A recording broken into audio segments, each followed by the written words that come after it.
When JR started slowing down and deciding to move back to Oklahoma, and they started grooming, like grooming a werewolf, to groom John Laurinaitis for JR's spot. He couldn't hold his jock, so now he's walking in his shoes. Laurinaitis didn't know what the fuck he was doing. I'm sorry, John, you know you're a complete fucking idiot, and you're a liar. You know, he would... Then we started... The thing is... Does anyone like him? No, not in the world. No, I haven't met anyone. His own mother slapped the stork that delivered him. They would take guys and they would fire them out from under us. They'd be working for us. We'd have championship belts on them, and one day they wouldn't show up, and we'd get a call from the office. Oh, we had to let them go. Well, are they going to come back to finish up? Oh no! Once we fire them, we give them their notice. We don't let them work anymore, because if they get hurt, then we got to pay them until they're well, because we can't fire people that are injured. So they wouldn't even give us the call saying, hey, you better, wind so-and-so up because he might not be around too long. They just fire people and we'd never see them again. Or they would send guys to us. They'd call us up on Tuesday. Yeah, we're sending so-and-so tomorrow for television. We need you to use them on TV. I can't. TV's written. Well, stick them in. I can't stick them in. I've had the fucking show written. I do this myself. What do you think? We got a fucking crew down here that re-racks all this shit on spur-of-the-moment notice? Why didn't you call me 2 weeks ago? They didn't know 2 weeks ago because they didn't have their shit together. Or one time we were promoting a show at Six Flags Kentucky Kingdom with Randy Orton, who we had on paper from John Laurinaitis, was supposed to be there on that date. And Tommy Dreamer calls us and says, well, he ain't going to be there. He bought a non-refundable vacation for his family. Well, why did he do that? Well, I don't think John ever told him. Then Laurinaitis says, oh, no, it was Dreamer. Dreamer didn't tell him. And Dreamer says, no, that's bullshit. Laurinaitis is the one that was supposed to tell him, because Laurinaitis is the head of this fucking bowl of fruits and nuts. You didn't know who to believe. You just pretty well knew not to believe John Laurinaitis. And I'll tell you a story. One time, Doug Basham. Here's another guy that they fucked and mind-raped and ran out of the business that could have been a great talent. He looked great. His physique was tremendous. He was an old-time worker. He could talk. He was really getting it. He had 7 years experience in the business. I'm using him as my top heel. Danny Davis's nephew. And so he was Danny's first student, and Danny had really taken care. I'm not saying nepotism. I'm saying Danny really took care training him because he was family, and he was good. He was real good. He's my top heel. He's got long hair, and he's cocky, and he's wearing the black leather pants. He's ripped, and he's great, right? He walks in TV one night. He's bald-headed. He looked like a 40-year-old truck driver. I said, well, what the fuck did you do? He said, well, I was at, they had me come to Raw, and Creative wanted to see what I looked like bald. I said, they can't just fucking pretend. So I get on the phone, I call Laurinaitis for his voicemail. It's John Laurinaitis, it's Jim Cornette. My top heel just walked into fucking television, looks like a 40-year-old truck driver. Would you please tell this alleged creative team that if they can't fucking pretend or imagine what a guy looks like bald, give me 2 weeks notice, I'll book him in a hair match, I'll shave it, and I'll sell some tickets. Thank you, fuck you, bye. Boom. It was constant. It was, they slapped us in the face, they disrespected us. We had trained close to 100 people who made the full-time roster, guys and girls to some extent, either started in OVW, were signed, I mean, we found them and then they signed them after we trained them, or they were signed by WWF and sent down there and we trained them, or they were already in the business but they spent some time getting polished before they went there. No other developmental program that they ever had lasted a year. No other developmental program they ever had did anything but leech off and I tell a lie. Leech, except for Les Thatcher in Cincinnati. Everybody else leeched off of them, took their money, never made any money of their own, never had a real promotion Pinocchio, and never produced any talent. But yet there we were, and they're going, they used us like a storage closet. They sent us rings we didn't ask for because they wanted us to have WWF rings, including the WWF ropes, which are real ropes. We said, no, somebody's going to get hurt. We use cables because we use the ring in the gym every day. We'll send you extra ropes. So immediately, within 2 weeks, I think it was Mark Henry. Of course, he's so heavy, he hits the ropes, they break, he hurts himself. 3 guys got hurt on the WWF equipment that they had to have because we couldn't just use cables instead of ropes. They were telling us what brand of Snapple to sell in the concession stand. Oh, don't do business with this guy, we're mad at him. Well, I'm not, he wants to give me money. That don't make me mad. Well, don't do business with him. Are you going to give me the money he was? Oh, we can't do that. You ask for more money, they'd squeal like a pig under a gate. So you would just People think, wait a minute, hold on. God damn it, go ahead. People think that the WWE owned OVW or started OVW or purchased OVW or paid all our bills. I figured it out one time. At the time that I figured it out, they accounted for 30% of our annual operating revenue. Not counting profit, just annual operating revenue, because we sold merchandise. We had sponsors. We ran 120 live events in the course of 1 year. Not in front of tons of people, some of them, but counting the church gyms and the flea markets, we had our guys out in front of people. We ran the Louisville Gardens, we ran Six Flags Kentucky Kingdom, we ran St. Teresa's Gym in front of 62 people. But we were running the shows.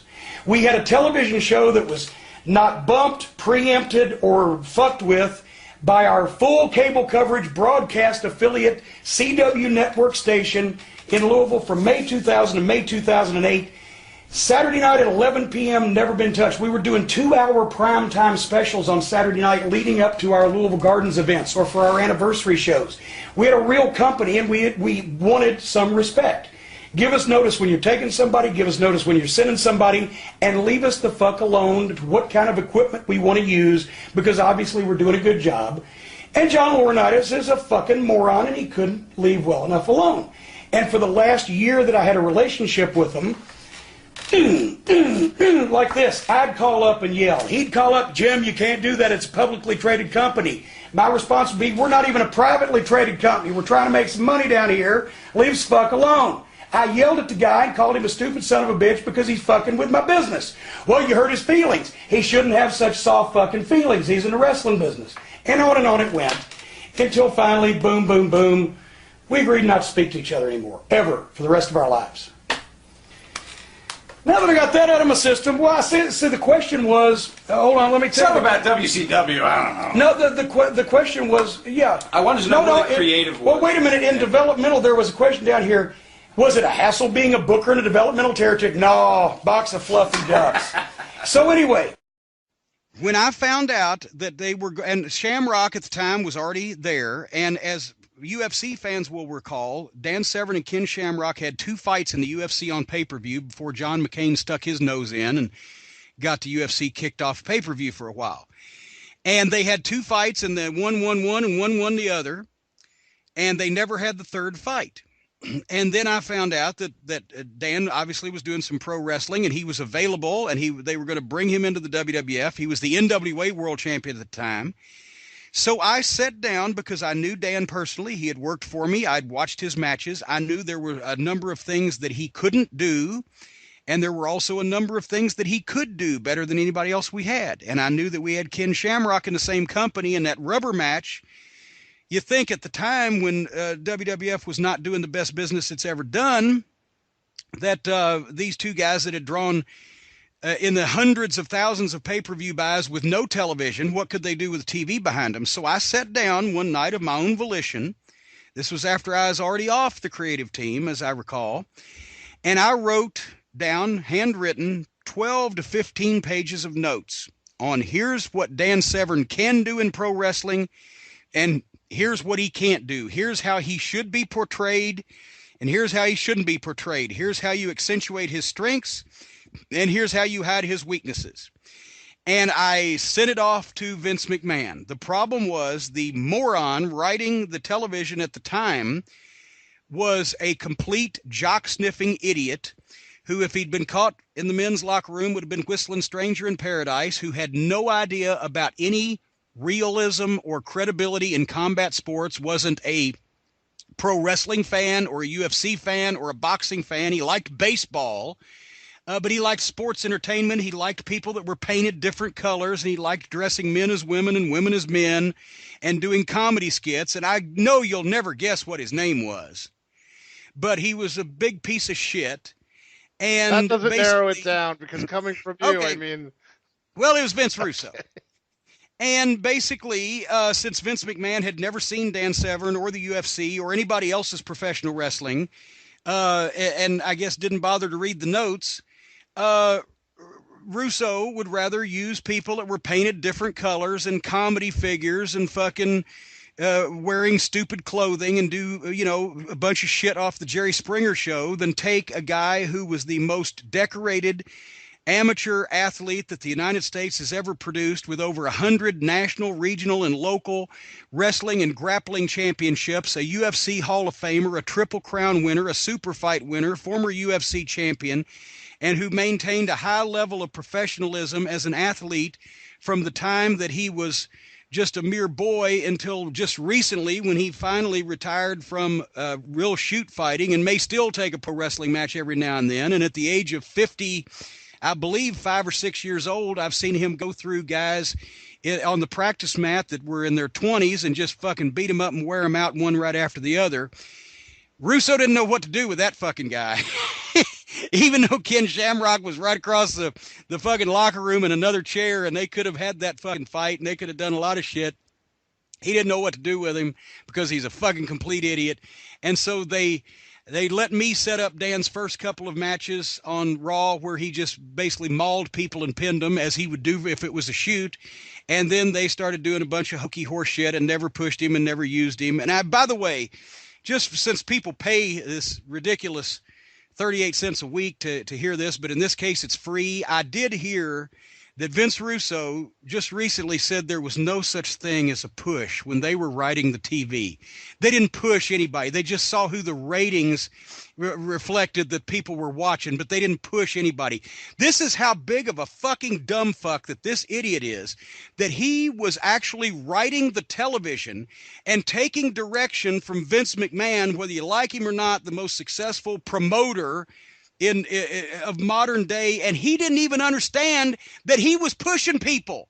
You push people, you dumb fuck, you dumb stupid fuck. You push people when they win their matches and they get TV time and they talk and they do promos and they do cool shit that people get into, and they make fools and buffoons of their opponents, and they steamroller over them and they win more of their matches, did I mention?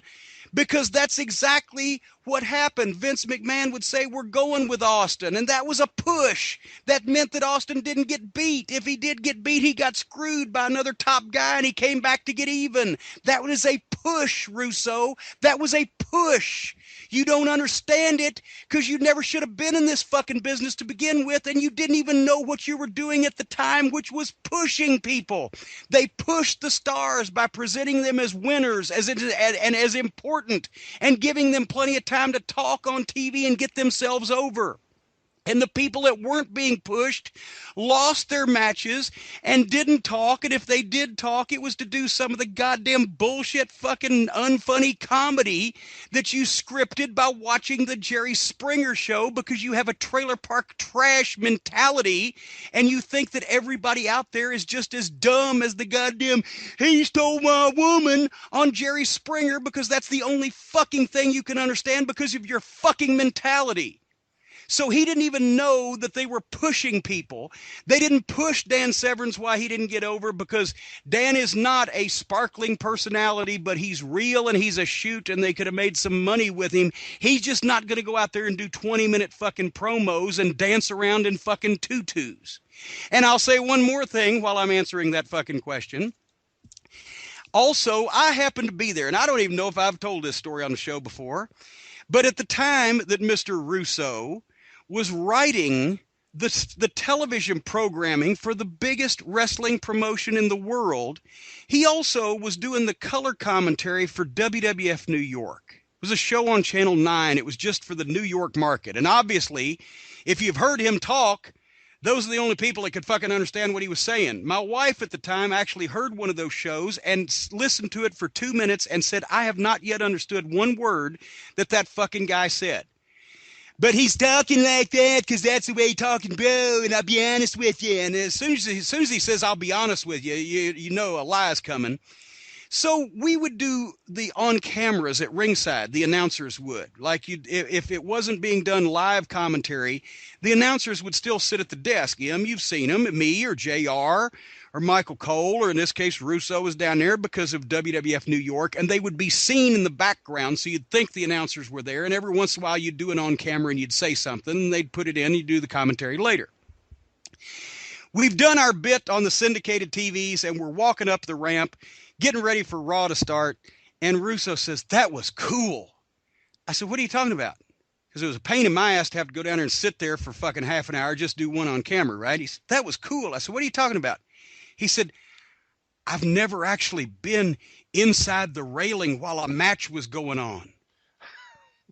This motherfucker was allegedly writing the shows for the biggest wrestling promotion in the world, and he had never been inside the railing while a match was going on. This is what some of you people out there think legitimately was the fucking architect of the Attitude Era. He was a hot shotter that threw everything against the fucking wall, and some of it stuck because Vince McMahon knew the right guys to fucking push. Otherwise, he was a fucking idiot. Well, first of all, let me clarify. I never said Vince Russo killed Owen Hart. I said Owen wouldn't have fucking died that day if he hadn't been up in the roof, and Russo's the one ultimately that thought it would be a good idea to send him up there. So he didn't kill him, no. But once again, first off, if somebody suggested to me that I get a tank and I run some guy over in the parking lot, I probably is it Terry Landell? If it's Terry Landell now, then I'll do that personally. But I'm probably not going to do it if I think there's no way the guy could take the bump. If I had been the booker, I wouldn't let Eddie Gilbert run Jerry Lawler over in the parking lot of Channel 5 TV in Memphis that day. But I wasn't the booker. Jerry, either Lawler or Gilbert was, but one of the other, Jerry wanted to do it, and he's the boss, so that overrode it. But that's not something you tell somebody on your talent roster to do.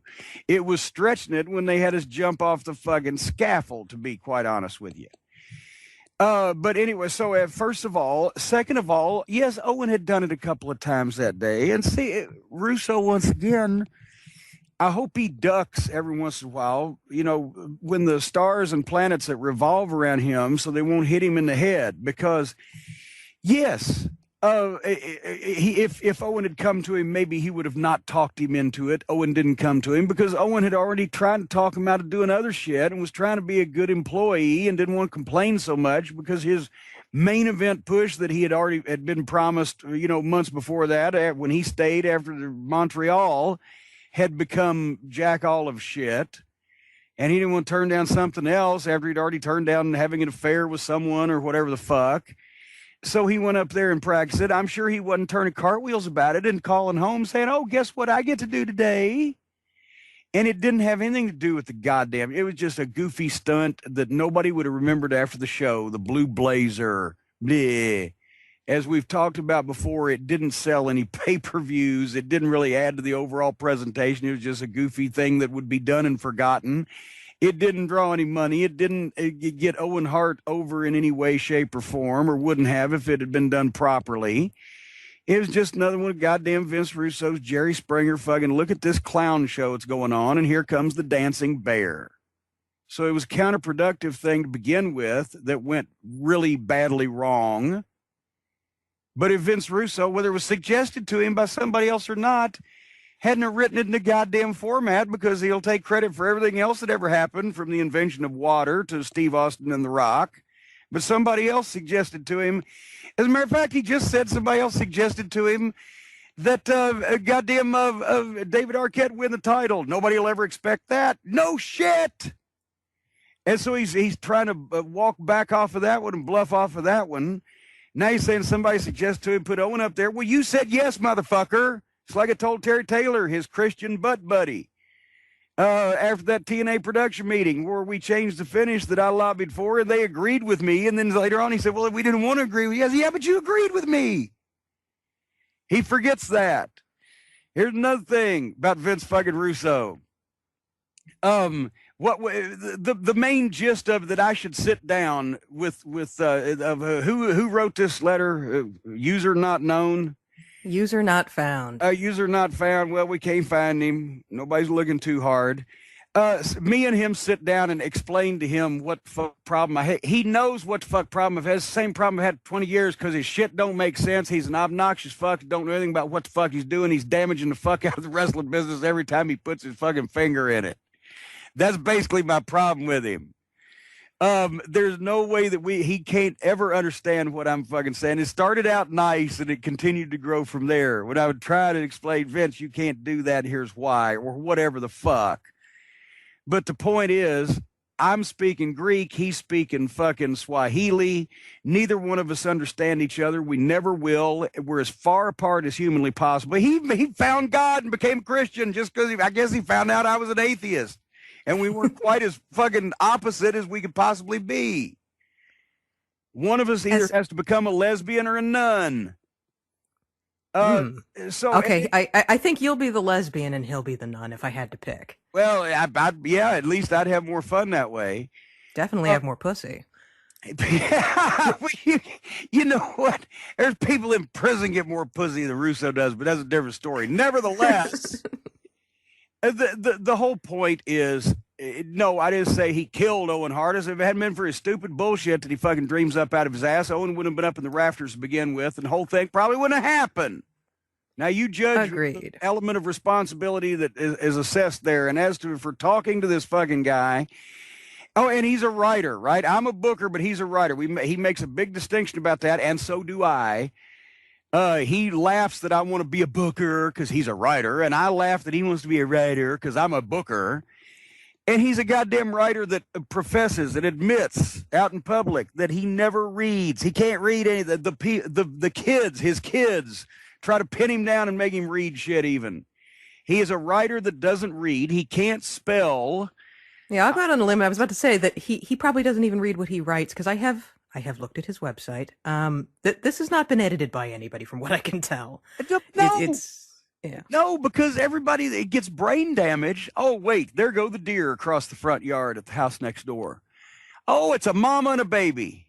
Oh. And right across the road, they go into the woods. I think we can close this question out by saying... No, wait a minute. I got more. More. Oh, there's more. Goddamn TNA production meetings. And I read these formats that, yeah, okay, I'm sorry. Yes, Rudy Charles, referee, may have been copying them, but the guy that wrote them was sitting there while Mike Tenay read it, and words were misspelled horribly or used grammatically incorrectly. And one of his recent missives on the internet that somebody insisted on sending to me blind so that I had to click on it before I knew it was effluvia coming from his keyboard. He spelled the word irate, I-R-R-A-T-E. This is a man who claims to have been a hotshot writer that revolutionized the goddamn television business. He can't spell, he doesn't read, and he has no fucking formal training in writing otherwise, and he thinks people have an abnormal interest in anything he puts down on a goddamn piece of paper or a screen. This is why we have serious fucking differences, me and him, that will never be resolved. It will never be over.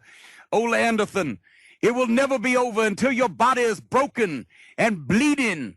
You couldn't take me out with a steel-toed boot, couldn't put me down with a steel-toed boot, and I'm walking through the airport, Old Anderson.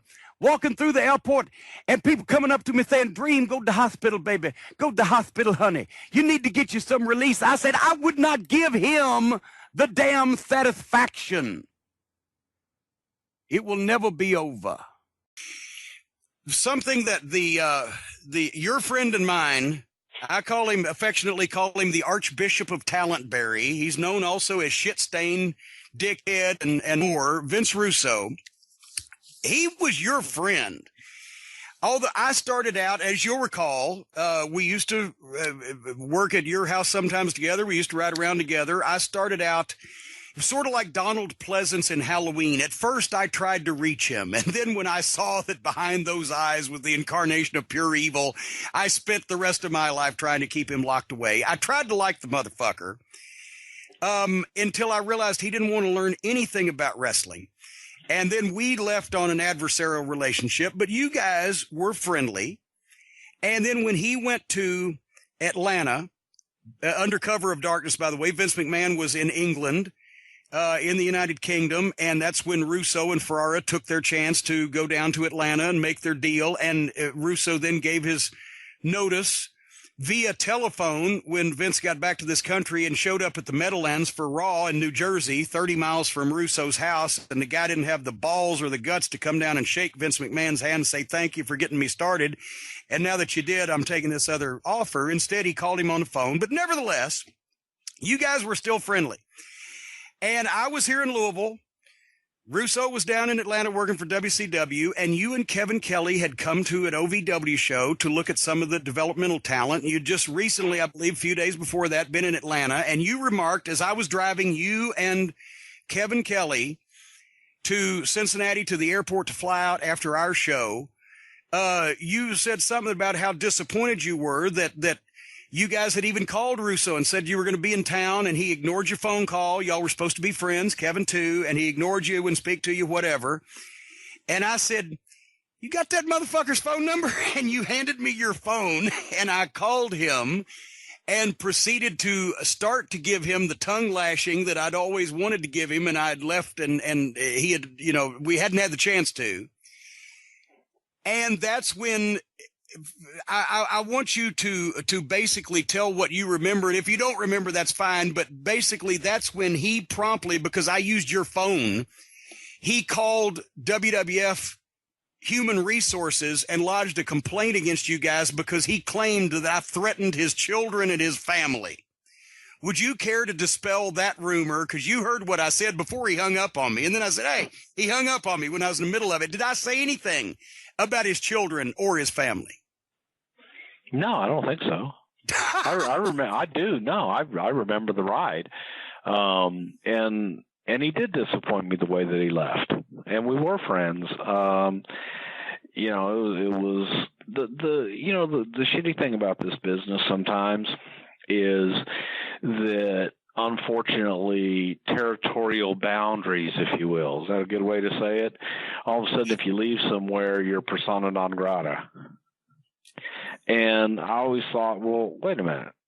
Just because somebody's working somewhere else and we had a good relationship, that's no reason not to continue a relationship with someone that, you liked and you got along with. You and I, through our years working all the different places we worked at different times, have always remained friendly and in touch, regardless of what we worked or what we thought of the different places where we worked.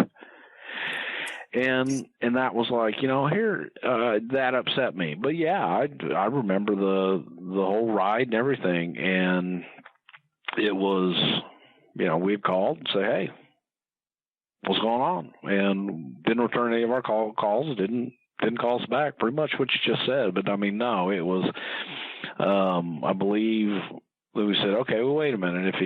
If he recorded it, then let's hear it. And see, that's the thing. That's the thing that gave me an early indication of what the fuck kind of fucking person he is, because he couldn't get me in trouble because I was down here in OVW. But instead, you guys who had never said anything derogatory, who had only tried to call him and see if they wanted to get together, just because I used your phone to do what I did, he tries to affect your families, your income. That's the yeah, kind I of had shit totally he does. forgotten about that. Now you're getting me half-thought again. Yeah, well, there you go. No, he called Human Resources trying to file a complaint. You and Kevin, who didn't do anything. Kevin was just in the fucking car. And it was my car, so he couldn't tell me what not to do.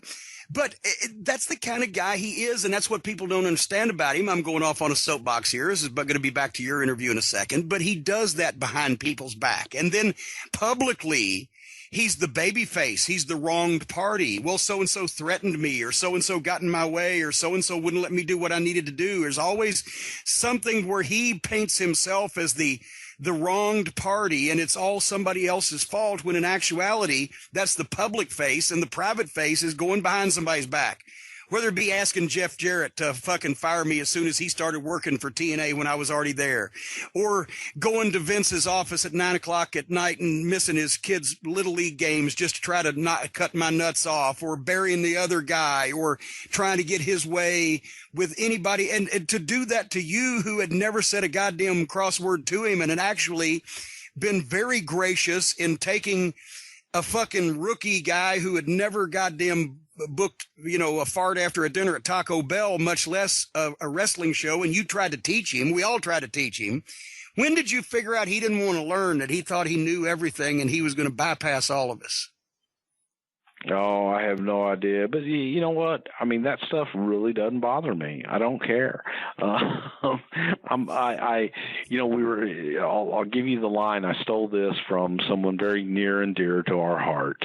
We're sitting at Ruth's Chris here in Huntsville with Ric Flair. And we're talking about something, and Flair says, I'm 67 years old. I could give a fuck. And 2 minutes. 2 minutes to a 50-year-old guy who has, and I'm not knocking Goldberg. I don't know Bill Goldberg. And I've said before that he was a huge draw in wrestling because they built up a monster the right way. We talked about that a week or two on the program, where they built up a monster the right way. And then once he got over better than the guys who knew to play the political game, like Hogan and the rest of them, they managed to cut his fucking balls off and cut him off the legs. So it ended his phenomenal drawing power. But until then, he was over because he looked the part and he could fucking go out there and smash people. And the fans love a dominant, badass winner. And that's why his run in the WWF or WWE flopped when he finally had it, because, he was out there wearing the blonde wig and the whole 9 yards, and they didn't, he wasn't their creation, so they didn't do it right.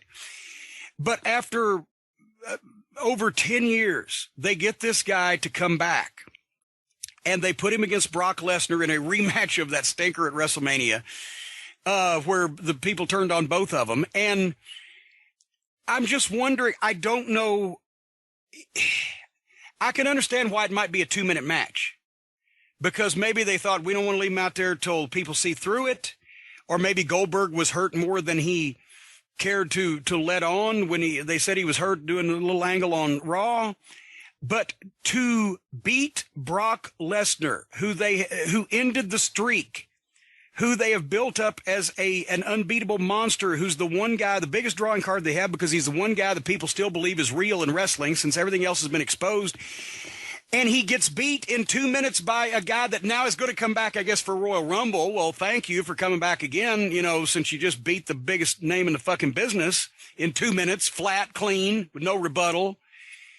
But are they thinking 2 months ahead to the Royal Rumble instead of 2 years ahead? Why wouldn't, and I'm going to second guess myself on this, why wouldn't one of their young talents, why wouldn't a guy that they've got for the next 10 years, if they want him, be the one to beat Brock Lesnar and get that rub and make a new superstar instead of a guy that was already a superstar that's going to wrestle maybe once more, maybe a handful of times more, but certainly not. I can't get my mind around the fact that they're thinking 2 months ahead and not 2 years ahead, unless it's because, unfortunately, in the wrestling business today, there are no grown adult men that look like they can whip somebody to where you could make a star by beating Brock. Could that be it? What do you think?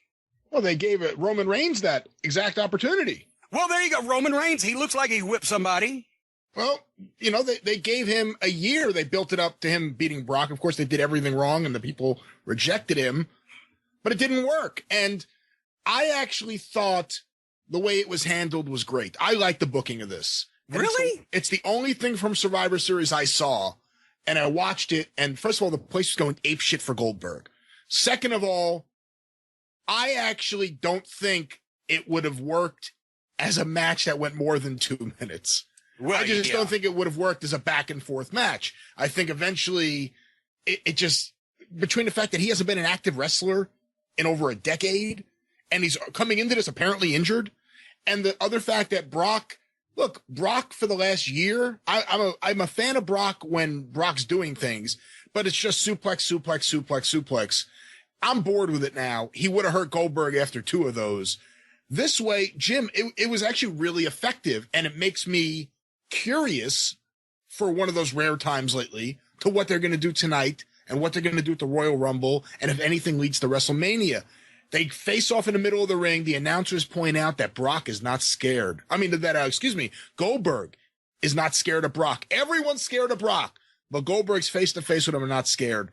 The match starts. Brock throws him into the corner, just overpowers him, stands up right in his face. Goldberg shoves him. Brock takes a bump. He goes down. And the fans react because that's a big deal. It's a big deal that Brock's on his back and he's looking at Goldberg. And then he starts smiling like, almost that sadistic, I like it. Okay, cool. He gets up. As he gets up, Goldberg hits him with the first spear. The place is now going apeshit because no one expected that. No one expected a spear within 30 seconds. Brock's down. Brock's selling. Brock's doing a great job. He's holding his ribs. It looks like he's hurt. Michael Cole, who I think usually does such a shitty job, and the other two did a really shitty job. Michael Cole was doing great. Michael Cole was getting over exactly what was going on. Oh my God, Brock is hurt. Heyman's on the outside flipping out. I'm sick of Heyman though. He's done in my eyes. Brock finally gets up. Goldberg hits him with a second spear. Now the place doesn't know what to think. Because, surely they're not going to the finish right now. There's no way. They were, and don't call me Shirley. And Goldberg picks him up for the jackhammer, hits it, pins him, and then as the place is popping and going crazy, they do those shots of individual fans in the crowd holding their faces, looking at the sky. They don't know how to react, but everyone's reacting positively because it was unexpected. They got something that was unexpected and didn't leave them feeling insulted. And that's a rarity when it comes to the World Wrestling Federation, to the WWE. Yeah. Well, since you just promoted it that way, actually, I like what happened. I don't know whether I can get my head around who it happened with, because if Goldberg was 35 and going to be around, that would have been perfect. But I just don't know what the future of this bit. Well, we got Donald Trump is going to be the president in January. I guess I shouldn't really be worried about a future because probably none of the world will have one.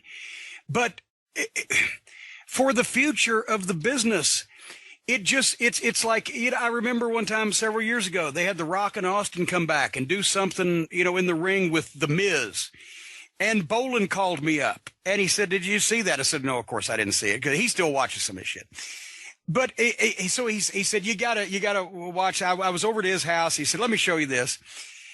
And my response was, who is this small grade school child in the ring with these two wrestling stars? Every time they bring legends back, it shows, it slaps you in the face with the fact that these guys were over.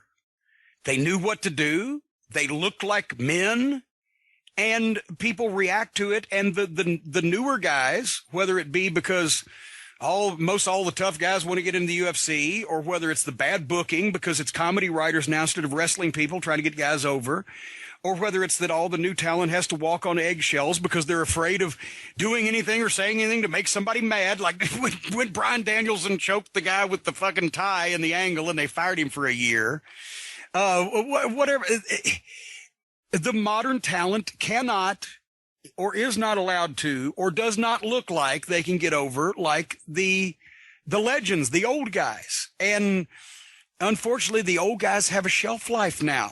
And it ain't very long. And the guys with the futures are still being cannon fodder for them. And I just, I wish that Goldberg, if they'd have done that and Goldberg was 35 and just signed a 3-year contract, I'd say, my God, we got the next big box office attraction in wrestling. I don't know what legs or shelf life something like that is going to have to do. It may have been good for the Royal Rumble business, but was it good for the business? Well, a few things. First is, we do know that Goldberg signed on for a few more dates at least, and we'll see where this goes. They have to be nothing but pleased with the reaction he's gotten from the moment he came back. His promos have hit home. They've worked with the audience, and they've treated him the way WCW treated him, and I mean that in a good way. They haven't treated him like the WWE Goldberg. They've treated him like an attraction, like the Goldberg from WCW. I think it's important to note that Brock, too, is a part-timer. It's not like Brock's there every week. It's not like Brock's part of the main programs. Brock comes in and out, and Brock can be rehabilitated pretty quickly. And the other thing I would say is that, I think what they did with Sting left a bad taste in a lot of people's mouth, because for so many years it was, what if Sting gets in there? What if Sting gets in there? And he had that match at Mania, which was it just turned into a joke. And then Hunter beat him, and they made it, oh, the WWE has conquered WCW finally after all these years after we purchased WCW. I mean, it made no fucking sense. And then Sting came back the second time and he lost again. I mean, Goldberg is a legend. To the average fan, Goldberg is a true wrestling legend, even though he had a short run and even though he wasn't, Ric Flair in the ring, he's a legend. And they brought him back. And if anything, he means more now than he did yesterday. So who knows what they will do with him? Who knows what they can do with him? But there's room to do something with him. He is a 50-year-old guy. He's not going to be able to work a full-time schedule. He's not going to go on the road. He's not going to do any of that shit. But put him in the right match at WrestleMania. If they do, if they build up to it right, it means something. If they don't just give Brock back his win at the Royal Rumble, it could mean something. If they do something interesting with the Brock match, it could mean something. But now, in terms of storyline, he's 2-0 over Brock. He beat him at that WrestleMania abortion of a match they had in 2005. I think 2005, maybe 2004. And now I think it was 4. Yeah. Okay, 2004. And now he beat him again. And this is coming off Brock returning to the UFC and winning there. Him destroying Randy Orton. Him just for the last couple of years just destroying guys one after another. He didn't get one suplex off on Goldberg. There's a story there to be told. The argument that Goldberg may not be the right guy, I don't know if there's anyone in that company right now who you could say I'd put in there with Brock and I'd book it the same way or similarly, I should say, that it would be effective. I can't think, you put AJ Styles in there or you put, Roman Reigns, hell no. But if you put any of these guys that are top guys in the company now in there to do something like that, it wouldn't have worked. I don't think anyone was going to be elevated coming, working against Brock and beating him like really quickly like that. Well, maybe there's the story then. Maybe there's the story that the shame of it all is this was the right thing to do, but the shame of it all is that the only right guy to do it with was a 50-year-old guy who hadn't wrestled in 12 years and is only going to make a handful of appearances. Maybe that's the story, is they've done such a horrible job of finding, recruiting, training, and pushing young full-time talent that it's come to this. A lot of it is because the comedy writers don't know how to do these things, get guys over. And I think probably sometimes some of the writers are probably scared to ask the guy to do a job. They're like, he'll beat me up if I want him to lose or what. It's so, but okay. You know what? You have actually changed my mind. They did do the right thing with Goldberg and Lesnar. But when and like, as you mentioned, Lesnar also is a part-time guy, even though he's 15 years younger and he can be around longer. They did do the right thing with Lesnar and Goldberg. I will admit that now, and it did create the proper response. And then it's just a shame and an indictment on the entire system that the only right guy was 50 years old, and they have to pay him millions of dollars to come back and show. I'll preface this by saying, once again, I was doing chores around the house, but I get up Sunday early in the morning, didn't want to make a lot of noise, wake the puppy and the wife up and the whole 9 yards. I get on the internet, just look at the Twitter and everything, and I see something that leads me to Joey Styles fired by Evolve. Joey Styles done with Evolve Wrestling Issues statement. I'm like, my God, he's Sandusky'd himself. They have caught him in the stairwell by the tone and the tenor of these headlines. They've caught him in a stairwell with a little boy. He has been convicted on some kind of, arson charge of what the fuck, heinous offense. And I read it. And at first, I read the report, which contained the line, and it contained the line not in context, that I've later seen the video, but I want to give it to you as it's a breaking, evolving story. No pun intended. As I saw it, so it came down to they fired him because he made a joke. He was doing the play-by-play announcing. His color commentator, I guess, is a heel that he's have some ongoing issue with where they jab each other. And Joey Styles said to the ring girl, whoever that may have been, a ring girl or an announcer or somebody, I don't know, ring card girl is what I'm trying to say. They have those that evolve like the UFC, whoever, some female ring announcer. I think she's the ring announcer. Okay, well then she's the ring announcer. Some female staff member in or around ringside. Hey, Susie, or whatever the fuck her name is. You're looking great. I bet our president-elect would like to grab you by the... And speaking of the word that I didn't say, here's my co-host. That's what I read in the report. And I thought, well, it's a clever way of him calling the co-host of Pussy without saying the word. What the fuck? And then I start reading more and more about it, where Gabe is issuing statements and he sounds all pissed off. And I tweeted, so Joey Styles gets fired for a funny pussy grabbing joke, but the real originator of pussy grabbing gets elected president. What the fuck, people? And Gabe tweets me back, is like, Jim, you know very well if someone had done something on a show that you had instructed them not to do, and I'm paraphrasing here, you would have been after him with a baseball bat. That was a quote. And I tweeted Gabe back, and I like Gabe. I'll tell you in a minute. I tweeted Gabe back. I said, actually, talent exposing the business in front of the fans is the baseball bat. Of unapproved one-liner, severe tongue lashing, on the scale. It goes from severe tongue lashing to baseball bat. I didn't see what the goddamn issue was there. But anyway, I like Gabe. I've worked for him. Stacey and I have been to dinner with him and his lovely wife. And when I was working for Ring of Honor, he was there, et cetera, et cetera. I like Gabe just fine. But, I'm like, what the fuck? How could somebody get fucking this pissed off? Then I hear now this was their first pay-per-view with this, what is it, Flow Sports or Flow Slam? Flow Slam, which I believe is a division of Flow Sports. Well, there you go, and it's a division of Ant Flow Enterprises. A subsidiary of Have a Good Flow, yes. Yeah, the float over. Anyway, enough flow joke. Point is, it's their first pay-per-view with these people, which I guess is a video streaming service for those of you who actually really don't know about this shit, which is most of you. And what they're streaming a bunch of wrestling and fighting and things and such. And I guess the WWE has some piece of them. So I'm thinking, okay, now Gabe did this because maybe somebody there got hot. So now I'm like, what the fuck? This, incestuous relationship between WWE and Flow Slam and Evolve and everything. Poor Joey, right? Then I get I hit the internet again, but not 12 hours later. And I guess some Beyond Wrestling, wherever that may be, has also terminated their relationship with Joey Styles. It's Beyond. But then Chikara, noted Northeast, as in Easton, Pennsylvania wrestling promotion, has fired him. And the headline, Joey Styles as an announcer is not, I will say this, not necessarily, he's not Lance Russell. The whole ECW thing wasn't my cup of tea. But for heaven's fucking sake, the guy has been on the air for 20 years and has never, to my knowledge, made a fireable offense mistake. He is outspoken. I think that's why he got fired doing the podcast thing for the WWF, but that was just because he told the truth on it. It wasn't like he uttered offensive remarks. And people think that I hate Joey Styles because I don't know him that well. We hardly ever see each other. I cut a promo on him years ago because he said a bunch of right-wing conservative stuff.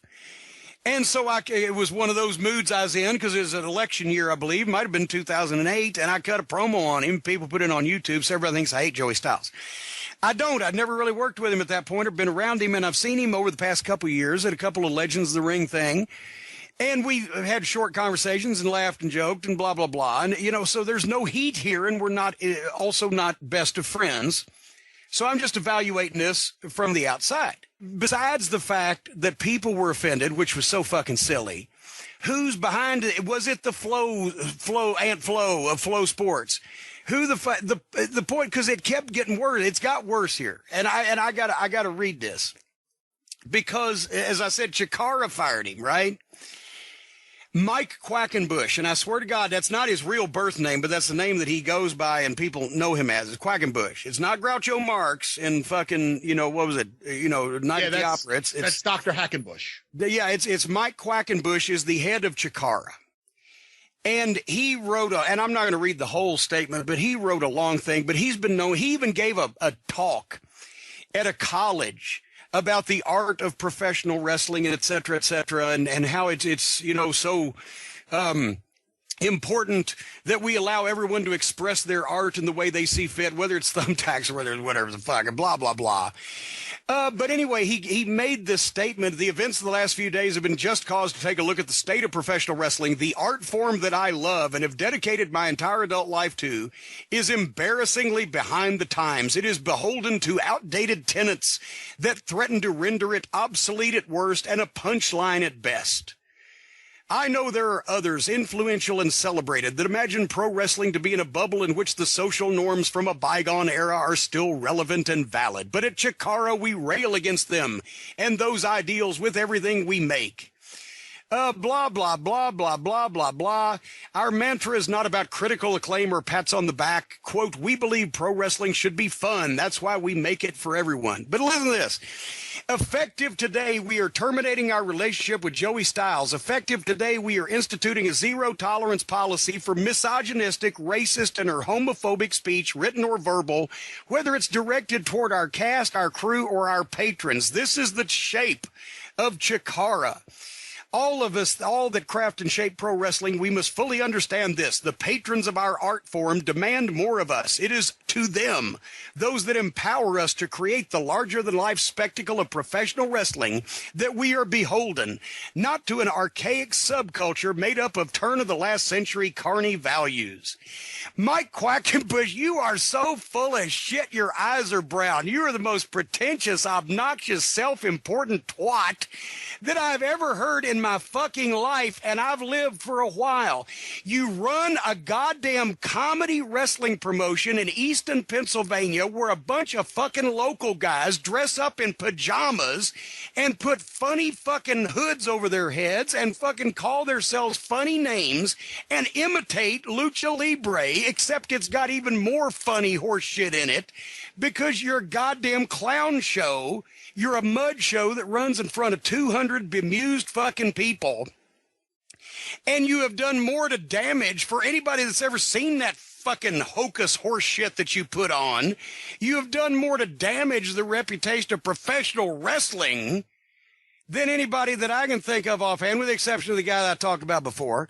And you're gonna fucking knock poor Joey Styles, who made a fucking joke that didn't get over. Imagine that.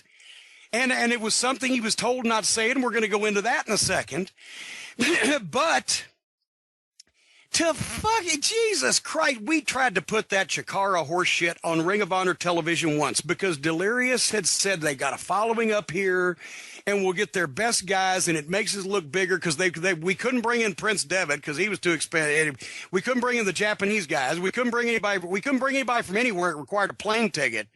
In the first days of Sinclair Broadcast, we were down to the who can ride a bus. So he said, we'll open up. We'll have another promotion on. One time they brought a 6-man tag, supposed to be their best guys. They'd never worked TV before. So besides the fact they went overtime, they were supposed to do all the high-flying athletic lucha, wow, look at that. And then they started the match with a 3-minute comedy grab-ass spot that took me 3.5 hours to edit out of the fucking thing at 3 o'clock in the morning in the basement of the fucking Channel 45 in Baltimore. And so that experiment failed. They were nice guys and very respectful, but it was fucking horseshit. It's a comedy bunch of bullshit with guys in pajamas. And this guy fires Joey Styles, the only person involved with his product that anybody has ever seen on a national level that they might recognize. But he's got an army. He seriously has an army of ants. They have ant costumes. And they have different names like Soldier Ant and Red Ant and Fire Ant and whatever the fuck. Them fighting each other, allegedly, in a fucking ring in front of 200 people is acceptable. But Joey Styles, an internationally known fucking 20-year veteran of professional wrestling who makes one bad joke, we can't have him around. Okay, that's fucking Chikara. So all these people fire Joey Styles. Then it comes out Joey issues his own apology where he went down the line by line, and apologized to Gabe. And Gabe apparently went out when he said that at rings. Well, they weren't at ringside. They weren't right in front of the fans, I guess, because they were somewhere but in the building. But the fans could hear Gabe screaming at Joey Styles while he's trying to call the main event, apparently, because more than one person said this.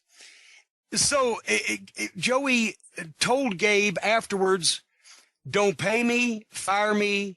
I understand. I'm sorry that I did it. And tried to man up. Then he went with that Timothy Thatcher to the hospital because Thatcher had a severe concussion. And so Styles is one of a couple guys that goes to the hospital with him, stays till 2 o'clock in the morning after Gabe has fired him on fucking Twitter and everything. Still had to, concern for one of his fellow wrestling folks to go to the hospital and sit there till wee the hours of the morning. Then he issues an apology, he apologized to the ring announcing young lady. He apologized to the fucking Flow Sports people. He apologized to the fucking Gabe. He apologized to anybody who was offended. I thought the tone of the apology bordered on groveling. Okay? It was fucking groveling. And this fucking Flow Sports asswipe. Hold on. I gotta find this. Yeah, his name is Jeremy Botter, and he's the asswipe who runs Flow Sports.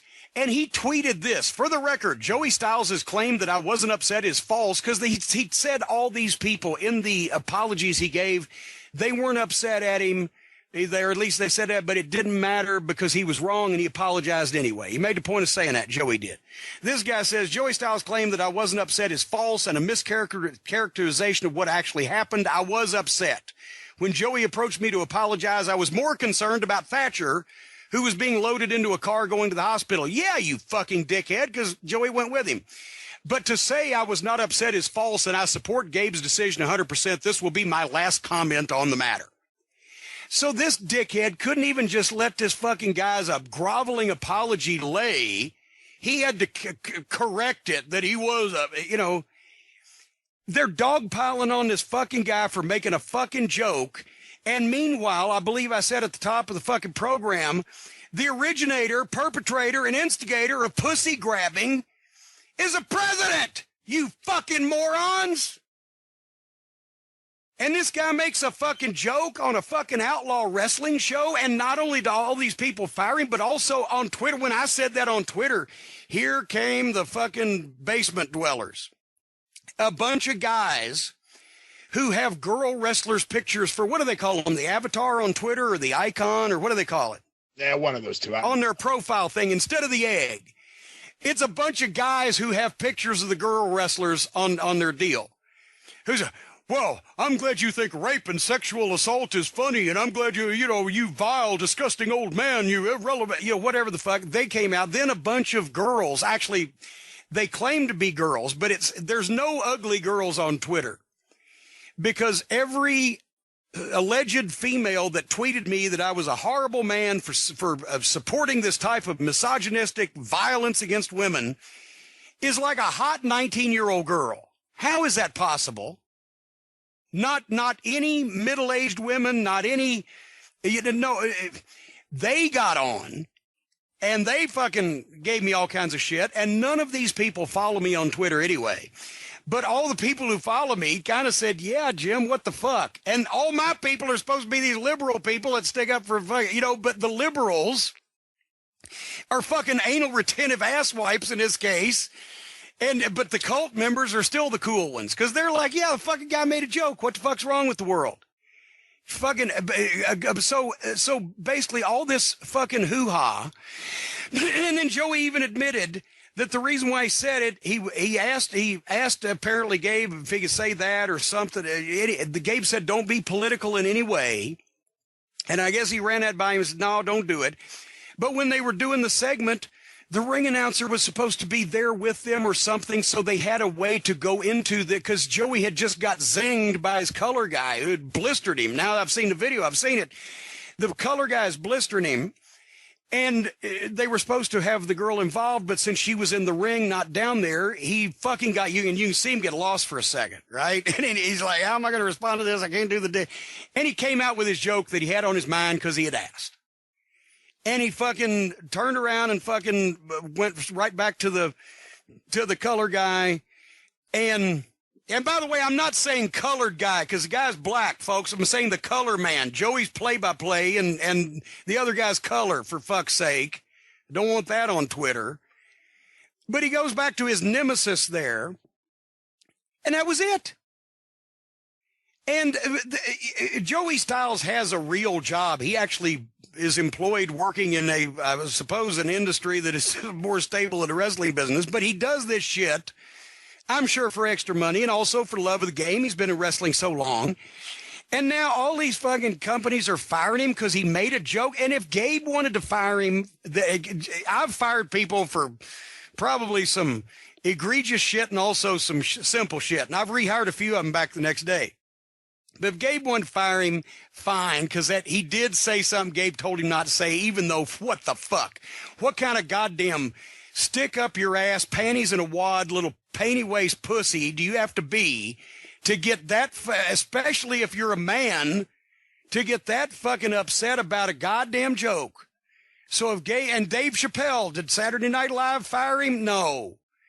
If Gabe wanted to fire him, okay, that might have been okay, but boy, I hate the way Gabe Spolsky stands by his friends. If that Flow Sports guy was standing next to him and told Gabe, fire that fucking guy, then I certainly, if I was Gabe, wouldn't have been screaming at him because I was trying to give Gabe that benefit of the doubt. But that's apparently not the case, because then Gabe would have been screaming at him, I don't think, while he was still, before the show was over. And for these other companies to fire him when he didn't say anything on their air, and he was making fun of Donald Trump. Who hadn't done that over the past 2 weeks? Or 18 months, for that matter. He didn't go, or his entire life, now that you think about it, making fun of Donald Trump. He didn't fucking advocate for the pussy grabbing. He wasn't mocking sexual assault. He made a joke, and we can't all be Carlin, folks. And actually the people live, I thought guy got a nice little ooh. But he made a fucking joke. He wasn't making light of goddamn sexual assault. He wasn't, it wasn't even that political, to be quite honest with you. And all this fucking horse shit stirred up by a bunch of fucking assholes. I'm not even Joey Styles' friend, as I've illustrated. I've said more bad shit about him than good shit. But right's right. And this ain't right. And that's bullshit. Yeah, I said it before. I think it was a stupid line. I don't think he should have said it.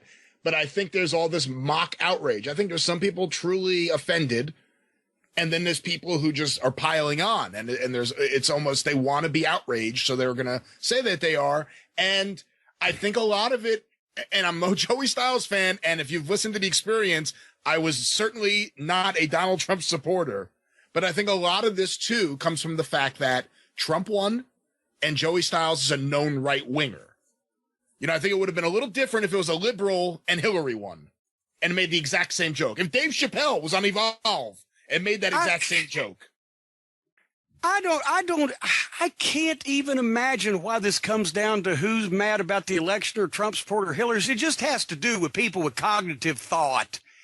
And if you're that goddamn upset about something at a fucking a joke that a wrestling announcer made on a show in front of 200 fucking people being watched by 300 more around the world on the goddamn internet, as opposed to the fucking problems that are going on in yours and everybody's everyday life, you need something else to do. Or maybe you need to get laid every once in a while, which it's not going to help if you're a fucking guy on Twitter with a fucking avatar picture of a goddamn girl wrestler on it.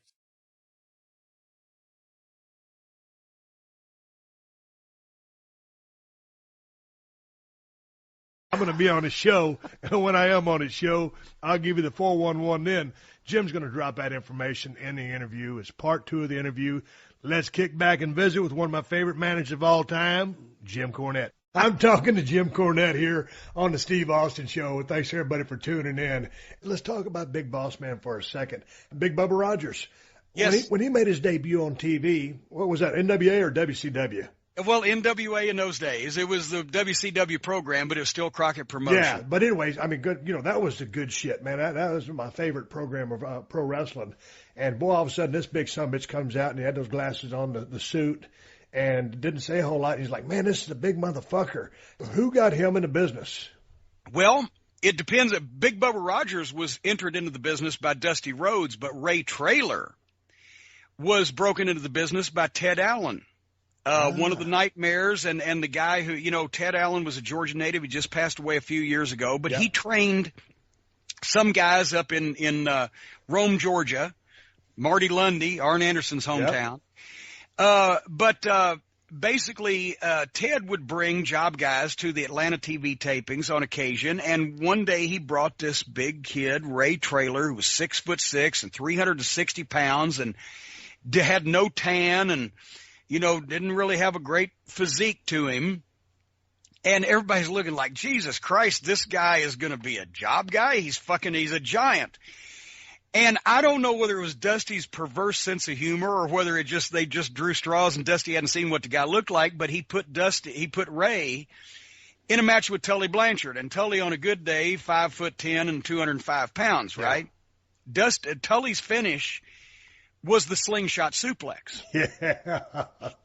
And so, Ray told him, I'll take it. And Tully kind of looked sideways, but okay, well, let's go for it. What the fuck? Ray Traylor at 6'6" and 360 pounds took the slingshot suplex from Tully Blanchard at 5'10" and 205. And Dusty saw that and said, I'm going to do something with that boy. And took him off TV. And the next day, he didn't have him on TV for 6 or 8 weeks. And he told me, he said, I'm getting you a bodyguard. And at the time, to be quite honest, I needed a bodyguard because we were having a lot of fan incidents and most of them were getting the better of me. And, when I was on the floor, the boys are in the ring, so I'm like, I'm happy. I'm like, I don't care who it is. Give me a bodyguard, I'm happy. And then he showed me this big son of a bitch. And talking to Ray just instantly, and it's funny to call him Ray because I've called him Bubba even after he was boss man. Yeah. Every time I saw him, I called him Bubba. But he was a nice guy. He was fun to be around. He had a great sense of humor. He was into the business without being markish. But basically, he had like 12, 13 matches. That's it. And Dusty said, we're going to call him Big Bubba Rogers. He's going to be your bodyguard from Louisville, Kentucky, that your mama has sent down because all these bad wrestlers is trying to get a hold of you, right? And so, dressed him up in a suit and the sunglasses and the hat. And I came up with the Peter Gunn music. I said, this is great. Well, let's play it. Doon, doon, doon, doon, doon, doon, doon, doon, doon. And we could do that then because it was the Wild West. It was commercial music. What the fuck? And Dusty had him, the idea was that Bubba would sell nothing. He was impervious to pain. He was unstoppable, and he was building up himself a main event opponent while getting heat on me in the midnight at the same time because having this huge giant bodyguard with us. So it ended up Bubba, he basically put him on television. He had him sell nothing. Then there's the infamous time that Dusty hit him over the head. Remember when me and Baby Doll were going to clash at the Great American Bash, and Baby Doll was doing a workout to show what Magnum TA and Dusty Rhodes had taught her.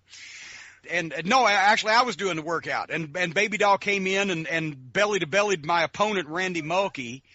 And then Bubba's going to menace her, and Dusty comes in with a wooden folding chair, and point being, he hits Bubba over the head with the wooden folding chair. Now, he had told Klondike Bill beforehand, gimmick the chair so the chair will break, right? Okay. So when Dusty comes in, he hits Bubba over the head with this folding chair. The chair exploded. It horse-collared around Bubba's neck. Didn't even knock his hat or glasses off. And Dusty backs up for the first time ever. Dusty Rhodes, the American Dream, is backing up from somebody. Yeah. And Bubba just calmly took the chair off from over his head, took his hat off, took his glasses off, starts taking his jacket off. Here comes Magnum with a baseball bat.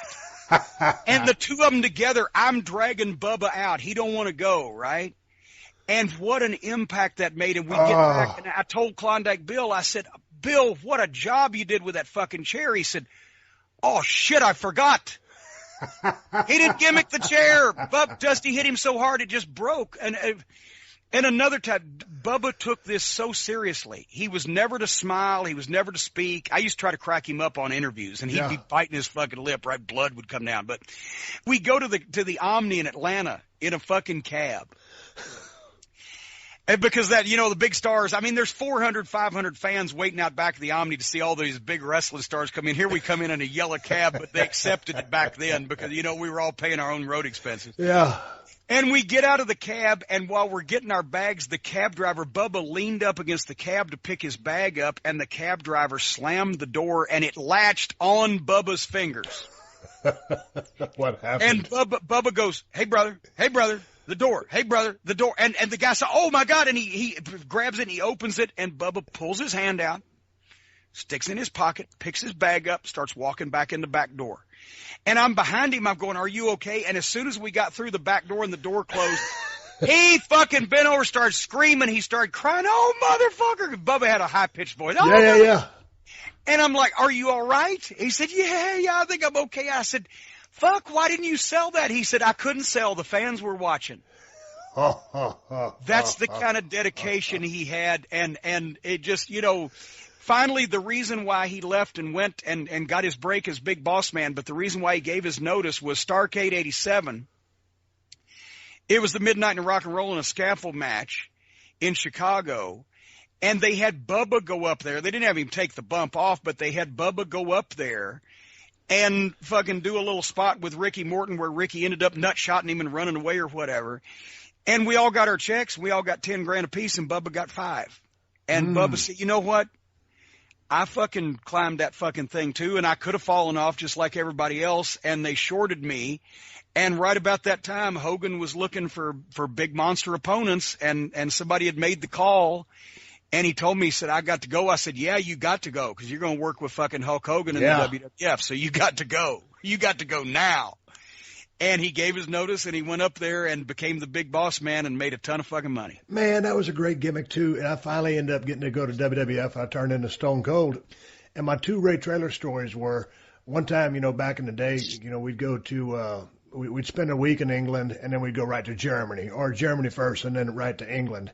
And the boys, we're back here, it's a tour bus. It's a bus for the heels, a bus for the baby faces. Of course, man, we're living it up on the back of the bus. Everything's going around. We're drinking like fish. We're having a good time. We're working our ass off every single night. We're sold out. And I got a couple of shots. I'm working with Ray. And, of course, just like you said, everybody loved Big Boss Man, Ray Traylor, whatever you want to call him. And we were out there, we were working some town, whether it was England or German, I can't remember. And, Ray had a quick left hand. And, man, he hit me about 6 or 7 times with that motherfucker. And I was always very patient about potatoes in the ring because I work snug myself. And after he hit me that final one, because he was kind of haggard from all the party, and I was kind of haggard. And Earl Hebner, my buddy, was the referee of that match. And he kind of looks at me. He's got that little smirk on his face. He knows it's about time to send one back. And so, after about that last one, I looked up at Earl. He looked at me, and I looked over at Ray, and I grabbed him by his arm. I threw him in the ropes. I said, watch your clothesline. So here comes big old Ray. You're about 6'6", running vertical because he knows I'm going to hit him right there, a little bit below his Adam's apple so he can take that bump for me. But I called an audible. I hit that motherfucker flush vertical in the forehead with my forearm as hard as I could. And Big Ray went down like a shot. He went down to his knees, and on his knees he's almost as tall as I am. And he looked up at me, and it was just like the cartoon you were talking about a while ago. You can see the little stars going around his head, and he had that little smile on his face, and he goes, okay. Point taken. He knew, he finally got his receipt, and he didn't touch me for the rest of the tour. But I absolutely love that guy. And we were going to work an angle one time. We were working a pay-per-view. We were in St. Louis at the Kill Center, Kill Arena, whatever the fuck it's called. I can't remember who I was working with. But during the finish, Ray was supposed to run down and hit me in the head with a chair shot and cause me to lose the match. Well, we get to that point in the match. Ray Traylor don't show up. This is a pay-per-view. Ray Traylor don't show up to hit me with the chair. So they call an audible a gorilla. And that was back when Jerry Briscoe used to work back there in a gorilla. So they sent Jerry down to hit me with a chair shot to just so somebody could hit Stone Cold with a chair and end the fucking match. And so, of course, Briscoe, that's a badass wrestler. Everybody knows the Briscoes are bad, but they're not used to working with chairs. So it hits me with kind of a lame chair shot. And I go down for the count, 1, 2, 3, because that was, what was supposed to do. And so, man, I'm laying there in the goddamn, middle of the ring. It was a kind of shitty chair shot. And I absolutely love Jerry Briscoe. But the chair shot wasn't so great. I'm laying there, 1, 2, 3, blah, blah, blah, big sell. The crowd's mad. I got fucked. So finally it's time for me to get up and make my way to the back of the arena and, go take a shower. And all of a sudden, there's Ray. He missed his fucking cue. He was in the dressing room talking to the Undertaker. Ray, just always talking, shooting the shit. And I love Ray Traylor to death, God rest his soul, but I cussed that motherfucker up and down and just lit into his ass. But he was a sweetheart of a guy, but was he for shoot a real prison guard back in the day? Well, yeah, that's the thing. That's how they got the gimmick. They didn't have to, once again, all great gimmicks are an extension of the personality. Before he trained And while he just had gotten in the business before he quit to be a full-time wrestler, he was a prison guard at the Cobb County Correctional Institute. And that's how he, as a matter of fact, he used to, when he would stop the fans from getting to me, he would say, well, it's our prison guard training because we contain people so they're not a danger to themselves or others. And I said, well, you contain all these motherfuckers you want to and trying to kill me, and that's fine with me. But yeah, he worked, and as a matter of fact, when he worked for me in Smoky Mountain, he did a few shots as the boss man coming in to be a special, ringside enforcer referee. I actually went down to his house and we went over to Cobb County because he still had friends there and shot his promos in the prison. But he was completely legitimate. There wasn't any bullshit about that at all. But he was just a big corn-fed, raw-boned son of a bitch. Did he have a sporting background? Because he was so quick and agile and strong. I think he might have played a little high school football down there, but no outstanding sporting background to speak of. But he was light on his feet. He was just a natural. He's one of those guys. When you get him next to him, that's a big human being. The first angle he did with Dusty was at the 86 Bash in Charlotte. We were at Memorial Stadium, and it was a cage match. And after the cage match was over with, some way or another, Dusty was going to come through the door, but we were going to trap Magnum and Baby Doll inside the cage, and Bubba was going to get a hold of him. And Bubba had Dusty on his knees at ringside, and this was for TV. And if you can hear this is what it sounded like, because Bubba literally had only had 12, 13 matches at this point. Every time he punched Dusty on the head, it sounded like that. They looked like shit, and they hurt. And you could see a bump coming up, and Dusty would go, oh, oh, oh, oh. And we almost felt sorry for him. Yeah.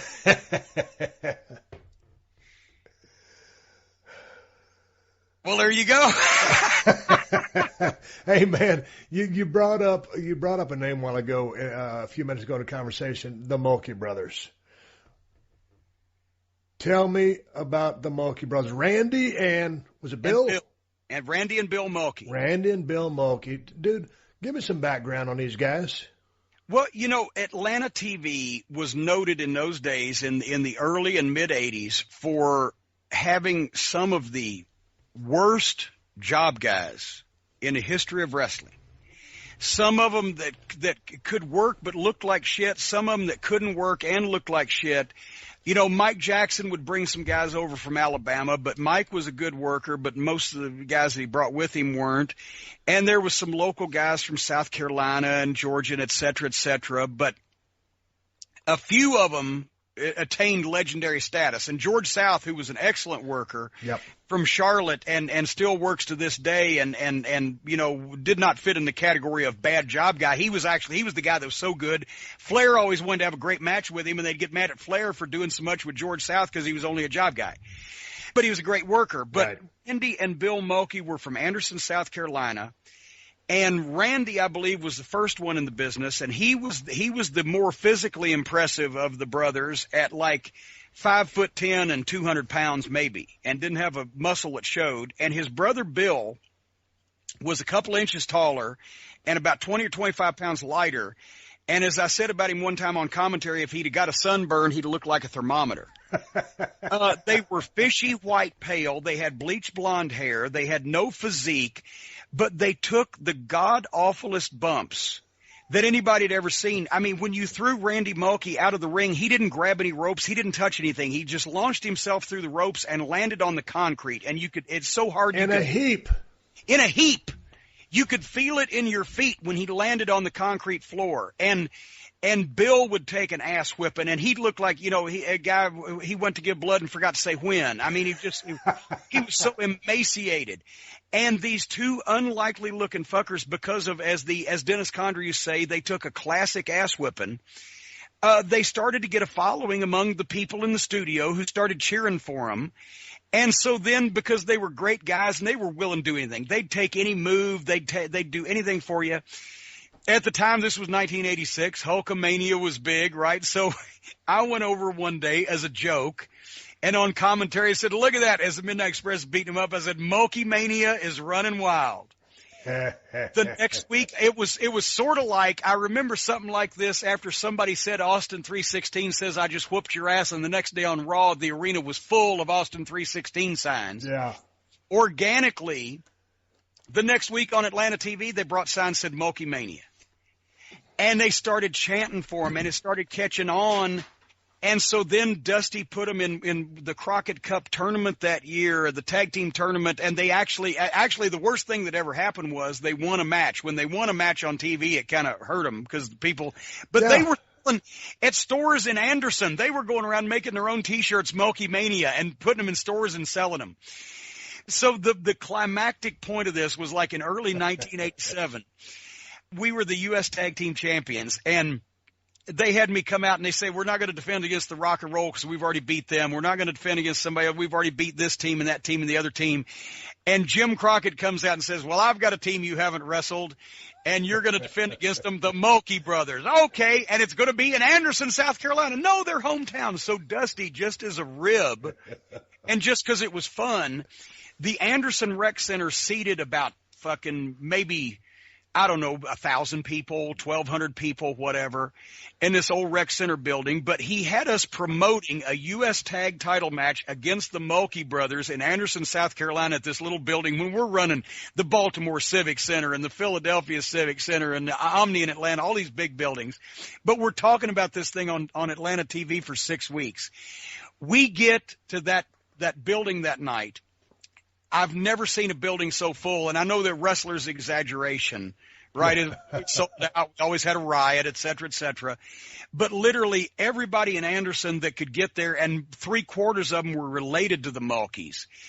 They did a $17,000 house when tickets were, like $8 and $10 at that point in time, and it was jam packed. And they say, "Okay, fuck them."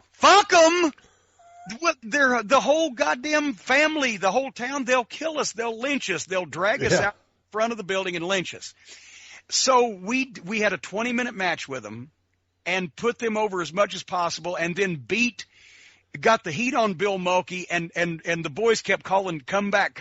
And he was so blowed up, the first 3 rows of ringside were passing out of oxygen deprivation. Because Bill Mulkey was sucking so much air. They'd never had a match this long, right? Yeah. And finally, the simplest fuck we could think of was, I think it was Bill shot Bobby Eaton in the corner, and Stan Lane, he was Bobby's partner at the time, hooked his tights. So when Bill tried for the monkey flip, he fell backwards on his head, and Bobby scooped his legs and pinned him 1, 2, 3. As soon as the 1, 2, 3 happened, we had put our bags at the back door, which we did often in those days, just for such an occasion. Yep. And immediately the boys rolled out, and we ran back before anybody knew the match was over. We ran back, grabbed our bags, and jumped in the car. And as we're peeling around the front of the building, we see the fans coming out. It looked like the villagers in Bavaria after the Frankenstein monster. They were carrying pitchforks and torches. We were already gone. We wouldn't have lived if we'd have stayed in that building. So they got mad. Oh my God. The hometown had been maligned there. So that was one of the most dangerous situations we were ever in, was against the Mulkey brothers in Anderson, South Carolina. That's back in the good old days when you could get some real heat. Right now, Jim, I'm looking at the Midnight Express and Jim Cornette, the 25th anniversary scrapbook by yourself with Tim Ash that you sent my way. I'm on page 121 of this illustrious piece of history. And there's a picture of you abusing Earl Hebner. When did you first meet Earl Hebner? He's one of my favorite referees to work with. How'd you get along with him? Oh, tremendously. Earl and his brother Dave, both from Richmond. Yep. And so when we went to work for Crockett, Tommy Young was the senior referee at the time. Love Tommy Young. Tommy Young was the greatest referee of all time. Yep. And that's not to downplay Earl or anybody else, but he just, he had it. But Dave had just at that time, I believe, or was right about that time, had done the twin referee thing, had left and gone to work for Vince to do the twin referee thing. No, and I'm sorry, Dave was still refereeing at the time, but Earl was refereeing more. But then that's when Earl left to go to, because Dave had already gone up there, and then Earl left to work. But anyway, I digress. I'm blathering. Earl was great. Earl, refereed a lot of, especially the northern towns, Philly and Baltimore and Richmond and et cetera. And he was great, and he was a salty fucker too. If somebody hit the ring, they didn't have to worry about the wrestlers; they had to worry about Earl Hebner getting a hold of him. Really? I've seen him many times. He'd take a guy down and immobilize him. One time in Richmond, a fan jumped in the ring on the Horseman and JJ as they were beating on Dusty, and I remember Earl's the one that got to the guy and stretched him the worst out of the bunch of them. Arn tried to kick the guy in the face, but he ended up breaking JJ's fingers because JJ was trying to get his fingers in the guy's eyes to stop him. But yeah, Earl and Dave Hebner both, to this day, I think they're some of the funniest guys in the wrestling business. All right, I'm talking to my good friend Jim Cornette. We got plenty more to talk about, but hey, here's an idea for any of you cats that got some cold hard cash for Christmas. Before you go drop it all on some video game you think you want, why don't you try the game before you blow all your Christmas cash on it? Go to Gamefly.com. That's GAMEFLY.com. They got all the latest games for the PS4 and the Xbox One, and you can try them before you buy them. And I'll even do you one better. How about a free 30-day trial? That's right, free 30-day trial. Hey, hallelujah! Just go to Gamefly.com and use the promo code PODCAST. They got just about any game you can think of for any system. So go to Gamefly.com and take advantage of the free 30-day trial. Just use the promo code PODCAST. That's Gamefly.com, promo code PODCAST. Hallelujah! Yo, ring in the new year with the Steve Austin Audio Whoop-Ass T-shirt. It's available now at PodcastOne.com. Just click on the store link. Trojan Man. So, what do you think? Well, new Trojan Pure Ecstasy condoms are so smooth, it feels like nothing's there. Nothing there. But Trojan Supra Bearskin is America's thinnest non-latex condom. Supra thin. Of course, the Trojan Pleasure Pack has 4 varieties of condoms. We could try them all. All of them? All night long. So many stimulating condoms, all triple tested for quality. All from the maker of Trojan, America's #1 most trusted condom brand. Trusted brand. Steve Austin Unleashed. Hey, man, last week we talked about some of the colossal fuck-ups you've seen in your time in wrestling. You traveling around with the Midnight Express and working so much with the rock and roll, the Fantastics, all those guys, and just being back there in that day, you had to see a shit pile of good ribs. You got any good rib stories for me and my listeners? Oh, my God. It was a big deal in the Carolinas, and I won't mention the guy's name because he's still happily married, but Ric Flair was behind it. But it was a big deal in the Carolinas in the old days because the same cops worked all the matches, right? And so you got to know the cops, and they were legitimate city police officers. Well, it was a big deal back in those days for them to come in and arrest a guy in the locker room for statutory rape or some horrible offense and take him out and put him in a cop car. And the guy'd be going, I didn't know that they were 17 and blah, blah, blah. One time they did it to me because I was wrestling with, I was managing the Midnight. They were wrestling Dusty and Magnum in Charlotte. And I poked Dusty with the tennis racket. And here came this fan that we didn't even see. And I had 2 cops sitting behind me, squatted down, sitting on the railing behind me. But this guy ran from such a distance that he basically hurdled the rail and the 2 cops and just drilled me right in the back of the head with a straight right shot.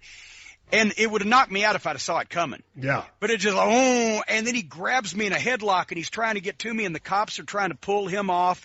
And I can't get separated from him enough to get a swing with racket or a fist or anything because he's got a hold of me and it's a big clusterfuck. And here comes Dusty. Dusty's going to save the day. Dusty comes through the ropes and cross bodies all of us.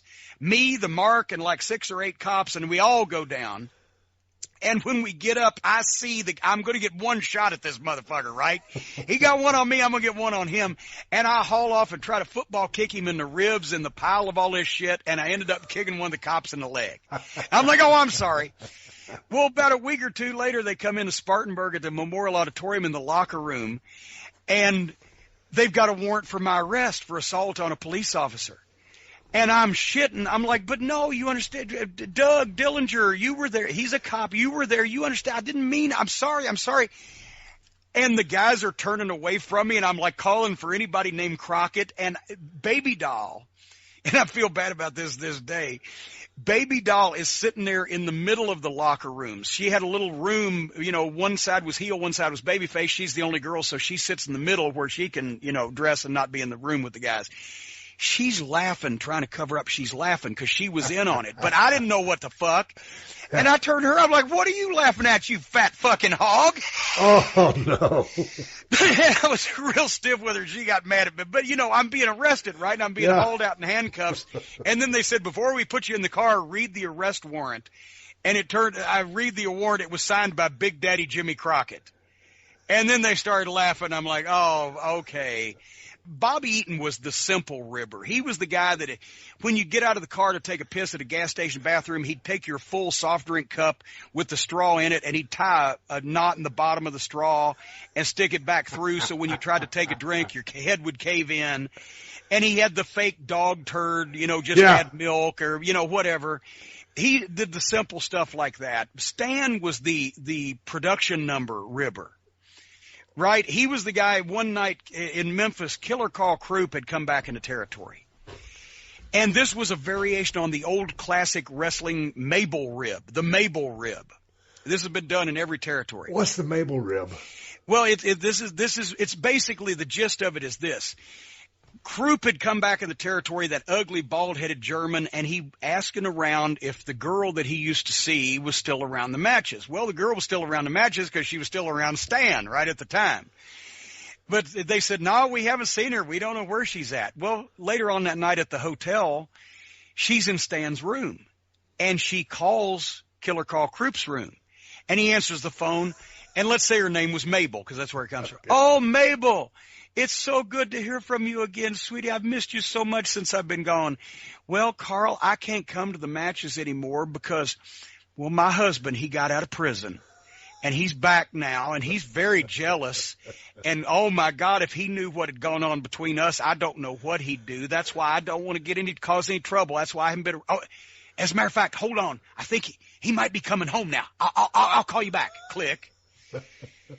So then about 15 or 20 minutes later, she calls back. Oh, I thought it was him, but it wasn't. But like I said, he's very jealous. And since he's been out of prison, he just doesn't let me go anywhere. So I don't want to cause any trouble. But I'd love to see you again, Carl. Oh, can't you come down? Well, no, I just don't feel. Oh, shit. He really is coming this time. Hold on. I'll call you back later. Boom. Right. 15 minutes later, he calls back. She calls back again. He answers the phone. Hello, Carl. Now she's crying. Carl, I don't know how to tell you this. What, Mabel? What's wrong? Oh, Carl, he caught me on the phone. He's so jealous. He knew I was talking to somebody, and he made me tell him who I was talking to. And you did? And he made me tell him what we've done. You did? And he made me tell him where you are. You did. And Carl, he's got a gun. This time, Carl's the one that hangs up the phone. Stan and Mabel run to the fucking curtains because they can see across the breezeway where Krupp's room is, right? Here he comes out of the door carrying his bag with a pair of shorts and flip-flops and his shirt over his shoulder, running to his car, gets in the car and drives off and never comes back to that hotel room. They see him the next day. Stan sees him the next day in the locker room and is like, Carl, hey, did you have a good night? How did you sleep? Oh, I was fine. I just decided to come over here, get the trip out of the way. That's the Mabel rib. But I mean, there were endless. There were so many. Mr. Fuji, He actually, in the Knoxville territory, he went so far as to spend like $1,000 one time to rib this guy.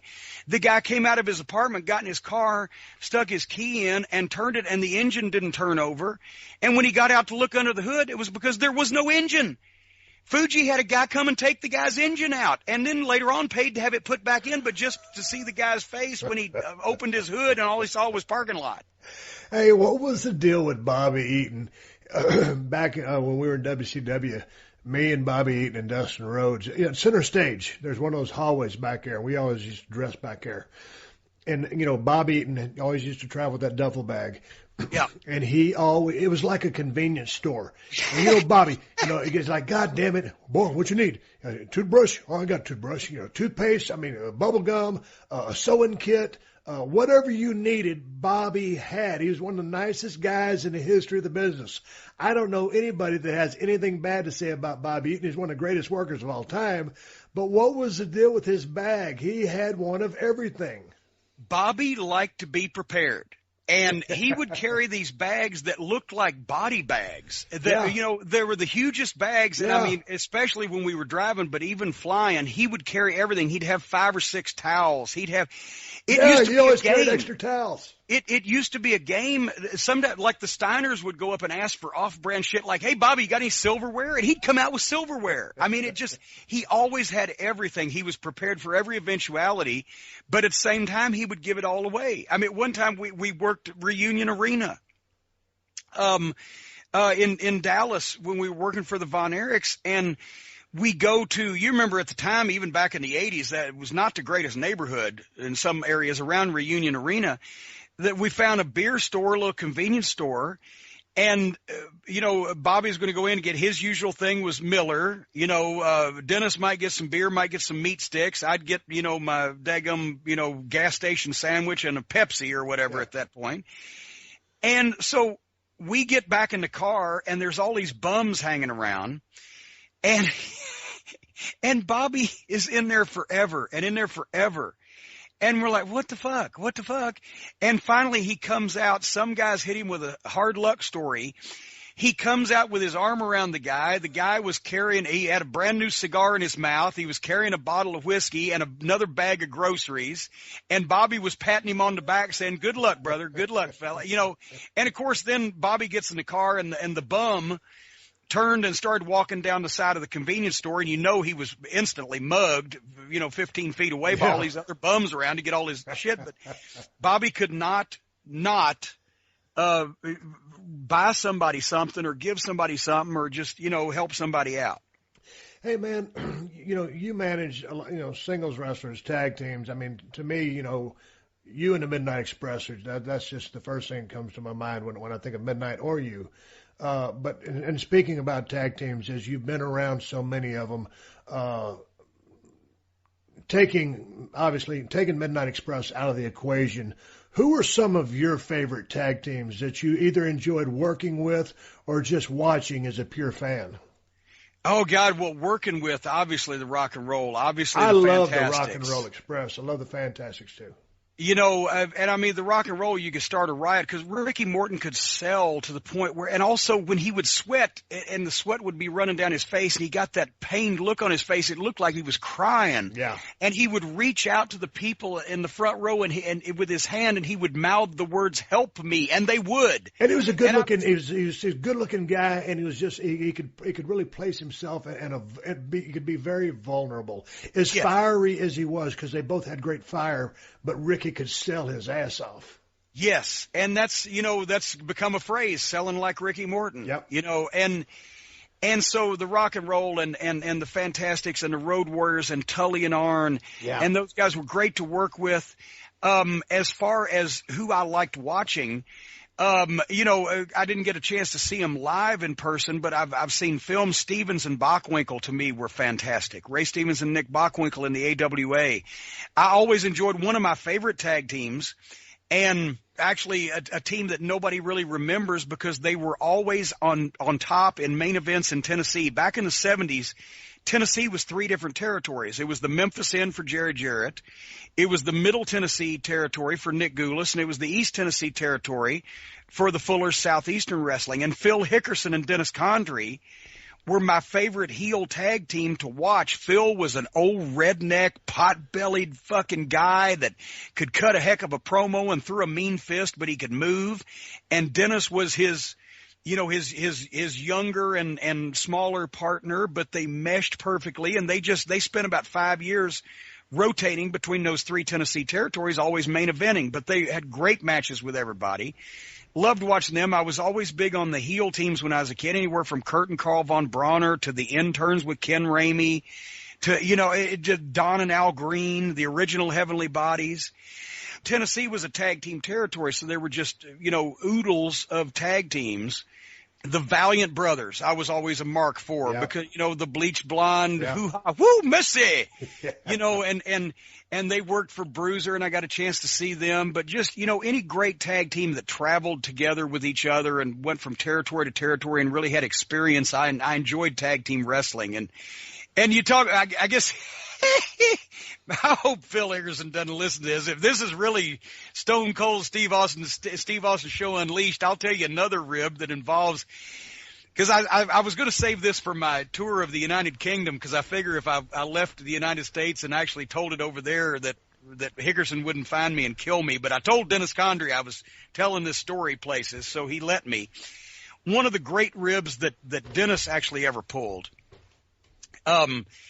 was with his partner Phil Hickerson, and we can tell it because this is the Unleashed program and we can say these things. They were working Tennessee, and this was back in the late 70s, and you remember Tojo Yamamoto. Oh, yeah. The most unlikely main event babyface in the history of wrestling. He was like 5'2" and shaped and looked like Buddha, but he had been a heel in Tennessee for years and got so over that he became a babyface and was one of the biggest box office attractions and trained guys like Bobby Eaton and Jerry Jarrett. After they got in the business, he was the guy that polished them. Well, Tojo was a great man and a wonderful human being, but as many people were back in those days, he was a little homophobic. And he always used to look at Phil Hickerson and Dennis Condrey sideways because Dennis had the bleach blonde long hair and Dennis had a big set of lips on the ass of his tights. They just did everything to get heat, right? Yeah. They could. And they would do the old heel stuff where Dennis would run on his knees away from the baby face and hug Phil. Yeah, yeah. And Phil would look around, and that's where we got a lot of that Midnight Express stuff. Where, we did it ourselves. Yeah, Dennis would hug Bobby. I'd hug Bobby. I'd kiss him on the cheek. Everything was all playing on people's, fucking various prejudices. Anyway, Dennis Condrey, unbelievably enough, because Phil trusted him, was able to convince Phil that it would be a wonderful rib, because Tojo was homophobic, if in Louisville, you remember when you came back to the locker room, you had to come downstairs, you had to turn right and go in one of those rooms. If when Tojo came back from the ring, that Phil would be down on his knees in front of Dennis, and Dennis would have his trunks down, and it would be just like that Tojo had caught Phil about to go down on Dennis Condrey, and he would validate all the things that he had thought about them because of their bleach blonde hair and the way they acted in the ring. Phil went along with this. So they've got somebody watching for when Tojo's coming. And they get the word, and Phil is down on his knees in front of Dennis, and Dennis even added to it right at the end. He said, have your mouth way open, right? You're just about to take it in. And Phil's like, okay. And so Phil's down on his knees with his mouth wide open. Dennis has his trunks down, standing in front of him. And, of course, Phil is looking to the side, right? Like so he can see Tojo's face when Tojo comes in and catches this alleged scene. And right as Tojo came around the corner, Dennis grabbed the back of Phil's head and shoved his dick all the way down his throat. And he said his tongue felt like sandpaper. And Phil came up off his knees and chased Dennis out the back of the Louisville Gardens, down the street, down Armour Place, turned right on 3rd Street, didn't speak to him for 3 or 4 days. And it remains one of the classic examples of the double reverse rib in history of wrestling, where the person that got ribbed was actually in on the rib to rib someone else until the rib turned. And of course, Tojo didn't know what to think. He didn't know what to think about the whole thing, but it was, that's the kind of that's one of the greatest stories I've ever heard in my life. You know, the thing is, you had to do that shit. You were on the road every day, all the time in those days. Yeah, I know. It gets rough on the road and you get stressed out, but shoving your dick down another man's mouth as a rib goes, that's kind of pushing the limits. We scared the shit out of Stan Lane one time. We were about what happened? In the Dallas airport, found the glass brake hammer. And the glass brake, I still have it in my office to this day. It looked like a judge's gavel type of thing, but it took batteries. And if you tapped it, it had a speaker on the side and emitted the sound of glass breaking, right? So we got to be able to get some mileage out of this. So we'd flown into Dallas, and we got that, and we didn't tell Stan Lane about it. So we're riding back from the show that night, wherever it was outside of Dallas, going back to our hotel, and it's about 1 o'clock in the morning, and you know those old Texas roads, and we're going through, and all of a sudden we say, well, here, this town, Stan, when Dennis was part of the team before you joined us, why, we ran a spot show for the Von Erichs in this town and at the high school, and we were leaving, and son of a bitch, wouldn't you know, one of the fans was so mad he threw a brick right through Dennis Condry's windshield when we were leaving his town. And, well, wouldn't you know, there's the high school right there. And as Stan turns around, I've had this hammer for 140 miles, right, in the back seat. Bobby's driving for once. And as Stan turns to look at the high school, I hit that glass brake hammer on the fucking window right next to his head, and that glass breaking went off. He jumped backwards into Bobby's lap and broke into a kung fu stance, and I thought he was going to shit himself. You know, we used to use props and shit like that. And it broke up the monotony. You had to do something, but it wasn't like Bad Ribs where we like destroyed people's property. No, like that's yeah, that's the kind of. I never was big into the ribs. I certainly didn't like getting ribbed, and I didn't really rib anybody, but I certainly enjoyed watching ribs. But the guys that ribbed with malicious intent, you know, that wasn't what it was about. It was about making the guys laugh and entertaining each other. I had a quick Tojo story. I just, I'd been in Dallas for like 2 months. They were beating the shit out of me on Friday nights and Saturday mornings in the Sportatorium. And then I was working full-time on the freight dock, and that's when I asked Jerry Jarrett, hey, when can I start working full-time?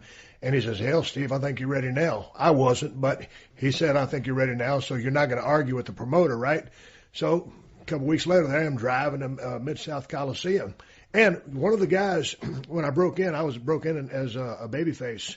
And one of the guys that would come in from Tennessee, they would let all the heels get heat on me. Here I was, a young, good-looking cat with long blonde hair.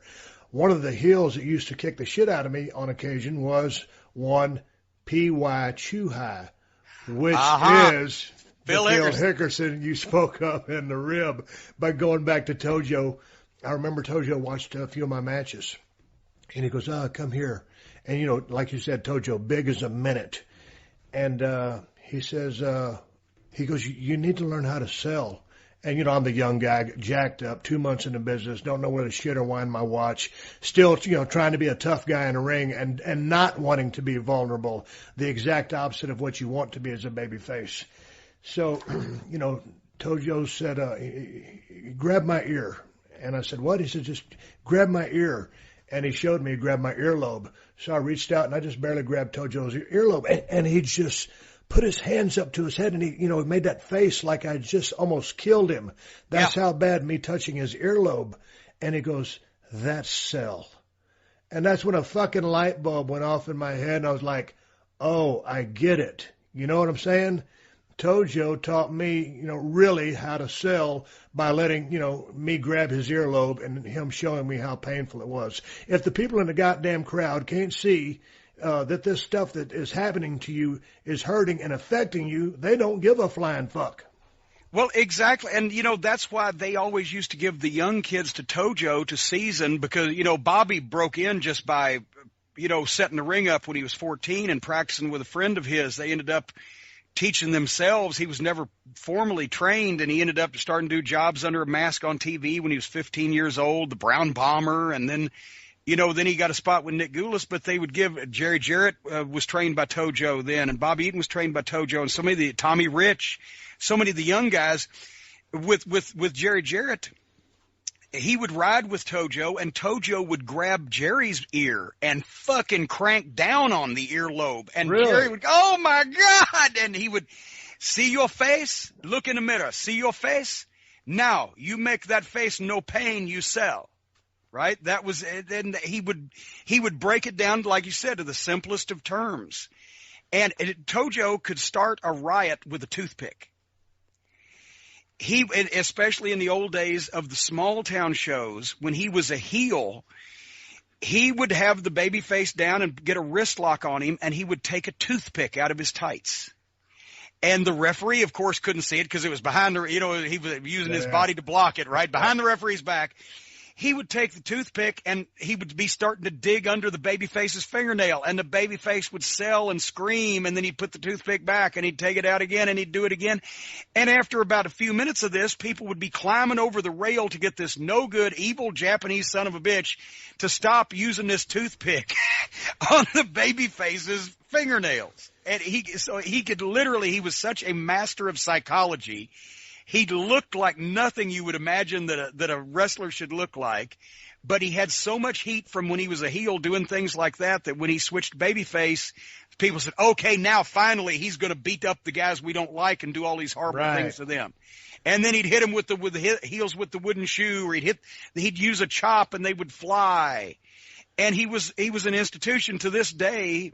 Once again, when you ask people in Memphis, name a professional wrestler, generally, it's Jerry Lawler, Sputnik Monroe, Tojo Yamamoto, Jackie Fargo. Right. That's who they name rather than Hulk Hogan or Ric Flair or whatever, because it was it was like El Santo in Mexico. Yeah. It wasn't just showbiz then. It was a cultural identity of that part of the country that those wrestlers were the big sports heroes.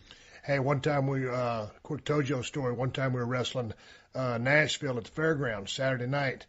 And you remember Nashville, probably the chairs were the same when I was there, when you were there. There were those folding chairs, but they were those folding wooden chairs with the slats. Yes. I guarantee you everything's the same in that building right now as it was 30 years ago. Heavy as a motherfucker.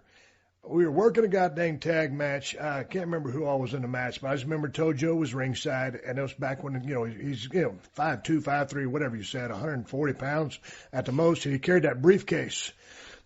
And Tojo obviously was a veteran. He always, kept his head on a swivel, but this time he did not.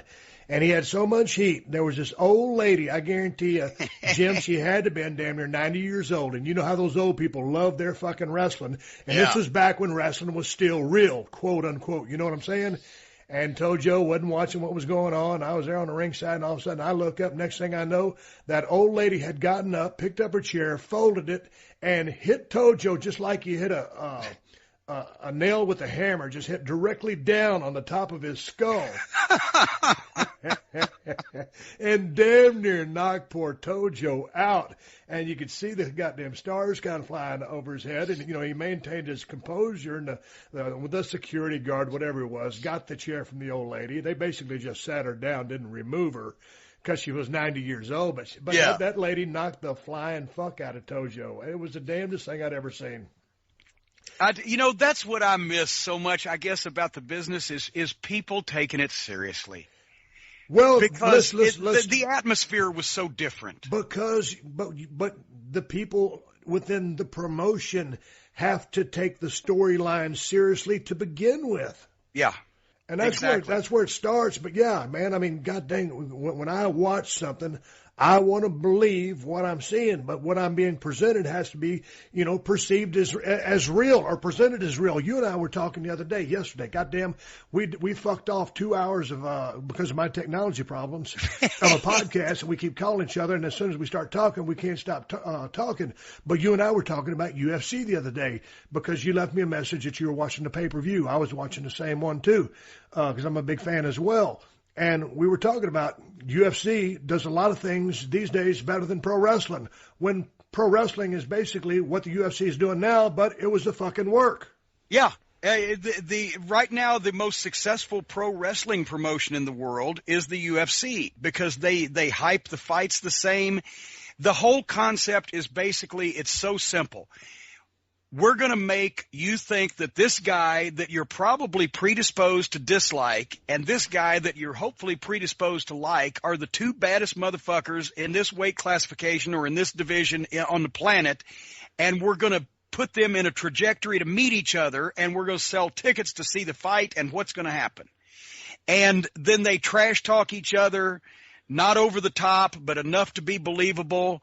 There's a grudge, there's an issue, they hype their fight, and they have their fight. And the fact that it happens to be real is the only difference between that and old-time pro wrestling. And, you saw it in the reactions of the crowds.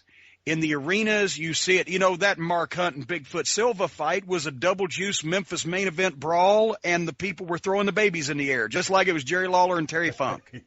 And, literally, I've seen insane things. In Louisville one night, literally a woman went into labor, and the EMTs had her on a stretcher, and she would not leave to go to the hospital until she found out who won the main event between Jerry Lawler and Bill Dundee. Christine Jarrett had to talk her into letting them take her to the hospital. And another time, a guy that had escaped from the city jail, actually went to the wrestling matches and got so wrapped up in what was going on that he hit the fucking ring. And they caught him.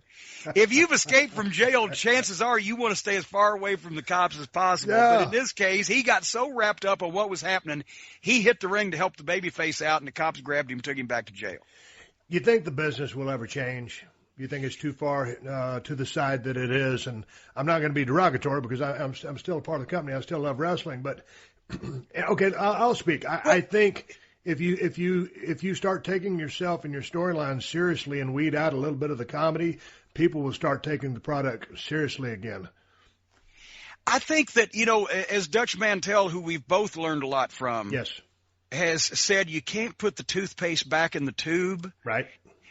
I don't think it's ever going to be what it once was in terms of the people taking it completely seriously. And some people, and I'm not going to go off on a Russo jag here, but Russo was just so gobsmacked to hear one time when we were talking in the car, when we first met each other, we actually did associate and ride together and speak to each other and everything. He couldn't believe. He looked at me like I had steaming turds hanging out of my mouth when I told him that people used to think wrestling was real.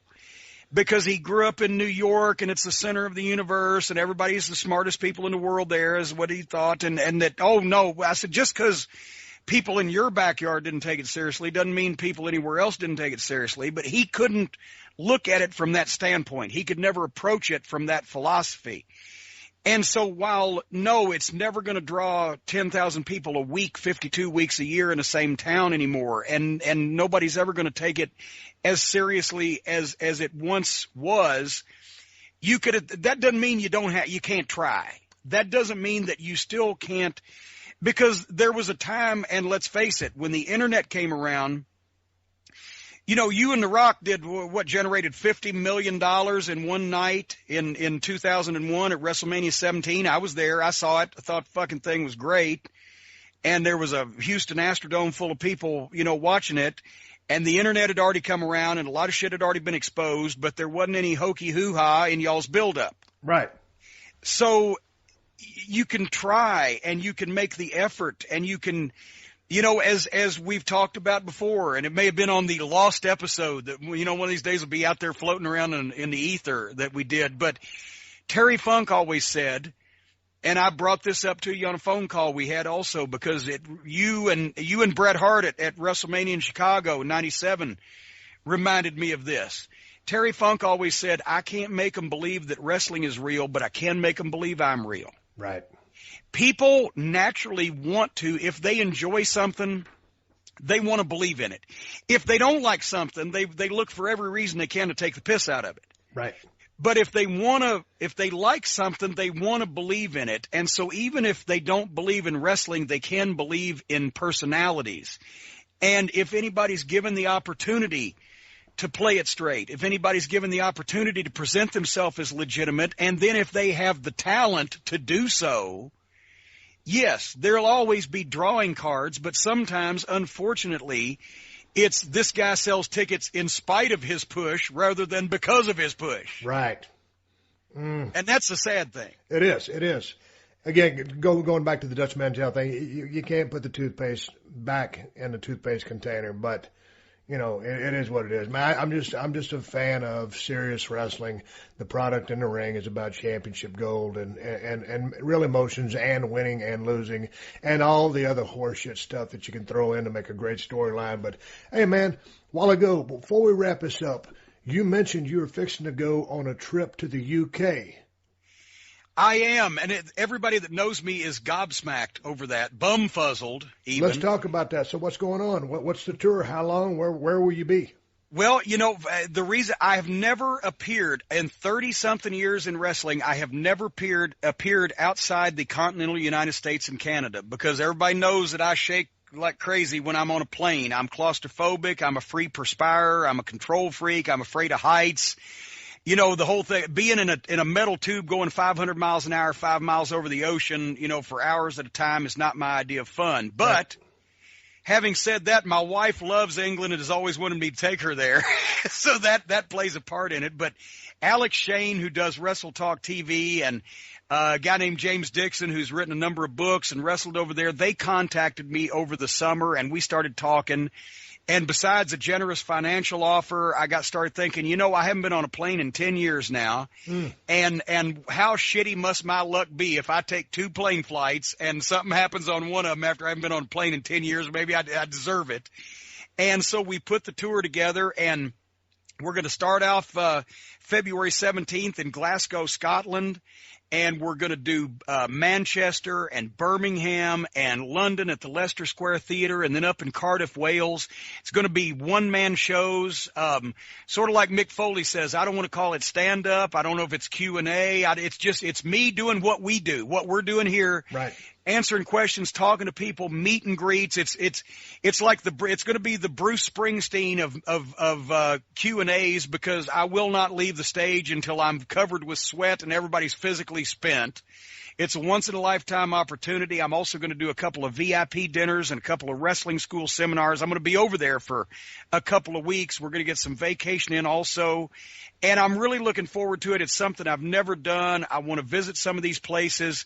It's the Jim Cornette Experience Live, but we're calling it, for all you Sex Pistols fans out there, a corny in the UK. And you can go to jimcornettelive.co.uk for tickets and information, or if that's too much to remember, just go to jimcornette.com and click on events and appearances on the UK tour, and it'll take you right there where you can buy tickets for the meet and greets. We're going to have merchandise available. We're shooting these programs. We're actually even talking now about doing a documentary, because people think there's probably going to be some entertainment value out of me not only driving on the wrong side of the road, but also seeing some of these things for the first time ever at past 50 years of age. So that it's the end of the last 2 weeks of February. We're going to have a ball, and I encourage everybody, if you're in the sound of my voice over there in Scotland or the UK, to check it out and come see me. Come up and see me sometime. I promise you won't be disappointed. We're going to bullshit to the end of bullshit. So how long can the shows last? You got to have kind of a set time to get in and out of the building.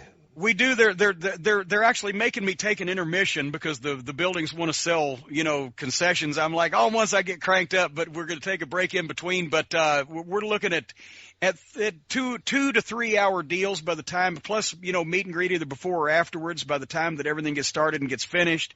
And you know, it's. I promise everybody they're going to get their money's worth, because it's not like that I've, you know, been there often in the past, and it's not like I'm going to go on a regular basis in the future. So, and you know, and you know me, I'm there to do what I need to do until everybody's happy and smiling. That's the only way to do it.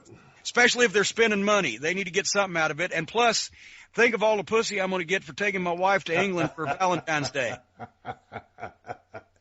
Because, you know, thing is, she'll cut you off in a heartbeat. I mean, I know a few guys she's cut out completely. So it's. But thank you, one and only Jim Cornette. Hey, right here in my hands. Listen, let's keep doing a couple more plugs before we ride off into the sunset. You sent me 2 books. I've been looking through them. I'm looking through Rags, Papers, and Pens. It's the merchandising of Memphis Wrestling by Jim Cornette and Mark James. Also, the Midnight Express and Jim Cornette. It's the 25th anniversary scrapbook put together by yourself and Tim Ash. And man, I'm not much of a reader because I'm a little bit ADD to your OCD, but I love looking through these old pictures. And so where can these fine human beings that roam our planet find this stuff, Jim? You can go to jimcornette.com, and both those fine publications are available. Rags, Paper, and Pens is not only the history of the merchandising of Memphis wrestling and tells the firsthand story of how I got involved in professional wrestling as a photographer, but we reprinted programs and pictures back to the 50s all the way through the glory period of the 80s, and stuff that hadn't been seen in a long time, and how that the top wrestlers in the glory days of Memphis wrestling were making house buying money off those little $1 and $3 pictures that we sold at the merchandise table every week at the matches. And Rags, Paper, and Pens, the title comes from Sputnik Monroe, because he always used to say, there go the baby faces selling their rags, paper, and pens out there. And it stuck. And then the Midnight 25th Anniversary Scrapbook is basically a rock and roll tour book and a wrestling souvenir fan book with the date and the place and the result and the opponent and the gate and the notes on every match the Midnight Express and I had as a team for our 7-year period, plus a lot of color, paycheck stubs, memos, behind-the-scenes stuff that you didn't get a chance to see in those days. It's a unique look at a unique tag team, and I did it for our 25th anniversary. Actually, this year, we just passed our 30th anniversary. We had the first Midnight Express match in November of 1983. I still have a few left. They're going fast, but you can get them at jimcornette.com, and I appreciate the plug, Mr. Austin. Well, you know what? We're just coming up shy of the 2-hour mark. It's time to ride off into the sunset. And, hey, the Jim Cornette Experience, your podcast. If you ever need an old wrestler with a bald head and a goatee, give me a yell. I'll come on your show sometime, plug some of my shit. Well, funny enough, imagine that you mentioned that. I wasn't going to hit you with it out in public here while we had a good string goddamn, going. I don't give a flying fuck. This is Unleashed, goddammit. Well, in that case, if you're willing to do it, just folks, if you keep watching at the Jim Cornette on Twitter or jimcornette.com or MLW.com for MLW Radio, the Jim Cornette Experience, you will probably in the next few weeks be seeing that old broken down bald-headed wrestler coming back out of the sunset and joining me on the Jim Cornette Experience, where I get to turn tables and ask you a bunch of shit. Hey, that sounds great to me. And whenever you're ready, you just let me know, and we'll do it. We're going to be booking it soon. Trust me. All right, Jim, I appreciate you doing the show 2 weeks in a row. We got it all locked down. All your levels have been good. This is a successful endeavor. We're going to, we don't sell anything. We say, I got some T-shirts now coming down the road. This fucking podcast for free. This motherfucker's for the working man and the working woman, which you and I both are as well. You got to work for everything you get in life. Jim Cornette, it's been a pleasure talking to you. One of my favorite managers of all time. The Midnight Express is one of my favorite tag teams of all time. All the stuff with the rock and roll, the Fantastics, and the stuff that you were talking about, the stories. I enjoyed all of our conversations. I enjoyed the last podcast that will never air because it's only the side of the conversation, but I think I enjoyed this one more. So I think, Austin Cornette 2 was a success. We'll do Austin Cornette 3 on your show. Hey, we could go as long as Bobo Brazil and the Sheik. I think they hit 37 years. So the longest running program in wrestling. Thank you, Steve, very much. I appreciate it. All right, Jim, I'll catch you down the road. Yo, ring in the new year with the Steve Austin Audio Whoop-Ass T-shirt. It's available now at podcastone.com. Just click on the store link. All right, I want to thank my old buddy Jim Cornette for being on the show. It's always good talking to him. That guy goes a mile a minute. He doesn't miss a thing. OCD like a motherfucker, but he can tell a story. And a wealth of information. Teddy, you listen to the interview. This is one smart cat, and he remembers every single thing. And so much of his life is documented from all the notes that he took and when he had positions as a booker and just the way he recorded just basically everything he did and has tremendous recall. And, hell, I can't remember half the shit I did. So it's always interesting when I'm talking to someone. They'll say, hey, you remember when you did this? And I'm like, no, I don't have a fucking clue. But it sounds good. Did you like it? Because if you did, I did. Final thoughts. My final thoughts were I enjoyed the conversation with Jim Cornette. We got a few more weeks out here at the Broken Skull Ranch. You're going to get a few more shows coming out here. Appreciate you guys supporting the sponsors and going to my little chump-ass website, BrokenSkullRanch.com, which I don't update. Well, I do update on about a yearly basis. I like to update that motherfucker where it needs or not. You can go to SteveAustinShow.com, click on that Amazon banner, help support the show, help support my sponsors. I got some good-ass sponsors on this show. Oh, here's a story I forgot to tell. Nah, I don't need to tell that story. I was going to tell a story when I farted in the kitchen. I'll say that one. That almost got me divorced. I thought it was funny. My wife didn't think it was very funny at all. It was one of those kind of farts which stunk so bad. I was the only person that thought it was funny. That's foul. That's offensive. Look like these flowers on the table. I got some yellow flowers here on the table my wife has in a vase, and 2 of them are wilted, so I guess those 2 smelled the fart and the other was dead. They were closest to the kitchen. Oh, Jesus Christ. That might have been one of my best all-time farts. And, there's really nothing to brag about, but this is the Steve Austin Show Unleashed, and I don't give a flying fuck, so that's just the way it is. One more time, hey, appreciate you guys supporting the show on the Amazon link, clicking on that banner. If you do a little shopping, it helps support the show, pay the bills. Appreciate all the people down there at Podcast One. Teddy, anything else to add to this equation? No, just ready to do a little more hunting. A little more hunting. Hey, if you're down there in South Texas, you need something built, check out Ted Fowler Construction, the working man down there in South Texas. Hiring giraffe pussy, but he's good. All right, Teddy, I'll catch you down the road. We're fixing to go jump up in a deer stand. To everybody out there, for Fowler361 on Twitter, I'm Steve Austin. Thank you to Jim Cornette, and I'll catch your ass down the road. I'm, of course, Jim Cornette, and today, all my shit's back together again. My computer repair story has taken a shocking turn. Plus, I'm not going to be someplace that I told you I was going to be. I'm going to attempt to educate some more stupid people, and our guest today to tell stories about his friend, the late Blackjack Mulligan, from MLW Radio's MSL and Sullivan show, Kevin Sullivan. And now here is my heat-getting co-host, the great Brian Last. Let me stop you right there. Please, do me a favor, Jim. Going forward, when you introduce me on the program, I would like you to refer to me as Mr. Co-host, the great Brian Last. That's right. I got the email, the press release you sent out. And I slipped over that. So I'm sorry. Mr. Co-host, the great Brian Last. And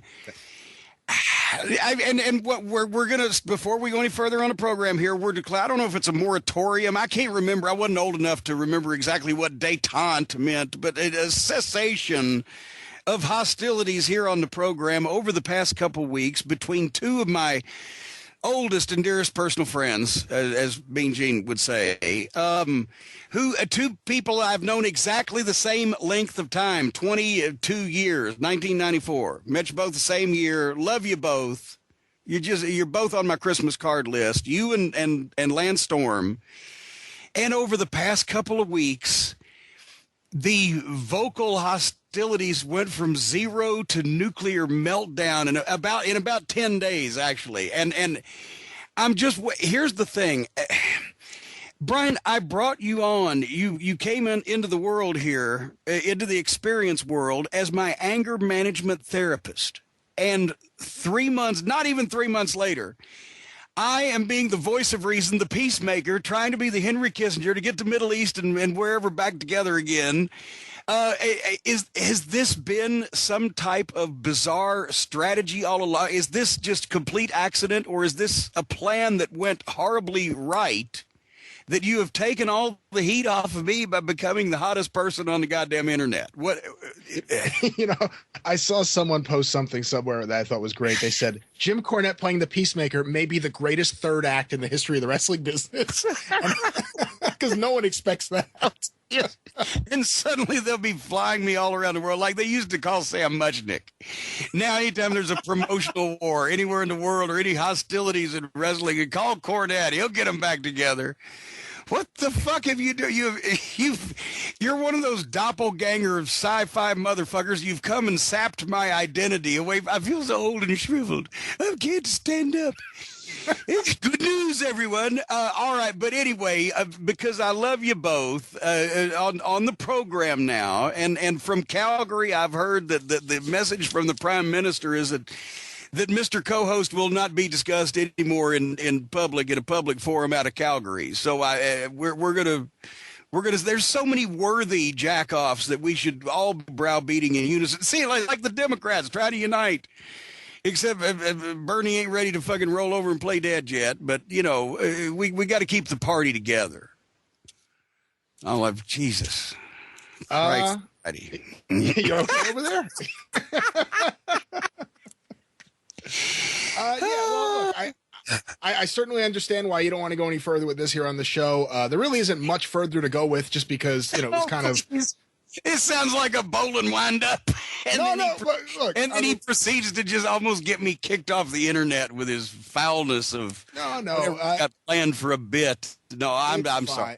It's fine. You know, as far as I'm concerned, the match is over and it was a knockout. But I will have a few last words to finish this off at the end of this week's episode of 605. But is that a tease? Is what you're teasing? Well, I know you don't want me talking about it here, and I have a few more things I want to say, and I'll say them at the end of this week's 605. Call the hotline, ladies. I can't talk about it here. 99 cents a minute. Mean Gene last. Thank you very much. Last week's, by the way, show, after in some quarters were offended, they got rave reviews because of our guest, Ricky Morton, at Real Ricky Morton on Twitter and the School of Morton. People were raving about it. I hate to talk about how great that people, you know, universally praise something that I've done is. So why don't you talk about it for a second? Talk about how everybody online loved it. Yeah, and you know, I thought it was extraordinary. After we finished recording, I said to you that may be the best interview you've ever had on your program. It wasn't even an interview. That's what was so good about it. It was a conversation between two longtime friends, two longtime coworkers, and you touched on so many different things. You know, what people out there listening don't realize is we kind of before we start something, we say, okay, let's look to go about 30 minutes or 45 minutes. With this one, you guys went over, and I wasn't going to say anything. I wanted you to keep going because it was just so good. Usually when you interview someone, I have a few questions I want to ask, and I usually get my questions in. This time, I got one question in, and then I was happy to sit back and listen. It was, I think, the best episode of the experience ever. Well, see, here's the thing. Guys in wrestling in the 80s, before cell phones and personal computers and fucking Zabada and all that stuff, actually had to talk to each other in the locker room. So you got, and more shit happened to them because they were out, you know, fucking all those rats that people deny existed back in those days. And so shit happened to them, and then they talked about it because there was nothing else to do when you were in your concrete block locker room. Anyway, follow Ricky on Twitter, and now I can follow people on fucking Twitter again. All the shit. My computer is fixed finally. But here's the after a month, after a guy who said, "Oh, I can fix this thing," and he's supposed to know what he's doing, and he comes over here and runs shit for hours, and then says, "I'll come back and it'll be fine," and then he bails and never comes back. We never hear from him again.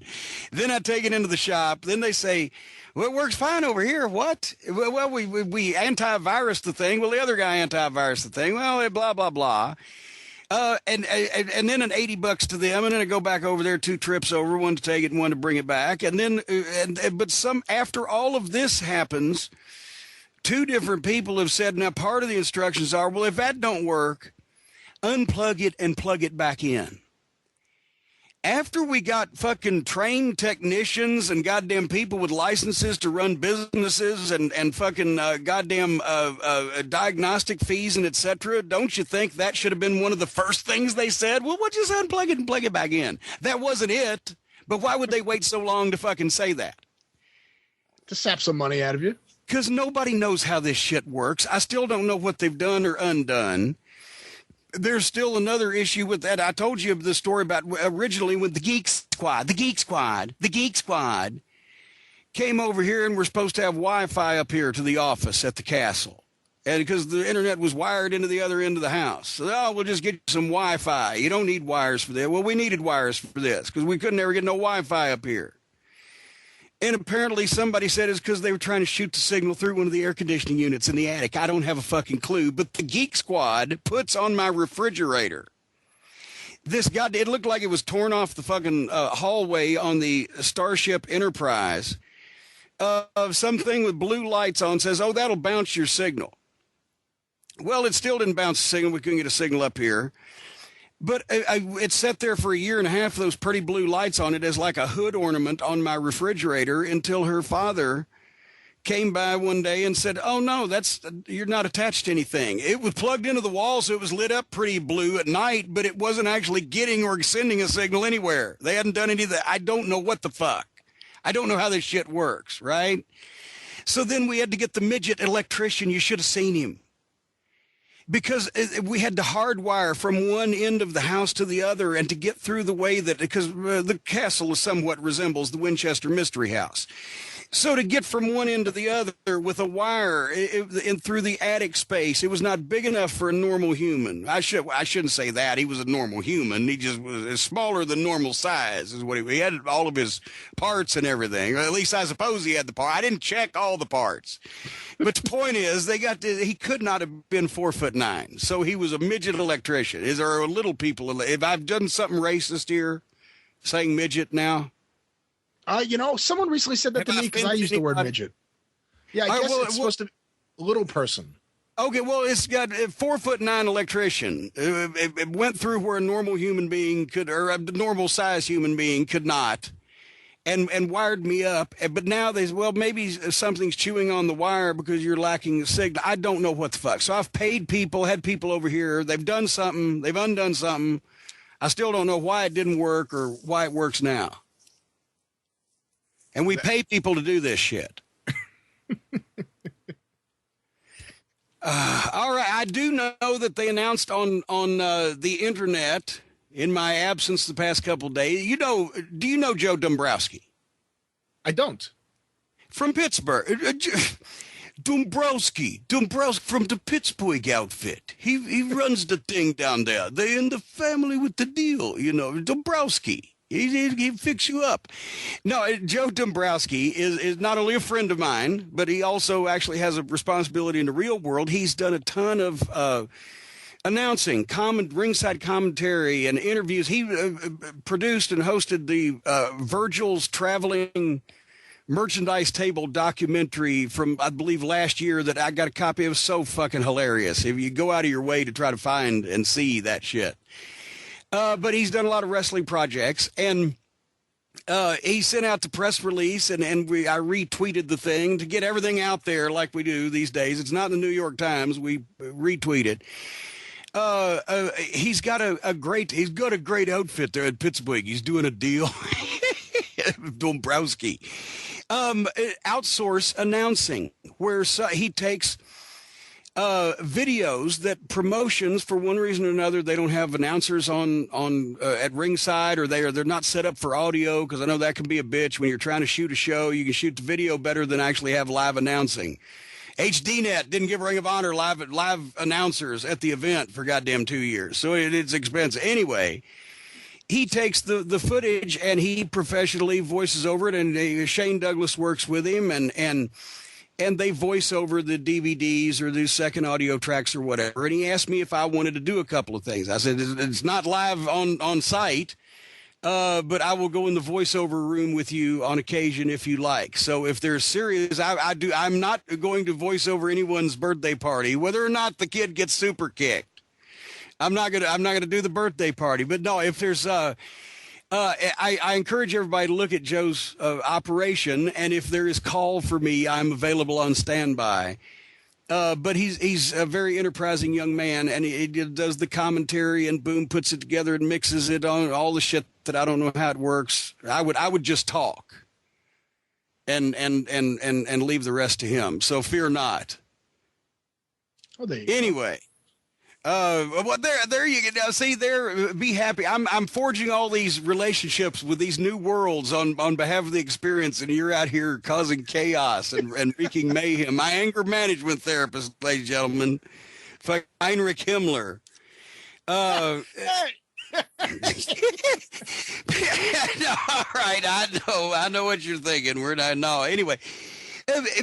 Over the past couple of weeks on the internet, did you see the one story that I can't remember the exact wording of the headline, but basically Jim Cornette says Shinsuke Nakamura will be a flop in the WWE or chance of success in WWE slim or some derogatory thing? Did you see that one? I did see that. Yeah. Did you read the actual article though, right? I didn't. I just read the headline because I think I knew. I think I knew where they were talking about, and that wasn't what you said, so I didn't even bother reading the article. Because I was about to say, because these numbnuts out there don't read their shit.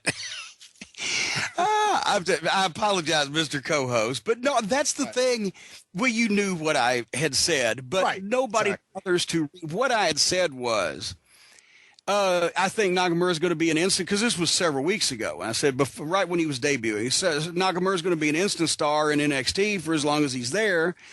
His success on the main roster depends on the chairman, as JR says, how Vince McMahon sees him in, pretty much in the long run, because Vince's overwhelming success with luchadors or guys from Europe. How long did it take even Steve Regal to get a chance to get over? William Regal. The guys from Japan. There was one time I've told the story where this was when he was working with Antonio Pena in the late 90s, and they were doing a syndicated Super Astros with legitimate lucha talent, and this was a brief period of time. Do you remember it? You remember everything, so you got to remember that. Yeah, of course. I think 97. One of the minis and shit, yes. Well, at one point, Vince also said, well, while they're here, apparently he just started penciling these guys that Pena would bring up to feature on the Super Astro show in on like Shotgun Saturday. I don't know what, the B show or whatever, something on Sunday Night Heat.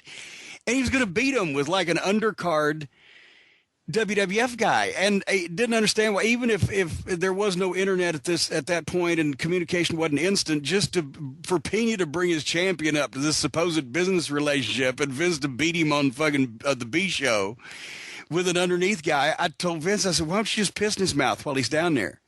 And he looked at me, what do you mean, pal? I said, it's the guy's champion. If you want to do business with him, even if he is a fucking chump, you can't just fucking, knock him off. Oh, okay, I understand. Boom, boom, boom. But he didn't think that way. He didn't. So anyway, the point was, if Vince allows Nakamura to be himself and to do what got him over, and to hopefully allow people to ease that translation into another culture, instead of having him doing goddamn skits as part of a fucking Saturday Night Live fucking Chinese delivery fucking sketch or whatever, because he doesn't understand how big or who the guy was in his culture, then, that could derail things, was basically the point of my statement. But see, people do not live there. People look at the headlines, and the bigger the headline, the better, because it's easier to see, and they don't read in depth or check details or confirm independently or what, or they just mislead or panic, sort of like the GOP right now. But anyway, so that was one of those. And I was on JR's Ross Report a couple weeks ago, right? Our good friend Uncle Dave Meltzer was on the show last week, and I got a couple of tweets about it, and I know you saw them about. One person even said, well, Meltzer credited Kenny Bolin. Somehow Bolin, in a desperate grab for attention, possibly planted this, that Bolin invented the 5-star rating system, right? My childhood friend. It was a childhood friend of mine, but it was not Star Maker Bolin. You know this story, don't you? Of course I do. But have I ever told it to you directly, or have you just heard it from me speaking of it on? I've heard you speaking of it. I think we've talked about it in the past, but I haven't heard it from you directly in a while. So I'm thinking that the newer audience is going to go, what the fuck now? Now all of a sudden he's Voldemort. He's taking credit. I invented WADA. The Attitude Era was all mine. But no, inadvertently, through a childhood friend of mine, but it wasn't Star Maker Bolin, invented the 5-star match rating system. And that has been talked about in the past, but not recently. So I'm thinking a lot of people are going to call bullshit. And here's what happened. There was a friend of mine that he was the smart fan in Louisville. And Brian, you're almost old enough to remember this, but before the internet and before kayfabe sheets, back in the days of the fan club bulletin era, in the late 70s, there was one smart fan in Louisville. I'm not talking about the new wrestling was work. I'm talking about one smart fan that was hooked up to all the fan club bulletins and newsletters and traded results around and programs and like went to St. Louis every month to see the Keel shows with his mother, good old Juanita, bless her. My friend Norman Dooley. And we went to Cincinnati a few times, see Mid-Atlantic Wrestling, and he point is, he was the guy in Louisville. There was nobody else. I was already a photographer, so technically I was in the outfit, right? And there was nobody else in Louisville, so if you wanted to know the results, you went through Norman Dooley. That's how primitive it wasn't even tape trading yet, because there wasn't tapes yet. There was, but we didn't have them. But that was the line of information. And like a big city of St. Louis would have, there'd be a dozen in the regular cadre of smart fans, right? By the time Philadelphia, it was a goddamn fucking exhibition hall full of smart fans about fucking 10 years later. Anyway, some of the smart fans were in the ring by that time in Philadelphia. Anyway. Yeah, that's right. So Norman would type up the results of the matches he saw in the Louisville Gardens Keel Auditorium. If he went with me to a spot show, he went a couple of times down to Memphis, etc. And some people knew him not as Norman Dooley, but as Weasel Dooley, because I named him Weasel because of certain facial resemblances that he had. Let me not go any further. And a little John Denver-ish and the glasses, but the squint And I love Norman. if you're out there listening, because I'll talk about that later. Anyway, so he ran with it and published Weasel's World of Wrestling. It was just like 3 or 4 page Xeroxed. That's a term. Xeroxed sheet with a rundown of all the matches he'd seen and the results and etc. And he starts sending this out to the regular group of people in every territory, in every major city that did the bulletins and kept the other smart fans apprised of everything through the mail and on the phone. This was how that was done in those days, if you're interested, folks. So anyway, Weasel's World, he started giving these he was breaking down the finishes move by move. It was like a play-by-play of the match, and then he started going into opinion about whether he thought it was good or not, or how it, hooked him or whatever.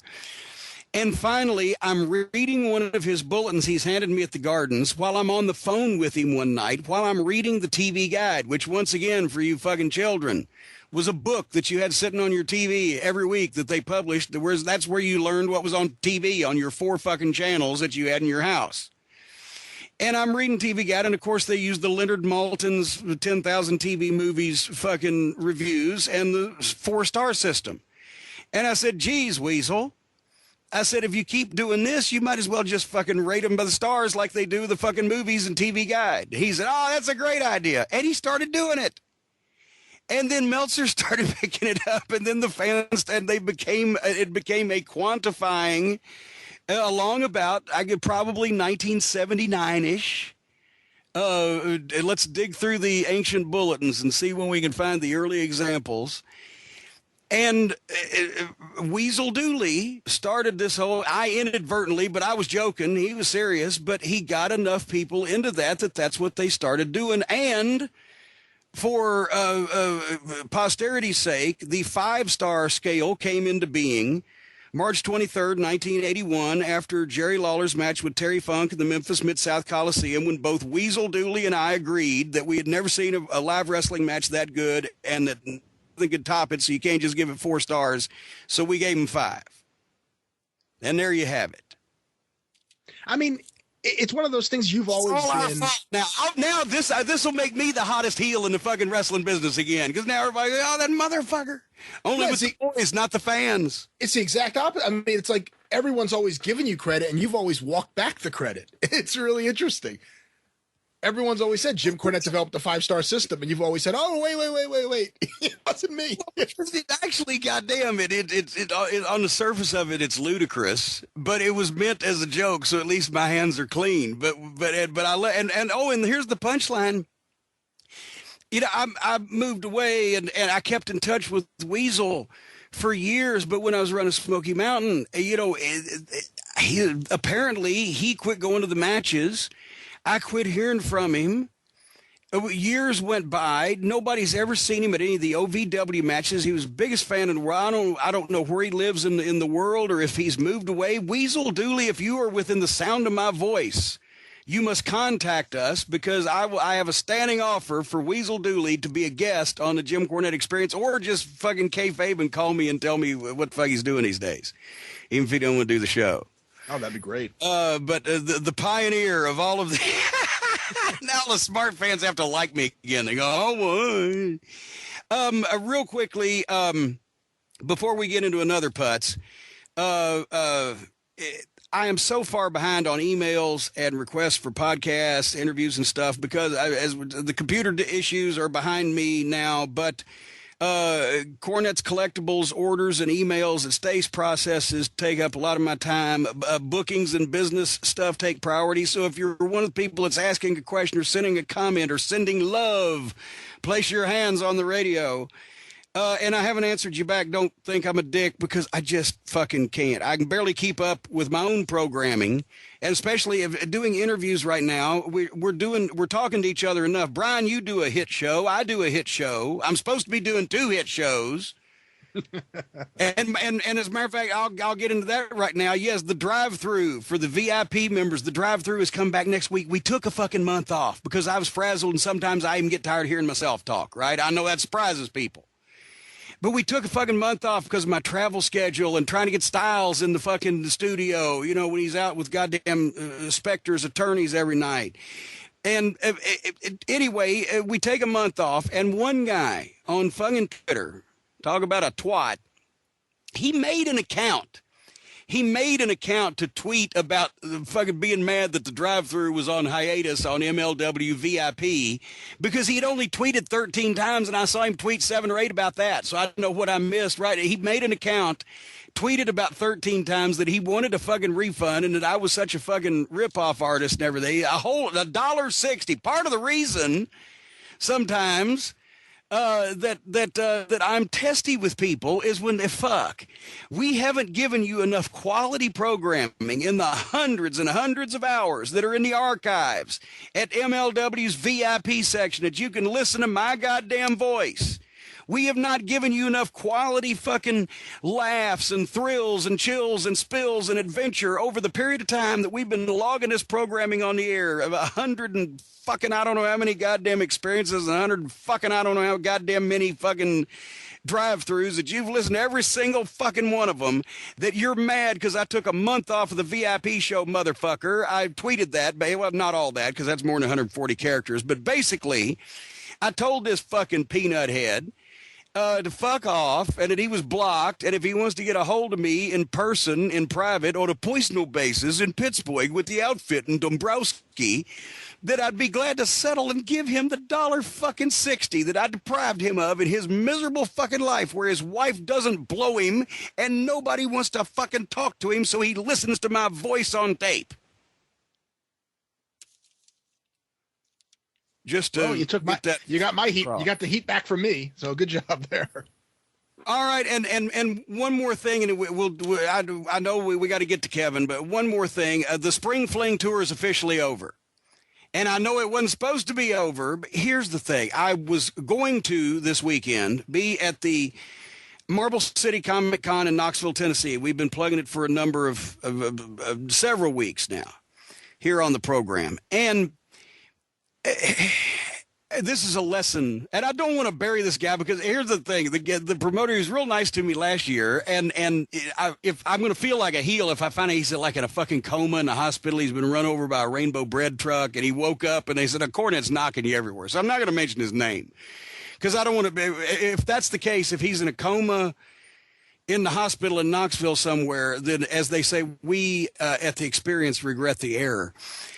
But last week, situation came up where I needed to be back home a little bit earlier than I thought I did in Louisville. And because of the aforementioned traffic fuck up on I-75 North, we talked about it here on program a couple weeks ago. And you got to drive through goddamn the fucking hills and valleys of East Tennessee, which are a beautiful place, but not if you're trying to make any time.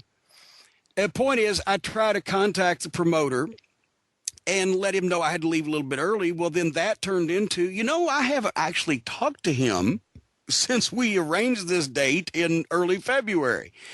And that was basically when I was making my April schedule around shit I had done last year that I wanted to do. And one of the things was because I went to Knoxville, I had a lot of fun, sold some comic books, and would get to have dinner with Dr. Tom Pritchard. I said, well, that'll be great. So I said, I'll do the same thing for you again this year, same deal. And I've never heard from him again, so I try to call him on the phone. Voicemail full. Nothing drives me into a frenzy worse. If you're a promoter, ladies and gentlemen, of anything, of wrestling or chickens fucking, the week before your show, you're going to have a lot of shit go on that you need to know about. And if they can't get you on the phone in person, you need to have a voicemail where they can vent at you what the fuck is wrong so you know about it. Right? So anyway, the voicemail was full. So I send an email. Here's the situation. Boom. Call every day for the next 4 days. The voicemail is still full. Never writes me back on email. Then all of a sudden, Stacy, who's the one with some common sense around here, says, really, you're going down there to play comic book dealer and fucking probably have lunch or dinner with Dr. Tom Pritchard based on you telling this guy 2 months ago, yeah, I'll do it for the same deal from the Pittsburgh outfit. That's all right. So I couldn't get a hold of the guy, and I ain't going. So that's I don't ever cancel dates or do things like that. So and not show up someplace I've been advertised. But like I said, I apologize if during the course of a week, one of the featured fucking advertisees cannot get a hold of the promoter through fair means or foul about the event. I think it's a disqualification. So is that the end of the Spring Fling tour? Yeah, apparently, yes. See the mojitos. The mojitos out on the deck. You live in this enclave, this fucking high-dollar enclave out on Long Island where you have the fucking mojitos out on your goddamn veranda overlooking the boat ups and everything. Yes, that's the end of the Spring Fling tour, and I'm spending the rest of the month here at the castle. And the Super Summer Sizzler Series tour starts May 7th. There are going to be limited dates this year compared to last year, but the big one is June the 11th in Monroe, New Jersey for the Legends of the Ring, and we're shooting season 3 of Back to the Territories with kayfabe commentaries. One guest has been revealed because Sean Oliver did it, so I guess it's okay. Bill Eadie is going to discuss Georgia Championship Wrestling, of course, the Masked Superstar. One of the biggest Georgia stars of the late 70s, early 80s. And the other two will knock your socks off. I'm not sure if I'm supposed to let them out. Truthfully, at this point, I don't know. So I may have to get clarification on that, and get back to you. I don't want to just divulge anything at this point. They're going to be amazed, but all the kayfabe commentaries programming is amazing. You know where I'm going with this, don't you, Brian? The newest release. So. The newest release. Let me read.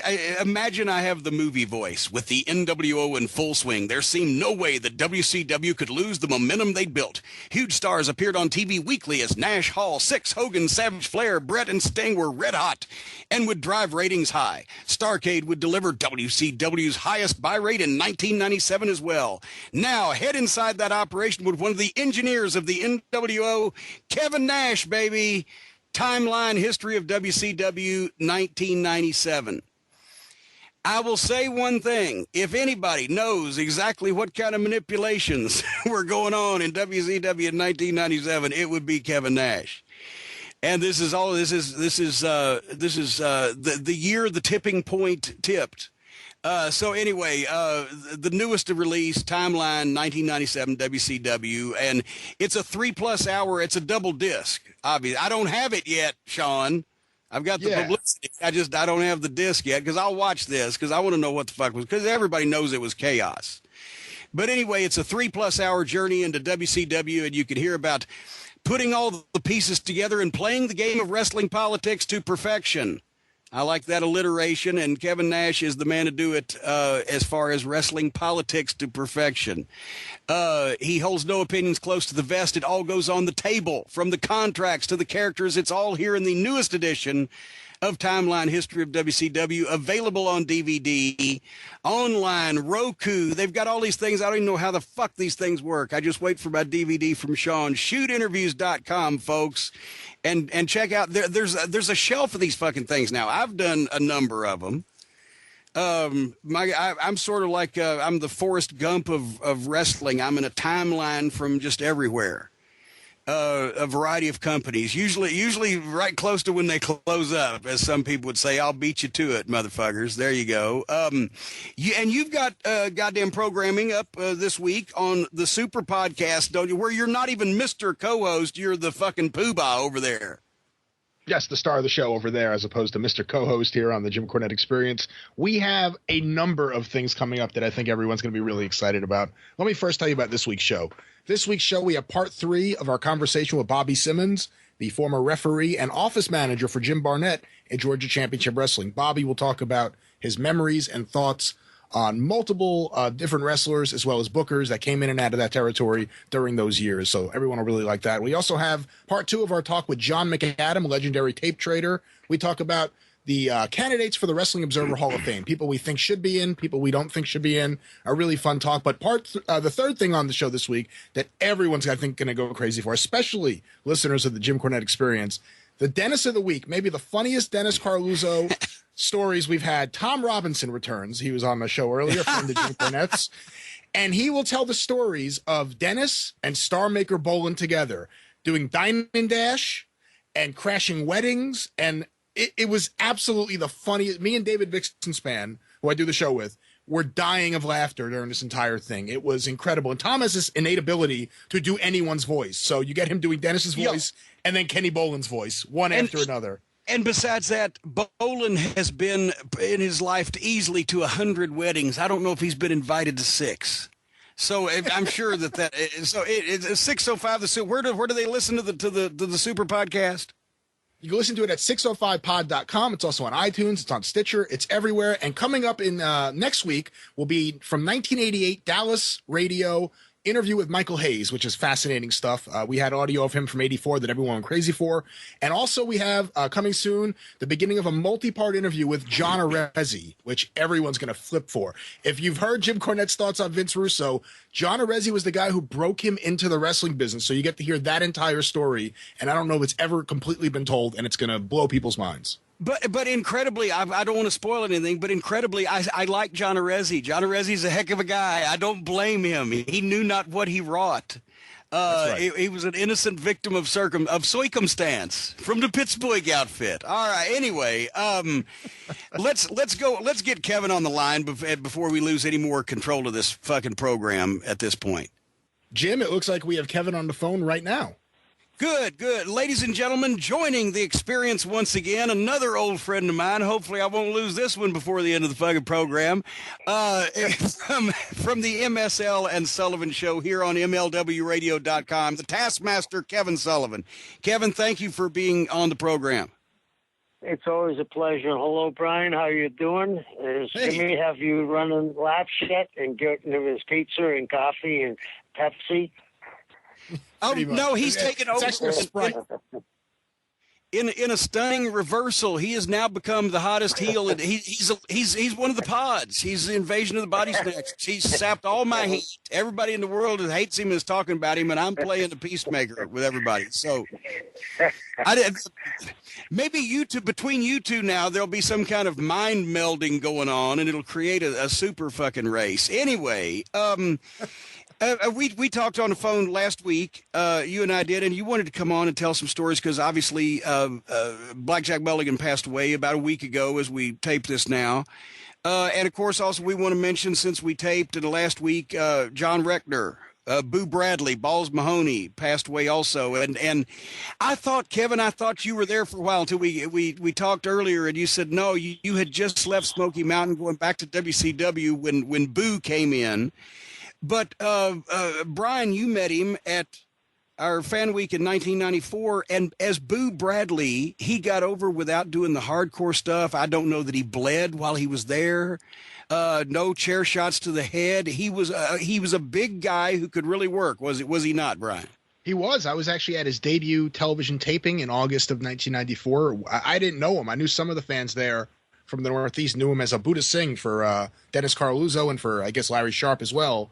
I had never seen him before, so you see a big guy in the ring, you kind of have expectations, and then he could move and he could bump, and he was very impressive right away. And I got to know him a little bit in '94 and '95, actually, mostly when he was there. And for a big guy, he was really good in the ring, Jimmy. Nice guy too. Well, and Kevin, you'll love this real quick, but he got over as a babyface because I researched the Mighty Igor gimmick. With a little bit of Steve Kyle from Memphis, right? And basically he was Boo Bradley, a takeoff on Boo Radley from To Kill a Mockingbird, as Chris Candido's big goofy childhood friend who ends up saving the day. Well, he was a heel at first, but then when we found out that Tammy, that evil bitch, was threatening Boo's only friend, his cat Boots, right? And so that's how they had the hold over him. And when he switches babyface, he's in the cutoff shorts and he's got the weird haircut and he stuffed animals. And we would get like 10, 15 stuffed teddy bears and animals every night and give to the Toys for Tots or whatever that the fans would bring him. Doing none of that hardcore shit. The only hardcore thing we did, and we're going to get to our topic, but now that I've started down this road because this is a fucking story. If you weren't there, you would have loved this. The night that he finally switches babyface, and now he's brought in Mick Foley to team with good old Boo Bradley against the evil Chris Candido and Brian Lee with Tammy Fitch. And Boots the cat has been stolen by Tammy. And they in the Knoxville Coliseum, and you know that crowd, right? And I believe this was a holiday. It was Thanksgiving or Christmas. So the whole family was there. They come out with Boots. It's really Tammy's cat, right? They come out with Boots in the ring, and they stick him in a canvas sack. Right? And they run, and there comes the babyface. They're chasing the fucking heels with the cat. And for momentarily, as they're running around the Knoxville Civic Coliseum, they go behind a curtain you can hardly notice, where I am waiting with the other sack containing something less alive at the time. We make the fucking sack switch. They come right back out seconds later. Here come the babyface chasing them. Tammy throws the cat bag into the ring. Candido climbs the top rope and comes off with a flying ass drop to the middle of the ring and squashes the fucking cat. And the place it was like a Koloff just landed on Bruno in the garden. Bah!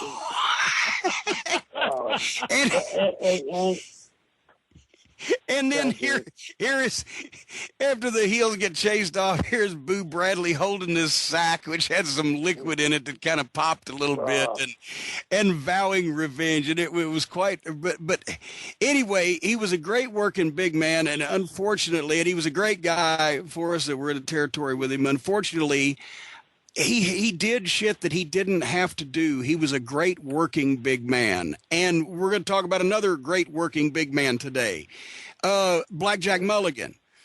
Because as he wasn't as big as he was advertised, but he was bigger than most everybody in the business. And he could still work. He had the Wyndham genes. He could work and had a personality along with the size. You told me, what is the story? Why did he punch Andre, and what did Andre do about it? Blackjack, you know the famous story. Him and Ole hated one another. Yeah, and he knocked Ole. That was back when Crockett had the territory, and they did it Raleigh TV. 3 weeks in a row, he knocked Ole out, completely out. You know what I mean?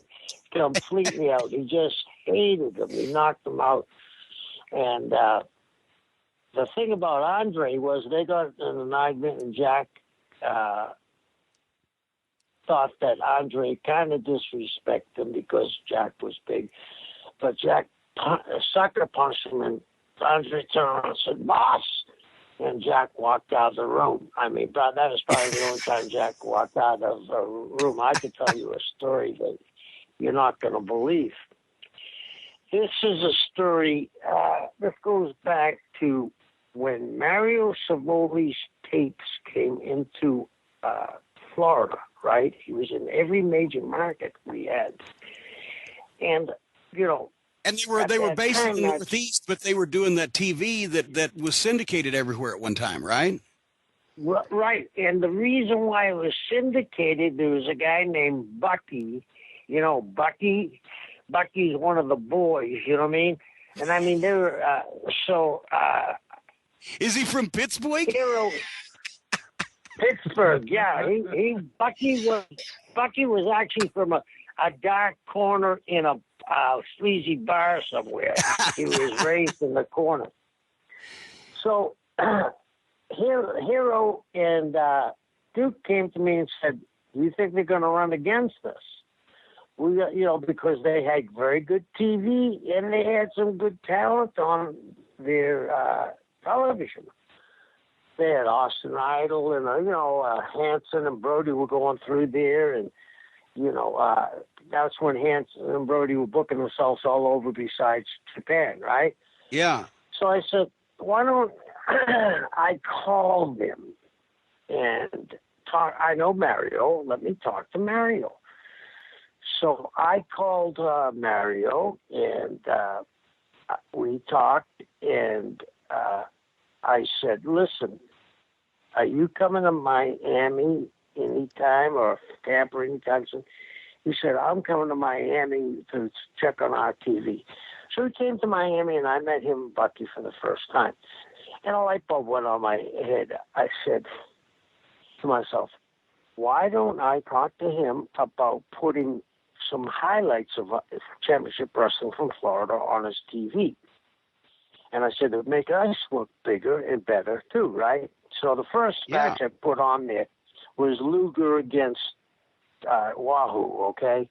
And then the shit hit the fan because Wahoo did the job for Luger, and, they say, well, you got to watch what you can put on. So now I go back to them and I say, hey, I'm going to crack here because I got the seat.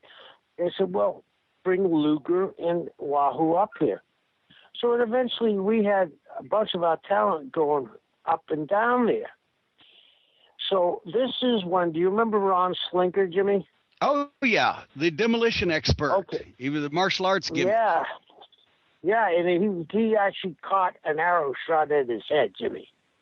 I mean, he was the real deal. Oh, I know. So, he did all kind of insane shit on video for that time, yeah. Right, and now he's back in training for a fight that was like a karate fight and jiu-jitsu fight that was going to be on, Wide World of Sports the following week. So he got some with me and said, hey, why don't you be my second and we'll do an angle. I said, do an angle on a shoot thing? He said, this ain't a shoot. So I said, okay. I'll never forget it. They were taping.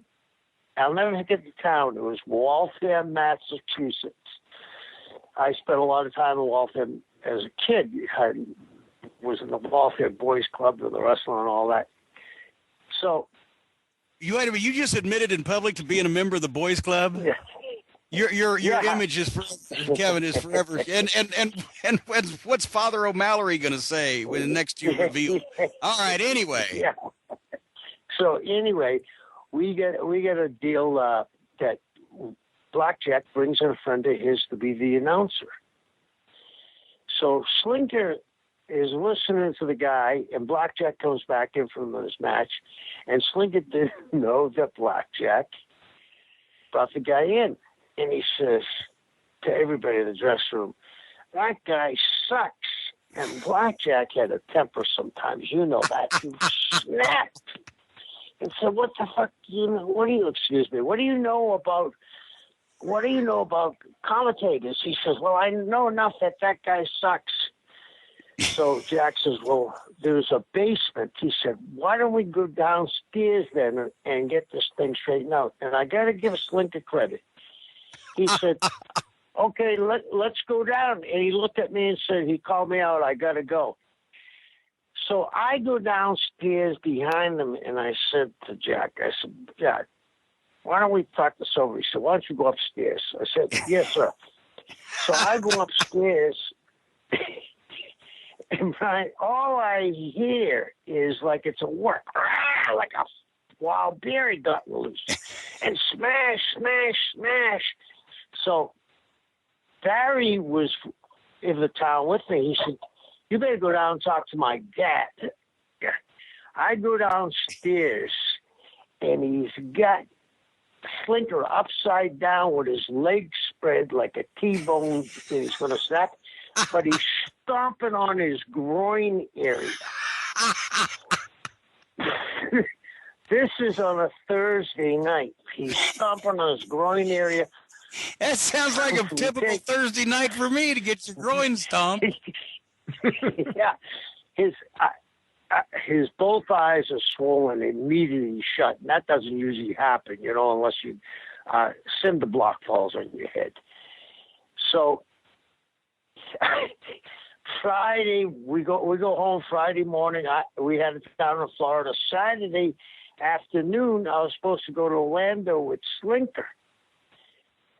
So Slinker comes to the place we're going to meet to drive to Orlando, and it looks like he's got bowling balls in his pants. His face is completely cut. I mean, it's like he's in a car wreck. And this is what I said, a car wreck.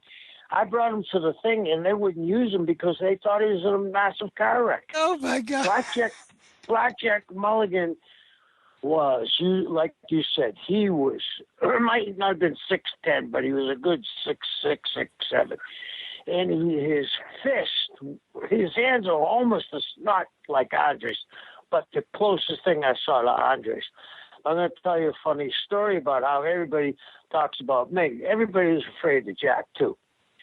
Now, the Road Warriors come into Florida for the first time, and they tell me that Hero says to me, we brought the Road Warriors in, you got to draw $100,000 for the week. And we had some weaker towns. The spot shows that week were pretty weak. And I said, okay. So I went to Mark. I said, how are we going to do this? And he said, well, you better go talk to Jack. Because Dusty was gone. He's working for Crockett on and off.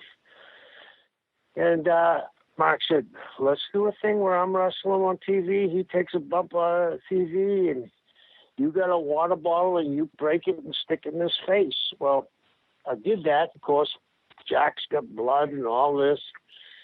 And that's at the top of the show, and he can't wrestle in Orlando. And they've made a call for somebody to come down and kick our ass, so they call for the Road Warriors. So here's the Road Warriors, and they come in. I meet them for the first time. Great guys.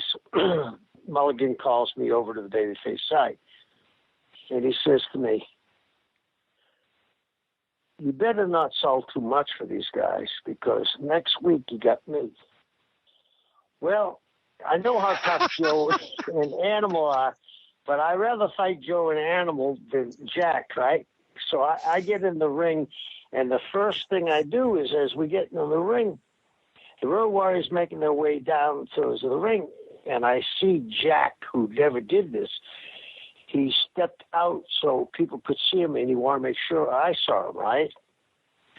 So the Road Warriors come in, we attack them, they start to make a comeback. Mark takes a bump out of the ring, they put Mike in the corner, Joe grabs me and shoots me in, hits ropes for that famous flying tackle of his. He's in midair, Jimmy. I put on the brakes. He's 3 feet from me. He's swimming in midair trying to get to me. As he hits the mat, I put the boots to him as quick as I can that he had himself. And I look up and I said, big smile over Mulligan's face, and he walked back in. I said, me and Mark said to me, well, we could have held the Road Warriors off, but we certainly could have held off Mulligan.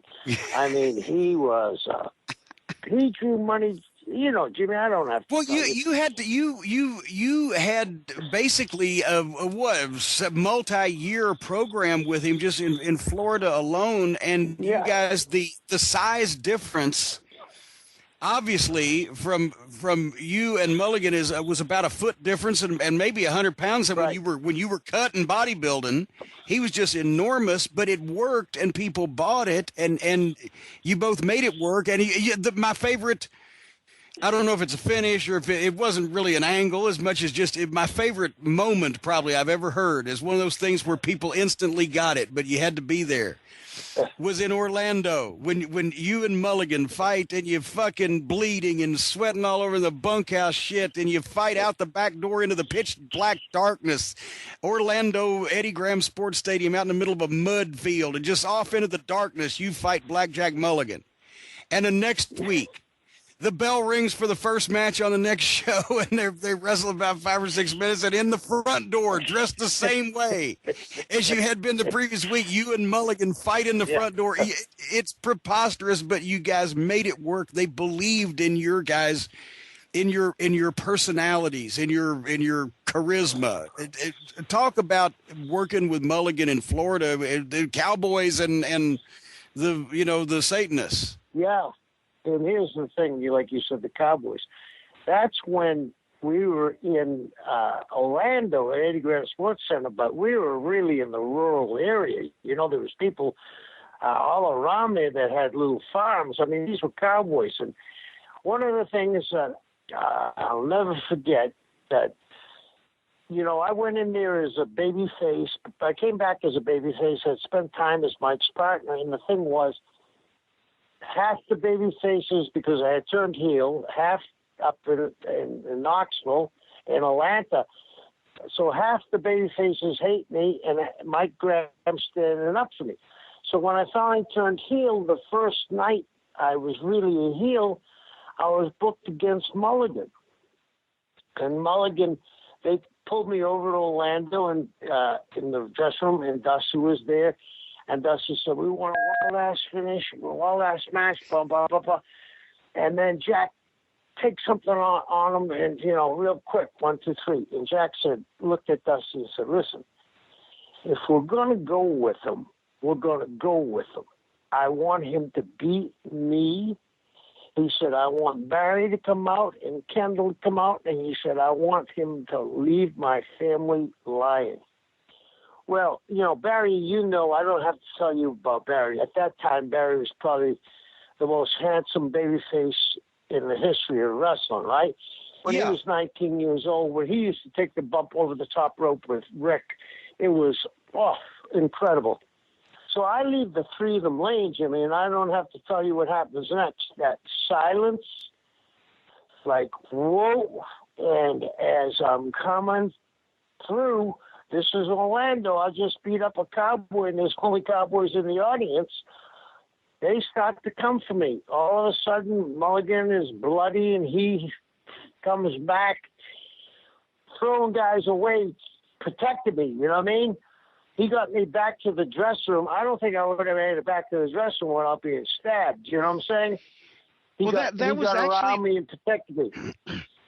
That was an old time practice, and that was an old time practice. They did the same thing in Cleveland with the Ox Baker riot when the heels were stuck in the ring and they couldn't get out, and the cops were against them, whatever the case. In those days, the heels or the baby faces would run back out and jump the heel and start beating him up and fight him all the way back to the locker room on the theory that the fans backed up because Blackjack's got him, and that way you could get back safely. Otherwise, the fans would really kill you. Yeah, and I'll tell you another one that he saved me like that. Jack was so over in Texas, and he got me over that they send tapes to Dallas, and I work with them at Dallas. But the one I always remember, I went into with him Southwest Blanche's territory. It was brand new. It was hot, right? Well, yeah, Swahoo had been there. They had gotten it over. It was a pretty hot territory. So we're in Brownsville, and we're at that baseball stadium in Brownsville, and they had a very good house. I'm going to say like 7,000 people, 8,000 people. So Jack sometimes would push the limit, and I was wondering sometimes, now I look back, was he pushing the limit to see if I was going to get killed and how many times he had to save me. But he comes up with this idea that after I beat him, Jimmy, he came to the ring with a Texas flag and everybody was excited, right? Well, I beat him with the fire, and then he comes up with this bright idea, and I'm stupid enough to go along with it. Burn the Texas, lay it over me, and burn the flag. So I burned the flag, same shit. I start to come out of the ring. Here they come.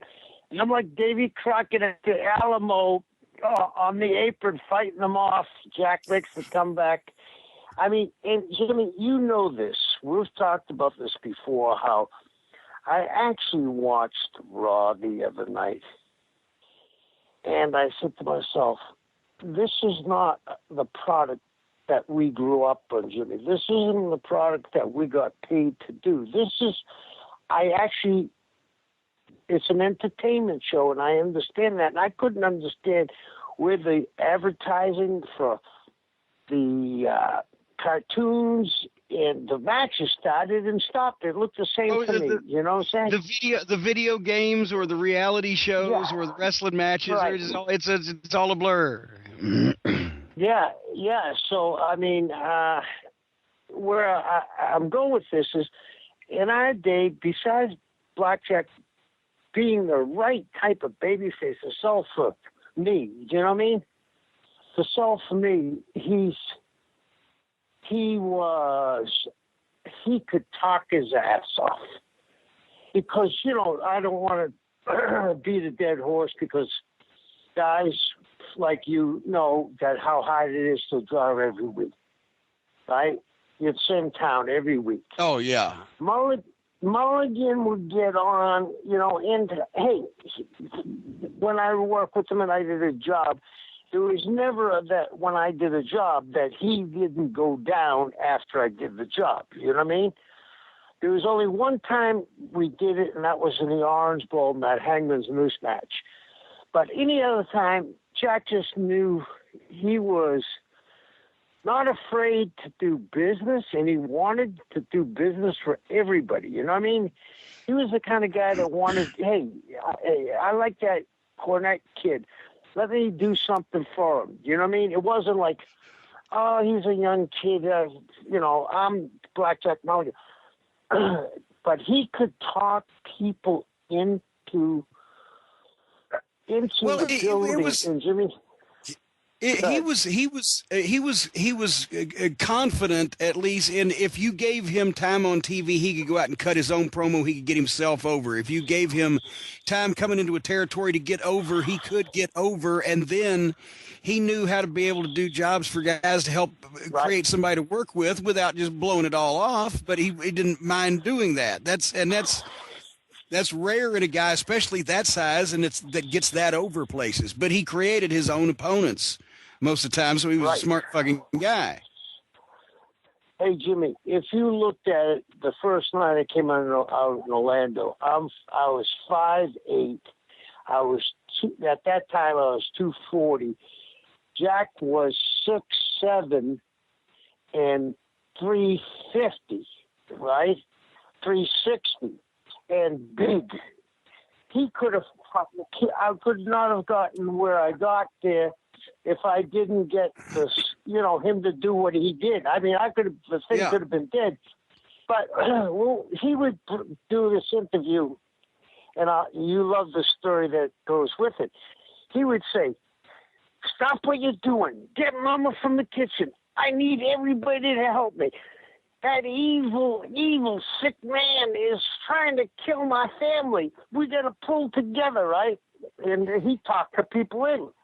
Oh, it was perfect because nobody could have made that up for him. People could tell it was genuinely off the top of his head. And the other thing, Jimmy, and you know the story is, I never had the heels now or baby faces. Well, back then, I was hated just like all the other heels.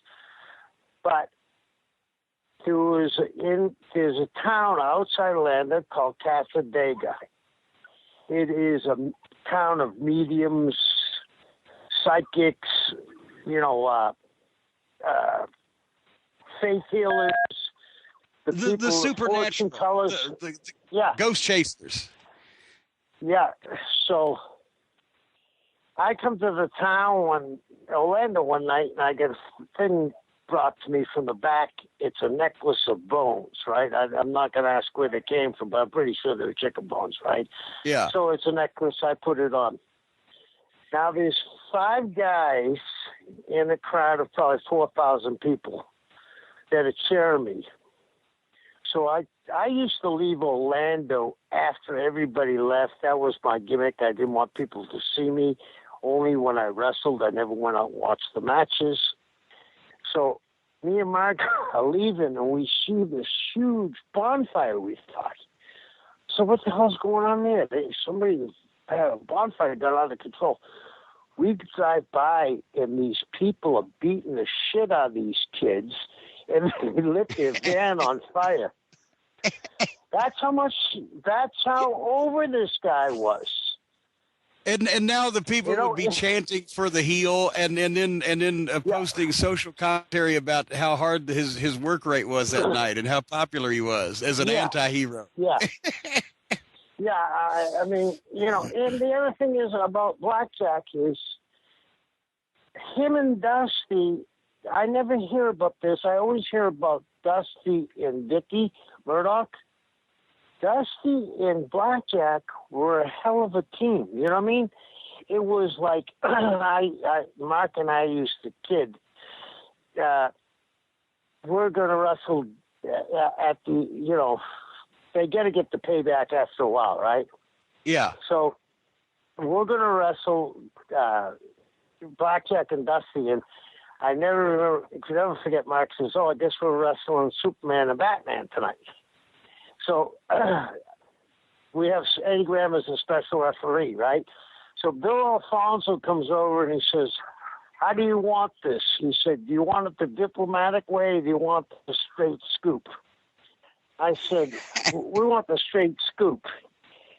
He said, "Well, the owner of the company is going to knock you out, Kevin, and then Dusty's going to knock out Mark, and Mulligan's going to pin you, Kevin, and Dusty's going to pin Mark." I said, "Good enough for me." You know what I mean? It was like, and again, you always hear about Dickie and Dusty, but I think that they drew more money than Dickie and Dusty. You know what I mean? Blackjack and him. I mean, and the thing that they did well, Jim. Yeah, and the thing they did well. Now this is a small territory, and we worked for Dusty. And hey, we all have our strong points, and we all have our weak points. And if you add it up, Dusty had a lot more strong points than weak points. But he leaned on Mulligan a lot. People forget that Mulligan and Dickie Murdoch owned Amarillo. They forget that he owned Knoxville before you went in there, right? I mean, he was a smart guy. I mean, he went to Crocker when it blew open with George Scott. They picked him, right? They picked Wahoo. They picked Ricky Steamboat. They picked Flair. They had a great amount of talent, but if you look at it, Wahoo and Blackjack were always in the middle of something, whether Flair was on top. There was always something with those two guys.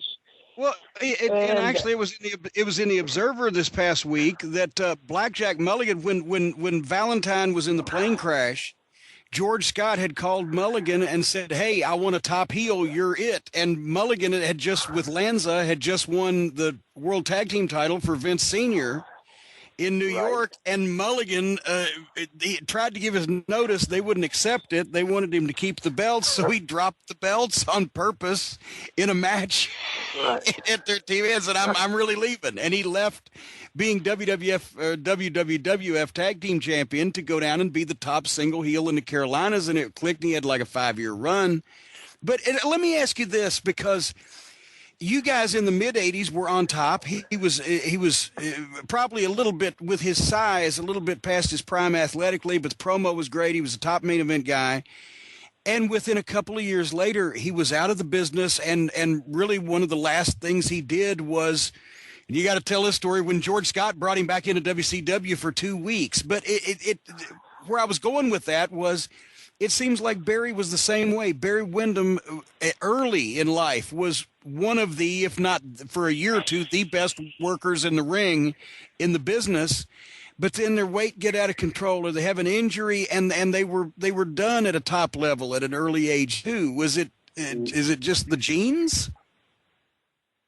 You know, Jimmy, I've thought about that quite a bit because, as you know, and everybody listening to your show, I think is right because they're listening to your show.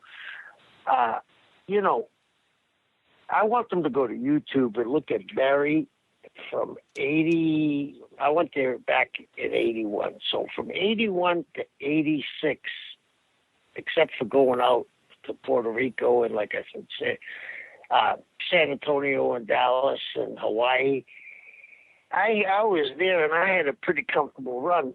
But if I knew that and I was booking too at different places, I kind of followed Dusty's trail there because when I needed something to work, I knew if I beat up Barry, nobody, Barry's so like Ricky Morton, but he was a foot taller and handsomer.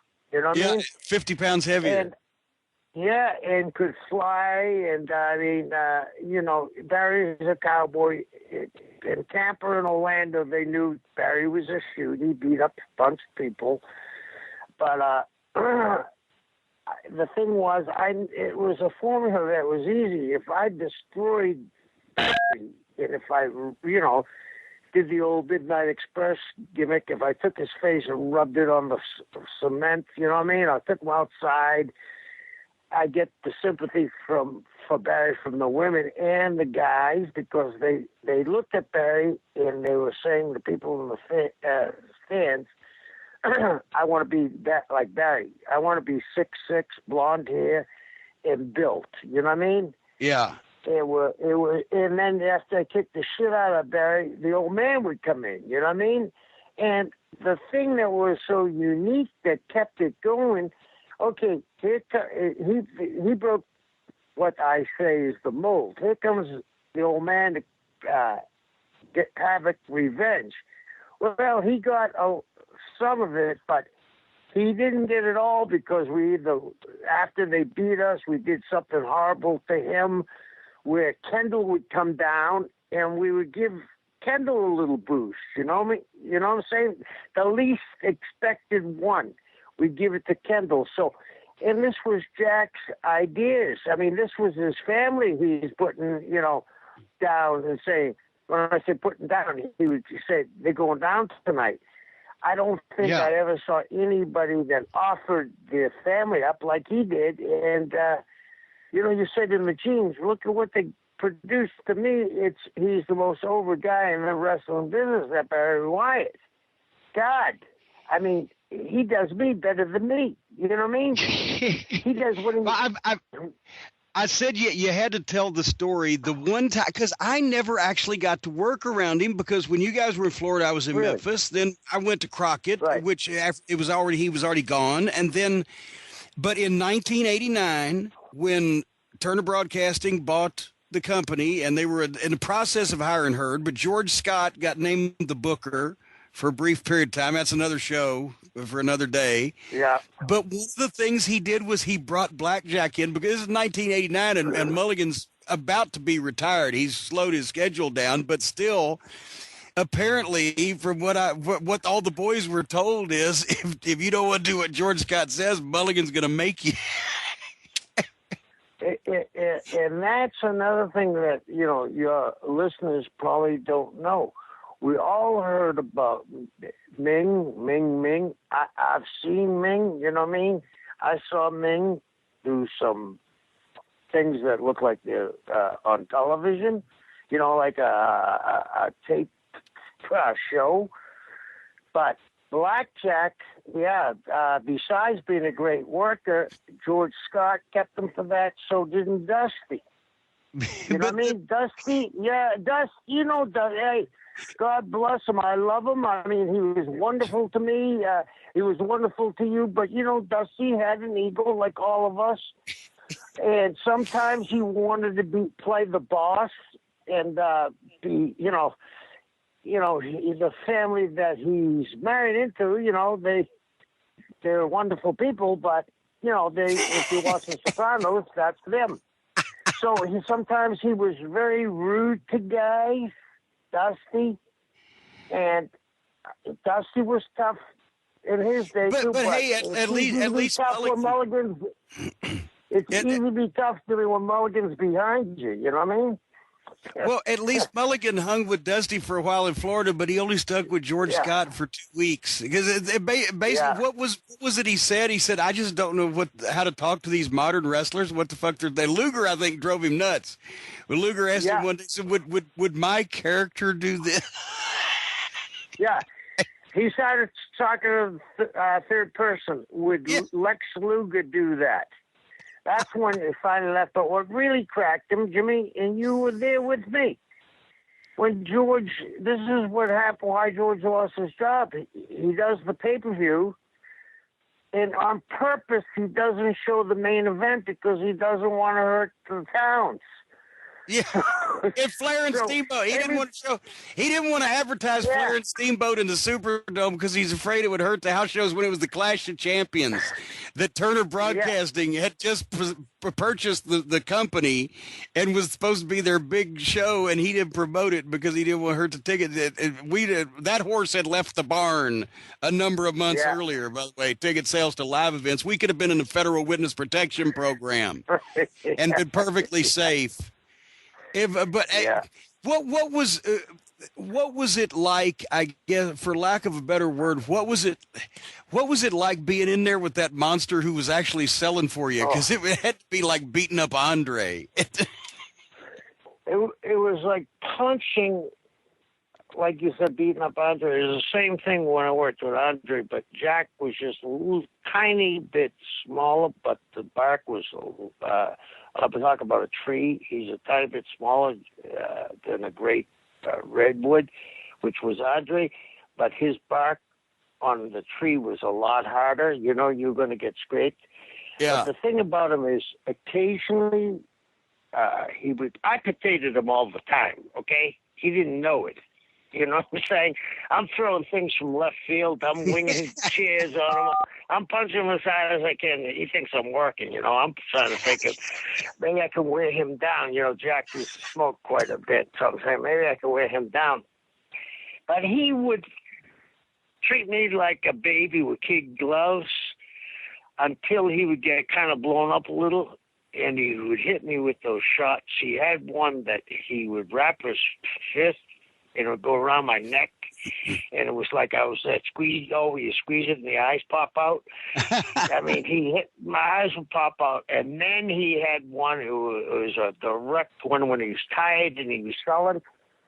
Sometimes his punches didn't look exactly right, but when I would go to get, you know, we're talking about the size difference, right, Jim? Yeah. I didn't have to bend over far when he's on his knees, you know what I mean? So he would throw that punch from down there like an uppercut and hit me in the top of the forehead, and I'd spin around and people would say, "Oh, he finally took a bump." No, I didn't take a bump. I fell over and I was almost knocked out. You know what I mean? Jimmy, he was so impressive. Let me just tell you another little story about Blackjack Mulligan, about him being tough. He had Knoxville, and to this day, I'm glad I can say I wrestled him. He had Knoxville, and him and Bruiser were friends, because he had worked for Bruiser years ago, the WWA. You know? That's right. Yeah, in Indianapolis, he and Lanza were the champions in like 71, 72. Yeah, and he also at that time, Jimmy, was working for Vern, because Vern would take some guys for big shows, right? Yeah. So, John's, it was a small territory. How is the difference of this? the two main heels in Knoxville at that time, Blackjack was the babyface. Barry was Blackjack Mulligan Jr. with the black hair and the black mustache. Well, God bless him too, John Studd and me. What a difference, right? That's right. So we started to work with the Bruiser, going to Indianapolis, getting a little bit payday, you know what I mean? And, Crockett was supposed to help him, when he bought it from Jimmy, and Jimmy turned his back on him, so Jack had to go other places, which was wrong. But anyway, we started work with the Bruiser, and Bruiser works with John Studd. This is when the Bruiser had the blonde afro. Remember that guy? Oh, yes, the perm. Oh, the yeah. perm. Yeah. So he's trying to be hip, right? And he's probably he's 53. Yeah. So he ate John Studd up. He ate John Studd. Like, Studd would go to run his head into the turnbuckle, and Bruiser would grab the turnbuckle, Oh, yeah, he wasn't going to go. Do anything. Yeah. And then he'd give him the punch to the gut, and then Bruiser would bounce John all over, right? John was a very nice guy, but, at that time, there was still the reputation of Dick the Bruiser as Dick the Bruiser, So, I mean, he didn't help John Studd at all, and they ended up in a double DQ, right? So about 2 weeks later, he comes back. He does sends his win from Indianapolis. Jack puts it in the TV in Knoxville, and they book him against me. And it was in what's the ballpark there, Jimmy? Chilhowie Park. Yeah. Chilhowie Park. It was the summertime, and I'll never forget it. I go to the ring, and now Dick the Bruiser is coming down the ring. He's still the legend, it's Dick the Bruiser. I was in awe, you know what I mean? Because here's the guy, that was one of the biggest names in the history of our business. So before I went to the ring, Mulligan said, run his head into the turnbuckle right away. I'm thinking, what's going on here? Is he trying to kill me? So I go, we lock up, I give him a couple of kicks, a couple of punches, I grab his head, run into the turnbuckle, and he takes it. I do it again about 3 times, right? He turns to me and says, block it. He goes to turnbuckle me, and I block it, right? Then I put 1 and 1 together and got 2. I saw Mulligan talking to Dick before he went out. I'm not saying that they wouldn't have had a fight, but I think Jack wanted to have one of the heels look like he could have an attempt to win. You know what I mean? Basically, you're the only human being in the last 50 years to run Dick the Bruiser's head into the top turnbuckles because Blackjack Mulligan told him he'd better. Yeah. Fucking classic. Yeah. Oh. Well, Kevin, I appreciate being on the program today because this has been more lighthearted than my co-host has been giving me. He's supposed to be my anger management therapist, and actually he's been getting heat all over me all across the internet. Well, I'm glad he's getting it instead of you, Jimmy. I mean, you speak your mind, and you're right on, Jimmy. I saw one thing on YouTube where you say wrestling is dead. I mean, and then I saw Bruno say it has to lie dead for 4 years before you could do it. I don't know, but I know that when I watched that product the other day, if they had a guy like Jimmy Cornette, I could follow it no matter how bad they try to screw it. No matter how bad they try to. Yes. And I'm going to say something. I want fans. They can listen. They can listen to the MSL and Sullivan show where you actually give constructive criticism instead of complete evisceration. On the program. I want to tell you what I would like to do because it put both of you. It'd be like at the height of the Cold War, Khrushchev and Kennedy working together. I would love to see them put you and Heyman and let you guys go to town and do your shit. I would really like to see that. Because it comes from two different, and it would be great. It'd be great. I tell you what, I'll challenge Paul Heyman this far. I challenge you, Paul Heyman, to come down to Spartanburg, South Carolina, and at another big-time wrestling event, because I just put Baby Doll in her place after 30 years. So my next big rivalry from the WCW days, we're going to have the rematch from the Tuxedo match. I'm 1-0 against Heyman, by the way. If Heyman will come down, I've worked with Baby Doll. Certainly he can come down and work with me. I did all the work when we actually worked before anyway in the 80s. So it'd be the same thing this time around. Heyman can come down and I'll take him on one-on-one on one of the big-time wrestling shows in Spartanburg. I love it, Jimmy. We can put that challenge out on the internet. Brian, would you get Styles working on press releases to put that challenge out on the internet? Cornette challenges Heyman one-on-one after all these years. I'm guessing Heyman is the Khrushchev in that Cold War scenario. Yeah. Hey, I'll go over as LBJ. You don't know which one I'm going to shoot.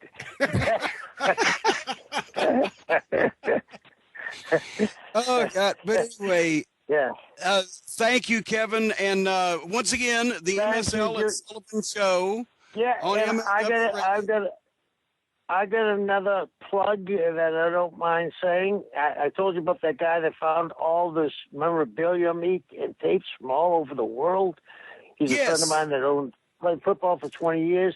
If anybody's looking for nostalgia from like the 70s to the 2000s, and he's got everything, tapes, T-shirts, anything you want. And you can get it through him at Kevin Sullivan Booking at gmail.com. He'll send you on a list of what he has, and some of the stuff is great. I saw a match with me and Andre from Aloha Stadium. I couldn't believe it. You know, Andre. Oh my God!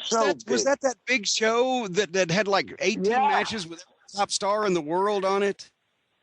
Yeah. I've said the poster for this is surreal. The poster alone is nuts. Yeah. So Jimmy, thank you very much. Brian, keep up the good work and keep the heat off of Jimmy. and we'll say hello or say goodbye to Styles for you. But anyway, ladies and gentlemen, another show is my equipment is working again. Just my brain is not. We actually do put effort and thought into this program, folks. It just doesn't sound like it. Next week, more goodness to come. Until then, for Styles, for Brian, Mr. Co-host to you, for Kevin Sullivan, I'm Jim Cornette on The Experience. We'll see you next week. What we're doing here today. Several months ago, everybody knows Star Maker Bolin has been a recurring guest since the inaugural episode of this program.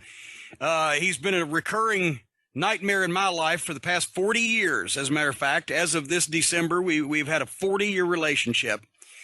And he's been banned because he's keeping bad company. And he's lending his name and whatever credibility he has and whatever credibility that he's sapped off of me to somebody that I didn't appreciate. And so I just said, well, I'm not going to put you on the program, but he's actually done something good for once. So to come on the program and talk about the good that he's done, he demanded to have the whole show.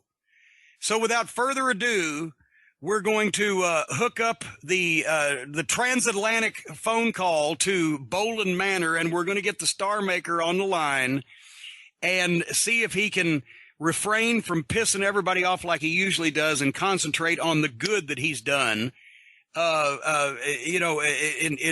his life over the past couple of weeks. So without further ado, Brian, if you can get Sarah, the telephone operator, to plug that line in, then we will get Bolin Manor on the horn. Sarah.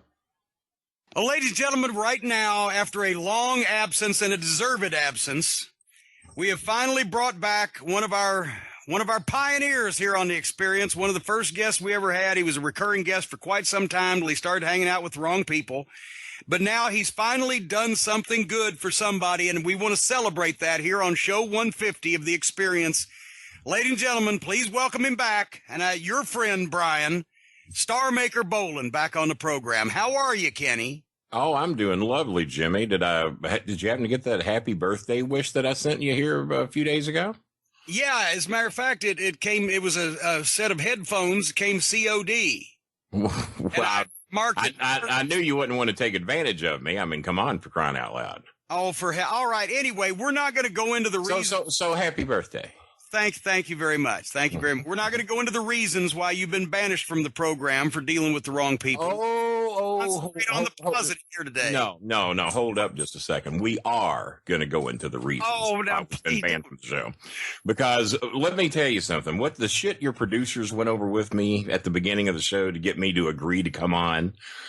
You can scratch all that shit. Come on, you begged to come on, and I no. Publicity to the one good thing you've ever done for somebody. No, and you're already doing what's going to end this show right now because if you talk over me while I'm talking, I'm not going to call this great debate 2, but you and I are going to settle some differences today, and I'm going to allow you time to speak your part. You know how the debate went the other day with Hillary and Trump? That shit ain't happening here today.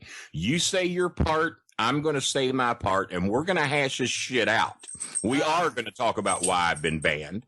If you overtalk me at any time, you need me more than I need you. Why would I need you? I'm trying to get you some publicity here. I have posted my numbers. My ratings have been posted. My downloads have been screenshotted and shown around the world. I've asked you to reveal yours. You, for some reason, won't do it, even though I know what they are, but you won't show the world your numbers. My numbers fucking triple yours. No. Not only yours, but everybody else on the fucking entire MLW network can lick my balls because I revealed my ratings. I revealed my numbers. I put the challenge out, not only to you guys, but that fucking goof, what's his name?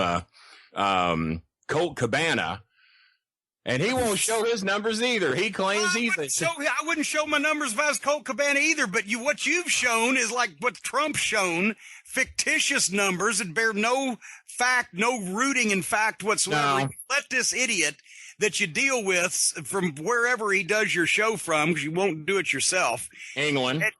All right. Well, I'm in England right now, as a matter of fact. I ought to chase the guy down and get him to admit that he's sold you a bill of goods, telling you that you're doing these hundreds of thousands of downloads. It's not possible. There's no basis in fact to this. Oh, you won't have to chase him down. He's going to see you. You're right in his neck of the woods. And no, it's a screenshot of the actual numbers from Podcast Gardens. No way we could work these numbers in any way. And ever since you found out about it, you got hot about it. Oh, you couldn't believe. Well, Kenny, you're not a part of the MLW network. You're not Jimmy Cornette. And all you did was shit on my numbers. The other thing you did recently that pissed me off, you remember when Rolling Stone magazine contacted me wanting to do an interview with me? Well, let me tell you what happened. When the word got out about this, there were several of the WWE wrestlers who wrote me and congratulated me for being able to do such a prestigious magazine and interviews as such.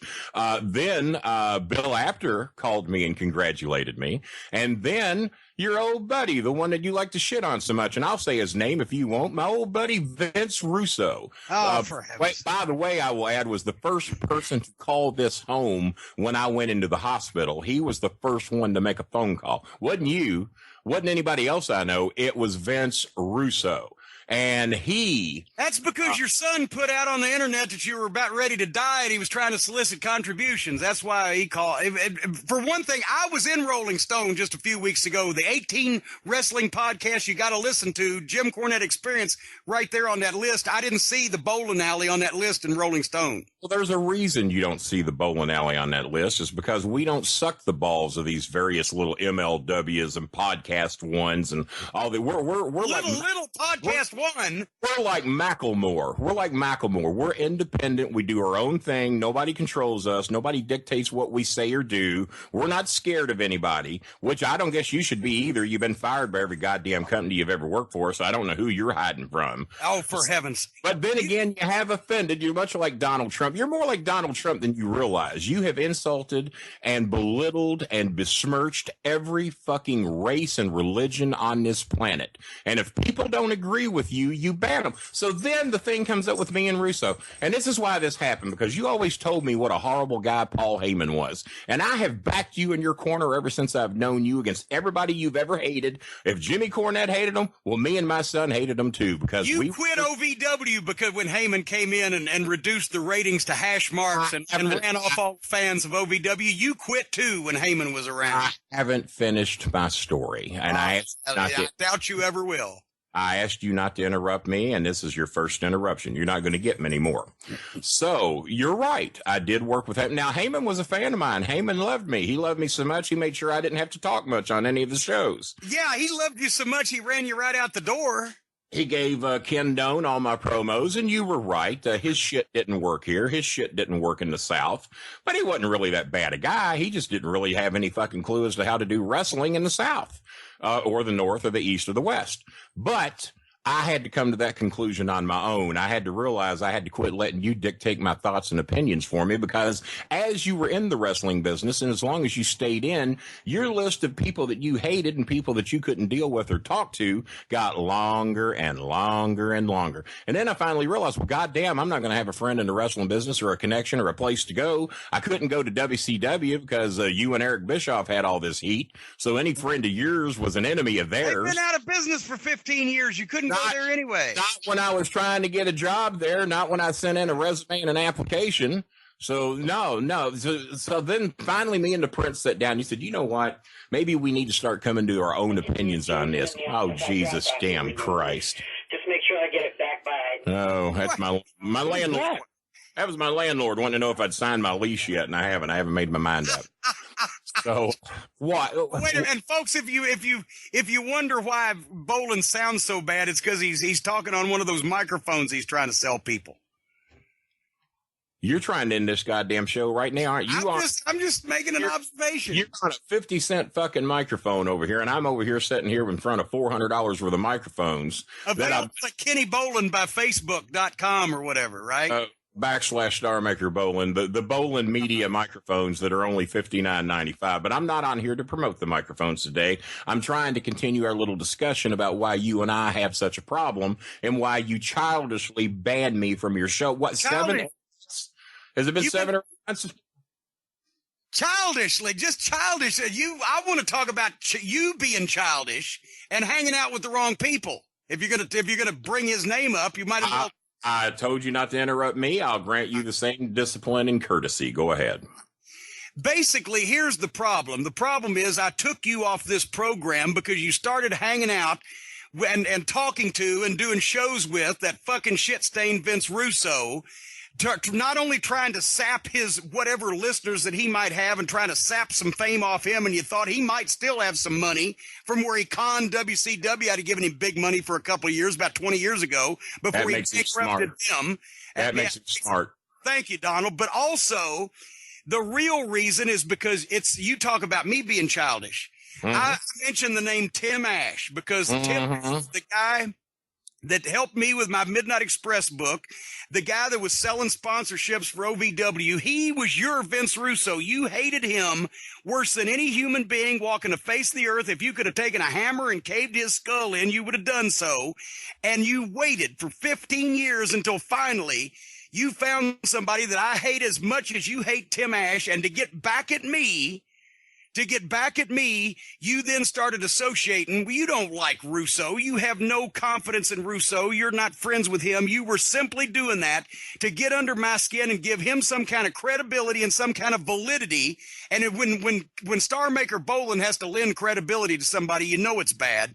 You were trying to do that to get under my skin. And that's why I took you off the program, because I wasn't going to let you get away with that and give him any credibility whatsoever, even the minute amount that lending your personality to his show could give. But you were doing it all because to get back at me for associating with and working with on a business level Tim Ash. That's exactly what the problem was. Well, and then I have to get all these emails and all these calls from everybody around the world from 3 different continents. Why in the world is Kenny Bolin, your friend, your supposed bosom buddy, talking to Shitstain? And I had to tell him it's because he's so childish that he waited for 15 years to get even with me for associating with his version of Russo, Tim Ash. That's you told me that yourself. Do you deny that you told me that? Absolutely not. I don't deny it. And now for the truth of the version of what you just told. I did despise Tim Ash. I hated his freaking guts. And you know why? And you said he used to sell sponsorships for OVW. Name me the actual sponsorship that he sold that he didn't ride my coattails on and swoop in behind me and steal from me. Remember Six Flags? I was about to close that deal, and then you called me. Oh, Kenny, back off. Turns out that Tim Ash has got connections down there. We were about to close the goddamn deal and would have got a better deal than what Dickhead got. But oh no, Tim Ash, your buddy, because he got you and Sin backstage at all the concerts in town, so you didn't have to stand in line like a mark. You got to go backstage and look like a big shot with everybody. So that won him over with you. He also stole my Paul Miller Ford deal. I had to get the president of Paul Miller Ford to call Danny Davis personally and say, hey, we've never spoke to a fucking Tim Ash. We don't know why you're cutting him commission checks. So after he collected about 6 of my commission checks, Danny finally put a stop to that and started paying me the proper commission I was supposed to be paid on the Star Miller Ford deal. I never did get my proper pay for Six Flags, even though I did 3/4 of the work. I got yanked off that, and that cost me thousands and thousands and thousands of dollars. Not to mention it cost OVW thousands because I was about to get twice the fucking deal that he got you. But he undercut me. You were going to tear up all those deals and renegotiate them and make good deals. And I guess you could have done the Trans-Pacific Partnership too. Well, don't be dragging the Clinton, what's that other guy's name? Trump. Don't be dragging those things in on this because that's got nothing to do with this. He fucked up the deal. We had a better deal laid out, and then he fucked OVW out of about twice the money they could have made over that period of years that we were running shows there. So yeah, I got a personal hatred for him. Plus, every one of the boys fucking hated him because he fucked every one of them. He fucked Simon Dean on his wedding day because he was going to provide the preacher and the limo and all the extras, all the catering, and then poor old Nova that we knew him as here shows up for his fucking wedding. He's got no preacher. He had no limo. He had to drive there in a fucking Ford of some type, and there was nothing. We had to go on to fly. I had to provide the man fucking preacher. Now don't start me. We don't want to get into starting to talk about how that the Better Business Bureau was getting on Tim Ash's wedding service, special occasion weddings, and now he was all over TV here in Louisville for as a matter of money and not running shows because don't even start on that. Well, as a matter of fact, I don't think he's been seen since Wave 3 ran the expose on him when they were looking for him for all the people that he'd screwed in Louisville, Kentucky, not to mention me. My name didn't even get brought up for what he'd done to me. He's been on a long international trip the last couple of years. That's what I'm hearing. So no, the problem is that you have some differences of opinion with Russo, which I'm not of that ilk. I don't go around and judge people because of what their opinions are on wrestling. You either agree or you disagree. Jimmy, you know my religious beliefs, and 4 of my best friends are preachers. Well, there you go. Just thanks for blurting that out to everybody. I don't shove that down everybody's throat. And you're interrupting me again. I don't shove that down everybody's throat the way you do. I don't shove politics down everyone's throat the way you do. They have their opinions. If they're like mine, okay. And if they're different, okay. Who gives a shit? We all have opinions. You don't give your opinions because you're afraid that somebody won't give you $1 if you express your true opinion. So you play both sides of the fence. That's what the problem is. Well, that could enter into it somewhere. Why piss off the world when I elect not to piss off anybody? That's why I'm beloved all over the world. That's why my shit sells on every continent in the planet. I've never hurt or took advantage of anybody other than a couple of big businesses that had it coming, but I never fucked the little guy. Well, whatever your math is, but I've never fucked the little guy. Whatever you want to say about me, I've never fucked the little guy. That's because the little guy don't have any money. Could be part of the equation, but I have no reason to do that. And I promote the little guy. I help the little guy. I send money all over the world. What poor little money that I make over here selling Bola Media. I'll tell you where you send money all over the world to. You send money over to the Philippines to that transsexual girlfriend of yours that we're still not sure whether it was born a male or a female. Mm-hmm. That's what you send money to, because you can send $22 over there, and it's like sending $5 million to that third world country. And makes me feel good.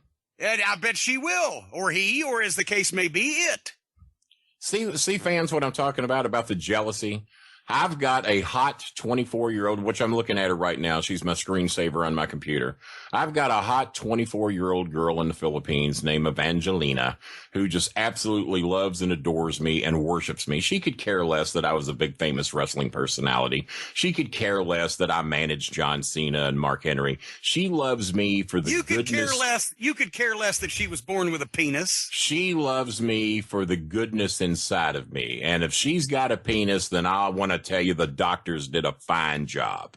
That's all I'm going to tell you. Wait a minute, the goodness inside of you, did they use sonar? She likes the goodness inside of her is what she likes, but we're not going to get into that. That's lowering the bar of this show. So back to the Russo situation, which you're trying to avoid. So I found out, so me and the Prince talked about it for quite some time. And he said, you know what? Do you think Russo would do the bowling alley if we invited him on? I said, well, hell no. He's going to think it's a fucking ambush. He's going to think we hate him as bad as Cornette hates him. He thinks we're just going to embarrass him, humiliate him, insult him. And we tried for 4 to 6 months to get Russo on the show without any response whatsoever. And then the man that made the connection happen, the man that introduced me to now maybe my new best friend, we'll see. Oh, you know the crying guy, Dave Willis? I know David Willis. You know him well. You're basically the guy that made him famous because he was bawling like a baby in the crowd because it was still real to me, damn it, or whatever it was that he said in that Georgia accent. That's what he said. Yes. Yeah, pretty much. See, I tell the truth. So, David, for whatever reason, has some level of fame because of you, because of him bawling at your show and, or meet and greet or whatever the hell y'all were doing. It was a Q&A. A Q&A, or whatever it was. So they have this, and for whatever reason, Russo has him on the show, but yet he hasn't thrown out an invitation to me or the Prince, even though we'd written him several times, because we wanted to get behind this. We wanted to find out the real problems, the real inner problems between you and Russo. Because if you'll remember, you introduced me to Vince Russo in Nashville, Tennessee, and was a lovely man, a kind man, told me of all the stories that you told him about me, and he knew more about me than I knew myself, all that came from you. So apparently at one time you guys were pretty good buddies and little pals and drove around all over the country together.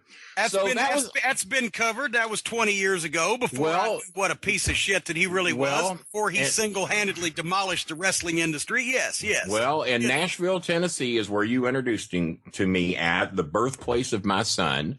And then all this time has gone by, and we're looking at that list of people you hate, and you could just about drop a fucking name and you hate them, short of Jim Ross. I'm shocked you two haven't hated each other. I even had to put you and Jerry Lawler back together. You two had a fucking feud who probably couldn't agree more on wrestling if your life depended on it. And I've been told I was fortunate that I only had to work with Lawler, not against him or not for him. So maybe that's why I never had any problem. I don't know. I don't know the situation. All I know is that you two weren't speaking, and it was breaking my heart. And then Jerry the King Lawler wrote me when I had nothing but web television, web TV, and he asked me, Kenny, can you get with Jimmy and put us back together? Can you get him to speak to me? I'd love to come to OVW and do shows with you. I'd like to help you guys make money. I want to patch up mine and Jimmy's differences, and he won't speak to me. And then this is the truth. And then I called you and told you that Lawler called me almost in tears. I think this is highly overstated is what I think. Almost in tears the King was. He wanted to patch things up with you so bad, and I was able to negotiate that deal. And you two hated each other. Well, I think it was more you hating him. And I still to this day don't know what he did to you. You wasn't speaking to him. That's all I know. He had to write me to beg me to patch things up between you two. And then there's been the times that you got in your little huff and puff at OVW, and you'd get upset, and you didn't like what Stephanie McMahon sent down. Well, I ain't doing that stupid shit. Well, they've changed the whole fucking show. Fuck it. And then you'd throw your paperwork up in the air, and you'd kick a few chairs, you'd smack a few wrestlers, and then you'd go home. And then Danny Day, and I hear y'all back there. You know goddamn well it's true.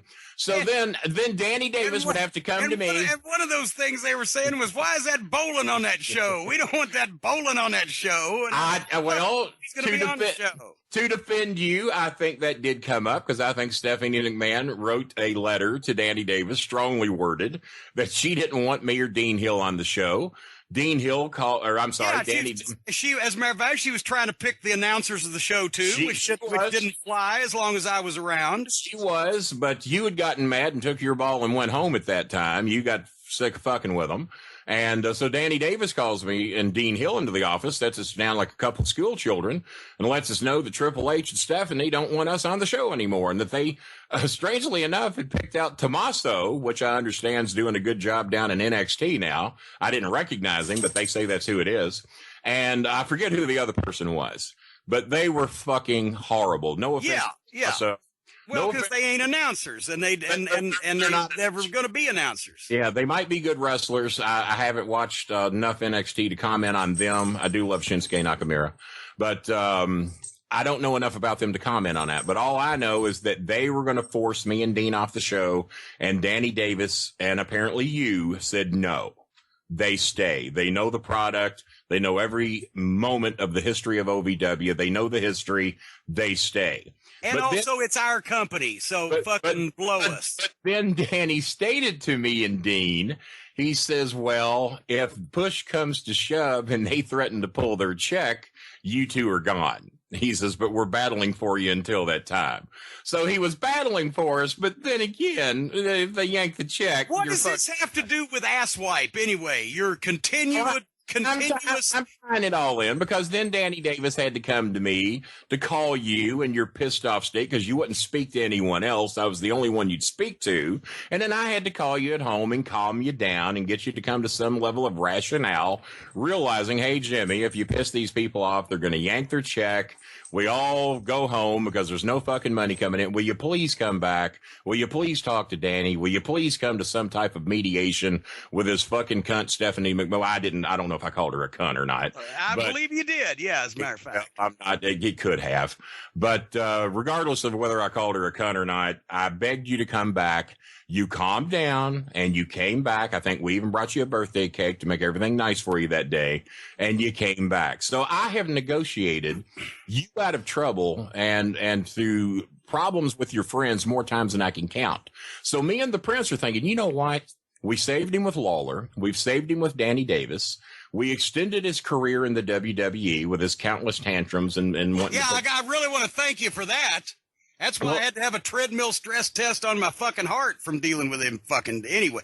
You're welcome. I never had to mediate with you and any friends because you don't have any. All you see is suckers. I have nothing but friends except for Tim Ash. He's the only person I've ever hated in my life. I don't have any experiences of hate for him. Can you name them? Who else do I hate other than Tim Ash? Other than that you hated. You don't hate anybody. You just don't have any friends. You look at him as a bank account. What can I get out of this guy? What can I just say? You've passed it on to your son. He's selling cut-rate cookware. Great. You sold me some of that cookware in 1985, and every handle had fallen off of every pot and every pan by 1987. We will replace them. We don't guarantee they'll last. We guarantee we'll.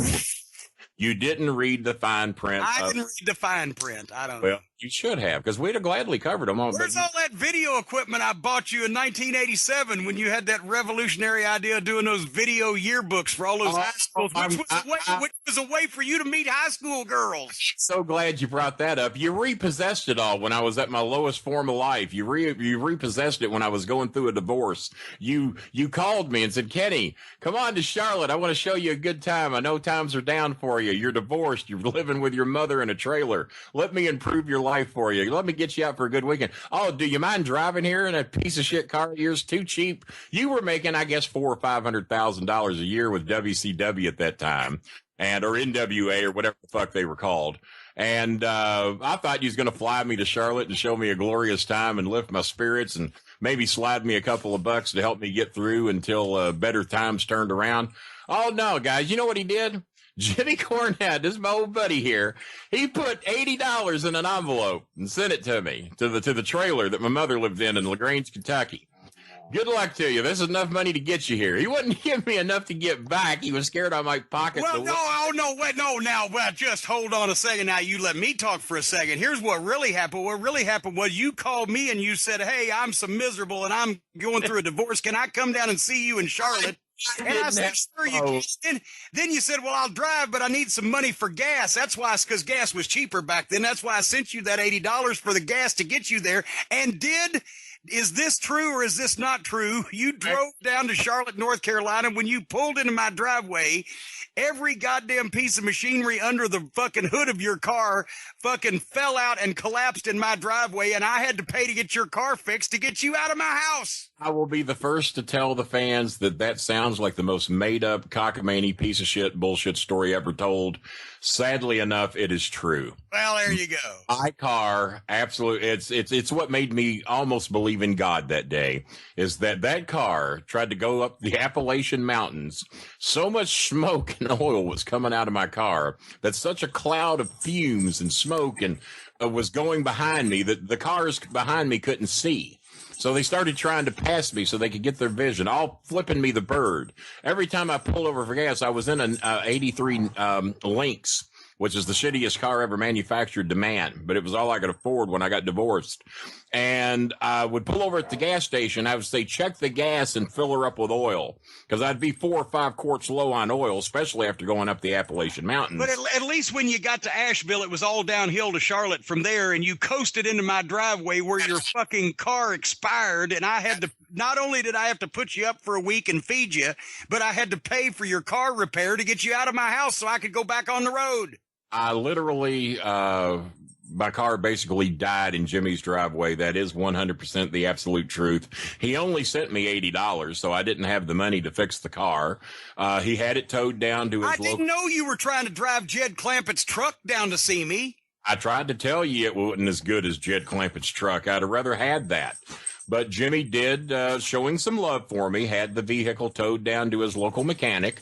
I think it cost $237 to repair everything, which was kind of a bargain. And 62 cents. 62. I knew you'd remember the exact amount. And yeah, you fed me a few times. You introduced me to BW3s. We had a spread that we thought 10 or 12 people were coming to eat, but it was just me and you. Well, and that showed me some love. And then you introduced me to your porno room. The porno room where you had when you used to go with those big garbage bags out at VCX out in California. It was Vivid Video. And they would give you the big tour, and you'd bring back 2, 3, 4 garbage bags just full of porno. And you knew how much I loved Vanessa Del Rio, and you brought me back the Vanessa Del Rio videos, and because you really didn't have time to watch them all anyway. And that's too much information. Well, what does this have to do with fucking? I'm getting to that, and I keep asking you, Jimmy. Don't interrupt me. I will cut. Well, somebody's got time. So what the Prince and I decided, I saved you with Lawler. I saved you with Danny Davis. I saved you with WWE. Probably a few others in there if I took the time to enter them in. I didn't have time to fix you and Terry Taylor. And I said, you know what? This is going to be the greatest thing we've ever done. This is going to be an act of humanitarianness that has never been matched. I and you, the Prince, we are going to save Jimmy Cornette and Vince Russo. Are your dogs fighting with each other? The dogs are fighting. They enjoy playing. And Cal, chunk it all, calm down.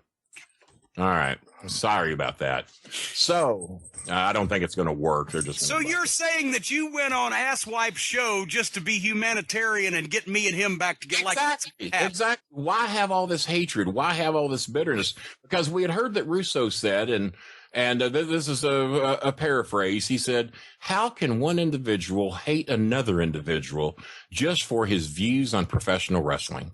And then me and the Prince, and that's how fucking clueless he is, that he thinks that it's wrestling that so many of us have devoted our life to is just something so unimportant that he can just ruin it and wreck it and lay waste to it and expose it and cost everybody their careers and their livelihoods and the fans their enjoyment and not think anything of it because it's not important. Interrupting me. I'm going to give you time to respond. Don't do it again. We don't have enough time on this program. All right. Now. So finally, after David Willis persuaded him, he said, if you want to have an entertaining guest, if you want a guy who will boost your ratings, the guy who has 5 of the 6 top rated shows on the Jim Cornette Experience, have Kenny Bolin on, and he will treat you fair. He won't be like Cornette. He will give you the fair end of the stick. He will treat you. Oh, you were going to give him an end of a stick. All right. So Vince Russo reaches out to me and he says, Kenny, You've been highly recommended to me. I would love to have you and the Prince on anytime. So it took a while because he puts all his shows in the can. Yeah, so, that's where they belong. So about 4 months, you're so insulting. So about 4 months later, the Prince and I are on the show. We thought we would be on for 20 minutes and that would be it. We were on for 2 hours and 32 minutes. He loved us. He adored us. He praised about us all over Twitter, talked about what great guys we were. What a character, what a human being Kenny Bolin is to reach out and try and patch up the differences between me and Cornette. I agree. I will put aside my differences. I'll help Jimmy raise money for any charity he wants. I'll do anything. I'll go on and we'll hash out our differences. We'll bury the hatchet and not in his head. I know the way you want it. Yeah. We will bury the hatchet. And he showed me, and even though I'm not, everyone knows I'm not what you call a believer, he showed me a God-fearing side of himself that impressed me. That's not the only thing he's afraid of. He's afraid of everything. He's a gutless prick. And here's what it was. What it was two con men trying to sap followers and some kind of profit off of each other. You're con man. Are you calling the Prince a con man as well? No, I'm talking about you and Shitstain. You were both trying to con each other. He was laughing at you because he had my best friend, supposedly, on his program so that he could laugh behind your back and say, what a fool I'm making out of this guy. He's actually agreeing with me on my program and trying to make Cornette look bad. Meanwhile, you're laughing at him behind his back and thinking, oh, I'm making this idiot look bad because what I'm doing is I'm sucking off some of his followers and some of his listeners. Both of you were trying to fuck the other one with all this kindness, and you can't even see that.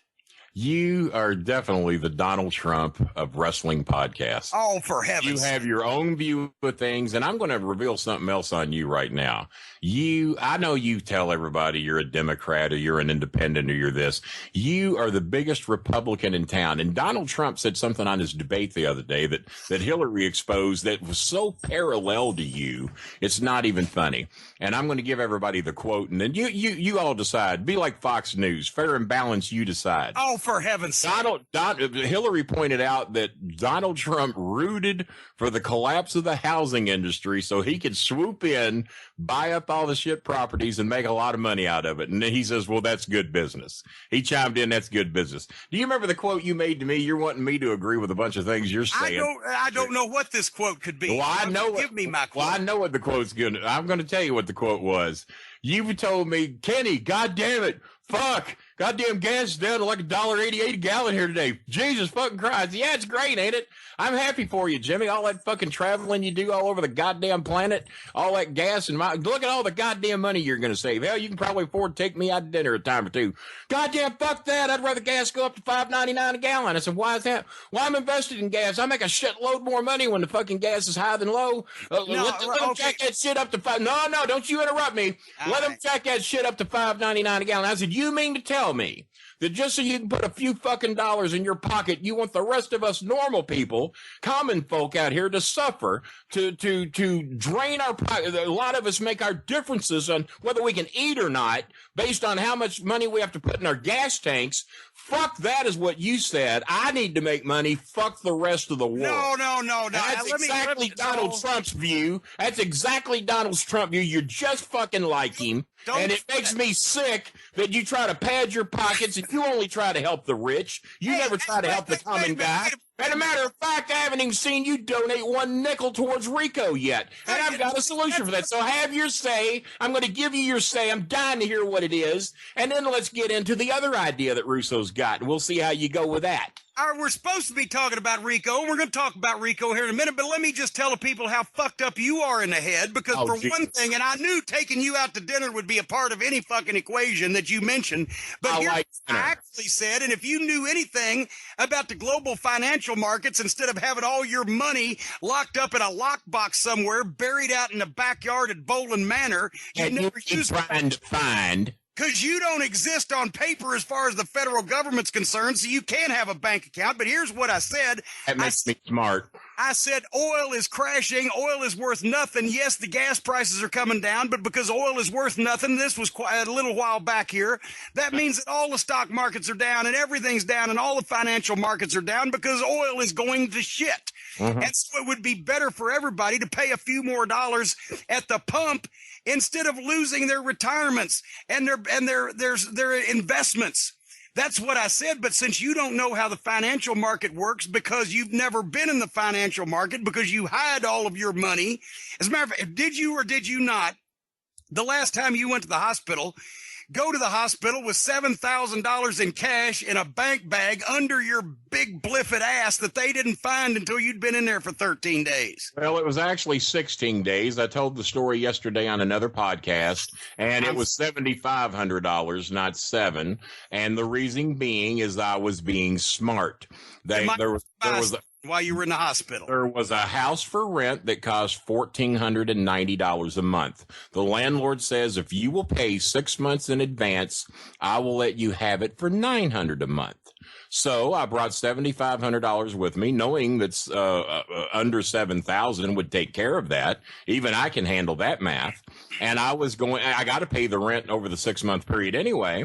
So why not give them $6,000 in advance, have a few extra bucks if I need it, and buy myself down and save $599 a month in rent. Okay. That's called smart business, Jimmy. Okay. The point is, and I invest in cash. I don't invest in mystery markets. You're miserable every fucking day because you're always losing money. Kenny, I lost $10,000. Kenny, I lost $50,000. Kenny, I lost $500,000. You've never heard me say that because I invest in cash.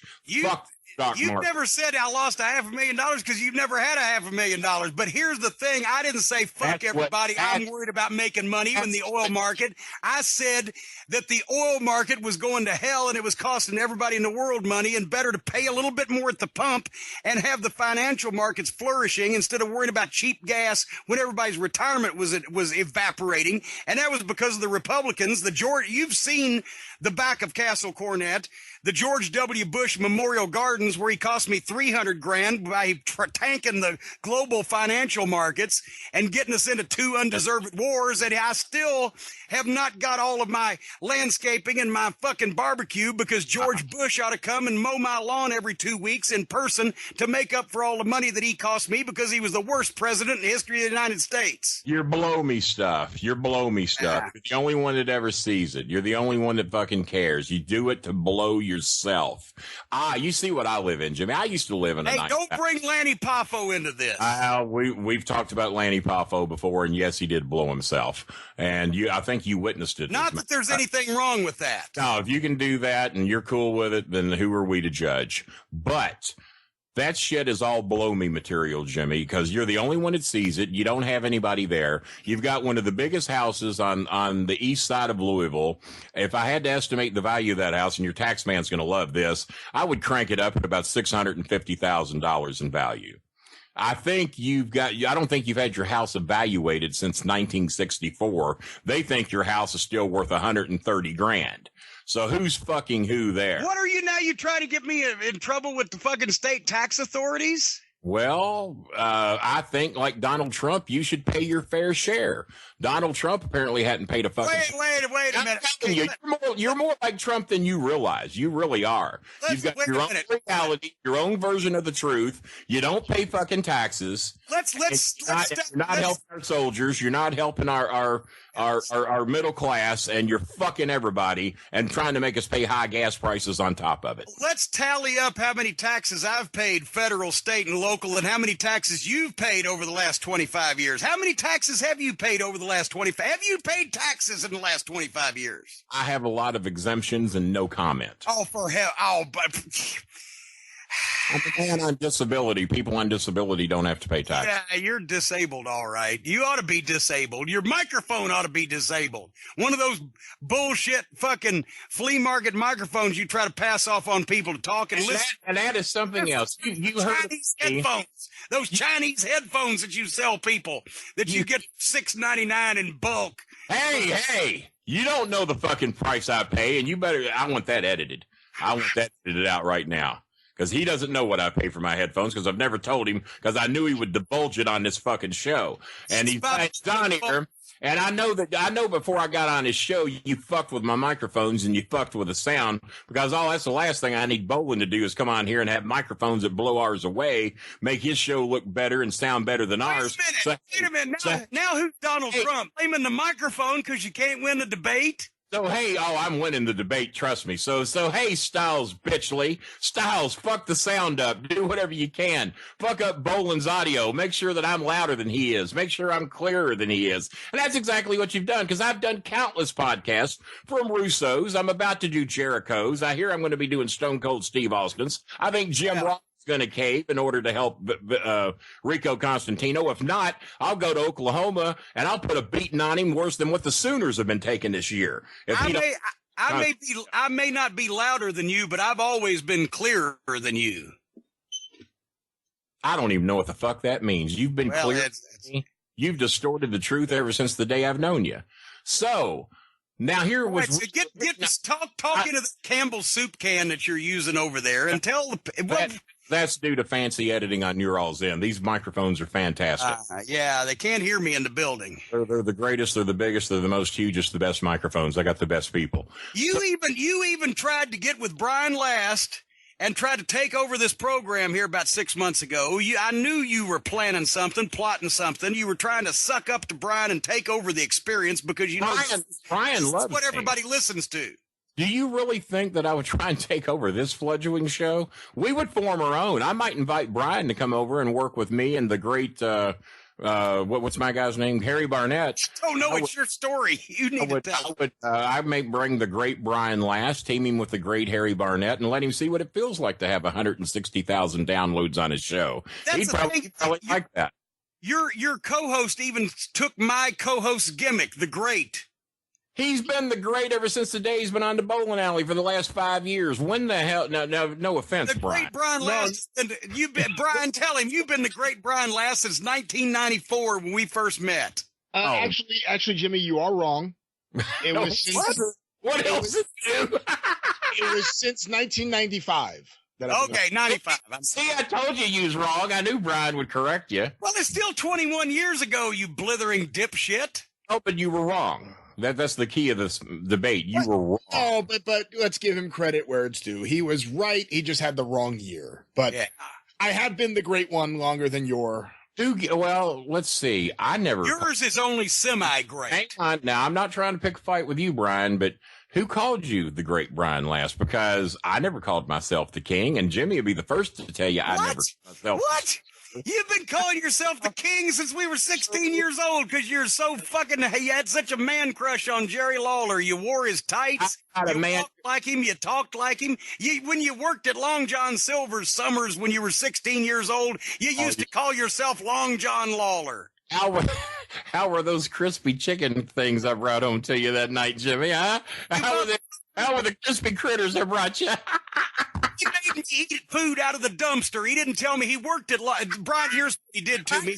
I told you 40 years later. Worked at Long John Silver's, and I'm over at his house one night. We're going to watch wrestling. We're going to watch Dick the Bruiser's TV show, and he brings home a big tray of chicken planks, eggs, and the cracklins. And he said, yeah, they gave these to me. You love the cracklins. I love the cracklins, and we ate them up, and we licked the tray, and there wasn't nothing left. And then 40 years later, he tells me that they didn't actually give them to him; they threw them away, pulled them out of the dumpster, and brought them home with him. Brian, this is the God's honest truth. I have held this over Cornette for 40 years because he's such a germaphobe. He would look at stuff I'd cook in the kitchen that might have been sitting there for a day or two, and he wouldn't eat it because it'd been on the stove for a day or two. Big shit. I've had stuff on the stove a week. I got a rule. If you don't see anything green, go ahead and eat it.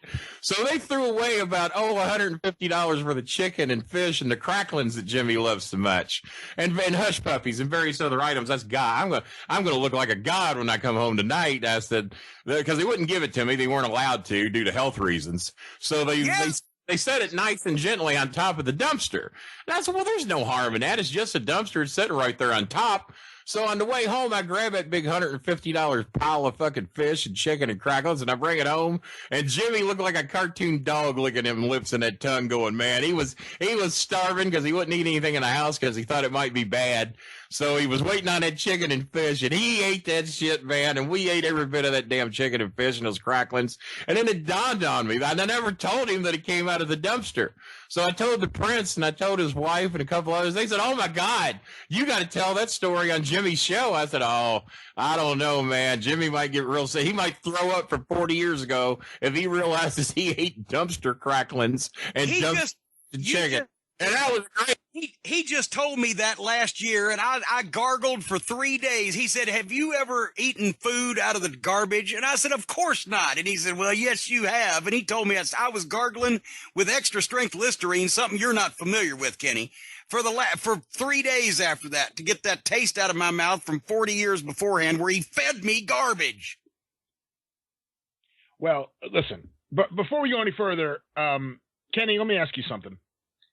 There's been all these controversies this past year about the Clinton Foundation and the Trump Foundation. Tell us about the Bolin Foundation and what you're trying to do for RICO. Yeah, that's why you're on the program. Tell us what you're actually doing something good for somebody, a guy that we both admire and love and respect. Well? Anybody? Did we lose him? Hello? Is Hello? anyone there? Hello, can you hear me? I hear you. Can you hear me? Sorry about that. I accidentally took my mouse and hit the mute button. I'm terribly sorry.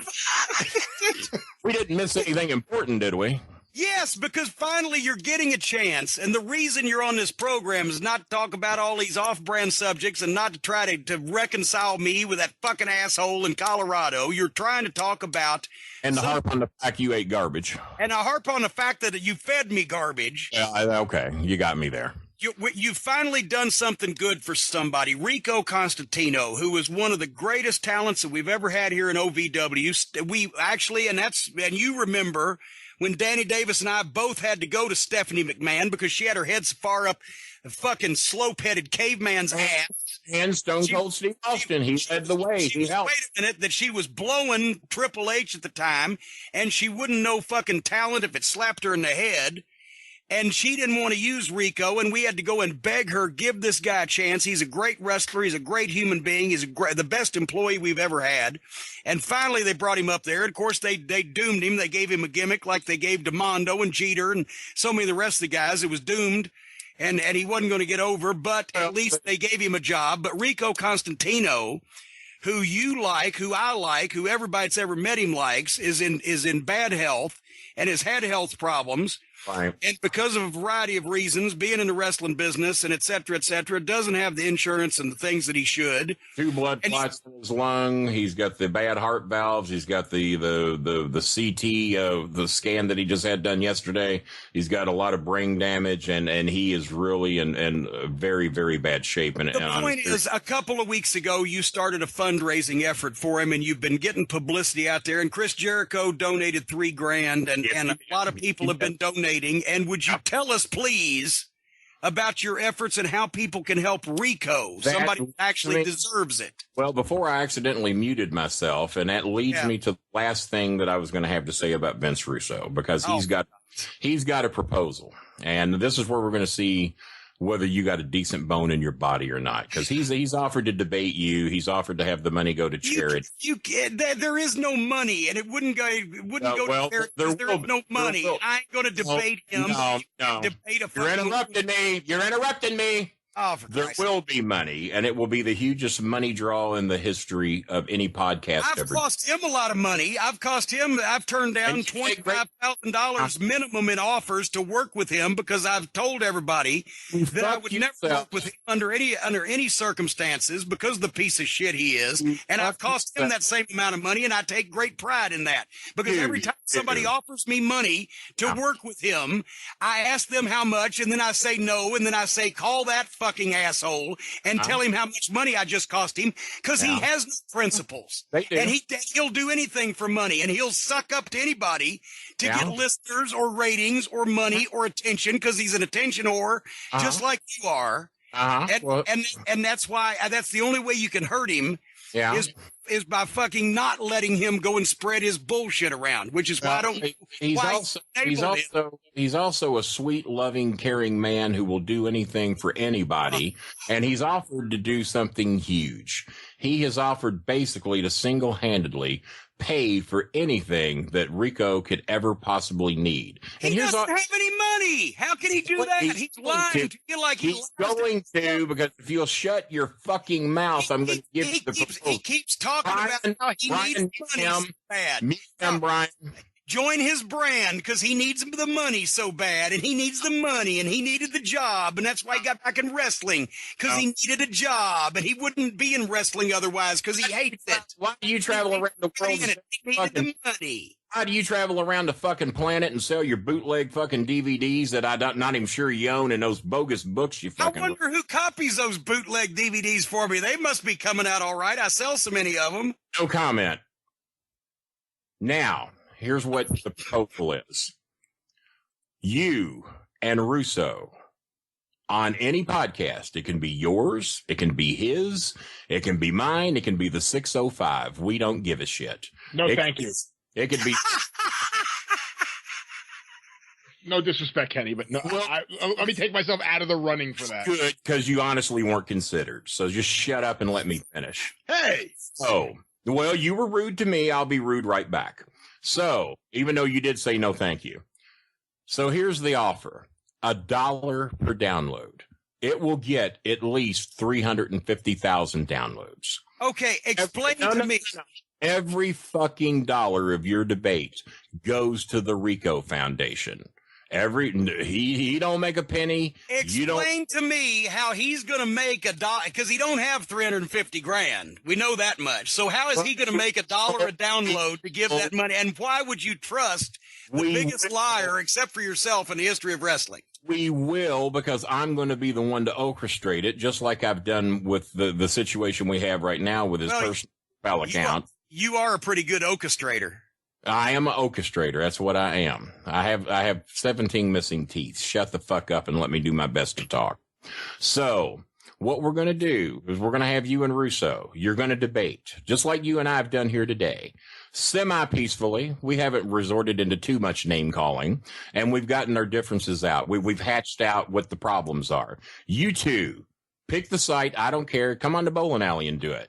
I won't get a penny. He won't get a penny. You won't get a penny. We charge $1 a download to hear this debate, all to raise money for Rico Constantino. I promise you, within 6 months, we will raise over $350,000 that will all go to Rico. All you have to do is say, Kenny, I hate that motherfucker. I don't even know if I'll like you, but for the sake of Rico, I'll do it. Now, how much of a fucking man are you? The ball is your court, not in your mouth. Why don't we, why don't we talk about what's actually going to happen and talk about and tell the people, which is why I had you on here, how that they can legitimately help Rico and help with his medical bills by either the GoFundMe or the PayPal account that you've set up, and not engage in fictitious mental masturbation about people's balls and their courts or their mouths or any other place. It's only fictitious if you're telling me, Kenny, I won't help Rico raise the $350,000. There wouldn't be $350,000, and it might be $500. You're right. And they haven't printed enough money to get that to take place. So once again, you don't care enough about Rico to give him the 350 grand. Where did this 350? Suddenly we've got $350,000 for just bandying around. Now, because we're not going to charge $10. We're not going to charge 20 or 50 like the fucking WWE tries to do. We're going to charge $1. And you can't tell me that 350,000 people around this planet wouldn't pay to hear you and Russo settle your differences, much like you and I have attempted to do. I tell you what, I'll come up with a counteroffer. I'll come up with a counteroffer. Hear it. The counteroffer is if Vince Russo would like to meet me alone with no cameras and no microphones in a suitable, neutral location, and we both sign a paper that says that whatever happens to the other one, the other one cannot sue the other one, or in case of death, that the other one's survivors cannot sue anyone. And I'll be glad to donate the money to Rico. And we'll just keep this on a private basis because I've told him that before. I won't come on his fucking show, and I won't let him ask you to come on mine. I'll host it. You can come on mine. I won't go on anybody's show, but with me and him, we can have a personal meeting and we can settle things as long as there's a fucking piece of paper so that his fucking ugly wife or his Howl at the Moon kids can't fucking sue me when I send him back in a box. All right. No, in the meantime, I want you to shut up while I respond to that. All right. Well, in the meantime, once again, it's not very good at shutting up, but go ahead. You set up a PayPal and there's a GoFundMe. Well, don't worry about the GoFundMe, and I'm going to tell you why. GoFundMe has raised about $4,600, I think. Jericho is $3,000 of that. But the problem with that is that 10% of that money at least goes to GoFundMe. And you've told me you've had good luck with them. Others have told me they haven't. I didn't do a GoFundMe. We did a Kickstarter a couple of years ago for my documentary in England, and there was no problem with getting that money quickly. But regardless, what is the best way? And to be honest, while we've been screaming at each other, I don't think we've gotten the point across about what exactly situation, which I just learned about this just recently when you told me. Linda, Rico's ex-wife, contacted you. And her daughter just wrote me moments ago, but I haven't had a chance to respond. Well, anyway, the point is he's apparently got a leaky heart valve. He's had blood clots in his lungs. He's had a number of different health issues, and he's been pretty much bedridden and unable to work for most of this year. And when you found out about that, that's when you set this whole thing up. He hasn't had a paycheck since May at all. He's getting no help from the police. Obviously, no help from the WWE, short of Jericho. Well, that's because he's not a drug addict. This came on no fault of his own. It's not good PR to help the guy that didn't cause his own problem. Which I have pointed out repeatedly on Facebook. I do have to thank Lords of Pain and countless other websites that have picked up the story.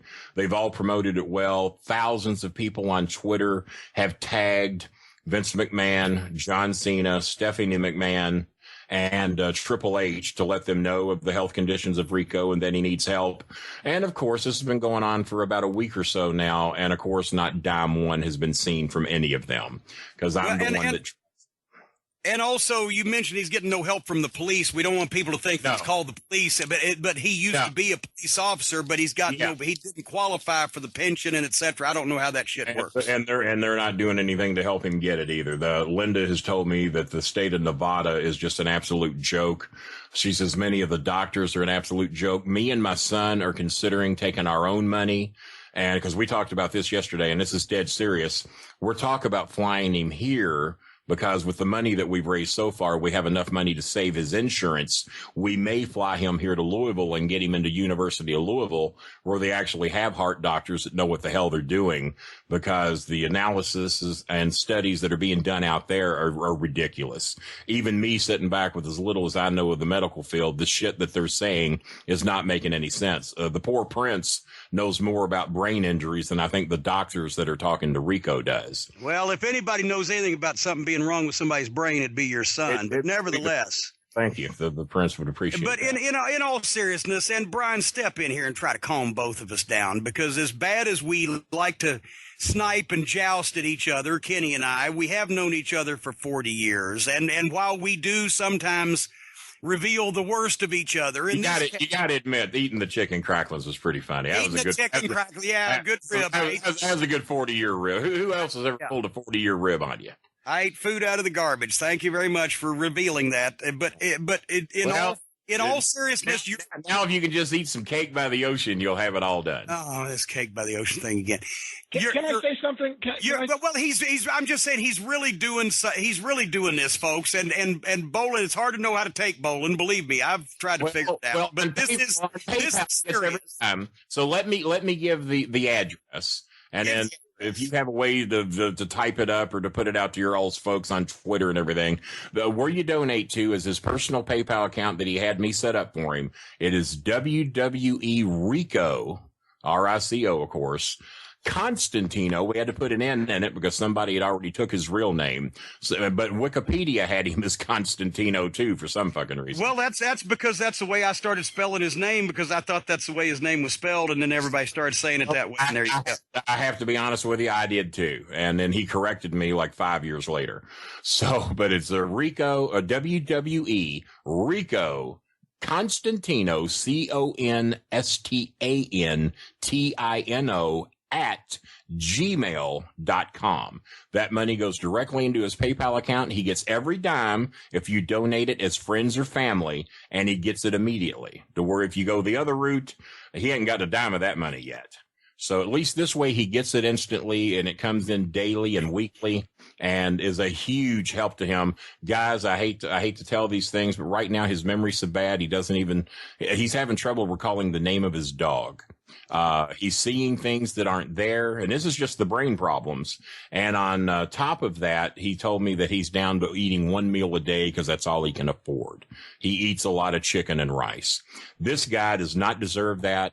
He's been a dear friend of mine forever. I remember the days that when I tried to talk Jimmy into letting him become a heel and become with Bowling Services, he had been such a successful babyface and just was, I'd say the top babyface around here in many years. Wouldn't you, Jimmy? The people loved him because they could tell he was genuinely a nice guy. He was so good at it that Jimmy didn't think there was any way in hell he could be a heel. And Rico and I both bet, because Rico was out with his injury and wanted to come back, that I was the only one that would give him the time of day and no one else would. So we begged Jimmy to let us do that. Jimmy said, no. It'll never work. He's the top babyface ever. You all are idiots. Okay, goddamn, go ahead and do it. You got 6 weeks. And if it doesn't work, he's coming back. Fine.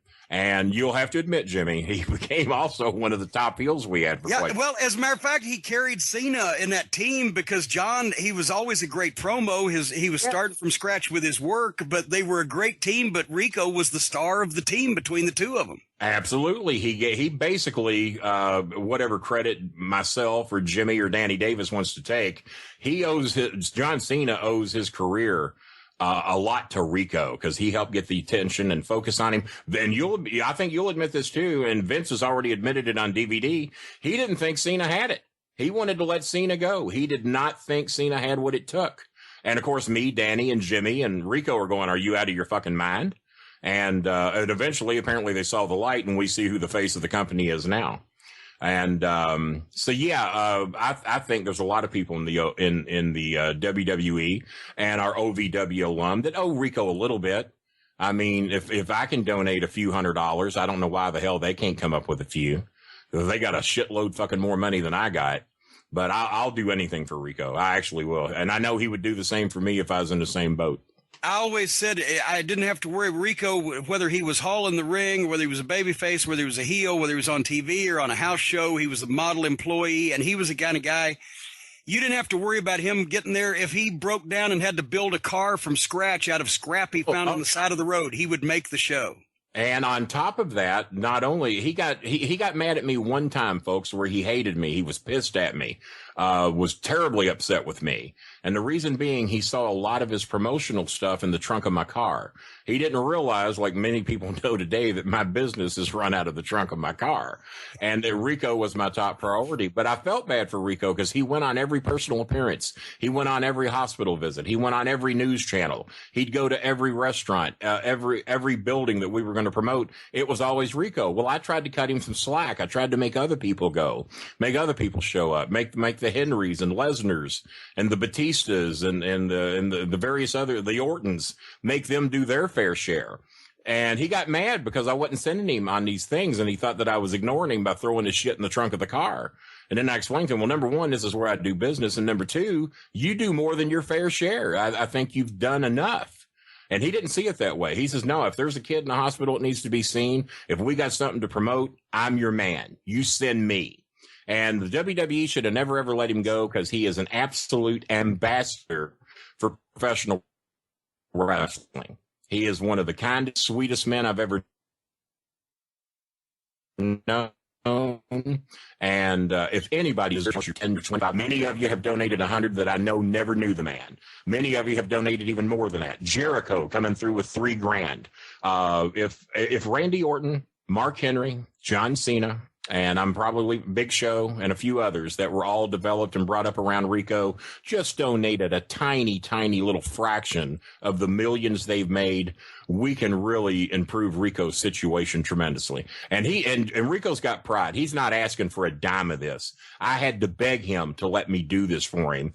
And then finally, through the persuasion of me, his wife, and his daughter, he caved in and said, okay. That's right. As a matter of fact, let me jump in here, and I'm not interrupting you, but that is actually true. This was something that had to be pushed onto Rico because he didn't want to. He's a proud guy, but I'm glad that you were able to talk him into it. And Brian, I know you wanted to say something 5 minutes ago, but I just want to say I actually appreciate, for one time, Kenny, something that you've done for somebody else. It's the first time in 40 years I can remember you doing that, so I can say I appreciate it. There's been many others, but it normally involves younger children. Yeah, females between the ages of 18 and 24. What do you want to say, Brian? Well, usually it involves the Rico act as opposed to helping Rico. But yes. All kidding aside, I want to be a little serious for a second. You know, this has kind of gotten out of control a little bit. I'm happy that everyone is able to reconvene today for this reason. This is a great reason, and we should all help Rico. But, you know, things got a little out of control. I mean, the idea that Kenny was banished from the show for a while it's taken it to a new level. It's taken it 7, 8 months. I haven't been on in a long time. It's been 7, 8 months. All right, let the man have his say here. I'm just pointing out what he said a while. It's been a long I'm agreeing, Kenny. I'm agreeing with you. I'm not disagreeing with you. I'm agreeing with you. All right. I'm agreeing with you. And you know, if I could say something for a second here, both of you guys have been on my show, and both of your appearances, and Jimmy, you've been on many times. The appearances you guys have had on my show have always gotten great reactions. And the thing that people like the most is, Jim, when you come on and you talk about when you were a kid on the roof with Kenny, just hanging out, being best friends. And Kenny, when you were on the show, the thing people really liked to hear was about you and Jim as kids running around, causing trouble, building a friendship, wrestling in the empty high school gym. They loved hearing about that stuff. And when you really think about it, when you really stop for a second and pause. It actually had 30 people. Well, when you really stop and pause for a second and take it in and think about it, you guys have been friends, have been best friends for 40 years. For 40 years. And that's remarkable. And little shit like this shouldn't and can't affect this friendship the way it has. And I've tried to do things behind the scenes to bring this together.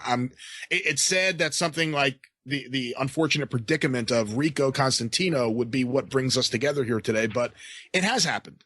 And, you know, on behalf of myself, on behalf of the Cult of Cornet, I'm sure on behalf of all the followers of the Bowling Alley and everything you do, Kenny, and your mic sounds great today. Thank you. I think we just say, cut the shit, guys. I mean, you guys are best friends. Just fucking cool it already. You guys know you guys are best friends. You guys know you love each other. You guys know you need each other. You guys having each other having Jim, you having Kenny in your life, and Kenny, you having Jim in your life is a great benefit to both of you. And you guys just need to really stop and think about it for a second. Brian, you bring up a pretty good point, and it is sad that it's took Rico maybe to bring us back together, because if it weren't for Rico, I'm pretty goddamn sure I wouldn't be on this show right now. Well, yeah, hey, hold on. Here's the thing. And Brian, I agree with what you said. And Kenny, I know you've had some health issues over the past year or two. And I had some a few days ago. Well, and you know I worry about you, and I wish you took better care of yourself, because none of us are getting any younger. I lost 90 pounds. What more you want me to do? That's what made me sick. I'm just saying, you know, I don't want you to be sick, and I worry about you. And, you know, last year, and it came time that I had a birthday where I was older than my dad was when he passed away. I know you mentioned that, and congratulations. Well, and that, you know, just the fact that you said, hey, you know, you were wrong, all the things you were thinking all those years, well, you didn't think you'd live longer than your dad, and you've done it. So I'm very proud of it. And I worry about that too. When the dogs over there, you worry more. You don't want to take yourself to the hospital sometimes because there'll be nobody to let your dogs out. I worry about I love my dogs, man. You love yours. I have 3. I got triple the love that you've got for dogs because I love all 3 of mine. But it just, and we don't need to have, and these people like and I'm not even going to mention his name again, but the point is that it's not important. They're immaterial in the course of our relationship, and we should be. Who's been friends in the wrestling business for 40 years? Almost nobody. So, no, I'd say nobody. They all get mad and hate each other eventually. Yeah. Something happens, and we've managed to get by that. So maybe Brian's right. You know, we should not have these fights and bickering and problems and everything. And we should show sometimes and say how we really feel about each other. Well, let me say this, and I mean this from the bottom of my heart, and I know that a lot of people think you and I are on here just fine, pushing each other's buttons and trying to entertain a little bit, but I'm going to tell you what I mean from the bottom of my heart. And I've always felt this way, regardless of how mad I've ever been at you or how mad you've been at me. Because I really thought when I had Russo on my show and I did his, I thought our friendship was over, but I thought I had to man up and do what I thought was best for me. And I don't want you telling me who I can like and who I don't like. And I'm not going to tell you who you can like and not like. And that's how I want that to be. I want us to have our freedom to friends. I've taken up for you in a lot of cases with a lot of people. It knocked you, and like you mentioned with the WWF, but those pricks are only part of it with other people. You defended me against Bob Holly, who Bob Holly is one of the ones primarily, in my opinion, and Rico's related for why Rico's the shape he's in right now. When Brock Lesnar was a prick. You did. You saved that answering machine message where I made Brock Lesnar call you up and apologize to you for doing those things. I told that story the other day somewhere about how you made him call and apologize, and you got mad because he closed it with, "And don't ever kiss my girlfriend again." And he had to get in that last little jab. And you got mad at him. And in your defense, you hugged the girl, gave her a kiss on the cheek because she was nice and just said hello to you, and it was not in any way sexual. Whatever. So and he overreacted because he was on the sauce and he had a fucking roid. He was on the sauce. But you've taken up, and I've taken up for you. Well, what I wanted to make clear, and biscuits and gravy, and now I'm not going to say I hate biscuits and gravy, but I cannot coincide with him and his world. He is extremely racist. He's backwoods. He's a hick. He's a Donald Trump supporter. He bashes gays. And, you know what? Who the fuck are we to decide? And I'm better off without him in my life. But I will tell you that I love you like a brother. I probably love you even more than my brother. Well, obviously you do because you hate your brother. But I love you like a brother. You ain't got a brother. Well, but if I had a brother, How do you possibly think that you could love me like a brother when you don't even have one? That's almost an ass-ended, backhanded remark. Well, no, now wait a minute, because I love you like a brother, because if I had a brother, I would love him, unlike you who hates your brother. I do. So when you say to me that you love me like a brother, it's more of a backhanded compliment because you hate your brother. You've told me that on many occasions. I hate biscuits and gravy. Well, I do, but at one time I did love him before I knew what a fucking piece of shit he was, but I loved you even more than him then. You were the only one invited to my house every weekend, and I was invited to yours.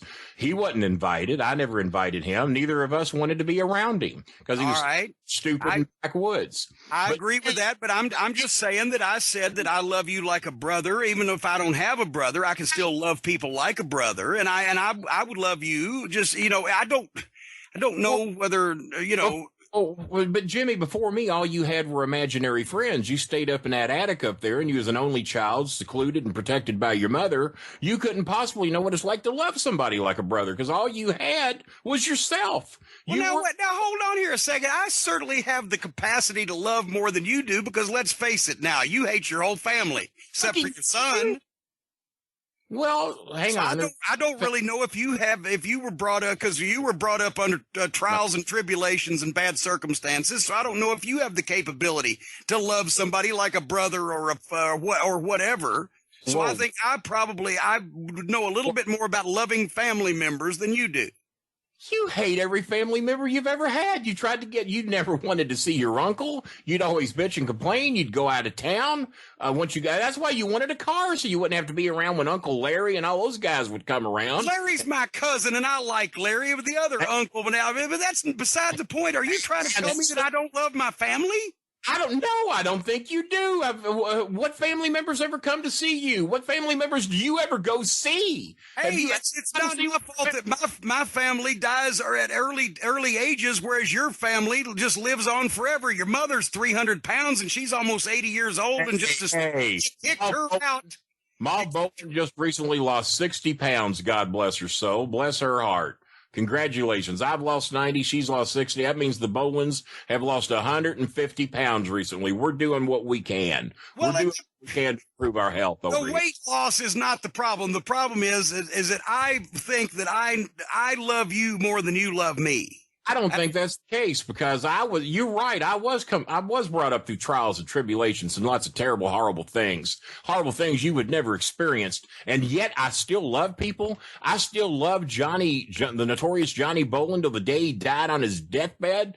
Hugged the man. And I think he whispered to me that he wanted people to buy my book. I probably screwed. Yeah, you told that story here on the program. The only reason you went to your father's deathbed was so you could see what you were going to get out of it. And then you told people that the last thing he said to you was, and buy my son's book. That was your father's dying words. That's what he said. I mean, what do you want me to do? Fib what his last words that come out of his mouth? No, for heaven's sake. All I'm saying, I love you more than you love me, and you know that. But you're spoiled rotten. You've never loved anything but the dollar bill. The first time I ever met you, you had about $4,000 laying in your bedroom floor. You didn't know what circumstances I come from. If I weren't a better, caring, loving, decent person, I would have pocketed about $3,000 of that. But I didn't take that much. Listen, you motherfucker, you're not going to tell me that I don't love you or that you love me more than I love you. I love you more than anybody on this earth, you cocksucker, and you're not going to tell me different. You cocksucker, you're the only one that's ever sucked a cock between the two of us. You remember that goddamn cockfight we took you to,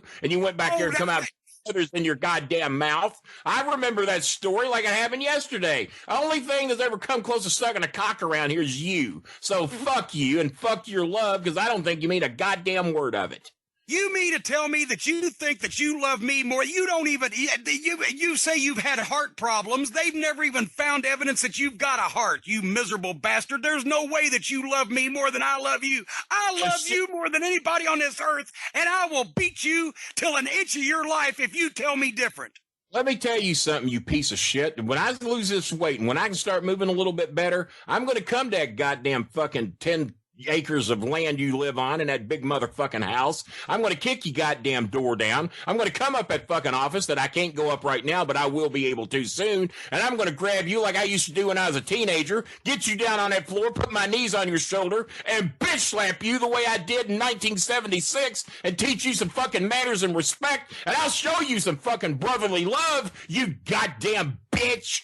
You think that's how you're going to prove that you love me more than I love you? Because if you can waddle up here with your fat fucking ass, I promise I'll kick you back down those stairs and then I'll take you to the hospital because I do love you more than you love me, and I'll show you that.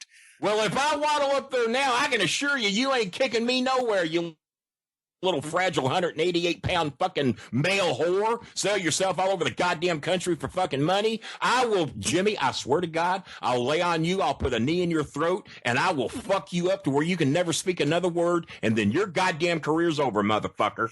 Let me tell you something. If I have to put you in the cemetery to prove that I love you, that's exactly what I'm going to do. Oh, motherfucker, don't think I'm going to the cemetery alone, because if you try to fucking choke me out, you try to fucking kill me, if I'm laying on top of you, there's only so much longer you can take that dead weight, and then you're going to collapse and fucking die, and they're going to have to bury the two of us side by side at Adkins Radcliffe Funeral Home out in LaGrange, Kentucky, because I refuse to be buried in that fucking pretentious cocksucking town you live in called Middletown.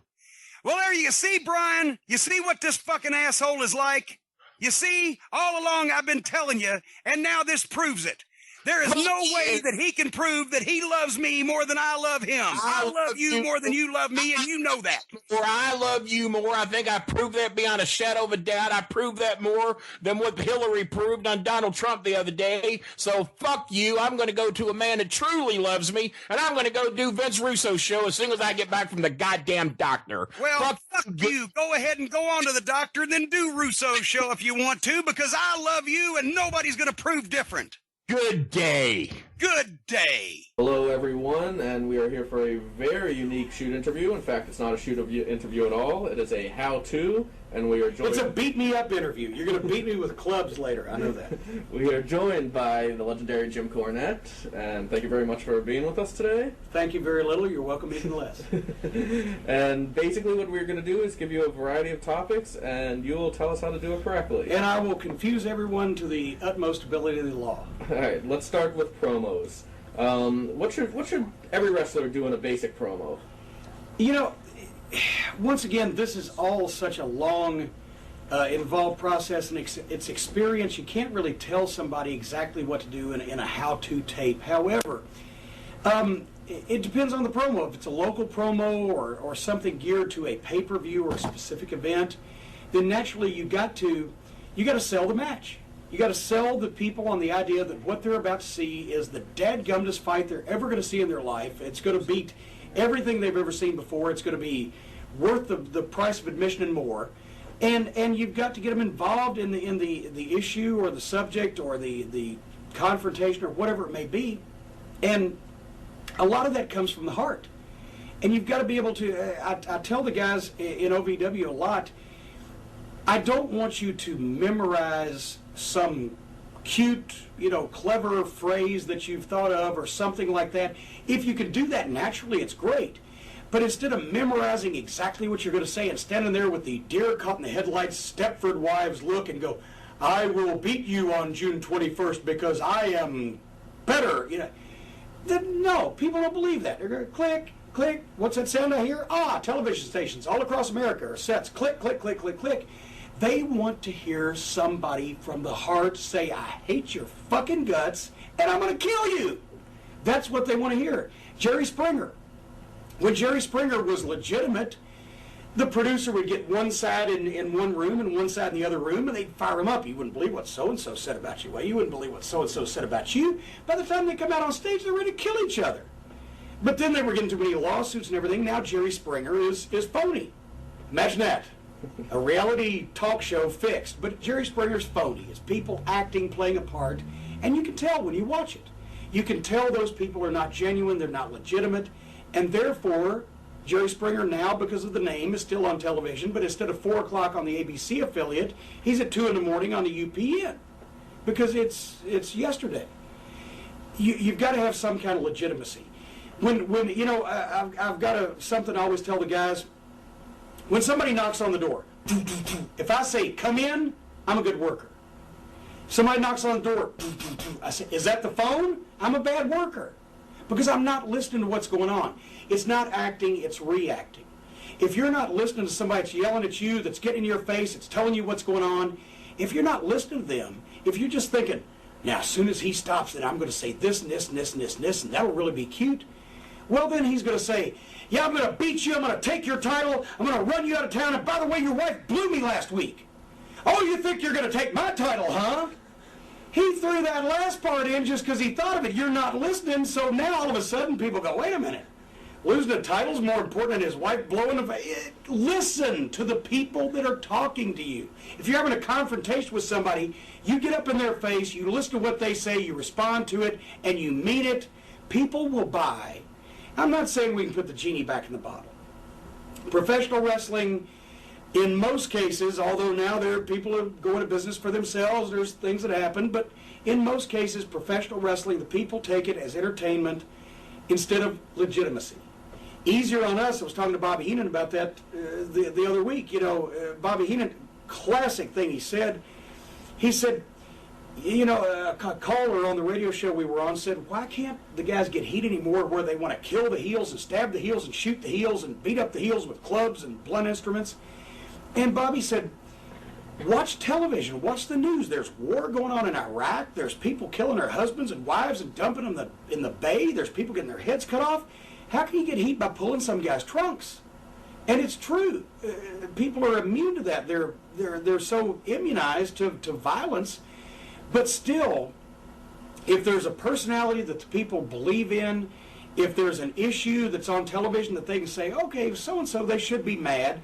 And if the guys get up in each other's face and they carry it off, and maybe there's a little bit of, sticking the other guy in it too, that's what sells tickets.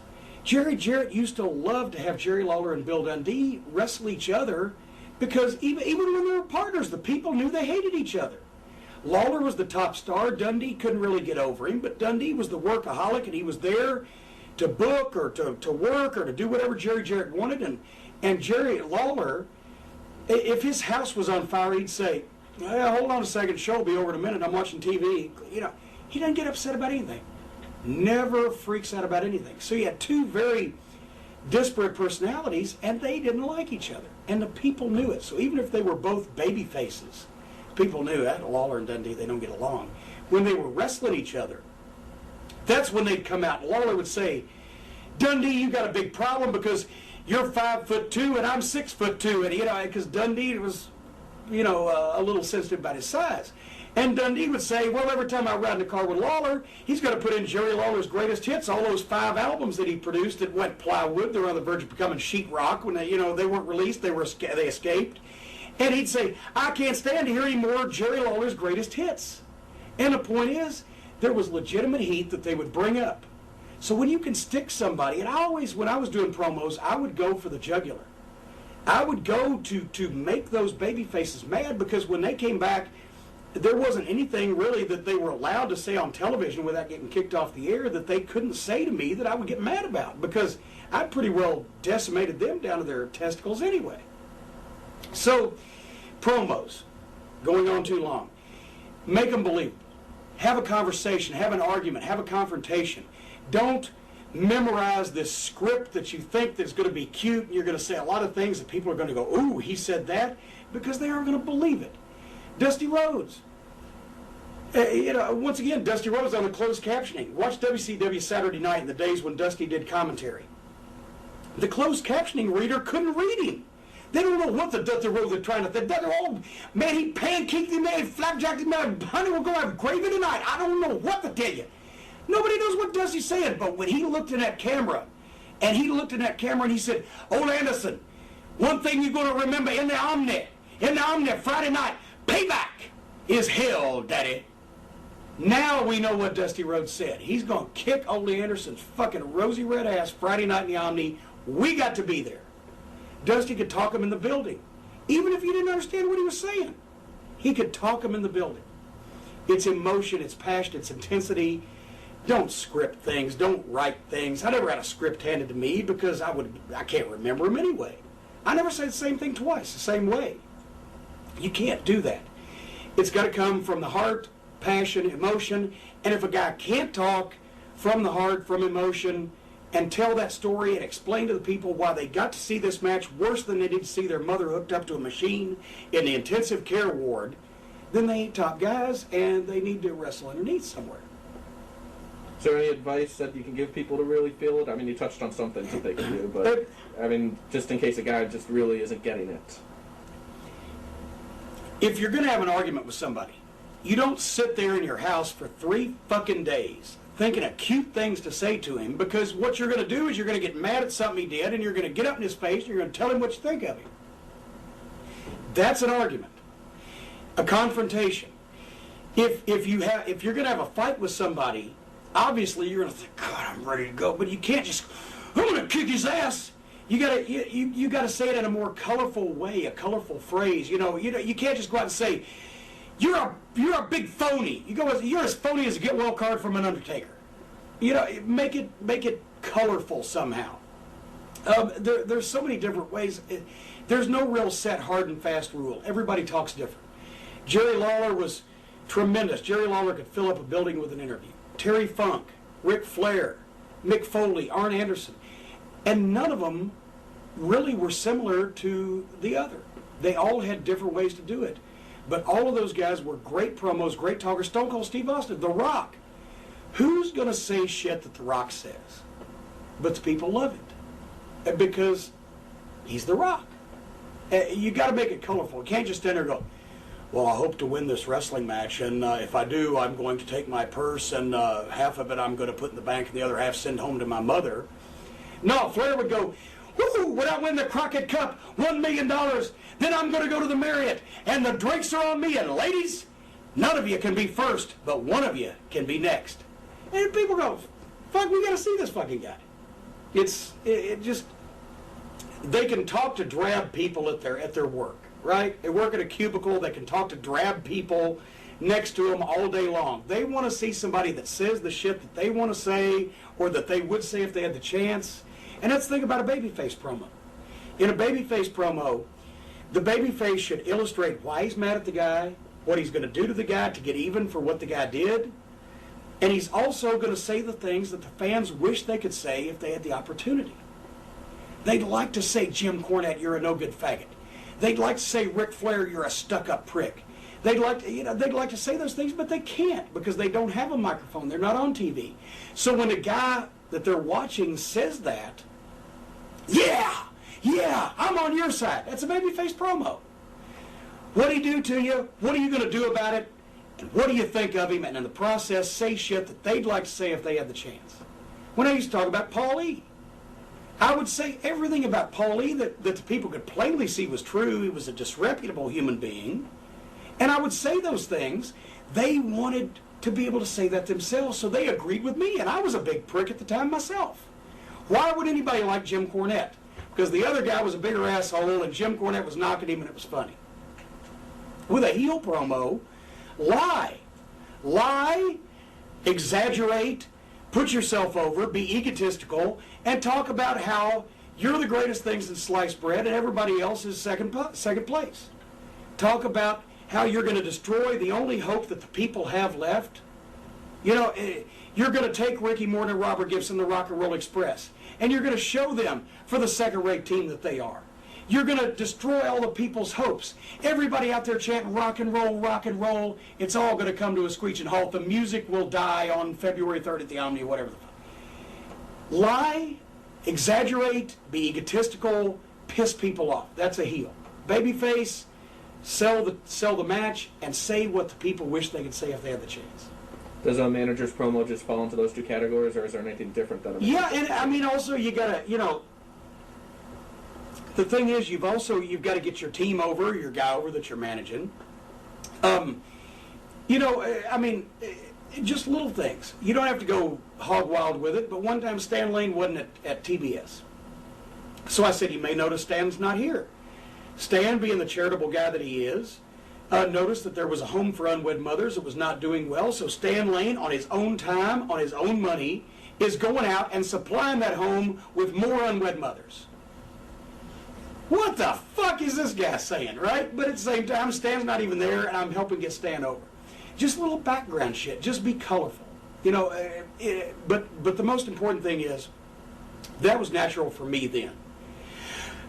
Plus, I was younger, and I had more wind. I could talk faster, but be natural for yourself. If a guy's 6'3" and has a mohawk haircut and tattoos all over his body and rides a Harley, the last thing he wants to do is adopt a gay gimmick. Because he can't feel that. He can't make that believable. He can't bring that out.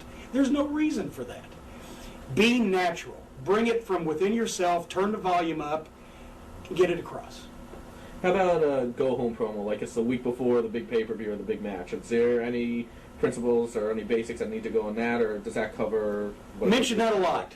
If it's this Friday night, it's what we've all been waiting for. This Friday night, you're going down this Friday night. As many times as you can say this Friday night, because that gets to people's mind. My God, it's this Friday night. It's easy. But everybody, they want to concoct some long song and dance, who shot John bullshit promo about, wow, I've thought of this story I can tell. Well, by the time you finish telling the fucking story, people have tuned you out because they don't give a shit. They want to see something that smacks them in the face. Why do I want to see this?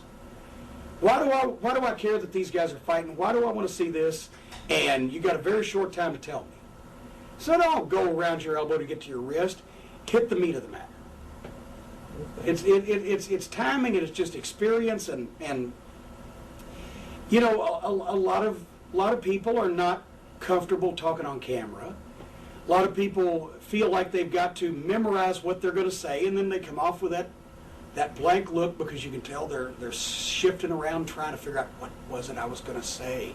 Yeah, just rattle the shit off. If you're good at shows, and if you're not good, practice, get better, or do something else. Are there any other glaring mistakes that you see people making in promos? almost every time I watch a promo, but it would take 3 days to list those. Really, it's like art. It's subjective. It's not a math test. You can't get a 97. Or it's not a geography test. If you know where Brazil is, you passed. It's art. You know, Picasso, they sell for $5 million. Most people I know don't have 3 years. But some people like Picasso. It's subjective. And what you got to do is you got to appeal to the most people, the widest number of people, the widest audience, as you possibly can to get people to come see you. Some are going to like you, some are going to hate you, some just going to see what the fuck's going to happen. But it's art. It's subjective. A lot of people, if you ask everybody watch this tape, everybody in this room, there's thousands, by the way, a huge studio audience right behind. Everybody's going to have a different favorite. A lot of people are going to like Ric Flair. A lot of people are going to like Steve Austin. A lot of people are going to like Mick Foley. And then, it's going to get down, and finally, lost legends like Chris Colt. There'll be one guy in the back with a wart on his nose. Yeah, I like Chris Colt, But goddamn, Chris Colt impressed that one fucking guy that he was the greatest fucking talent in the history of the business. So it's not right or wrong. It's just what works. If they buy tickets, it worked. Okay. One thing I always heard about promos is that you should be careful about degrading your opponent, such as saying, you're not that good or something like that, just because if you lose to him, then that makes you look bad. Is that... Well, once again, as a manager, I could always degrade my opponents because the thing is, I'm a weaselly little shyster, con man, rich mama's boy, whatever the period of time I was in. And of course, I would always stand there and infuriate people by saying that my guys were better than anybody out there. I could get away with that. If you're an Arn Anderson, you want to put your opponent over. You want to say, he's good, he's fast, he's quick, he's agile, he's tough, he's smart. Most people he could beat, but not me, because I'm better, because I'm all those things and more. That type of thing. What you don't want to do is if your babyface has a really glaring, obvious weakness, like he's 66 years old or has one leg or, is in the middle of falling apart, you don't want to say that because that's true and people go, yeah, that's right, he don't stand a fucking chance. But, I could talk about, all of the supposed defects the baby faces had that they really didn't have. I could say, these guys are punks, nobody cares about it, whatever. As long as you don't hit too close to the nerve. Because then you make yourself a liar. Yeah, I'm a liar. I'm a heel. That's what I'm supposed to do. I can lie all day long, and it just makes people madder at me and more anxious to see people beat me up. But if your baby face is really over the hill or really fat and out of shape or really just fucking putrid, you don't want to come out and say that because people will go, yeah, you know what, you're right. We better miss this one. So knock the guys, but at the same time, don't knock them too close to the bone where the people can see, yeah, you're right. Fuck, we better not even worry about that one. Before we move on from promos, anything else you want to add about promos? It's an art form all in itself, and I guess, guys, everybody needs to be relaxed more. Everybody needs to just think, what would I say if this whole situation, this whole world that we live in, our little wrestling world, if it was real? If the things that we had done really happened to me, really happened to him, really happened to him, what would I say? What would I do? How would I react? What frame of mind would I be in? Would I be pissed? Would I be happy? Would I be sad? Would I be jumping up and down off the walls? Or would I be scared to freaking death? And do that. Because people can tell genuine, honest emotions. And sincerity is the key. And once you can fake that, you got it made. Okay. All right, moving on to working as a heel. What characteristics, basic characteristics, make up a good heel character? Once again, the only rule of thumb is there is no rule of thumb because there's been heels that stretch the gamut in this business. There's the cool heels. Ric Flair was one of the original cool heels. There's the just pissy-ass little Weasley heel. I mean, Bobby Heenan was a classic example of the Weasel. There's all kinds of heels, but what you need to do at the bottom of the whole thing is, what characteristics in a human being would be dislikable? What characteristics in a human being would make the most amount of the general public think that you're just a prick and they don't like you? You're annoying, you're obnoxious, you're dishonest, you're arrogant, you're egotistical, you're a cheat, a liar, a con man, a coward, a fraud. What is not likable? Be that. Be that. Stab your mother in the back and have her arrested for carrying a concealed weapon. Do anything you can do to be disreputable. That's a heel. But make it fit who you are. Arn Anderson, once again, it could be probably nobody with more differences in their professional careers than Jim Cornette and Arn Anderson. We were both heels for a majority of the time. I was the rich mama's boy, possibly ambiguously gay, weasel, coward, scared to death. Arn Anderson was a tough, kick-ass, no-nonsense wrestler that would tell people he was better and show them, but when it came time to back up from Dusty Rhodes or to back up from the top babyface, he would do that. And at the same time, he would cheat in the match to win. He would tell the people, he'd make no bones about it, I'm going to cheat. Because that's what I do. I don't care what you people think of me. I don't care whether you like me or not. Because I don't take your cheers and your applause to the bank. I take my check to the bank, and if I win, I make more money. Therefore, guess who loses? You. Because I don't give a fuck what you think as long as I'm happy. That's another kind of heel. And there's all kinds of heels in between. So it's all about psychology. Think of what makes a person dislikable and find out what qualities you have that would closely resemble those. And everybody's got them. Mother Teresa may be the only complete baby face in the whole fucking world, and amplify that. And the same thing goes for a baby face. Used to, baby faces were dimple-faced and smiley and nice, and they kissed babies and they shook hands and they would never think of using a closed fist. Well, once again, going back to Bobby Heenan's statement about the news, fuck, now those are the heels because people are so cynical and jaded and just overly overwhelmed with what's going on in the world that they want a Steve Austin who drinks beer and cusses and kicks ass and don't mind telling you he's going to do it and don't give a fuck what people thinks. But at the same time, he won't walk up to an old woman and kick her over and steal her purse. He's got a code of honor. He's got some ethics. But he'll do whatever it takes to get ahead because it's him or me. Because if you don't watch out for me, then I better do it because nobody else is. I'm after number one. I'm for number one. So now the babyface in this more cynical society is the guy who has a code of ethics that he won't take advantage of the downtrodden or the handicapped or the old or the infirm or whatever, but he will basically do anything else that he has to do or that he's backed in a corner to do. He wants to win things on his own, but if somebody tries to fuck with him, if he can turn it around, he'll fuck with them the same way. So babyfaces have changed, but once again, ultimately, it comes down to psychology.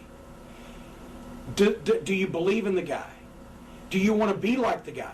A lot of people want to be like Ric Flair. They can't, but they'd like to be like him because he's a limousine riding, jet flying, kiss stealing, wheeling dealing son of a gun, and they want to fuck the Playboy Playmates. So they want to be like Ric Flair. They might not want to be like Mick Foley. They'd rather hang out with Mick Foley. They'd rather have Mick Foley for a friend. Because Mick Foley's a cool guy to fucking hang out with. Wouldn't he be a great guy to just talk to? The Rock. I don't know if anybody wants to, they probably might want to be like The Rock, even though they might think, well, fuck, we could never be like that. But they want to watch The Rock because The Rock is cool. And what's The Rock going to do? Every babyface has a different, Ricky Morton. Speaking of babyfaces, classic example, or Ricky Steamboat. They could sell to where that the people would get sympathy for him, where they might not want to be like Ricky Morton or Ricky Steamboat. They felt sympathy for Ricky Morton and Ricky Steamboat because here's these guys that are trying to do the best they can and they're talented and they're getting overwhelmed by greater odds or by these heels that are taking advantage of them, but they still won't quit. They'll reach out when they're in that hole. They'll reach out and they'll look at the people in the front row. Help me, help me. And people are like, God damn, he needs some help. I know it worked for Ricky Morton on more than one occasion. I have scars all over my head to prove that. That's empathy. So a baby face basically is somebody they want to like, they want to be like, they want to look up to, or they is an underdog that they feel sympathy for, and they want to see him succeed because, God damn it, Dusty Rhodes, the American dream, son of a plumber. Well, okay, let's say this guy in Dubuque over here is saying, well, my dad cleaned fucking septic tanks. That's even worse than a plumber. At least a plumber can stay on top of the ground. My dad had to fucking tie a goddamn diver's helmet on his head and dive into people's fucking raw sewage. But if Dusty Rhodes, kind of out of shape, not exactly youngest guy in the world, and the son of a plumber from Austin, Texas, if he can be a star on TV, maybe there's hope for my miserable ass.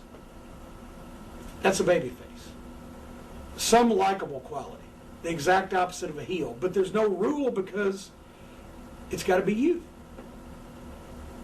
Okay. Therein lies the tale. Does this make sense so far? Yes. Okay. Definitely. Looking at not character-wise, as far as things physically that somebody can do a match, or things they can do within the context of a match, what should a heel do within a match? Like, for instance, maybe withholding some big moves, or the pacing of the match. Or... Well, once again, actually, this is not going to sound like it makes sense. The people determine the pacing of the match, even though the first thing we tell guys is don't listen to the people. Don't listen to the people in terms of them telling you what to do. In other words, they say, boring. Johnny Valentine, he'd have a hold on, if somebody went boring, his look would be like, okay, if you think it's boring now, wait 15 fucking minutes and see how bad it is. And he wouldn't do shit until they stopped, and then he'd do it on his own time. That was years ago, but the point being, the crowd cannot dictate the pace of the match, because once they've learned they can do that, then they will do it every time, because the average American public is a wise ass and will do that. So what you have to do is you have to realize that you're the conductor, they're the orchestra. And you got to give them their money's worth because they paid to see you, but at the same time, they don't know where you're going. So just because they want something right now, it's the age of immediate gratification. Push a button, change channel, push a button, somebody brings you a pizza in 2 seconds, whatever. I wish we had one of those around here now. They don't know where you're going. So you've got to have confidence in the story you're fixed to tell them that you can get past all that. Do not let the people dictate the pace of the match to you, otherwise you're cooked. Tell the story, but at the same time, you got to hear what they're buying. So when you go out there and you start, and that's why all this stuff about setting matches up in the locker room. Jesus, Mary and Joseph. Okay, I'll throw 3 punches, then you duck, then you hit me twice, you shoot me off. You go for a backdrop, I'll kick you, you stand up, I'll clothesline you. When you take a bump, I'll hit the ropes on the other side, I'll come off, you power slam me, you go to drop an elbow, I'll move. Where the fuck does all that shit come from? Why don't you go out there, have an idea of kind of sort of what you're going to do for a little heat spot, stop the baby face, and have kind of sort of an idea about the finish, and see what they're buying. Because if you go out there and try to sell them chicken for 15 minutes and it's a vegetarian crowd, then you're fucked. You're forcing something down their throat they don't want to buy. Maybe they want to see the baby face kick the heel's ass longer than you had planned. Maybe they don't want to see the babyface kick the heel's ass at all at the first. Maybe they want to see the heel do his shit and the babyface make a comeback. Whatever. You listen to the people, react to what you do, and then you do more in that vein because of that. But if you're just in a hold of people going boring or we want blood or whatever, well, fuck you. You're going to get what we give you because we got an idea here. Just sit back, relax. We're fucking this dog. You just hold its head and see if you like it at the end. I've never heard a joke that was funny until you got to the punchline. People won't let you get the punchline anymore. In the first 3 minutes, they're like, well, goddamn, is that all we're going to fucking do? Well, wait a goddamn minute. Where else are you going to go? You paid to be there. Sit the fuck down and shut up. That's the thing. So if you set everything up move for move and one foot in front of the other, if it's not working, you can't change it. Why do you think all them Mexican matches go to shit at some point? Have you ever seen one of those 6-man Mexican matches that at some point somebody forgot where the fuck they were and the whole thing goes to shit? I've seen plenty of indie matches like that. So. Anyway, well, same thing. It's because they're all goddamn trying to remember where the fuck are we supposed to be? Well, goddamn, calm down, arm drag, grab a fucking hold, get the fuck over it. And nobody was, unless the whole crowd was in on the meeting, they don't know what you're going to do anyway. So here's another thing. People fuck shit up right in the ring. Here's the classic way you can know that a spot was just fucked up, because one or more of the guys is going to go, shit. Or if you don't tell them, they don't know. You tell them like that. People go, oh shit, he fucked that up. Look at his face.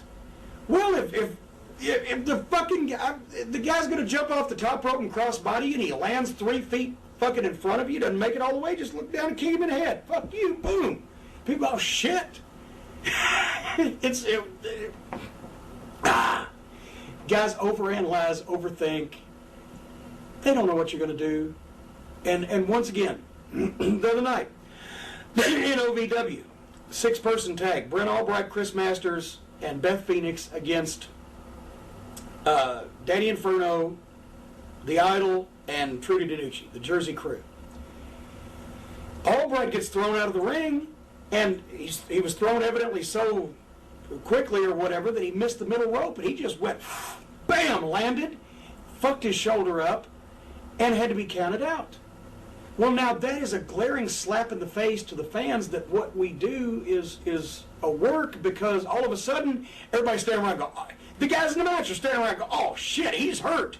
It's a wrestling match. He's supposed to be fucking hurt. There's guys fucking saying hurt all the time, but now, oh, shit, he's really hurt. Now people are going, oh fuck, he's hurt. Everybody's standing around. I sent people out. I said, goddamn, count him the fuck out. Masters get on the microphone and say, my partner may be hurt, but goddamn it, you're not going to win that way. We'll take you 3-on-2. And fucking bing, bing, bing, bing. Well, anyway, what do we do for a finish? Sunset fucking flip. I don't give a shit. Just have the goddamn match. Carry the injured motherfucker out on a spatula. He's hurt. We're attending to him. Meanwhile, the match's still going on. The people now are into it again. Hey. Sunset flip, small package, 1, 2, 3, yay! But when you slap him in the face with, everybody standing there going, oh shit, what do we do? He's really hurt. It's a fucking wrestling match. He's supposed to be hurt. He's hurt every goddamn minute he's getting beat on. Why is this any different? Because it's real. Well, you know what? It's all real. If you don't tell him it's not, that's oh God, I get so frantic. Anyway.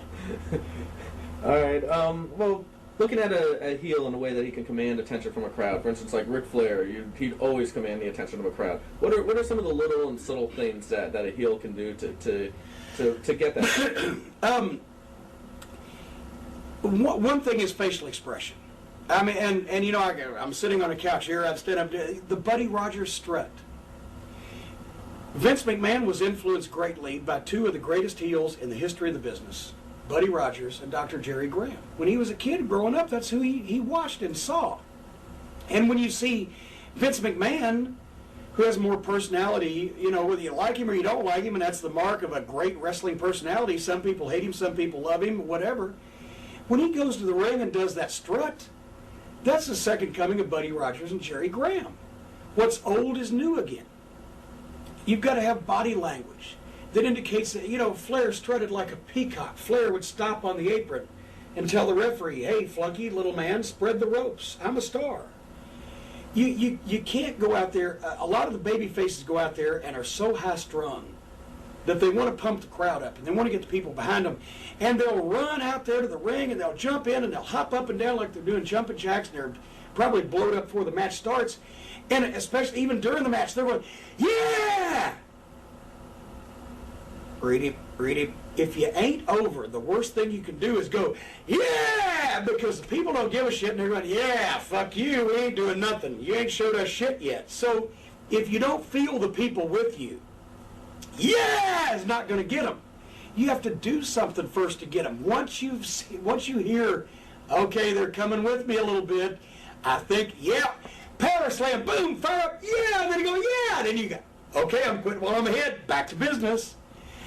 With the heels, you can't, I don't care if you pick out an old woman in the front row and go down her family lineage and talk about what, you know, criminals and whores and prostitutes and disreputable human beings and welfare cases, etc. she was descended from for the last 400 fucking years.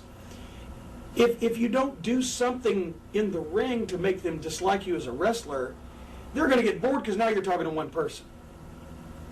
Now, when they already don't like you, or when you need to kill some time, say in a smaller show or whatever, and there's one of the local fans that really makes a stir, you know, the hat pin Mary or whatever in the old days. Some colorful character, whether it be the drunk guy on the front row or the old lady that climbs over the rail and loses her wig or whatever. When you're taking bumps, boom, boom, boom, boom, boom, and you roll out and you see them there now, the people already know them, right? And the people are already getting on you a little bit. You can get on their case, and now the people, because they're going to fire back at you, and now you got something going on. But every crowd is different. You have to pick people. You have to feel what the reaction is. We've had times where we would go out and, we were St. Peter's best friend. We didn't have to do anything. We're baby faces. So don't overplay it. Just go with it. We've had times going out where we were, Hitler's best friend, where we were the biggest heels in the world, where I didn't have to do shit. In Tulsa and Mid-South wrestling in the old days, I'd stand there and hug the ring post because if I moved, some fucking redneck was going to jump the rail and beat my ass. I didn't have to do anything to get heat. And there's sometimes you go out. I can think of a few times in Nassau Coliseum. There are just terribly jaded folks up there. And nobody gave a shit what we did. They didn't care. It was like somebody had held a gun to their head and said, please go into these wrestling matches right now under penalty of your life, right? So they're sitting there. Start up the McCulloch chainsaw, it doesn't matter. Cut the babies' heads off, kill puppies, they don't give a shit. They ain't buying it, in which case you do your best and you get the fuck out of there. Body language, self-assuredness on babyface or heel side, and just playing with the atmosphere you got. It's not really something you can teach, you just have to feel it. You have to feel it from the atmosphere that, but you can't go out there and hold your head down. This ain't a babyface. You got to be exciting. You got to have some charisma. You got to have a smile on your face when you're introduced, or at least a look of determination if it's a hot match. As a heel, you got to look down your nose at people. You got to imagine that you're better than they are. You're checking the place out, see if it needs painting. Whatever the case may be. Once again, instead of verbal, it's physical, likable or dislikable characteristics. Yeah, why don't you explain the importance of showing your face to the crowd the whole time? Oh, gee. That's something a lot of wrestlers don't do that I've noticed. This I've heard Vince say this, and it's not just limited to him. This is where you make your money, on television, in the arena. Now, we'll say in these big arenas, 20,000 seat Madison Square Garden, everybody can't see your face. But the great workers, and there's a difference between a great wrestler and a great worker. Rulon Gardner's a great wrestler. He won the Olympic gold medal. I don't know, or didn't win the gold medal, you know what I'm saying. But I don't know whether he'd be a great worker or not. Jerry Lawler, I always give this example. Lawler had great facial expressions as a heel or a baby face, but his body language matched his facial expressions. You could be sitting in a 16,000 seat arena, and you could be in the back row, and you could look at Jerry Lawler from behind, and by the way he was standing or reacting or just taking a bump and come up, you knew what his facial expression was without even being able to see his face, because the whole body portrayed it. And that's, a lot of guys are so intent, and because all of this stuff is so complicated now, where there's this 15-phase high spots where people are trying to remember, oh shit, and I got to duck under and he's going to come and spin in head scissors. They're doing this, the punch. The punch means nothing now. On a comeback, a punch, bam, rock the fucking guy, Jesus Christ.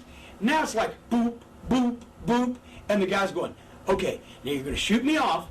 He's not selling a punch because he's backing up to the ropes, because now he's going to shoot me off, and he's going to go for the clothesline, I'm going to duck it, I'm going to crossbody him, and he's going to catch me, he's going to sack a shit me over like that, he's going to nip up, and when he turns around, I'll drop kick him. Fuck, just punch the motherfucker in the face. That's what people are waiting for.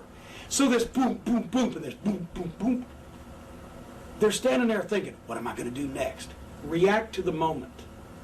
Don't get caught up in what's coming up next, because they don't know what's coming up next. They don't give a shit. If that punch don't look any good, guess what, babyface, you're sunk, because you hit like a girl. So they don't give a shit what the fuck you do after that. Body language needs to match the facial expression. They should see the face. especially on promos, especially when you take the backdrop and you come up, oh, Jesus Christ.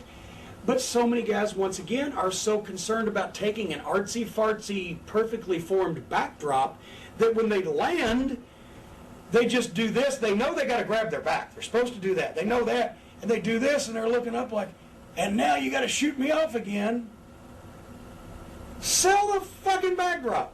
Dick Murdoch could get so much mileage out of one punch. God, he'd sell his nose. He'd take a bump. He'd do the curly shuffle around the ring. He'd come over to the manager. Check my nostril. What, you know.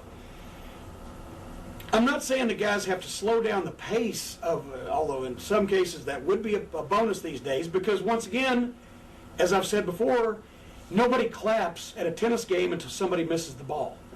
If you never stop running, bang, bang, bang, bang, bang, bang, bang, bang, bang, bang, bang, bang, bang. Okay, if I do that for 10 minutes, finally people are going to go, fuck, is there any popcorn? It's bang, bang, bang, bang, boom. Wow.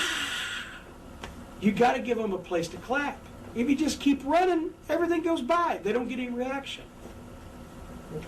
Well, we're talking about body language and showing your face and that kind of stuff. Barry Windham was a great baby face at that. Oh. And when you kind of take Windham as an example and kind of explain the kind of things that he did. Well, you know, Barry had that glassy-eyed look and the stagger, and he was so tall, but he had amazing agility. If you pickled him and he'd turn around and he'd be goofy and he'd stagger to the ropes and he'd fall over the top rope, roll off the apron, fall to the guardrail, hit his head on that, and take a bump back on the floor from one good drop kick or whatever. People went, God damn. But the whole time, if you go back and watch a lot of old tapes from a lot of old top talents, even if they were really going at a good clip, at a fast pace, their facial expression registered for a split second or whatever what had been done to them. And the body language followed along. You know, if it was good, I mean, there's always been bad wrestling. I don't think there's old wrestling and new wrestling. I think there's bad wrestling and good wrestling. So, you know, if your facial expression doesn't register what's happened to you, then the people aren't going to buy it because there's no pain or there's no happiness or there's no, or whatever the case may be. Oh, Jesus. Instead of, oh, that's selling. You're selling the move to someone. So once again, you know, guys are too concerned with getting through this 7-minute exhibition of choreographed spots instead of worrying about going out telling a story to the people that they can believe, where the babyface is looking good, but the heel gets frustrated, so then he has to cheat a little bit, and then he gets him going, and now the babyface is being waltzed across Texas, and he's miserable, and he's on the verge of defeat, but they can't put him away until finally the heel goes for all or nothing, gets nothing, and the babyface has one last chance to make the comeback, and boy, when he does, goddamn, the people better be with him, and holy shit, then whatever happens from there, you've told them a story. And there's variations on that. There's a million variations, because you can't just do the same formula all the time, but you got to know when to do the variations, which is another reason why this tape is going to be confusing to a lot of people. Because he said, well, no, wait a minute. He said, do that, but then he said, don't do that, but we shouldn't always do that, but we always ought to try to do that unless we do the other thing. Third base.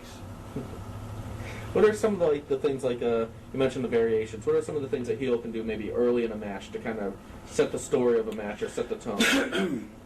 Well, let's say, for example, you've got a really big heel and a really small baby face. And once again, Lawler was a master at this. I grew up watching him, so I've taken a lot of his tricks, but this is evergreen. Instead of, generally in a match, the baby face is going to kick ass for however many minutes and then get cut off, right? But if you got a baby face that's 6 feet tall, 215, and a heel that's 7 feet tall, 330, does that seem legitimate? No. So what you're going to do is the heel is going to come out and be a cocky, arrogant son of a gun, and he's going to snatch the little guy by the neck like a pit bull grabbing a terrier. He's going to throw him across the ring, and he's going to illustrate for a couple minutes that there's no possible way that this guy can ever beat him, take him off his feet, hurt him, whatever, so that finally, when the babyface gets an opening to outquick him, outsmart him, or outthink him, and hits the ropes or comes off the top or does whatever the case or kicks him in the balls, I don't care what it is, and the big monster goes down, the place blows. Because you have made the opponent a monster. You've made the Frankenstein monster dangerous, and now the little villager, without even a torch, just knocked him on his ass. He's still got a chance. He's still got some hope. Ah, fooled you. You've got to. That's only a smart way to do it. Or if the baby face is inordinately over, is really super over with the crowd, whereas the heel is just coming up and they're not sure whether they'll take him as a top guy. First thing that the baby face needs to do is get his ass kicked for a couple minutes, not necessarily 100 miles an hour, but at a pretty deliberate pace, to show that he can't figure out how to get the handle on this guy. And then when he finally does figure it out and he starts taking it back to the heel, now the people are into it. Now you've hooked him. So you just start to match backwards. Okay. Going over to the babyface side now, unless you want to explain anything else on the heel side. I'll be glad to confuse people with anything you'd like. Okay. Looking at the babyface side, you explain some of the characteristics that make up a babyface. What are some of the things a babyface can do in the context of a match, like physically, to show the characteristics that he is a babyface? Well, once again, so much of this stuff depends on the individual.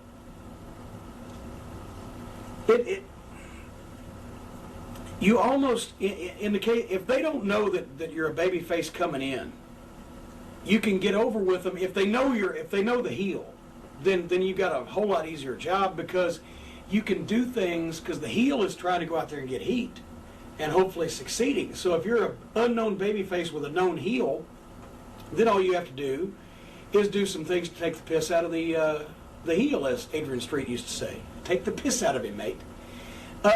If they don't know either one of you, then you really have to start from scratch. The best thing to do is keep it simple and establish things. And basically, the babyface should do a lot of cool shit, a lot of ha-ha-ha, acknowledge the cheers of the fans, I'm okay, and let the heel do his thing and bitch and whine and moan and complain to the referee, and sooner or later they'll get the picture. Heel cheats.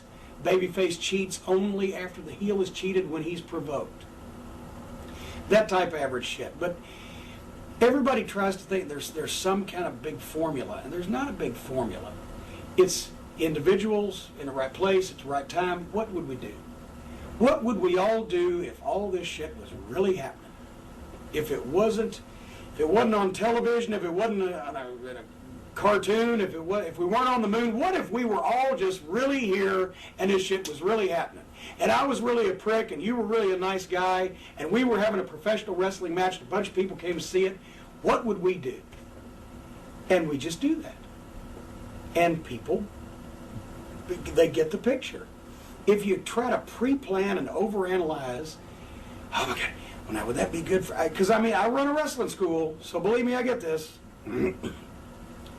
Now, is it too soon in my push for me to take a bump now, or is this baby face, is he strong enough that he ought to be able to put me down, or am I too big, or should I take that bump, or what? God damn, just go with it. If the people are jumping up and down, throwing babies in the air, cheering and screaming, you're doing right. If they're sitting there going, geez, you think they got any fucking nachos left? Then you better change your shit. This isn't rocket surgery. It's not even brain science, as a matter of fact. How about as far as selling goes? He's gonna kill me. Is there any differences that you should do when you're selling, if you're a heel or a baby? Yes, a baby face traditionally sells as realistically as possible, because you want the people to have some kind of sympathy or empathy or whatever pathy that word is. A baby face sells very realistically. A heel almost oversells, especially in the comeback, because the people, when they're seeing the heel beat up the baby face, they gotta, and once again, Ricky Morton and Ricky Steamboat and those classic sellers were masters of that, where it would just, Barry Windham, where they were just, you could see the guy almost ready to fucking cry from the pain he was in, and God, the physical, and they would feel sorry for this guy, and Jesus, is he ever gonna get up? John Wayne and the Cowboys, right? The Bruce Dern and them, they burned his ranch, they raped his wife, they killed his horse, they did everything. And John Wayne obviously was the bigger star than all of them. He could have the script written where, okay, I'll shoot the fucking heel in the head, I'll shoot his gang in the foot, I'll fuck my own wife, and I'll goddamn ride off the sunset on my horse. But then John Wayne wouldn't have been over. John Wayne knew they had to get heat. The heel's got to get heat first. Got to make the babyface an underdog. No matter how strong the babyface is, he's got to be an underdog so when he makes his comeback, the people will get off on it. So the babyface is going to get the piss beat out of him by the heel, and it's going to make it as realistic as possible so that people go, holy shit, oh, God. But when it's time for the babyface to make that comeback especially, the heel is going to take a bigger backdrop. And he's going to take a bigger suplex. And he's going to goddamn get punched in the face. And he's going to take a bigger bump. And he's going to go, oh, shit. And the knees are going to go everywhere. And everything. Because now it's time for the babyface to shine after his ranch has been burned and his wife's been raped and his horse has been shot and his dog's been fucked in the ass. Goddamn, he finally gets a chance to get even. And the people want to see that. And so they get off on that. So the heel bumps are somewhat more exaggerated, but not cartoony, just bigger. Broader.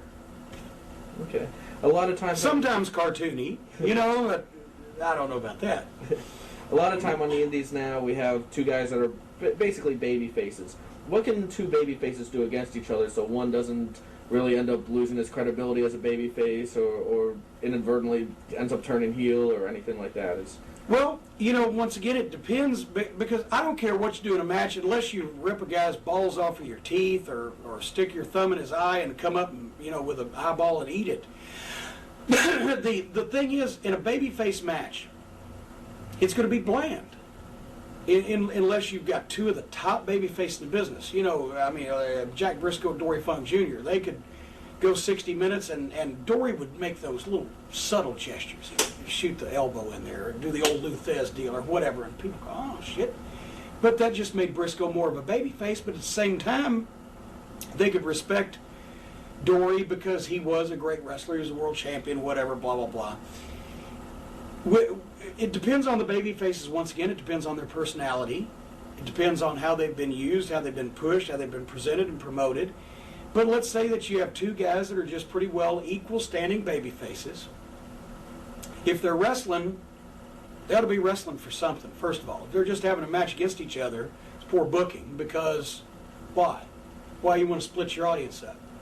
And why do you want to give these guys the task of going out and having a match there's not going to be a lot of reaction to, because some people are going to want Joe to win, some people are going to want Sam to win, but people who want Sam to win don't really hate Joe, and the people who want Joe to win don't really hate Sam, so they're just going to kind of sit, and they'll clap on the pretty moves. But let's maybe say that this is Joe's night, and he's doing a little bit better than Sam. So Sam starts getting frustrated, because after all, it's a contest. They're wrestling for something, whether it be a title or money or a spot or whatever. Joe's looking good. Sam can't get a hold of him. He can't find him. He's looking for air, oxygen, or opportunity, one or the other. And finally, maybe on the break, he gives him the show. God damn, and the referee goes, now, don't you goddamn do that. Hey, fuck it. I'm getting frustrated here. Now the people go, ooh. Well, then Joe, naturally, because he's like, hey, cocksucker, I went to your wedding. Come here. I'll fucking punch. Now tempers are flaring. Now they got to calm them down, right? Referee calms them down. Okay. Happens again. Boom, another shot on break, whatever. God damn it. Now you've got the people in the babyface match, just because the guy that they like that's not cheating is balling up his fist and chasing the other guy, and if the other guy's putting it over like, oh shit, I better get out of here because he realizes I fucked up. Oh, god damn, I know him, he's mad. Now they're just chasing each other around. One guy's trying to hit the other guy's trying to keep him from hitting him, and you got people going, ooh yeah, hit him. So then the one guy gets a little rougher, and the other guy gets a little bit of a comeback, but at the same time, I always tell the guys, as long as they stay away from the eyes, the ears, and the balls, you're not really turning heel, you're just getting frustrated. So bing, bing, bing, bing, bing, the match is over, it's a draw, this guy goes over, that guy goes over, whatever. As long as they come up and they look at each other, and the guy that was getting frustrated, if he lost, if he draws back, or if he won, then he looks like that, like, well, maybe I should have done it, and they look at each other, and they milk it. Of course, now people are so jaded, now one of them's going to turn. No, they just reach over and shake hands, and goddamn one guy raises the other guy's hand and fucking hug. They're baby faces. One guy got mad. He lost his You ever play basketball with somebody where you lost your temper because that guy could fucking actually play basketball and you were a white man that couldn't fucking jump and you were getting your ass kicked? You're like, God damn it, but afterwards you don't hate the guy. He's your friend. But during the process of a competition, tempers will flare. So, once again, the guys overanalyze that. This will turn me heel. This will make me babyface. Well, if the booking's right and the match is right, no, it'll just be a nice thing for people to watch, and then you get out of it. Good writing, great writing, cannot overcome bad talent. Great talent cannot overcome bad writing. However, it's easier. Talent is the most important part in this business. Booking is very important, but not as important as talent. Because, like I said, it's a whole lot easier for great talent to overcome bad booking than it is for great booking to overcome bad talent. So if it's the proper thing in the proper place, you're all right. Off camera, you just mentioned there's something that you wanted to talk about. What is it? Well, it's an analogy I give to a lot of the guys.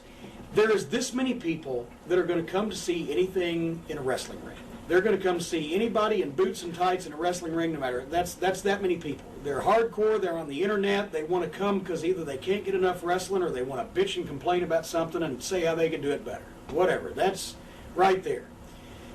This crowd likes good wrestling.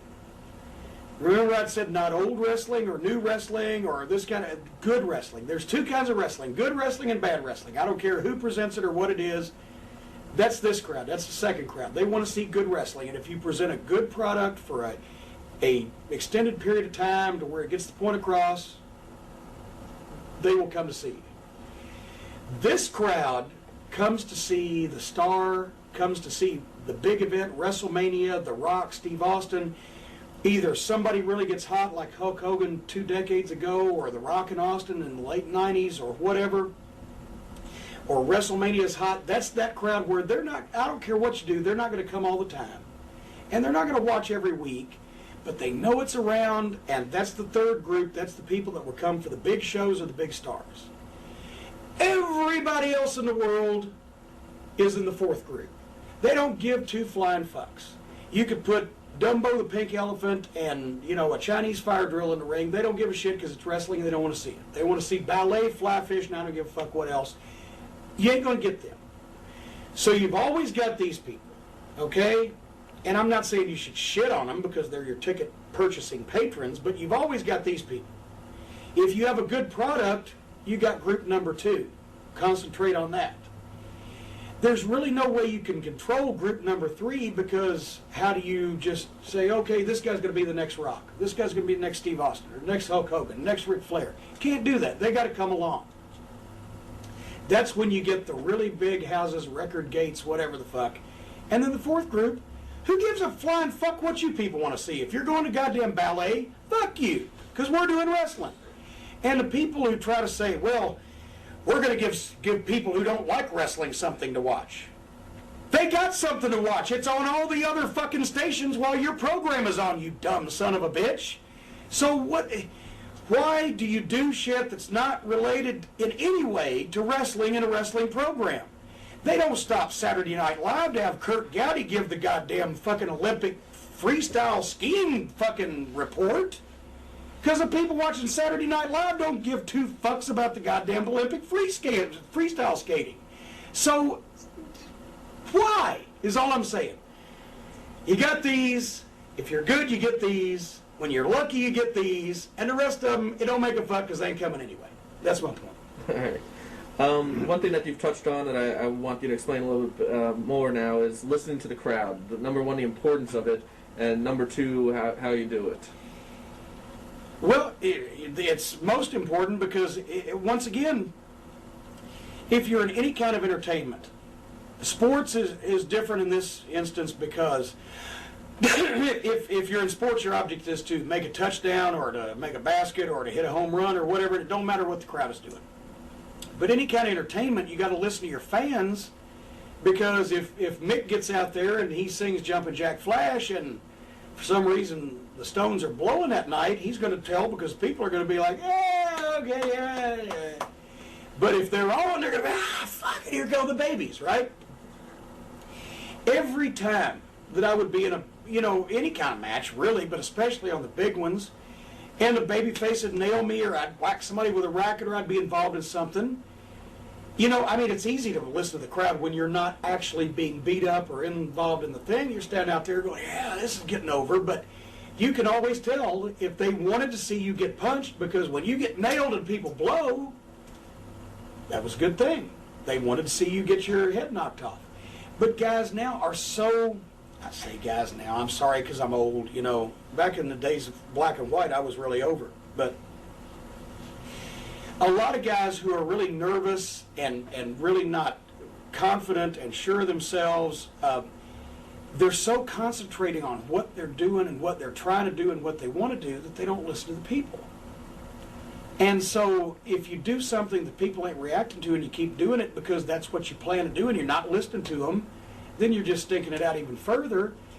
And by the same token, if you do something that really gets over with the people, but you didn't notice it because you weren't listening to them, then you never do it again, or you don't, you miss a golden opportunity. It's in finishes, when the people are reacting, you've got to know exactly when they're coming down, because you got to do the next thing. For example, let's say that you're going to make the hot tag. Kerry's going to give you the hot tag. You're going to make the comeback on me and Bobby Eaton. He gives you the hot tag. The people blow. You nail me. You nail Bobby. You nail me. You nail Bobby. Then you look at the people and you give me a bionic elbow. Bam! And I take a big bump. They love that. They love that so much that Bobby is supposed to come and cut you off. But if you go bam and I take a bump and they're just starting to go and Bobby cuts you off like that from behind and you go down, then the people go, yeah, oh shit. Killed your pop. Squashed it. Sat right on it. So you'll give me boom and I'll take the big fucking bump, boom, and I'll fucking sit there and flip like I'm in convulsions, and you'll go, I told you I was going to give you that motherfucker, and wait for them to start coming down.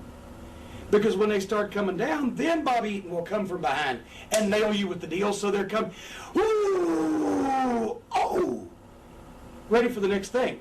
There's a highlight, there's a spotlight, especially in tag team finishes, on each thing, even if it's only for 2 or 3 seconds or 4 seconds or 5 seconds or whatever.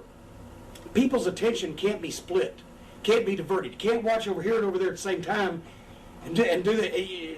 Fuck, dizzy, right? So it has to be, boom, this guy, slam, turns around, oh, he drop kicked him, oh shit, wait a minute, here comes this guy, grabs him in a headlock, shoots him off, bam, double knockout with the referee, referee flew to the floor, oh shit, there's the referee on the floor, back of the ring, oh, that guy just got hit, it has to go from place to place to place to place to place, so you don't split their attention, but at the same time, the finish has to go bang, bang, bang, so there's no lag time in between. We used to do on the Midnight Express tapes, which I'm sure you'll be offering for sale very soon here on this very television station. We used to do finishes where we would get 5, 6, 7, 8 minute cues to go, because we would need that much time to go into this thing, to tell this story, whatever it may be, and at the same time not rush it. Now, guys are so anxious not to screw anything up or not to miss anything that as soon as this guy falls to the floor, immediately this guy's leveling this guy with a baseball bat, and here comes the guy with the weed eater, and here comes the guy with the rototiller. What the fuck's going on? I don't know. Shit, it's all over the place. Ethel, and then, now here's the most important part. You hear buzzes in the crowd, right? When people start murmuring, conversation, you know what that is? It's not good. That's Hey Ethel. I don't care if it's in the first part of the match, middle part of the match, end part of the match. When all of a sudden something happens in the ring that's just totally screwy, and you hear the people, I'm Fred, okay, and Ethel's my wife, and I either looked down to get my popcorn, or I was looking over here at the goddamn girl with the big tits that I wish Ethel had over there in the front row, and for a second I missed something, and I turn around and I go, hey Ethel, what the fuck just happened? Would you shut up, Fred? I'm trying to watch the fucking match. Well, listen, don't goddamn give me lip. I'm just asking you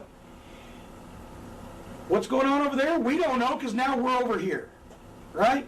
Same thing when somebody misses a spot and makes it blatantly obvious, or somebody does something that just violates the rules of common sense or credulity, I always tell the guys, our job here is to make the unbelievable believable. Our job here is to make the preposterous posterous, right?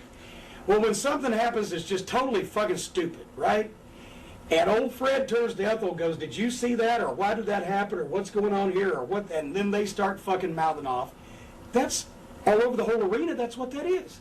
That's people talking to each other, either laughing at the stupid thing they just saw or trying to get somebody next to them to explain it. Then you've lost it. Then you might as well grab a chin lock, sit down, read the fucking morning news, because it's going to be a while till all these little separate conversations get resolved and they turn back around and look at your match again. How about the guys who take a guy, pick him up, and body slam him in the 20-foot ring, right? They body slam him 3 feet from this turnbuckle. And then they immediately go to that turnbuckle and climb up on top so they can come off the top, right? Well, now, how the fuck do I know, because I'm Karnak the Magnificent or I'm some kind of mind reader, when I slam the guy this 17 feet from this turnbuckle, how do I know to go over there and climb that top rope? How do I know that he's going to stand up? If I could do it, I would, but we have a small area here. Actually, we're in a closet. I believe later I'll be held for ransom, put a bag over my head, and somebody will piss on me or something. But anyway, how did I know that this guy was going to stand up and glassy-eyed and rubber-legged wander over to that corner where I could jump off on him? I don't fucking know. You're looking at me with a blank look. That's why all those people in the arena are too. How the fuck did that motherfucker know he could go over there and jump off the top? It don't make sense. Like on South Park, right? Johnny Cochran, the lawyer. It doesn't make sense. It doesn't. Look at the pretty monkey, okay? It don't make sense. And that's when people go, oh, fuck. Tom Z-Man, on a live Clash of Champions one time, it was hilarious. He looked like he tried to commit suicide. The spot was, he was going to slam whoever over here. He was going to run to those turnbuckles, leap up, come off the buckle with a turnaround crossbody, and it was going to be beautiful because he was a great athlete. But the problem was, this dumb motherfucker he slammed forgot to get up and come over there. So he slammed him, ran to that turnbuckle, jumped up, and dove off in midair and just fucking crashed in the middle of the ring. He wasn't 10 feet from his opponent. And people go, well, that's a dumb motherfucker right there. Pay attention. Listen to the people. Don't do anything off kilter, and don't set things up that obviously foretell that you know what you're supposed to be doing, and the other guy knows what you're supposed to be doing for no reason. Boy, that took a long time to say that, and very could have been done much more succinctly. From a wrestler's perspective, how do you listen to the crowd? You have the spots going on in your Generally, I use my ears. I actually tried it up my nose one time, but I had a cold that day and I couldn't really hear a goddamn thing. No, it's when you're driving. When you're driving, if you drive 15 miles, how many times you look in the rearview mirror? Every 20 seconds or so. Oh, well, yeah, I've ridden with you. You got to try every 10. You don't know. It's second nature. It's second nature. You don't really say, okay, now I'm going to listen to the crowd. You hear them. While you're doing your shit, you hear them. It's second nature. You don't listen to them. You just hear them. If you're concentrating so hard on what you're doing or trying to do that you block out all other senses, smell and taste and hearing or whatever the fuck, no, you don't. I've had, especially the guys that just begin tell me, well, I didn't hear any goddamn thing. I'd be screaming at them. I've refereed some matches with some of the guys. I'd be screaming at them, do this. I don't know what. Hit him, push me, kick me. Somehow I grabbed one guy and turned him around by the shoulder and said, read my lips if you're deaf, hit me. Because they're just scared to death. I'm on TV. Oh shit, people are watching. Goddamn, there's witnesses. Relax. They can't eat you. They cannot eat you. When you go to the ring, they cannot cook you, put you on a barbecue, cut you up with a knife, take a fork and eat you. If they can't do that, what's the worst that can happen? Have a stinky fucking match. It's been done before. Repeatedly. Looking at managing now, which I guess this can also apply to seconds and valets. Well, what's the role of the manager or second or whatever it happens to be these days? I don't know shit from apple butter about what the role is these days.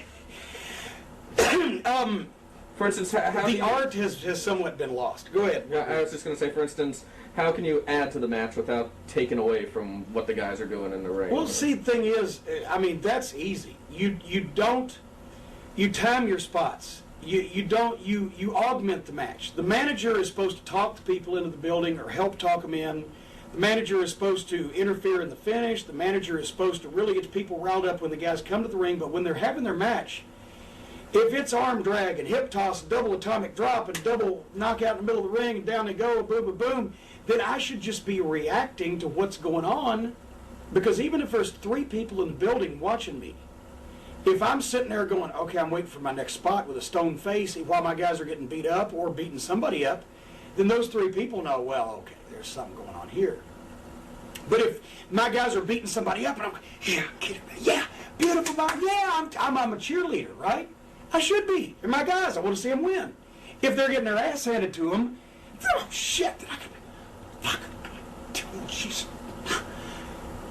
For those 3 people that might, for some reason, possibly they lead very empty lives and they're watching me instead of the match. So at least they're going, yeah, fuck, boy, he's really upset. It makes it phony if you don't do that. But then now, in a match, invariably, for every spot and bing, bing, bing and big bump and all that stuff, there's also the part where there comes the chin lock or there comes the headlock or whatever. There's my time to fucking scream at the referee or to attract some attention to me so that also, while they're in the headlock and somebody's going, okay, one tackle, drop down, hip toss, move on the elbow, get it again, whatever, people are not watching them do that. They're watching me yell at the referee. They're watching me yell at the people in the front row. Don't be saying that shit you're saying. Whatever. As soon as they're in motion again, then I should be back watching intently because the match is the thing. And once again, you know, a manager can be chased around the ring. I've had my shoes pulled off. I've had my pants pulled off. I've had all my clothes pulled off, and that was just in the Ring of Honor offices.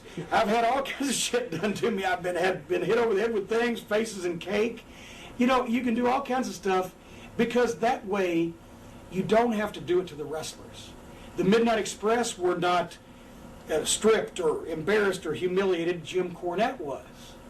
I always feel like the manager should not only be the funny one in terms of saying, and I was the funny guy in wrestling, right? I was the one told all the jokes. Then when all wrestling got funny, I was the only one that got serious. I had to, because before I was the only one doing funny. When everybody started doing funny, okay, motherfuckers, I'll do serious. But the manager can be the funny one without taking heat off his guys. They're not getting dressed in a dress, I am. They're not getting their head shaved, I am. They're not getting tarred and feathered, I am. So they keep their heat and they try to save me and they come back and try to get even and I'm screaming, God damn, I'm your boss, I pay you, I'll give you any amount of money, kill those motherfuckers did that to me. So you can do stuff to the manager without taking heat off the wrestlers. And in matches, once again at ringside, to close up on your question, if I'm going to interfere in the match, I need to get in and get out. I need to do it behind the referee's back. I never take my eye off the referee because if the referee sees me, I expect him in an OVW. I tell this, if the referee sees an automatic disqualification, whether it be an over the top rope or a pile driver or somebody interfering, if he don't call it, I'm going to hit the ring, beat his ass. Because the referee is the authority. If the people don't believe in the referee, if the people think it's all just bullshit, that's why I couldn't stand that ECW-ish type of thing, and I hate all this modern wrestling where people just come in that are not involved in the match, run in and do shit, and the referee's standing there, and here comes a chair. Why is a chair in the ring? Is it a no DQ match? Well, if it's not a no DQ match, why didn't somebody get disqualified? Because if you don't have any rules, you can't break the rules. If you can't break the rules, you can't get any heat on somebody. Because if there are no rules, you're not a heel for taking a chainsaw and cutting a dog's head off. So that's a manager has to get in and get out and interfere, not be seen by the referee, boom, boom, boom, but not distract from the overall match, augment it. And that's, you know, once again, the pace of some of these matches these days and the way that people come in and out and back and forth. If I'm a first-time viewer, I think every match should be constructed so that A wrestling fan can enjoy it and not only understand it, but understand the subtleties. But a first-time viewer that's just clicking the channels can go, oh, shit. And he knows one guy's trying to beat the other guy. You don't have to explain to him or have graphics on the screen, well, this guy actually is allowed to use a chair because of so-and-so and such, and, you know, these people are allowed to run in, and who's responsible for this? What's the referee doing? He's just standing there. I talk to my dentist a lot. My dentist watches our show because he's my dentist, but he's not a huge wrestling fan, so he asks the questions that a lot of casual fans will ask. Well, now, wait a minute. Why were those two guys yelling at each other like that, but they didn't fight? Good question. Why didn't they fucking fight that night? Maybe I did it wrong. Anyway. Okay. Switching over to tag team wrestling now. Is the psychology of tag team wrestling pretty much the same as singles wrestling? Kind of, sort of, but not really. And you know, and once again, now, they're asking me questions here, folks, like I just came down from the Sermon on the Mount with these stone tablets. As Ole Anderson said to me, Cornette, I used to think you were a dumb fuck, but so many other dumb fucks have come along that are worse than you. You moved up the ladder without doing anything. I'm not Eddie Graham. I'm not Bill Watts. I'm not Dusty Rhodes. I'm not Jerry Jarrett. But, geez, since they're not sitting here, I guess I'm the best you got. There are similarities and there are differences. A singles match needs to go more back and forth. You don't get necessarily, because you don't get the pure baby faces using their teamwork to overcome the heels and frustrate them, and then the heels having to resort to, you know, these illegal tactics and in and out and back and forth and behind the referee's back. In a singles match, you can't do as much behind the referee's back because there's nobody to distract. Even if there's a manager, still there's nobody on the other side to come in, blah, blah, blah. So it's a little more back and forth, but there's a lot of similarities. What would you say are some of the most perfect tag teams that you've had a chance to work with, and what made them a perfect tag team? I mean, obviously we made more money than anybody else with the Rock and Roll Express because they were one of the, except for the Fabulous Ones, and we never worked with the Fabulous Ones, believe it or not. The Midnight Express, when it was Bob Eaton and Dennis Condrey, never worked with the Fabs, and we just never in the same place. But after the Fabs, the Rock and Roll were the first MTV-style babyface team, but whereas the Fabs were more kick-ass guys because they were bigger for the time, and they didn't sell as much, and they were more male modelish. You know, there's Ricky and Robert who are babyface at the time. I mean, look at the 80s music videos. You know, Ricky and Robert looked like the average guy walking down the street. As ludicrous as it may seem to some people who were born in the 80s, yes, the bandanas and the long hair was over, folks. Watch a Poison video every now and then. Ricky Morton could sell his ass off unlike anybody ever. He could take a classic ass whooping. He could engender sympathy. He could make you believe that he was being tortured. And Robert Gibson, to be honest, was there to take that tag and clean house. It didn't have the same dynamic when you got the heat on Robert and gave the tag to Ricky. Both of them filled their spot perfectly. The Rock and Roll were a great team because of that. They were underdogs. They didn't have to be strong and kick ass and destroy people to get over. They did it because they were likable and they were feisty and they were underdogs. Fantastics, there wasn't, I think actually Bobby and Tommy were more interchangeable in their parts, and it didn't hurt to match because they were both underdogs, and there wasn't a real big size difference. But what great workers, what great athletes, and they both could sell. The Southern Boys we had great matches with because Tracy's mother, Steve Armstrong, we got him over in Baltimore. On these the Midnight Express tapes you'll see, and I'm not saying that we're responsible for their success. I'm saying that when you take the Wild Out Southern Boys with stars and bars, Confederate flag on their ass, and waving the flag and send them into Baltimore, that's a recipe for destruction. You know, better you should send, you know, like Louis Farrakhan to a Nazi meeting than send the Wild Out Southern Boys to Baltimore. But the people there believed in the Midnight Express. The Southern Boys were just coming in, and they farted on them. But then all four guys had such a great match that at the end they gave them a standing ovation because they saw they were talented and they could look past the regional gimmick. Gosh, we had so many good matches with different kinds of tag teams. Tully Blanchard and Arn Anderson, I wish so much that we'd had a chance to run that thing for 6 months. Because we had maybe, 6 or 7 arena matches with them and nothing on television before they ended up leaving and going to the WWF. But the matches were tear the roof off the place type of matches because it was really 4 excellent workers, doing what they could do. And then me and JJ stand outside going, okay, he had a shoe, I had a tennis racket, and we're watching them. We're having fun too. But there were a lot of teams you could have. One good thing about an old-fashioned, especially an old-fashioned Southern heel team, they could change the kind of match they had and change their style to fit the opponent. We wouldn't have the same match with the Road Warriors as we did with the Rock and Roll Express, as we did with the Fantastics, as we did with the Southern Boys, as we did with Brian Pillman and Z-Man, as we did with Bill Watts and Junkyard Dog, as we did with, whoever. Because the heels, especially in those days, were responsible in a lot of part for leading the match, and the idea was to get the babyface over.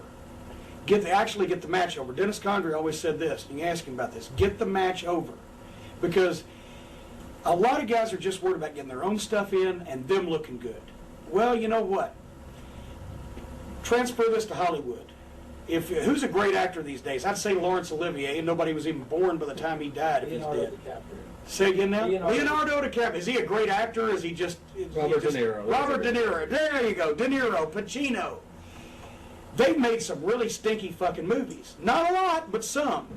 And people remember, well, there was goddamn a stinky fucking movie. But if a great actor is in a great movie and everything gets over, then they start winning Academy Awards. Who's the last person that won an Academy Award for a great performance in a box office stinker? Can you think of any? I can't. I'm not prepared. Point is, get the match over, and the people will remember. I saw the Midnight Express and the Rock and Roll Express in a great match. Not, I saw the Midnight Express in a match with, Tom and Bill, and boy, it pretty well fucking sucked, but Midnight Express got their shit in. The fuck? If the match stinks, it don't matter whether you got your shit in or not because it still stunk.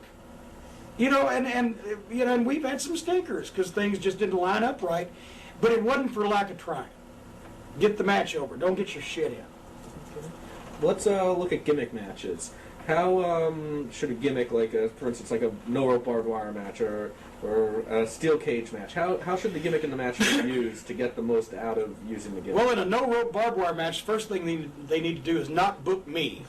Cause that was, let's say a bull rope match. That was a bad example for well, no. Actually, the first barbed wire matches I ever saw were in late 79, early 80s in Tennessee. What they would do is they'd leave the ring just like it was, and they would wrap barbed wire around the ring posts. So you could use the whole ring, and then when you grabbed the guy and took him and leaned him out and tried to rub his face in the barbed wire, people went crazy, right? There's barbed wire around the ring post. You've got that far from the barbed wire to the ropes, and then you got all the inside of the ring, but you can't get out. Oh, you try to go out. Oh, shit, I'm going to cut myself. Oh, golly. Oh, jeez. Oh, and a little blood and everything. Now, there's goddamn big old rolls of barbed wire in the fucking ring with no ropes. The barbed wire out on the floor. People being slammed and suplexed into it. People sitting there going, ooh, that was cool. What are they going to do next? People bleeding like they've been run through razor blade factories. Do not demean your gimmicks. Don't cheapen your gimmicks. If you've got a taped fist match, then don't punch the guy 74 fucking times with a taped fist. Wrestle, work, tape fist, brass knucks, coal miner's glove, whatever. Wrestle, work, go to do it, guy ducks, can't get a clear shot. Bam! First time you nail him, he's either bleeding or he's goofy or he gets knocked to the floor or whatever. Use your gimmicks. With a coal miner's glove match, which isn't even seen anymore these days. They didn't climb the pole, get the glove with the metal-studded knuckles, and hit the guy 17 fucking times. He should be dead. What is this sledgehammer business, for God's sake? Give me a sledgehammer. Let me hit fucking bad boy down at the gym, 6'9", 330 fucking pounds. Let me get one shot, me. Flabby fucking pasty white with a fucking sledgehammer. I'll hit that motherfucker. He's not coming back. He's not coming back. Keep it believable. Use your gimmicks. Don't cheapen your gimmicks. If it's a bull rope match, what's the object? My left wrist to your left wrist. You can't get away from me, I can't get away from you. There's a bell in the middle we can hit each other with.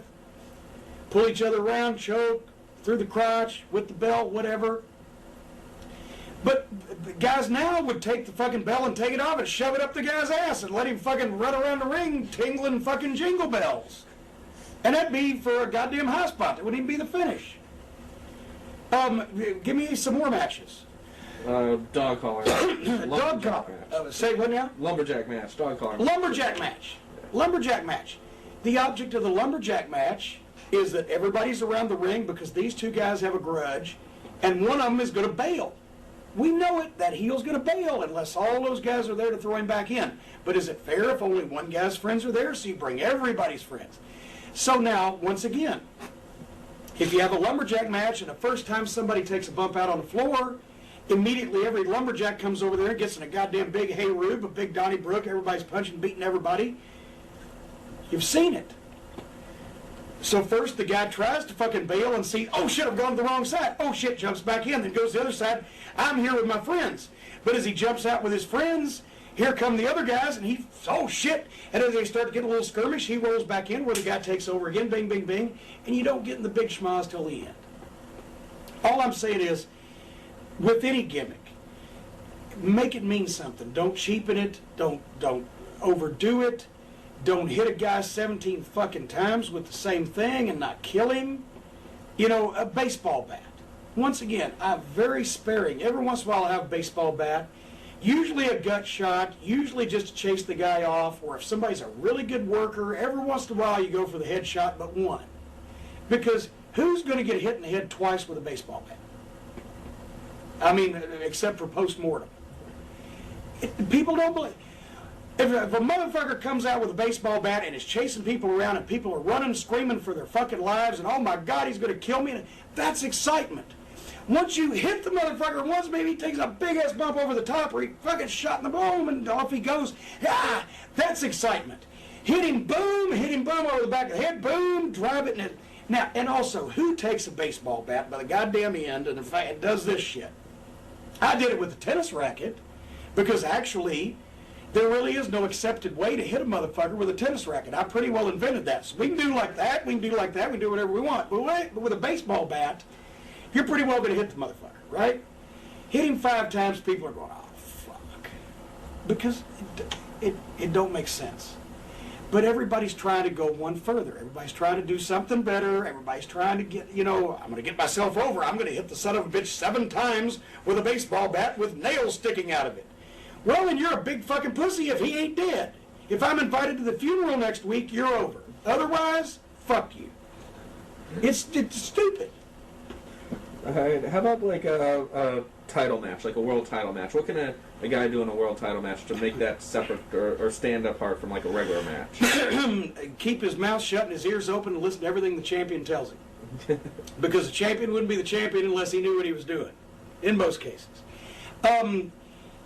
I mean, you know, this is one of those that the times may have changed because there's so many title matches now. And you know, fans my age and people who were fans when I was a kid, they could remember the dates and places and times and cities that every title changed hands in.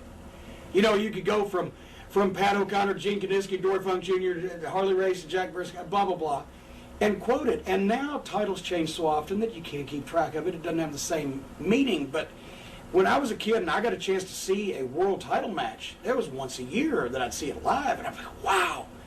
And I mean, even to the point where a lot of the people who were kind of smart, and there was nobody smart in those days like there is now.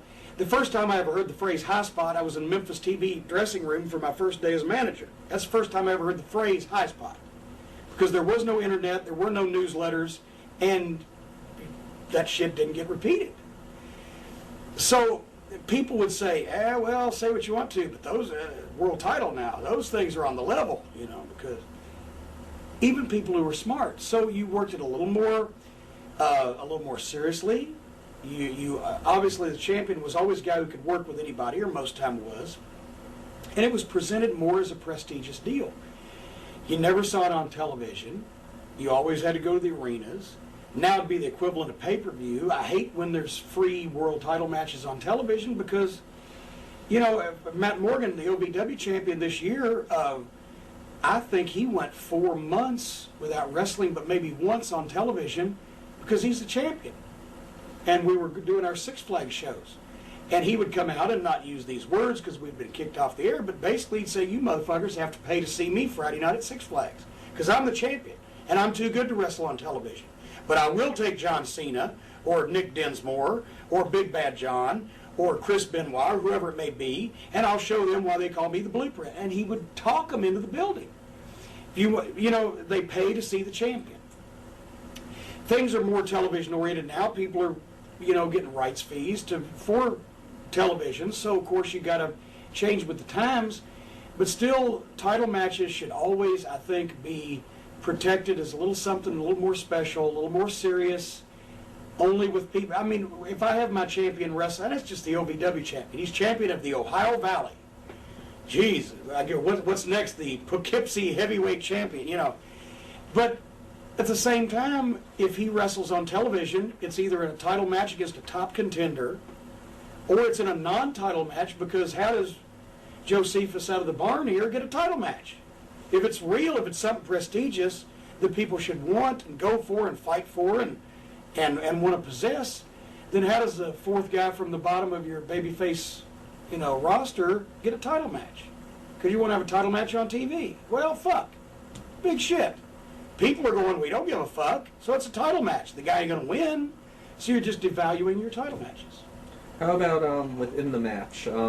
What should guys do within the match to make the title more important? Or should there be like more pinfalls, for instance, or more false finishes, or does that depend on what kind of champion it is? Well, it does, but also, you know, it's not necessarily, there always should be a lot of false finishes, especially toward the end, a guy trying to win, whether it be the heel on top trying to put the babyface away because he figures he's in trouble and he's got to do it quick, or the babyface gets a second lease on life, and he's really putting the pressure on the guy to get the people on the edge of their seat. Is he going to win? Is he going to win? Is he going to win? Especially if you're going to pull the rug out from under him.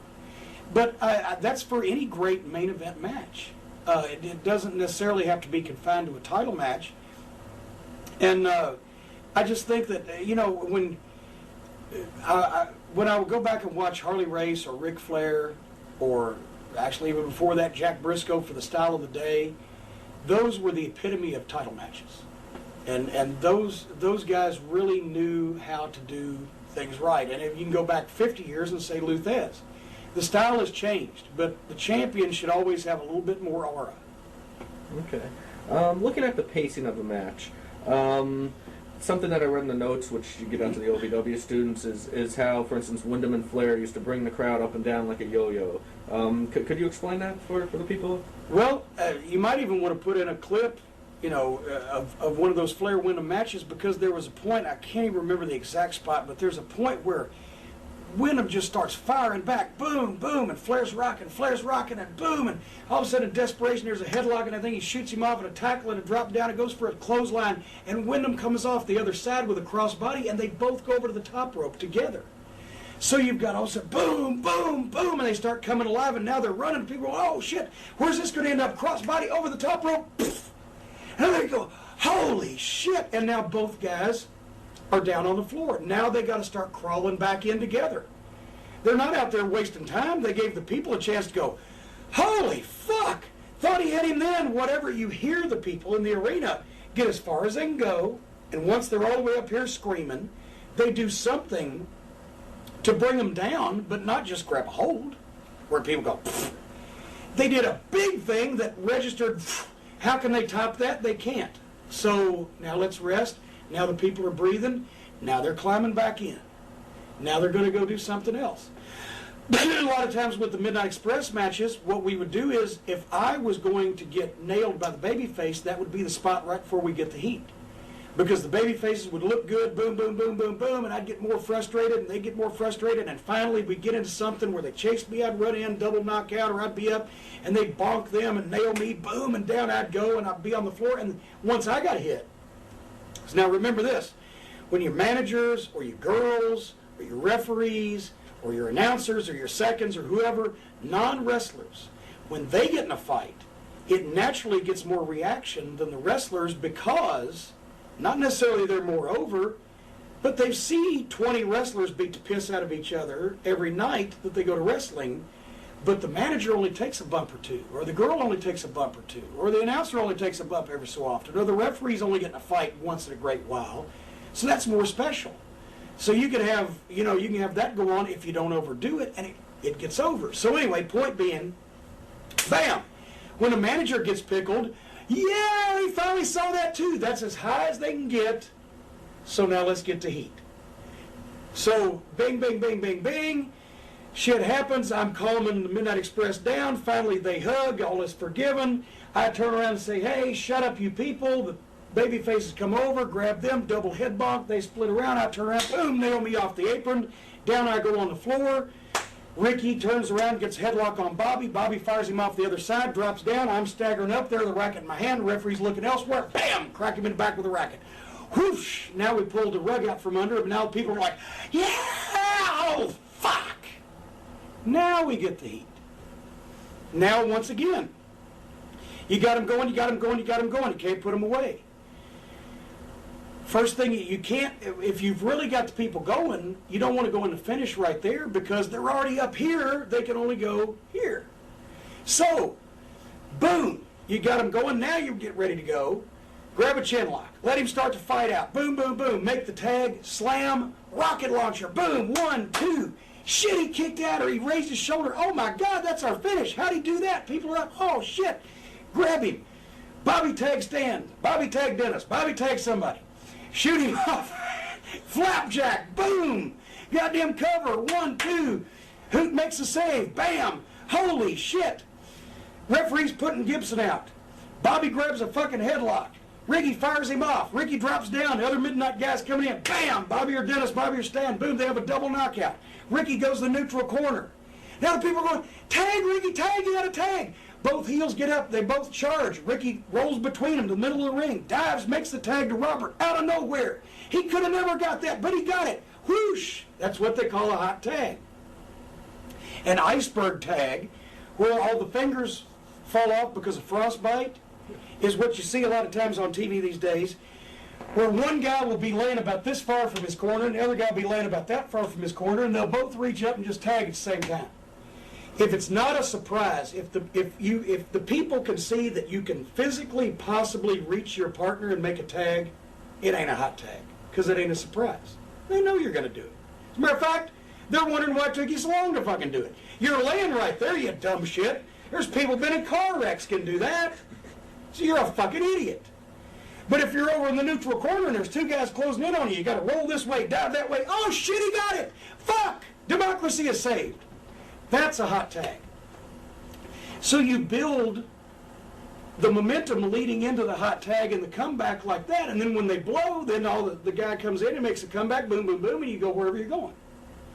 But if both guys are laying there like this, and they reach up, tag, tag, here comes two new guys. Well, if it's two guys people want to see, they'll cheer. Oh, two new guys in. What the fuck were we doing for the last 15 minutes trying to build this goddamn point up when all of a sudden it's like, tag, tag, yay! Fuck. Sorry. So, I digress. Looking at the pacing of longer matches, it's pretty much building to that payoff and then starting over pretty much and then building to the next payoff. Yeah, well, you don't really start over. You can keep it going if you've got it going good. But, for example, when you get a set of false heat on one guy, we do this a lot of times, change the thing up. Or if you're in a six-man where you want to have a couple of sets of heat so you can get a couple of comebacks out of it, the false heat, are you familiar with that? False heat, for those of you people out there who have wasted your money on this episode, is if you get one of the baby faces down and you start kicking shit out of him long enough to convince the people he's the one you're getting the heat on. Then you let him make the tag where the other guy has a comeback, and this when people are starting to go, yeah, we're liking this, but boy, this was a short son of a bitch. Boom, you get that guy and you get the real heat on him, and now they don't know where the fuck you're going. And then if you do enough back and forth false finishes in the end, like the Midnight Southern Boys match was great because boom, it looked like we were going to win, then it looked like they were going to win, then it looked like we were going to win, then it looked like they were going to win, and then finally something happens. Then that's when you get them going back and forth, yo-yo, yo-yo, yo-yo. And plus, when you can work in cliche finishes as false finishes, that's good too, because everybody now thinks they're smart, so they know the double backdrop sunset flip routine, or the this finish or that finish. Well, one time, I'm trying to think when it was. Jeez.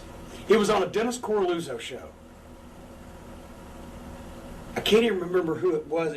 Candido may have been involved, but at any rate, point being, I came up with a finish for these guys just for fun, where we sat down and thought of 12 finishes that everybody knows, that everybody has seen, and we did them all as false finishes, but none of them worked, and there was 300 and something people there. They were all jumping up and down because they were like, God damn, this is like a greatest hits album of finishes. You know, which one is it going to be? And finally, you know what the finish was? Small package. They were because they were just bored. They knew we were fucking with them, but they helped. You know, they said, yeah, fuck with us. We like this. This is great. You just, if they know where the destination is, that doesn't mean they know what route you're going to take. So they know somebody's going to turn, and they know somebody's going to win the title or whatever. All hope is not lost. Just take them on a couple of detours first to convince them that they don't really know everything, and then you can still surprise them. Now, that's not to say, like some of these dumb shits that book shows, you got to have a surprise every show. Well, we've got to have a name superstar as a surprise. They got to pay a guy, and they got to fly him in, and they got to put him up, and they got to bring him out, and they don't advertise him. He's a surprise because the people have come to expect surprises. Dumb shits. A surprise, by its very definition and nature, means something that is unexpected. If they expect a surprise, how can it be a surprise? Heyman, he would do that. He got the people to the point where they had to have a surprise at every ECW arena. Well, fuck. If they expect it, it's not a surprise. You've wasted. Book a star, advertise him. People will buy tickets to see him. You will make money. Surprise them with some result of the match. Surprise them with something that happens that they don't expect. But there's another thing about Russo. That fucking prick. Let's just get him in here for a second. He would surprise people by doing shit that was so blatantly nonsensical or unexpected. You know what? I don't expect right now the Royal Canadian Mounted Police to knock on that door and ask me if I've sodomized a moose. That would be totally unexpected. That would be a huge surprise.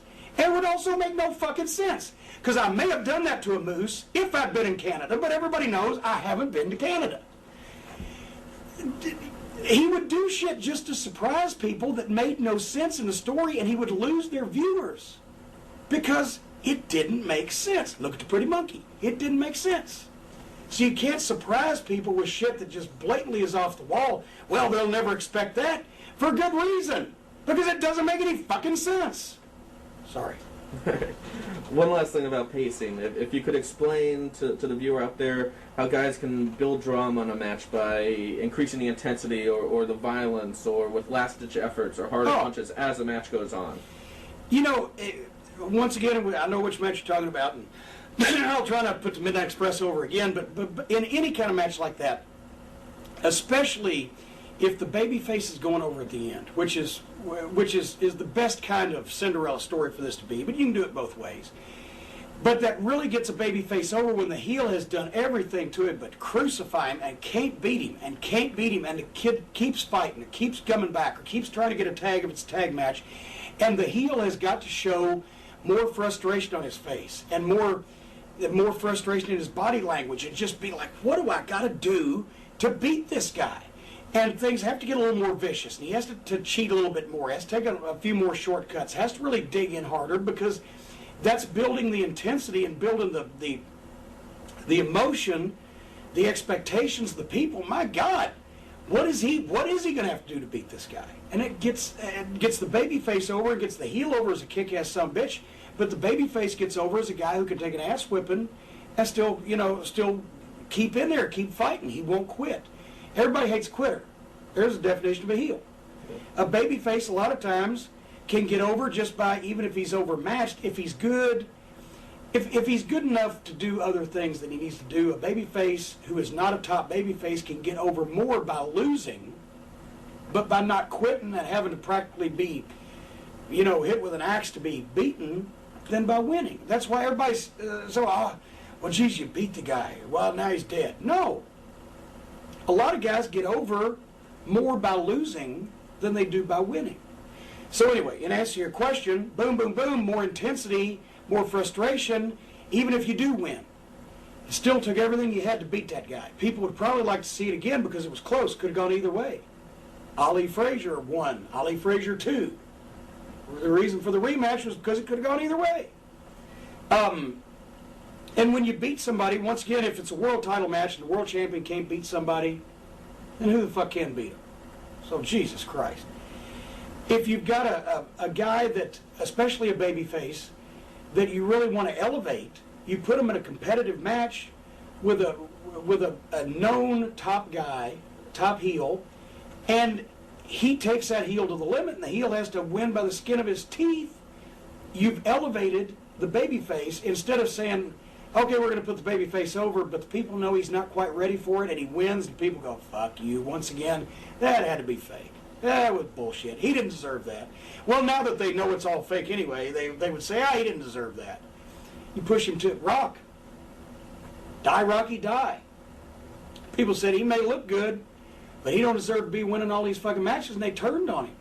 So he used that, and he used the animosity he had, because he was out there trying to, carry on his father and grandfather's name and trying to smile and trying to do the best he can. They fucking hated his ass because they sensed you may be special, but you ain't special yet. You're getting pushed for you're ready. So he used that and he said, okay, and it was believable. It was believable that he would be resentful. It was believable that he would take his frustration and his anger out on the people for saying, die, Rocky, die. And all of a sudden, then he started getting some heat as a heel, and then when he started getting more confidence, and all the rocks started coming out, then he started becoming a cool heel, and then the people turned him. Because the people, your most successful babyface heel turns, or heel babyface, actually your most successful heel babyface turns, people will turn him first. People will tell you, we're starting to like this guy, if you listen to him as a booker. And then you just give them more reasons to like the guy while he's still doing what he's doing to make them like him. Because if you just turn a guy, heel's getting over, he's getting popular. So you turn him babyface. Next week he's out kissing babies. People go, where the fuck did that come from? We liked that prick because at least he'd go out there and kick somebody's ass and wasn't worried about what people thought of him. Now he's kissing babies. Now you've killed him. Let the people turn him. Still let him keep doing the same thing he was doing that made him like him in the first place. And slowly give him a credible reason to say, okay, I'm going to fight that guy now. Turn on his partner or somebody else on that side that wants something, to where he's not just playing up to the people, he's doing it for a reason for himself, but now they get to see this guy kick the ass of that guy that they hate, using all the tactics that he usually used to kick the ass of the babyface they love. There you have it. That's perfect. That's how they managed to make us babyfaces for a short period of time, because Heyman could have turned Attila the Hun babyface. But they wanted to see me fight him because, my God, I'd never want to fight in my life. But he may be a prick, but he's our prick, Cornette, whereas this fucking prick's from New York and we're in Atlanta, so fuck him, we like him better. Process of elimination. Won a popularity contest, Adolf Hitler and Genghis Khan, battling it out for top spot, right? But that's, that's something that you have to do to put people in their proper place. It's not about, this isn't writing, it's not about writing scripts, and it's about feeling. It's about emotion and psychology, and there's somebody out there that would love to see Kermit the Frog be the world heavyweight champion. I know there's one. There's got to be one, because there's somebody that likes everything. They wouldn't, if there wasn't somebody on this planet that liked everything, the German porn industry would be out of business, okay? So there's somebody that likes everything. What you have to do is you have to try to narrow it down to people a broad range of people that would like something, I don't care who wants to see Kermit the Frog. They can do their own wrestling thing. I'd rather see the people that want to see Stone Cold Steve Austin.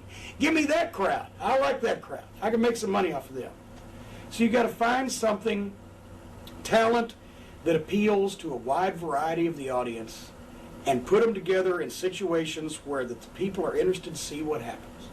Winners and losers are always good. Championships should always be important. And why did you piss on my leg, and I'm going to get even about it? Don't make it too fucking complicated. People don't watch TV with a goddamn notebook. Same thing with the matches. Actually, some fans these days on the internet that don't get laid very often do watch the matches with a fucking notebook. Oh, well, goddamn, I'll have to take points off for that, Mr. Hurricane Rana. Fuck you, just goddamn, you ain't doing it. Give them a fucking break. They're trying. Some of them suck, but some of them are good. And some of them suck now, but would be good if you give them a chance. So lighten the fuck up. Okay. Who are some of the wrestlers, maybe current day would be better, but some of the guys from another era, that people should study, and why should they study these people? Well, we can't go too far back because there's no way to study many of the people until the mid-'70s because there was no videotape and very little film. Once again, I'm very heavy on Jerry Lawler because, God, he was a classic babyface. He was a classic heel for his time, for his region. And who else do you know that has drawn crowds to the same building in the same moderately sized southern city for the past 30 years? And he just sold 5,000 tickets to see him and not much else, in the Coliseum a month ago. He started main eventing there in 1974. And in 1 year alone, he drew like 370-something thousand paid admissions with him on top most of the time. You got to watch Ric Flair, obviously. Now, I'm not going to talk about a lot of the newer guys because everybody's seen them and everybody studied them. I'm not trying to knock or leave out a Mick Foley or a Steve Austin or a Rock or some major name like that from the past 5 years. But if you want to go back, study Dusty Rhodes. Because of his gift of talking, his promos, his ability to talk people in. And I mean, look at Dusty. I mean, he was not the most physically imposing as far as a bodybuilder, but the people thought he was tough. The people believed in him. When you go back, you look at anybody that drew money, that was on top for a long period of time, especially in more than one territory. All the NWA champions. For that matter, a lot of the top stars that worked St. Louis. A lot of the top guys in Florida, big wrestling territory. The 80s tapes from Atlanta, TBS both before and after Crockett took over. The guys can learn something from almost anybody that was really in a money-drawn position in this business. There were flukes and flashes in the pan and people who made it 6 months in one territory and never went anywhere else again. Leave that for later. But watch the top guys. Watch the guys that had the titles, that carried the territories, that got most of the television time. I guess what I'm saying is, watch old stuff. Because now what's old is new again. We wouldn't be doing the Midnight Express reunion after 20 years if they didn't want to see that stuff lingered in people's memory. We're not going to go out there and do the same kind of match we did 20 years ago because we're all 20 years older. But what we did 20 years ago lingered in the fans' memories to where they want to see it again. If the wrestlers of today can take from the guys today and also take from the guys of 20 years ago and see maybe Dory Funk Jr. and Jack Briscoe, St. Petersburg, Bayfront Center. They went 60 minutes. They had a legitimate wrestling match. You couldn't see a hole in anything. They didn't hit the ropes that much. There was a lot of 3 or 4 minute headlocks in that 60 minutes. Wouldn't play today. People's attention spans are shorter. They got remote controls, they got clickers, they got MTV, instant gratification, escort service. Can I have a blowjob and a pizza? I'm surprised that hadn't been done, by the way. Yeah, pizza and escort service. Get it all done all at the same time. But anyway, so what you do is you take that 60-minute match, you take out the 4-minute headlock, you put in a 20-second headlock, but you do the shit that they were doing elsewise, and you got a nice 18, 20-minute match, and it looks good, and it'll be exciting. Add the shit you can do. When you steal from one person, it's plagiarism. When you steal from many, it's research. Do what fits you and get these little ideas, these little tips, these little hints. And you can see what guys did to get over and make themselves memorable. Because ultimately it's about selling tickets, it's about drawing money, and you can't do that unless people remember you and they know when they came to see you they got their money's worth. And why did they? Because you did something that connected with them. And there's so many moves now being done that are death-defying and guys are putting themselves in hospital. But at the same time, it boils down to this. The check is the same for the match, whether you go to the hospital or whether you just have a nice match and go home to your family. So I'm not saying don't work hard. I'm not saying don't lay your body on the line in the right situation, but pick your spots, and more importantly, it's not how many bumps you take, it's when you take the bump that you do take and whether the people like it, remember it, and it means something. Get the match over, you don't have to kill yourself. So everybody needs to think more, bump less, and realize that it's performance art, you're telling a story, you're connecting with an audience, and if you have the personality, the capability, and the psychology, then there's been a lot of people that weren't real athletic in this business made a lot of money just because they could get the people here, and that's what you need to do. Okay, thank you very much. And with that, I take a small bow. The reason that I wanted to have you on this week is because I just read the column that you wrote. It would have been a couple of weeks ago now as this airs, but it was so true and so on point. One of the commentaries that you do on Storm Wrestling, that the WWE has portrayed themselves and or the people that run the company as ruthless, controlling heels, in effect, for the past 20 years, starting with Mr. McMahon. And now they're getting the reaction that you would expect from portraying themselves as heels. Paraphrase your column and take as long as you want, because it was really well written all the way through. Yeah, the column's called The Roman Reigns Reaction. There's a link to it from my main page, so if you go to stormwrestling.com, you'll be able to find it easy. It was inspired actually by Dave Meltzer. He was on someone's podcast, I don't recall whose, but he had just mentioned sort of off the cuff about the fact that they've, basically for the last year, he was just talking about recently, been making the fans displeasure with their creative direction as part of the storyline. He just mentioned off the cuff. I'm like, you know what, he's right. So I started thinking about it, and I realized that since since Montreal, which would have been, November 97? Yeah. So that is, if my math is correct, coming up on 18 years, they have had WWE, the company, and the people running it portrayed as villains. That they're against the heroes, they're against the fans, and you're supposed to hate WWE. And it was just really eye-opening to me to realize the pitfalls of this, in that we're supposed to dislike and distrust the company, the people we're giving their money to, the complete opposite of the customer is always right theory in business. And more specifically, the last year and a half, actually, I guess, with Daniel Bryan, where they started the story basically being how WWE is the one that picks the face of the company. It doesn't matter who the fans like or who the best wrestler is. It's who the authority wants to be in control. And they've been doing that for a year and a half, almost 2 years now.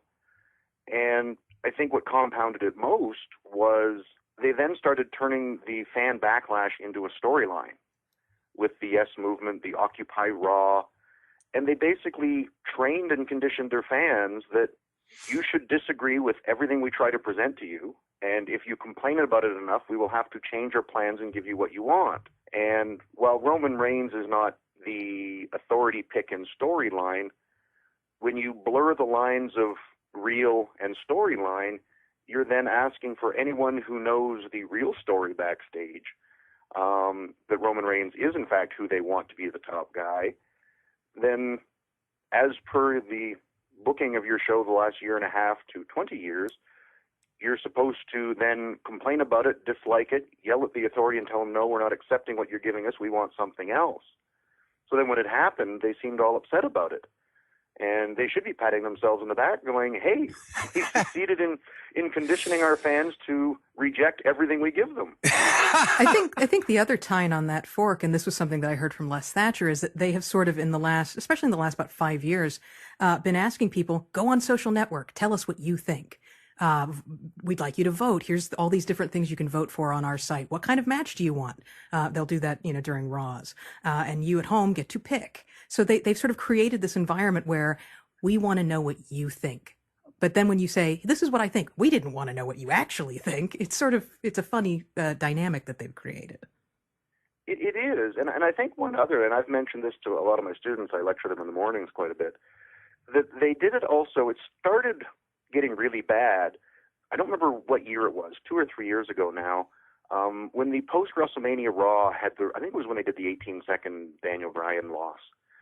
And the post-WrestleMania Raw crowd was really, really rabid. They were voicing their opinion, they were chanting, they were fandangling, they were doing everything. And WWE made a huge mistake, in my opinion, by putting over the crowd. They talked about what an amazing crowd it was. Wow, they were voicing their opinion. They were letting us know what they wanted. They even gave the crowd a Slammy that year. And ever since that point, crowds have been doing it more. And that's when the hijack Raw and the CM Punk chants. I think a lot of crowds now, because they've been conditioned to, they go there under the guise of, we're going to go and we're going to get our shit in. We're going to get noticed. We're going to tell them what we think. They're trying to become the show. And when you give them a Slammy and tell them how great they are when they do it, you're going to have to reap what you sow when they decide to be that loud and vocal in the opposite direction.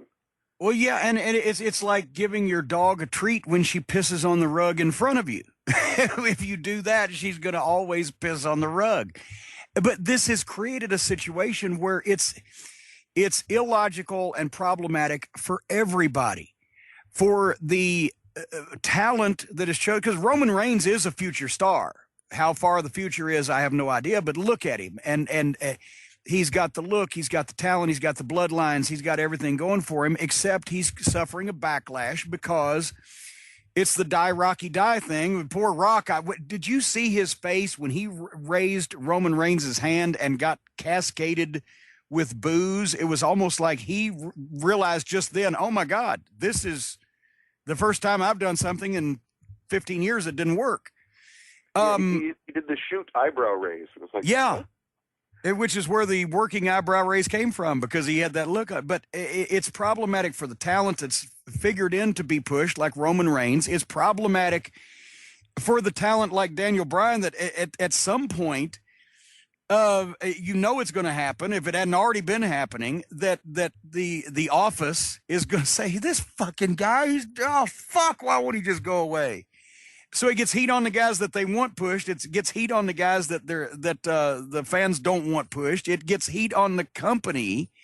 It's problematic for everybody involved because they didn't realize the simple fact is no wrestling promotion in history has ever been the heels. No wrestling promoter in history has ever wanted to be a heel because of this particular backlash and result. You can't expect the company that you want to pay money to, or that wants you to pay them your money, to be the heels and be dismissive of everything the fans want. The promoters were always supposed to be on the fans' side, and the heels got the heat.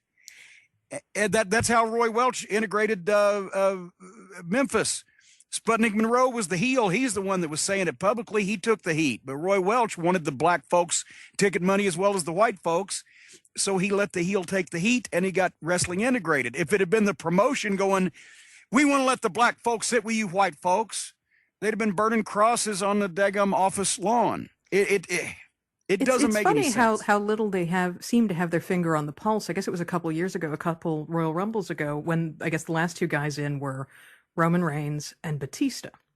And they had a moment there where the crowd was really excited because they thought Reigns was going to win. And that would have been a very positive thing. Everybody was for it. I don't think anybody dislikes Roman Reigns. I've seen a lot of people say that. It's like, oh, he's not over. Nobody likes him. The fans hate him. Not true. It's just a matter of timing. And they had this little window where they could have done a really interesting thing, but they went with Batista instead, and people were furious. I don't know how they get those things so wrong. And they sort of take it and make it this, we did something that pissed you off, and that's the reaction we want. It's like, is that it now? It's just, we just want to piss off the fans. It's an odd thing to me. But Lance, you know as well as I do, there's good heat and there's bad heat. There's good heat. We're mad. We want to buy that pay-per-view or buy the ticket to see the match where this guy gets his comeuppance, and there's we're pissed, this is bullshit, we're not giving this company any more of our money because we never get to see what we want to see. I think it's that latter part. Well, I think that since, TV ratings have been on a slow decline for a while now. There obviously is some degree of bad heat to it. And the crazy thing is, I don't like the Die Rocky Die comparison because, for the most part, Roman Reigns has been pushed for about 2 years now, and everybody's loved him, fan-wise. It's just... Well, and that's true. That's true. It's just that he's being put in a position over a guy that they feel has been screwed out of it and deserves it more. And I think also, too, and this is where... And I'm not blaming the internet, the Observer, the, dirt sheets, if you want to throw that name out there, because, that's where you read that, Roman Reigns is the guy they want to go forward with now. They split up the Shield and decided Roman Reigns is the guy.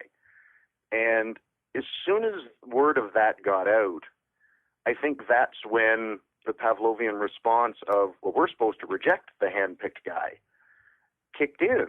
And they were perfectly fine with Roman Reigns being a main event guy. It was just when word got out that he's getting the number one spot over Daniel Bryan that fans really started this backlash. And to me, that's where WWE really screwed up by, and I don't know if you listened to the Triple H interview with Austin on the network. I missed that. It was interesting because they called this the reality era. And where it's more of a reality show and there's so much more of the backstage that fans know. And again, to me, that is another mistake that they made when they start trying to blur the lines, when they started doing, again, you're a B-plus player, and doing all of the things that you hear are legitimate concerns, and they're making them a storyline. And now that fans, and this was part of, I think, sort of a complaint that Hunter made on the show, on the podcast, was, fans now know so much about the backstage thing that they're using that and changing their opinions of the show. They don't just enjoy the show anymore. But they're the ones that brought that into the mix when they did it with Daniel Bryan about who's the face of the company rather than, you're not going to fight for the championship. You're trying to be the guy we put in the head of their company. And that really screwed things up in a lot of ways. And I thought it interesting on Raw because they did this weird segment where Hunter and Steph were backstage and they didn't know there was cameras there because apparently they forgot this was a television show. and they were revealing their diabolical plan about how they've manipulated Roman Reigns and they manipulated Daniel Bryan. And then they mentioned, Hunter did, that, and I'm going to manipulate Steve Austin tonight on the podcast. And it's like, but then on the podcast, he's completely honest, no kayfabe anymore, just talking about business. And it's like, you're blurring those lines in a negative way again because you're the one bringing real life into the story. And real life is WWE, this company that for 20 years has been villainous, hateful, and not giving a shit what you think, is backing Roman Reigns. And it's like, well, if the villains are backing Roman Reigns, then he must be a villain, and we will boo him. And I think it's a dangerous slope. And I think you're right about the company traditionally has always been the babyface because you want fans to have a favorable view of the company. And I think Paul Heyman was tremendous at doing that. Oh, my God. His company didn't become babyfaces. His company became a martyr. He took it to the nth degree, and as a result, extreme, if you will. To the extreme, and as a result, 20 years later, you still hear ECW, because he did the exact opposite approach. It's us against all of them, rather than we look down on you, and and so it was Pavlov in the other direction. But how much of this is because Mr. McMahon, Vince McMahon, is once-in-a-lifetime television performer. He's once-in-a-lifetime everything. But as a TV performer, as a heel, as an owner of a company and the original Take This Job and Shove It, Austin and McMahon drew a ton of money. They were really what carried the whole era. But they're still trying to do it 15 years after it was hit its expiration date and not with the greatest performer of all time. Why do we still need to have somebody with the company representing the company be a heel at this point? Isn't that down to the USA Network? Isn't that what they want? That's the key thing I keep hearing, is that Bonnie Hammer likes the McMahons or something like that as an authority figure. Yeah, but I'm sure. What do you think, Lance? Is there a lot of argument on the other side? Or are they going to Bonnie Hammer and saying, well, yeah, but what other show have you got on your air where we've been doing the same thing for 18 fucking years and it's time to do something different? Well, the thing is, and I don't know how much of it is even current, it was, what year did they go back to USA? 2003 or 2004? TNA got on Spike around 2005-ish, maybe. One of the cult members will look this up, I'm sure, and correct. I'm pretty sure I was still in the company when they went back to USA, which would have been no later than 04, 05, I suppose, but a decade ago. And that's when the Bonnie Hammer comment of, what do you like? We really like the McMahon family drama. Well, she may have 10 years ago, but I don't know if USA is still telling them we need more of this.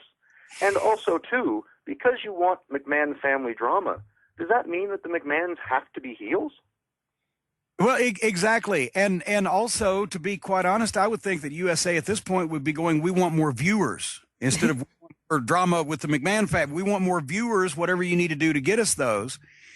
Vince McMahon, like I said, was a once-in-a-lifetime performer, and that was a great deal, and I didn't have a problem with that. But to be still carrying on in the same genre this much later just compounds all the problems we've got with wrestling, and you've enumerated so many of them in that the fans' position has been completely reversed in the whole thing. The idea of pushing a wrestler now has a backlash instead of a forelash. And the way they've done things, you brought up, the B-plus player. When's the last time in the history of professional wrestling, since it's been on television, that a promoter or representative of the company would go out and tell one of the most popular wrestlers on the roster on television, you're not very good? It's never happened. It's never happened.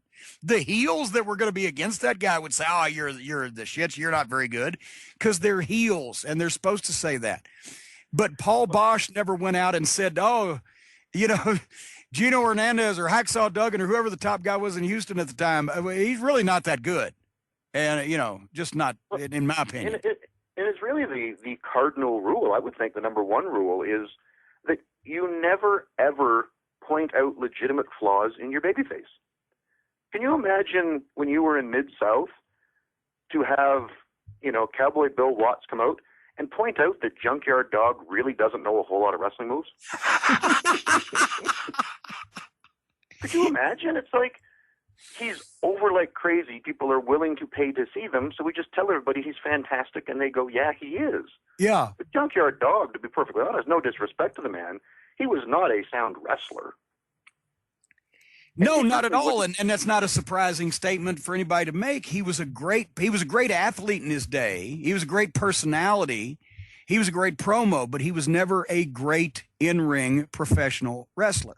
That's the question I have. How can they see the reaction that Daniel Bryan gets? And Jim, you can say this as a promoter and Lance as a wrestler. How can they see that organic reaction and not do anything with it? I mean, would if that had happened to you when you were running Smoky Mountain, what would you have done? Oh my, jeez, if somebody had that reaction when they went out that I wasn't pushing, I would figure out, well, what's the earliest date that I can put them in the main event, like next week, and how can I help feed this?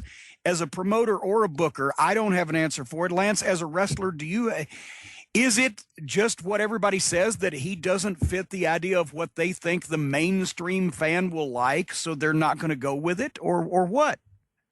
I think, playing devil's advocate, I think what their thought process is, and there is an ounce of truth in this, there's a difference between a pop and drawing money.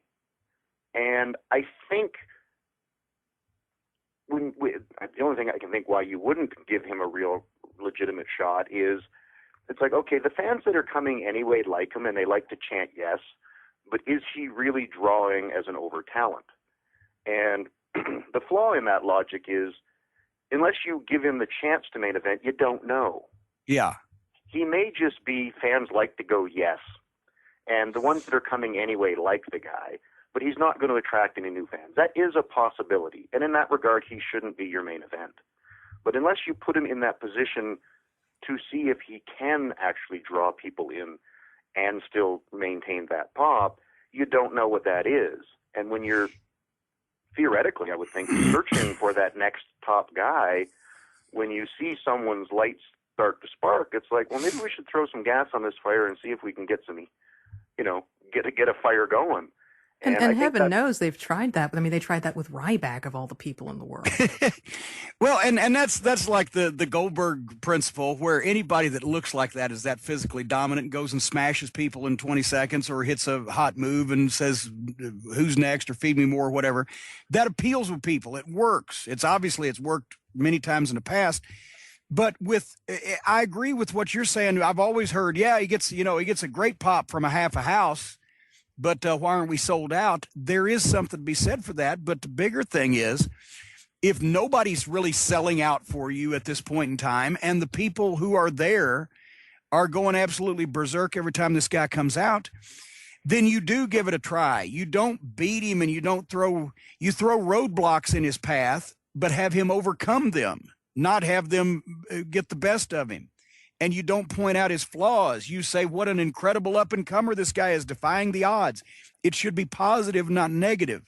That's, maybe that's where people can't get to, the disconnect comes from, is they can't figure out if they want this guy to be an underdog and they bully him and they taunt him. The only way people get behind an underdog is if underdog wins. Yeah, we wouldn't be talking David and Goliath if the story went that Goliath just won. Yeah, Goliath, one punch, boom, David went down colder than a banker's heart. We never saw him again. It doesn't translate. And I think, too, there was just a point I meant to make a little while ago, but then we got off it when you were mentioning McMahon Austin being that once-in-a-lifetime great thing. That was also a case, too, where Austin was obviously the hottest damn babyface the industry had seen since Hulk Hogan, and arguably even greater than that. So I think in that point, you can get away with breaking the rules and having the company the heel, because you've got that top guy that's just on fire and just cooking like crazy. But in the era where we're trying to find a new draw, having this overpowering evil menace over top of them is really not helping us find that hero. Yeah, and there's also the comment that you made about some people are tremendously popular with the people that are there. But they don't draw people. And possibly, should we call that now for the independent wrestling scene? I hate to do this. I want to get blocked on. Can you get blocked on Twitter twice? But it's the Young Bucks principle. The people are just over the moon about them. They'll get 500 retweets if they show a picture of their laundry. But at the same time, mainstream, big money, they're not drawing it because nobody is in this day and age, to be quite honest with you. But when you've got a promotional machine like the WWE, when you've got all that national television, when you've got at least still decent sized crowds in major arenas, and a guy's getting a reaction, it just boggles my mind they can't just say, okay, let's go with this thing and see where it leads. Yeah, that's the biggest thing. Even if you want to say he's a question mark on whether he can be a draw, it's like, well, shouldn't we at least find out before we move past him? It's funny to me how uninterested they are in some of the things that they have him go out and do. He went to a children's hospital in Memphis, I guess, this past weekend, and hosted a trivia contest with all 12 floors of the children's hospital. I'm not exactly sure how they did it, but it doesn't matter. And if you go to the WWE site right now, their top bit of news is about Paul Heyman talking about Brian Williams. Why aren't they? I mean, if they're willing to send him to do things like that, why aren't they willing to, promote it? If you search for it, it comes up on a lot of sites, but not on the WWE site. And see, that would be a great thing. Put the footage of it on Raw, of Daniel Bryan spending the day at this children's hospital in Memphis. Put footage on Raw, and then have Stephanie come out and say, we're fining you for being 30 minutes late to your media appearance because you were at the children's hospital. If they want to get some fucking heat, that's the way to get some heat. But then here's the problem.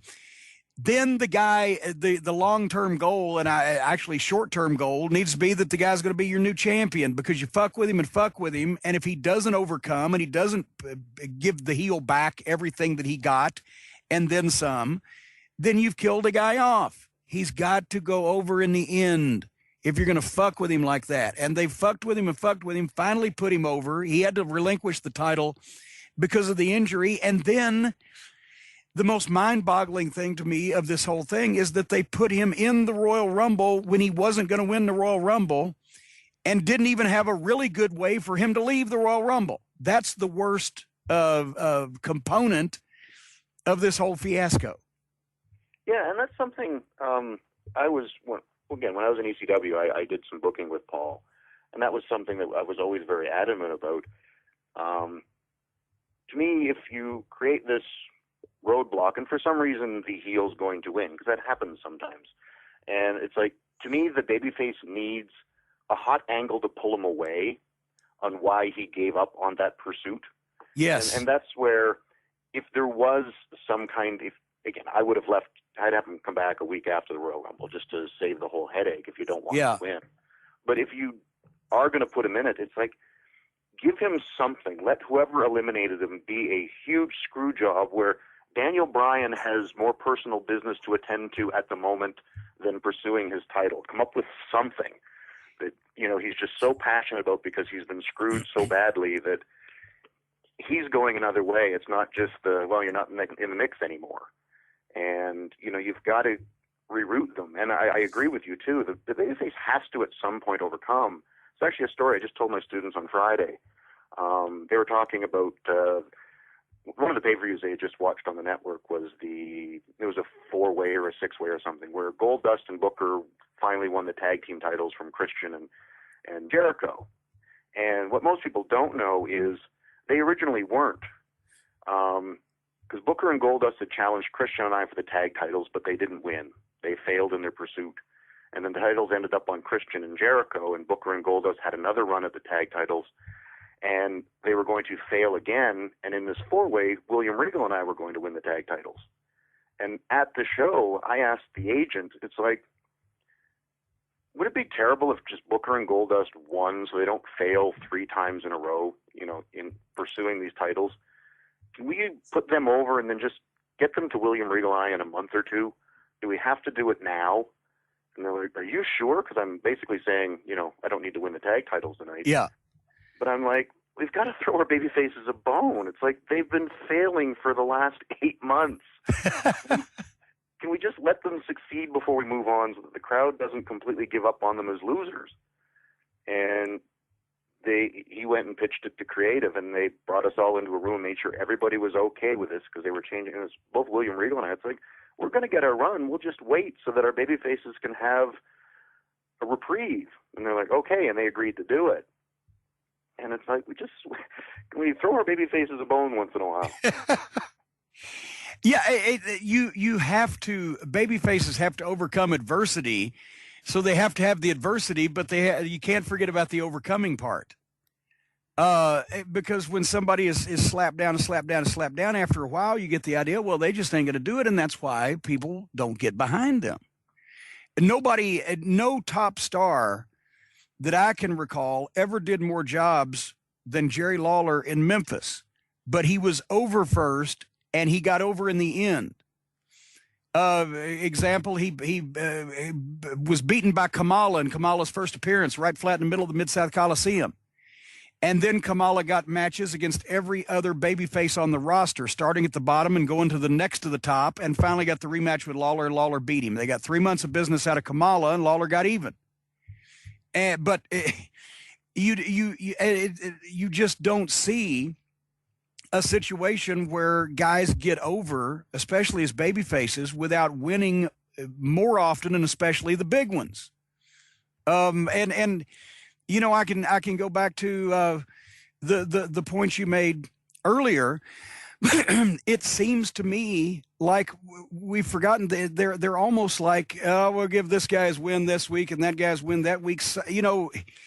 Sometimes you have to give a guy a bunch of wins, and you have to get behind him to see whether he's gonna stand or fall. And they're not doing that these days. Yeah, I think part of that too is, and it's, as much as I enjoy booking wrestling, I would not want to be writing WWE television. They've got so many hours. I think when you're doing so much and it's every week, and you've got Christ, they've got, what, 5 hours, 6 actually with main event, 6 hours of main roster television a week now, that I think they do lose sight of the big picture because they're too busy. You know, they forget about the forest. They're too busy drawing trees because they've got 6 hours of trees to draw every week. That sometimes I think it's just, you know, what do we need? Oh, we can get heat here. Oh, we can do this. And so, well, we lost last week. And you don't get a chance to sit back and take a breath and make sure that your overall picture is still intact.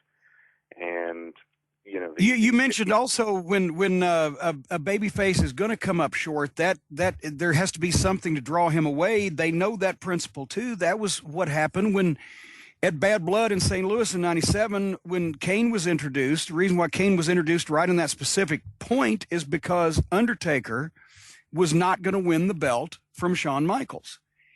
And in a cage match of all things, he's going to lose. Well, why wouldn't he want to get even with Shawn Michaels? Because he had something that was even more important than the WWF Championship to him to take him away, and that's the fact that his brother had resurfaced and a collision was imminent. That took Undertaker away from Shawn Michaels, so the people didn't have to ask, well, why isn't Undertaker going to get even? Well, the answer is he's got more important fish to fry than even the title, and Shawn Michaels is doing something else, and blah blah blah. And it was not uncomfortable. But if the heel just, you know, had beaten Undertaker with no controversy, and Undertaker didn't get a rematch, it would have lessened. And as we've seen by Rocky being booed, anything can happen. If you can boo The Rock, anything can happen. It would have lessened the Undertaker. Yeah, and I think that's part of the problem with writers rather than bookers. And unfortunately, there's less and less people around with legitimate booking experience. But, you know, someone like yourself, you know, when you're booking finishes and doing stuff, it's like if you'd have made that mistake early on, it's like your houses would have changed. And you would have went, oh, shit, boy, did I screw up. Yeah, let's not do that again. Let's not do that again. But when you've got, whether they be Hollywood writers or wherever they find writers nowadays, I think they're insulated from the live event numbers. They're insulated from a lot of things. They're just writing television because they've got so many hours to write. And sometimes you forget what's the result of your writing. Let me ask you guys this. What's the end game of this in terms of Daniel Bryan? At what point does the audience say, this isn't going to happen, and I don't think I want to chant anymore? You know, he's just going to keep losing. This is an inevitability I must accept. Boy, are they there right now? What do you think, Lance? I don't think they are yet, because they're still dangling that carrot in front of the fans. I think Fastlane will really be a telling point, because last year, no matter, you know, they screwed him 6 ways to Sunday so many times, but he did win in the end. You know, WrestleMania was all about him last year, and they're rising up again. And if he just loses to Roman Reigns and then is wrestling Dolph Ziggler on the second match on WrestleMania, then I think there's a chance that his popularity and everything else could start to wane, because they're just going to start being accepting that, oh, he's a mid-carder, and they'll still cheer for them like they do with Dolph Ziggler, but I don't know if he will be that head and shoulders above everybody else responses if where they are right now doesn't actually materialize into going anywhere. I'm trying to figure out how they're going to get out of Roman Reigns and Daniel Bryan. Because are they really going to turn their next chosen face of the company heel just because they botched up his booking in the Royal Rumble? If he beats Daniel Bryan, he's going to get booed out of the building. Are they going to change plans again and have Daniel Bryan beat Roman Reigns, which is way too early for that? It's way too early for this match, much less that result. So where the fuck are they going in February to get to WrestleMania? Well, they had to do that with Batista. When they had brought Batista back, they brought him back. But he was a part-time senior citizen that wasn't going to be there long. I mean, let's face it. But their intention was to have him be a babyface, and then with the reaction of the crowd, they had to turn him, and his turn was so uncomfortable. But yeah. And also wasn't the Shield were heels until they got over his baby faces, right? So now Roman Reigns would be turning back again after he just they got themselves in a corner with that Royal Rumble, and now they're trying to get out of it. And I'm not sure I'm enjoying the way they're trying to get out of it. What do you think, Lance? Yeah, that's the problem. Is turning Roman now? You start running the risk of getting into Lex Luger syndrome, where you turn so many times that the fans don't care anymore. So you don't necessarily want to turn him again, but I don't know how they, other than, if they want Daniel Bryan to go over, it's like, you could have a long competitive match. He goes over, they shake hands, but that really doesn't help Roman any. And where at least with that part came about a year into the program in the little fantasy booking scenario that I did to get him out of it. But it's sure way early for now. Yeah, we're like you say, Batista wasn't that big of a deal because he was back for a 6-month run. So if you have to change those plans, it's not that big of a deal. But if you have visions of Roman Reigns being your top guy for 5, 10 years, you don't want to screw around with him now and turn him too often or beat him. They already, from what I understand, Raw, Big Show pinned him, and it was the first singles loss on television for him, and it wasn't even made a big deal. He just and how did that come in also? Because once again, I'm not going to criticize things that I didn't watch, so I'll let you criticize it because you you may have watched it. But how then does Big Show come in and beat the chosen guy? How did that help this whole scenario at all? I don't believe it did. Now he did get hit with the briefcase from the outside by I think Joey Mercury. But it was really, and I don't know whether it was just a timing issue, he sort of ran by and clipped him in the ribs a little bit with it. It was not a big, swinging it like a sledgehammer and hitting him in the head and knocking him out. He just took a little poke in the ribs from the briefcase into a choke slam. And it really wasn't made a big deal. And when Big Show's not one of the 3 guys in the mix at that point in time as far as who's going to headline WrestleMania, I didn't understand it at all. It just seemed like the only thing I can think of is if, we'll make it look like we're not protecting him anymore so the crowd's not as mad. I don't know. What comes to my mind is that they want to find some way, I guess, that they can have Reigns beat Big Show because that makes him look big and strong because he beats the biggest guy that they've got currently because, Khali's gone. And good God, that would be an abortion. But Big Show beat him. That's the other way around. I know, but, fuck, I don't know. I guess, you know what, though? A heel turn would at least give them an opportunity to give him some new gear. Reigns, I mean. He's still wearing the same Shield stuff with the same entrance and I think the same music. Whereas at least Rollins and Ambrose got new identities. They became their own things. As to what Reigns is, I have no idea. Well, probably since the Shield was so over at that point, and they figured that Reigns was the guy that they wanted to be over out of that group, that they just leave him with his look and leave him with the good music and let the other guys fend for themselves. And it may have turned out better that they made the change for them.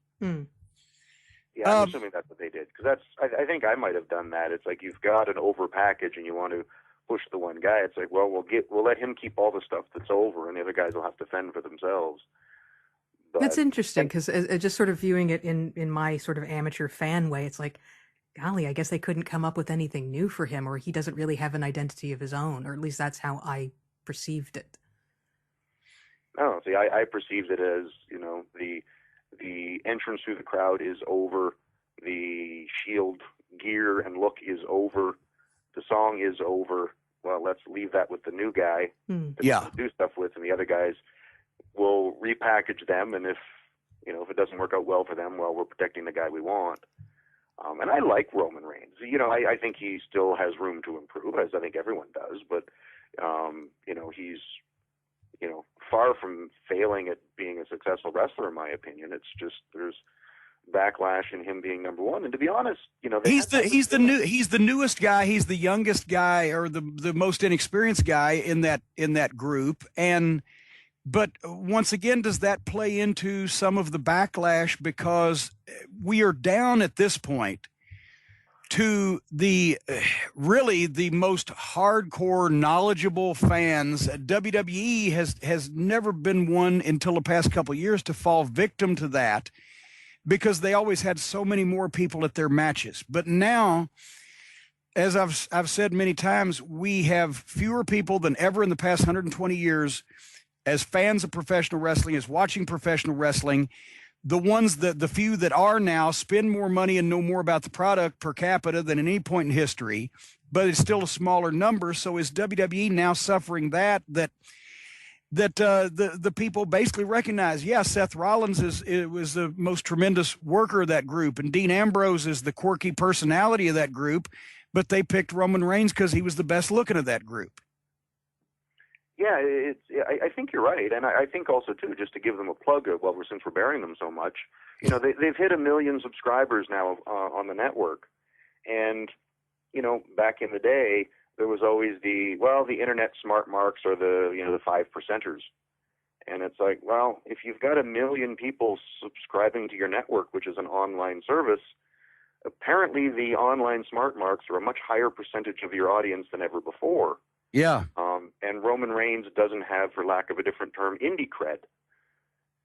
He's just a WWE creation, where Rollins, Tyler Black was a big deal in Ring of Honor, and Dean Ambrose, Jon Moxley was a indie favorite, if you will, and as was Daniel Bryan. So I think there probably is something to that, that the smarter, more educated, for lack of a different term, the fans that are reading all the sites and following all their careers beforehand, see him as a guy that hasn't paid the same dues as the others. So there may be a little bit of resentment there, but I think the vocal minority, as they like to call them, I'm not sure is a minority anymore.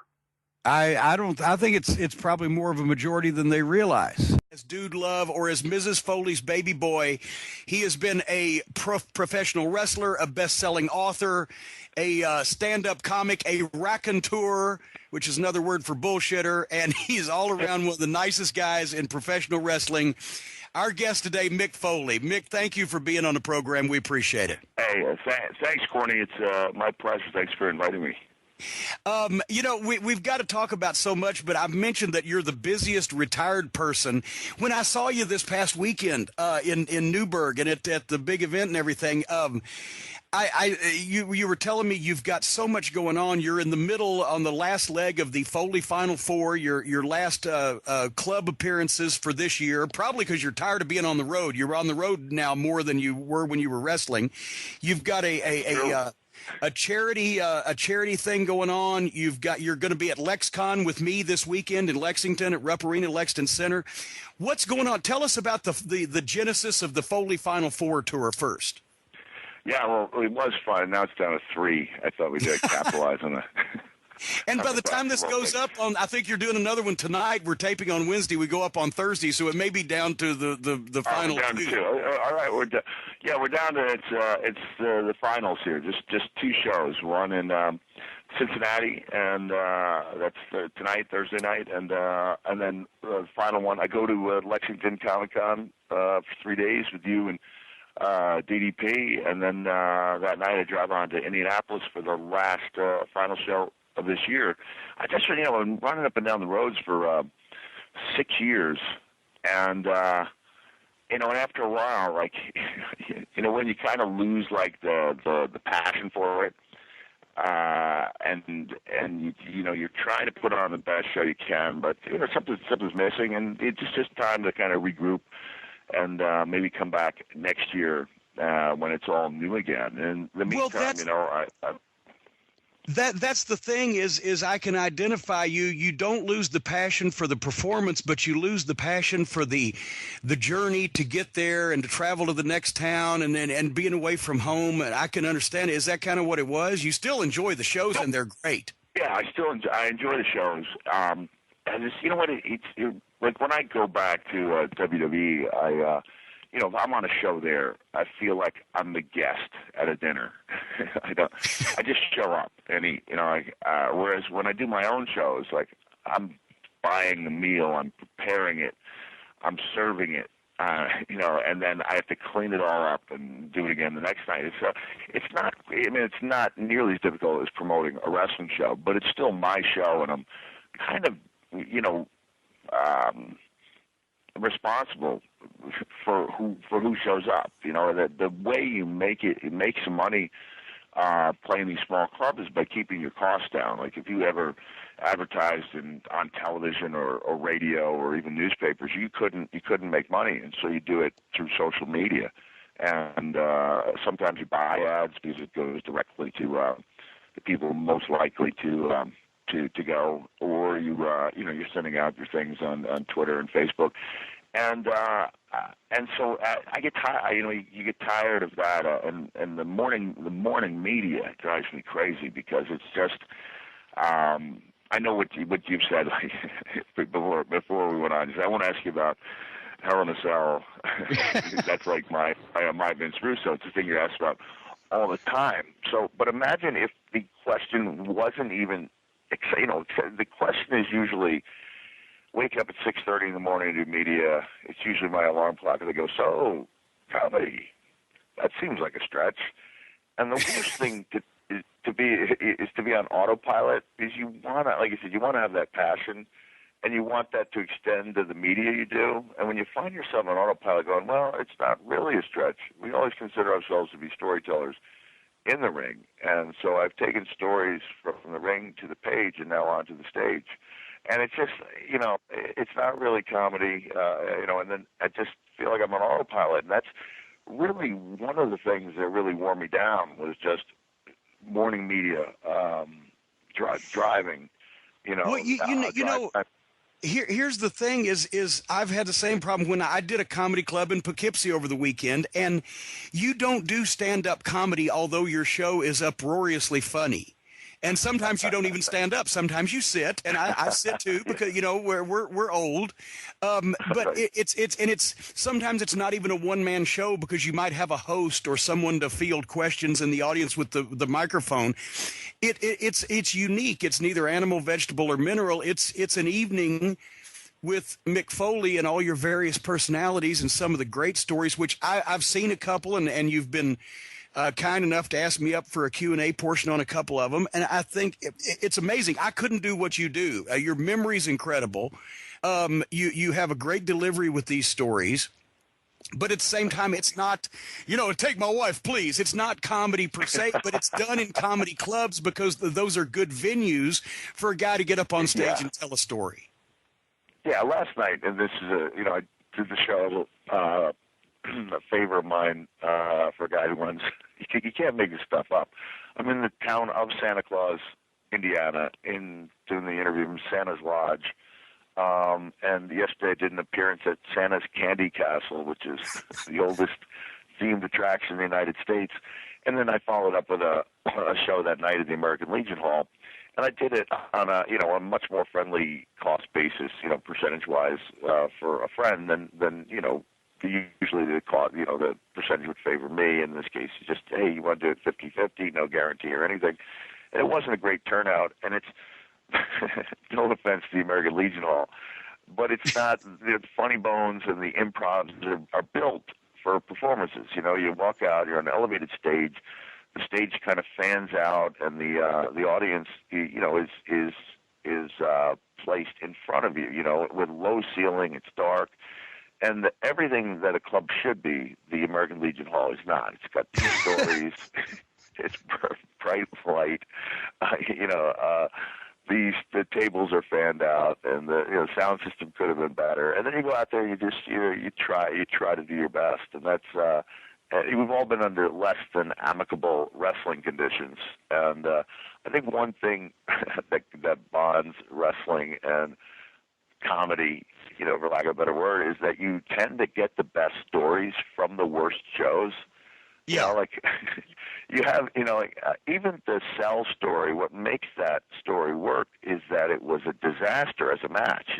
Things went wrong, and it's two human beings or three, including Terry Funk, trying to pick up the pieces, and the idea of trying to find humor in that match didn't seem to lend itself to humor. Was challenging, and when I found it, it was really rewarding. And you don't get there's not humor and there's not the surreal nature in shows that go well. That's one of the best stories that you tell in your show is the whole Hell in a Cell fiasco, where you were on autopilot there because you literally 5 minutes into the thing your brain was concussed to the point where you didn't remember finishing it, and it turned out to be an all-time classic. Sometimes you make the chicken salad out of Yeah. Oh yeah. Yeah. No. I mean, this coming up with this cell. I mean, I'm pretty sure Shane O'Mac is going to do something outrageous. I seriously, the guy. I believe he's fearless. I really do. I wasn't fearless. I did stuff. Maybe I was courageous that I acted in the face of fear, but I was afraid a lot. But I don't know if you could ever duplicate those circumstances that we had in the cell. Even if it just been the one big one off the cell, I don't think it would have lasted, all these years, because it was that sense that this is not supposed to happen. Well, the thing you mentioned, the reason why you're in the Final Four tour on the shows is because you had kind of lost the passion. You want to start again next year. You through your career, you have never been a guy to just stick around and take the check, or stick around and do whatever in WCW early. Before I remember, before you had actually made a name for yourself that indicated that you could go anywhere, get any job, you, instead of taking the guaranteed money, you saw the creative wasn't there, you saw the plans for you weren't there, and you decided, I'm going to go ahead and give my notice, and I'm going to go to Japan, do whatever, and I'm going to wait for a more amicable time when somebody really wants to use and push me, rather than let them beat me into powder or just let the career take a nosedive. And a lot of guys, most guys, don't have the guts to do that. Yeah, I made a couple of bold moves like that. That was one. Yeah, I'd found my dream job. I went from making $250 a week, and I was sometimes working 2 or 3 times a night in Continental, tag match, a regular match, battle royal, almost every night.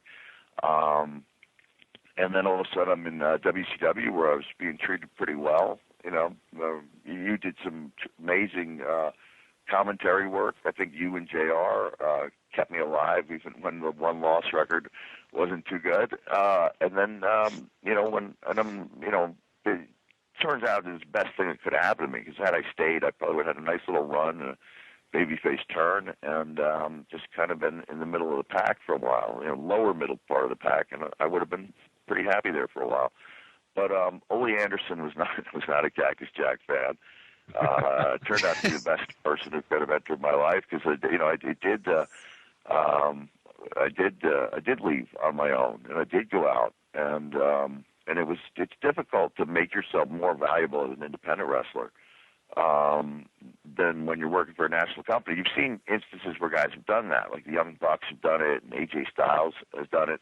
But by and large, it usually guys go on the indies, and they, try to take what memories people have and live them, run them to their fullest. In this case, I was actively trying to, improve and change the perception of the character. And when I came back 15 months later,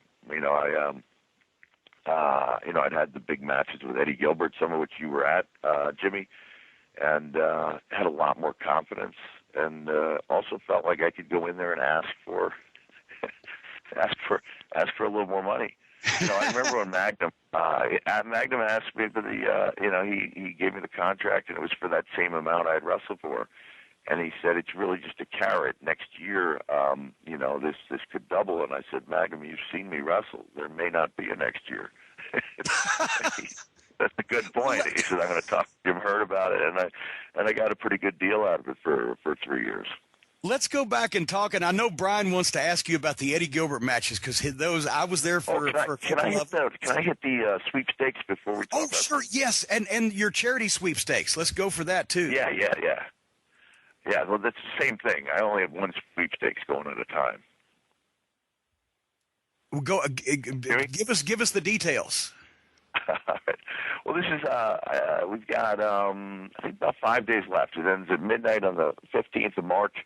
It's the WrestleMania Dream Vacation Sweepstakes, where 100% of the profits goes to the group called RAIN, which is the It's RAIN with two N's, largest anti-sexual assault organization in the United States. And our last 4 fundraisers have allowed us to not just raise, but actually donate. Is a little tiny portion goes to expenses and things like flying people in from different parts of the country or the world if somebody internationally wins. But we've been able to raise over $400,000 with 4 fundraisers. So the odd thing is like wrestling fans make up the largest part of the donors for the largest anti-sexual assault organization in the United States. And I think I'll be really proud, and I think we will eventually hit $100,000 this year, and that'll put us over $500,000 raised for survivors of sexual violence. And it really comes it's great. Like there's no TV, no radio. I do it through word of mouth on podcasts like yours, and then wrestling fans spread the word on Twitter and social media, even though they know by doing so they decrease their chances of winning. Well, now, so it's a trip to WrestleMania, obviously, and it closes up on March 15th. If somebody wants to enter this, what's the information? They just go to WrestleManiaDreamVacation.org. If that gets too confusing, they just go to my website, realmickfoley.com. And it's not just the trip to WrestleMania. It's like each year I keep trying to top myself, so that one of the obstacles we have to hurdle over is convincing people that this is really all available. So it's not just all the WWE things. There's the flight and the really nice hotel for 5 nights, and WrestleMania and Hall of Fame induction and Raw afterwards and Access and the NXT tickets. But it's also like anything you want to do while you're there. So we've got 2 tickets to Shimmer Wrestling, and we've got 2 tickets to Kevin Nash's Party Shenanigans, 2 tickets to Wale Mania, and 2 tickets to, I haven't gotten Evolve confirmed, but I'll make sure I get that confirmed. And I understand you have something to offer the sweepstakes. Well, yes, as a matter of fact, everybody knows I'm going to be there on Thursday night, March 31st, part of WrestleMania weekend. We kind of kick things off. My live Jim Cornette Experience Q&A meet and greet hangout session is going to be at the Ridgely Theater in Fort Worth from 3 to 5 p.m. That's kind of the official first WrestleMania weekend activity. And then that night in the same location is the NWA Parade of Champions 2016 with promoter David Fuller, and the IHWE is the local promotion there is hosting, and we're going to give 2 tickets to that whole mess as well. So whoever wins this raffle is going to be a busy bee at WrestleMania weekend in Texas. They can't do everything. There's not enough hours in the day to do everything. The idea is they're going to, they'll pick what they want to do. But, hey, there's no sleep in wrestling now. There's no sleep in wrestling. The fans have to put up with the schedule that we got to put up with. But no, you can pick and choose. We're not going to force you. We're not going to hold a gun on anybody. But everybody do go to realmickfoley.com for the information on the last couple of Final Four appearances in Cincinnati and up in Indianapolis. Actually, I think it's Broad Ripple, and that's a suburb of Indianapolis. For you folks that are not, you're challenged with your Indiana geography, and you can also get the information on the raffle here and the whole bit of work that you do for RAIN, and also LexCon this weekend. And I know your time is tight, so we want to get to 2 subjects. One is the early days in WCW, and I know Brian's chomping at the bit to ask about the Eddie Gilbert matches. I'm going to go first because it's my experience. We've talked about it in various places before, but Kevin Sullivan and I, when Continental was going under and we found out you were available, and I'd been watching the tapes, and we were both fans of yours, and we didn't have the power at WCW, even though we were part of the booking committee. We had the power to put people on television and to book them, but not to give them a push or put them over. So we started giving you the most ass-backwards backdoor push in the history of wrestling, which was basically we booked you as one of the job guys in tag matches, but the other guy got beat. And then when the stars would leave the ring, you would get a chance to drop the Cactus Jack elbow on your partner, who had obviously let you down. And we simultaneously kick-started your career and shortened it at the same time with all those elbows you had to give. It was amazing. You explained that to me just last year, and it made perfect sense. Like, I didn't know. Like, just wow, you get this project, you can't get a win. Outside of that, we don't care. We only care about who wins, loses. And it took about 3 weeks for people to catch on. And then as soon as those matches ended, people wanted to see it. Like, it was completely new. And on last year's show, when I was talking about that, including the Jim Cornette imitation, which I think you found pretty flattering. Yes. And I went through the conversation you had with Sullivan when I told Kevin. He said, "Brother, what's your finish?" And I said, I wasn't expecting, like, that's the strangest question because I was wrestling the Steiners. Didn't think I would get a move in, let alone a finish. And I said, I drop an elbow? And then, if you haven't seen what I did, an elbow, your finish, then you jumped in and told him all about that. And I did it, in my version of the Jim Cornette voice. But it just was like a magical experience. Like the idea that this guy's getting over by losing, and that it's working and it's clicking with people because we've seen so much. You kind of like a diner, just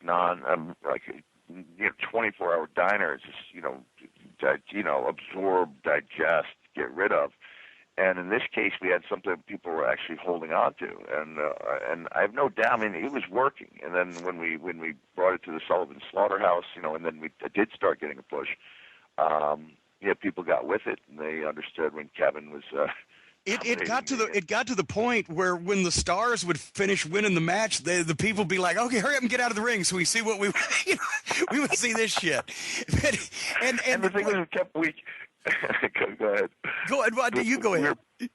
We were progressing with bigger and bigger stars that we were wrestling against, and it didn't matter. People wanted to see they wanted to see the fallout.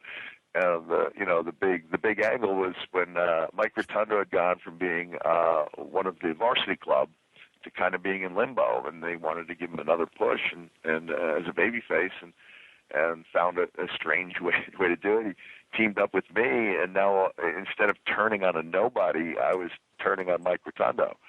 And we had a nice series of matches. I mean, I was able to go around the country and work Mike Rotundo, and we were like booked first or second match, but he enjoyed it, He enjoyed working with me, and we did wild stuff. But I was, I was never reckless with him, and he still remembers it. It's kind of cool that. Yep. The one thing I got to bring up, because I didn't realize that you didn't know the complete story of this until, like you said, last year we were talking about it, is you thought that WCW was trying to give you the old heave-ho, the old push out the door, as they say, when you were booked against Mil Mascaras at the Clash of Champions there in Corpus Christi, Texas, in the match that still, I think, almost everybody remembers, your biggest high-profile match early in your career.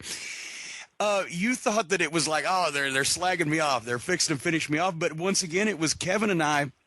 Jim Barnett insisted, because at that time, he was a legend in the business, but he was still living in the previous decade. And he said because we were, on the Texas-Mexico border, we had to have Mascaras to draw a house. And so then we said, well, who do we put him with? He's not going to sell. He's not going to lose. He's not going to do any kind of business. He's just going to, do his thing. And Kevin and I looked at each other with that grin and said, this is the guy that can get I'll do my Kevin. This is the guy, Jimmy, that can get this over. And we booked you against Mil Mascaras to do the job because we knew, and I'd seen the Nestea plunge. And once again, I apologize for now 25 years later for the lingering effects that this initial push has had on your physical health. But I said, if he does that, nobody will remember that Mil Mascaras was in the ring. And then we followed it up with you got beat up by the wrestler that was leading the band afterwards. And it was like, it was the Cactus Jack hour, but you got beat up by, you were looking around for the popcorn guy to see if you could do a job for him too. Yeah, what was going through your mind when you were in that ring with Mascaras? Oh man, I was a downer because I like to have good matches, and when you start out a sentence by saying no disrespect to Mil, that means you're going to bury Mil, Right. Yeah. But I knew it was legendary status, but I'd also, seen him work in Texas when I was in World Class, and I knew he didn't seem to be interested in the other guy in the ring. And Mill had, I think, missed his flight. And up until about 30 minutes before the match, we booked it, so I was going to get a win over Rick Fargo, who was the initial guy who I had turned on when I faced the Steiners at Center Stage Theater. And so all of a sudden, Mill did make it. We had only a couple minutes to talk. And one thing I just wanted to kick out after the Nestea plunge. I was told in no uncertain way by people above your pay grade there that wasn't going to happen. And I honestly, Jimmy, I'm not just saying this because you're here, but I did not.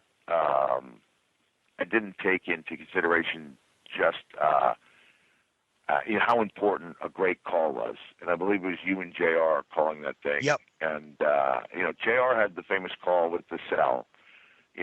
God is my witness, he's been broken in half, and you cut right to the chase. You said, Cactus Jack is dead. I hit that ground. There's this tiny hard rubber mat outside, and that was covering the concrete. But I hit that, so it's more or less on the concrete. And I turned, and I actually had a little bit of dry saliva that I spit out. But Terry Funk in the back apparently thought it was my teeth, and a lot of people thought I was spitting out my teeth. And I'd just taken this hideous bump, and then you said, no human being could get up from that, but he's doing it. And that's what people remembered. Mill got the win, and a lot of people forget about the drummer, too. If we'd just gone off air, that would have been great. But I did put over the drummer. We came back from.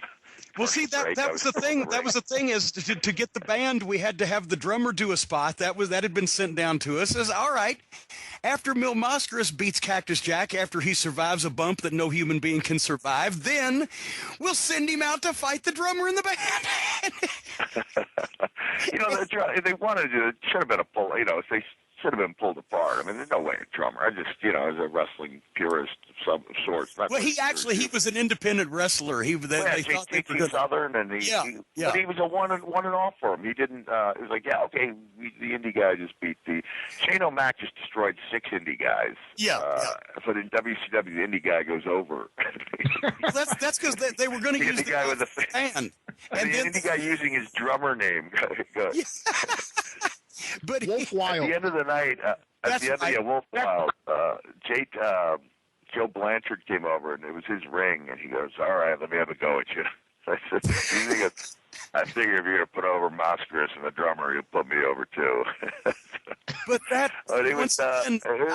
I didn't realize that you still held somewhat of ill feeling because you didn't realize that working under the constraints we were working under, that whole thing was designed to get Cactus Jack over. It did. I didn't realize it then.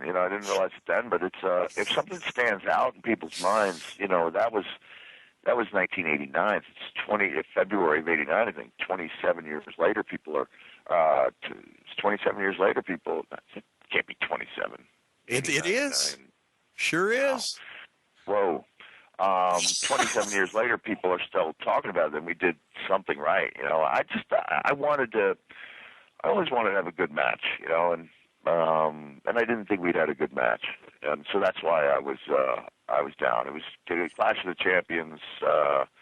It wasn't a good match at all. It was just kind of one-sided, a few hip tosses, and. But you know what? You redeemed yourself in years to come. Yeah. Oh, yeah. In the bigger picture, people remember that bump and they look back, and I think it's available on YouTube and places, and they go, "Oh my God!" Like a lot of people. I guess I did some version, a few versions of the Nestea plunge, but that was one I came up with, and I was just talking about this last night in Santa Claus because there was a guy in Evansville who said he'd seen me on TV there in '88, and I told the story about how I'd taken that big Nestea plunge in Memphis, and then forgot that as great an experience as that could be, in that you were wrestling in the same towns every week, and therefore you had to come up with new stuff, and oftentimes you'd face opponents you didn't even see before the show. You didn't even know who you might be wrestling if you're on the undercard. And you go out there and you'd wrestle a guy like Scott Steiner when he was, when he was young, and neither one of you, you were both still learning and trying to call stuff in the ring, and sometimes it wasn't pretty, but you learned every single night. And while that was beneficial, when you did the weekly towns, it give you the same finish in each town. And after the Nasty Punch had gone over so well in Memphis, we get to Louisville, and Robert Phil goes, "Same thing, Jacko?" And I went, "Yeah, same thing." The third night we got to Evansville, and like my lower back was just hideously swollen. He goes, "Same thing, Jacko?" And I look out at Robert Stadium, and that was the guaranteed $25 payoff. And I was like, "Rob, I don't think I could do that one tonight." Yeah. And he sat down next to me. He goes, "Jacko, that's a good idea. There's not going to be a lot of people out there, and you might want to save those big bumps for when it matters." Well, as a matter of fact, you would not be the first one by any links that when you got to Evansville on Wednesday night, they geared back a little bit, but you redeemed yourself. Actually, you started redeeming yourself a couple years later. Not even that long with the matches with Eddie Gilbert. I know Brian's been chomping at the bit, and your time is short. Brian, jump in here and ask about the matches, especially obviously the trilogy in Philly for Joel Goodhart, but the matches, the angle, the program with Eddie Gilbert. Yeah, before I even get to there, Mick, I want to say, obviously it was a very courageous move for you, as you said earlier, of taking the big leap and leaving the mega bucks that were Jim Herd era WCW and going to the independent scene. And before I even get to Eddie Gilbert, I want to ask you about, those of us who grew up on Long Island remember you regularly appearing on John Arezzi's show around that time. And we also remember you working for Herb Abrams' UWF. Herb was certainly one of the more unique characters ever around professional wrestling, and that sure is saying something. But what was your first meeting with Herb Abrams? And do you have any funny stories you could share about him? Oh, man, yeah. Herb started running the Penta Hotel, and when I left WCW and started having these matches, Eddie was one of those guys who really raised my level of confidence. I was able to go and do a match on TV with a guy like Don Morocco, who I'd looked up to and kind of idolized, especially with the immortal feud with Snuka. And I was able to go like toe to toe with a huge star. Like I didn't, I just was able to act and react in most of the matches. There wasn't a lot. It was kind of free form brawling, and I just was a lot of acting and reacting, and guys, I would have been really intimidated of. A year earlier were guys that I felt comfortable going out there and giving and taking with, and they enjoyed it. So I did. I enjoyed my time with her, but he was definitely a really colorful character. And I guess the story I'll tell goes to his huge pay-per-view. He was able to book what was the venue he booked? It's one of the big ones in Las Vegas for his pay-per-view. One of the MGM Grand, I think. Yeah, it was the MGM Grand. MGM Grand. There was about 400 people in a 20,000 seat building. But the night before, I'm sure ticket counts were in, but he didn't care. He brought me up to. He had the penthouse. Looked out over the all of Vegas. Like 2,500 square feet. And keep in mind, they only had one item for sale, a merchandise item. It was the Mr. Electricity Herb Abrams T-shirt. None of the boys had T-shirts, but Herb had his thing, and I remember he had his girlfriend up there. I don't know if it wasn't his wife because he had left his wife because he referred to her later in his his interview with who was the little Japanese the little wrestler, Little Tokyo. Little Tokyo. Okay. So he's up there, he's hammered. He has me and Kurt Hennig up there. Kurt had just come in, and Kurt's looking at me like, what in the world is this guy? I think it's more like a who in the F is this guy? Because he's going, wait till they see these shoes. He's going to be the announcer.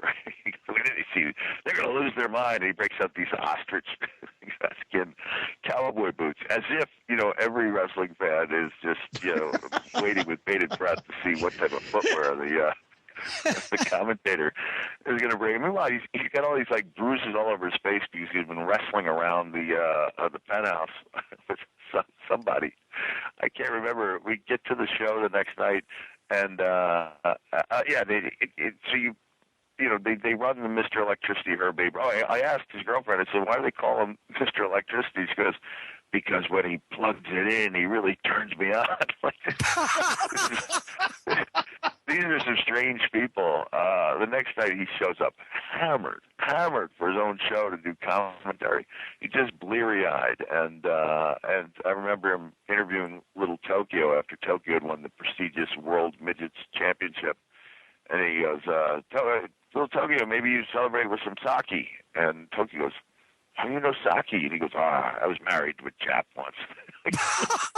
This is his commentary he's doing. Was that the night show, you know? Was that the night he went to ringside and said, let's hear it for the Jews, right? Yes. Blackjack yeah, he did, yeah. Yeah. He did, but so it was a colorful experience. The check bounced. I went out there and I did a lumberjack match with Snuka that led to a double count out. Only double count out in lumberjack match history. And I had to recruit my own lumberjacks, and I can't remember who it was. It was the guy who'd worked with WWE when I asked him to be, a lumberjack, like as the music is playing. He goes, okay, what's the finish? I said, double count out. He goes, but it's a lumberjack match. I said, he said, you can't do a double count out. I said, and as I'm going to the ring, I go, it's a Herb Abrams show. We can do whatever we want. So it was horrible. But we had fun, and again, I had some good experiences wrestling on the show. But he was a character, and then when he died, I just, I looked at the circumstances of his death, and I just found myself laughing. Not at first. I said to my wife, "Geez, glad Herb Abrams died." She said, "Did how?" I said, "Well, he was apparently, on cocaine, and he was naked and covered with baby oil. He was chasing women around." And I had a heart attack, and I started laughing. At first, I apologized, for laughing, and I realized, that's probably exactly the way he would want to go out. So yeah, he was a colorful character, and I'm glad I had a chance to know him for a little while. Well, Mick, I know we're short on time, so I do want to ask you one more thing. A couple of weeks ago on my podcast, 605 The Super Podcast, we played the audio of the 1996 Eddie Gilbert banquet that Dennis Carluzzo promoted, where you made a surprise appearance and gave a really touching speech about what Eddie meant to you. And I think for many of us fans who were around back then, the Cactus Jack Eddie Gilbert feud was probably, for many years, the most high-profile independent feud there was in wrestling. There was nothing else that received the coverage in the magazines that your feud did. It was a feud that actually started on a show with Jim Cornette. It was the main event of the Tom Robinson benefit, where it was Eddie and Bobby and Stan Lane, because Bobby Eaton got hurt, against you and Terry Funk, managed by Dr. Mark Curtis, all of our mutual friends, Brian Hildebrand. And I'm curious about your relationship with Eddie. How well did you get to know him, and is it something where you wish you had been able to do more with him?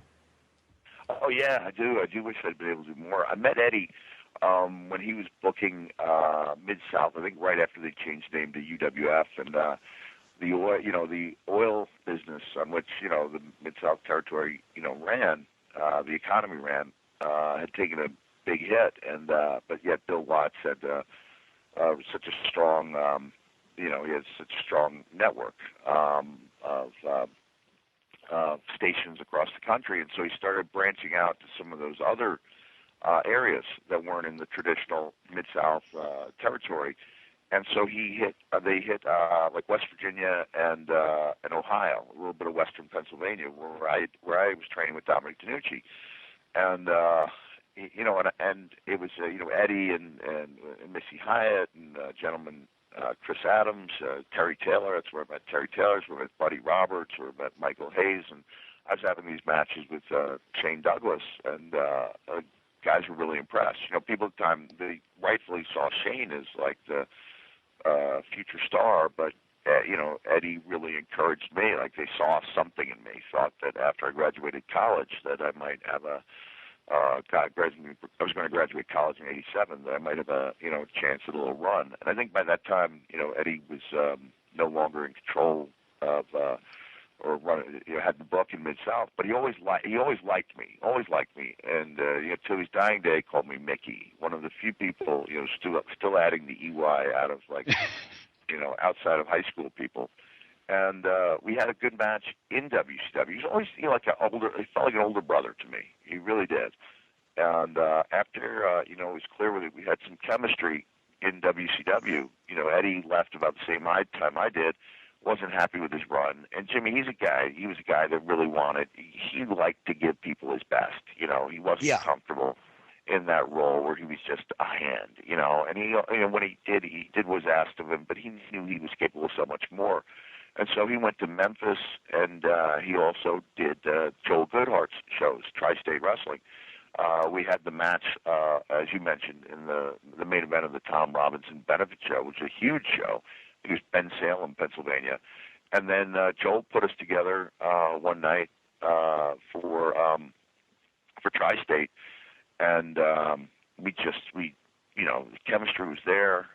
Enough so, we had a wild match, good finish, and he booked us in a barbed wire match coming out of that, a couple of months later, 2-3 months later. And when you talk about publicity, I remember, maybe a year ago, looking through a couple boxes of my stuff and seeing just all these, the photos that followed that barbed wire match, because it was pretty graphic, and I got hung up in the ropes, and there was barbed wire included, so it was a great photo op, and it was very dramatic, and Eddie just, he was such a ring general and such great presence in the ring.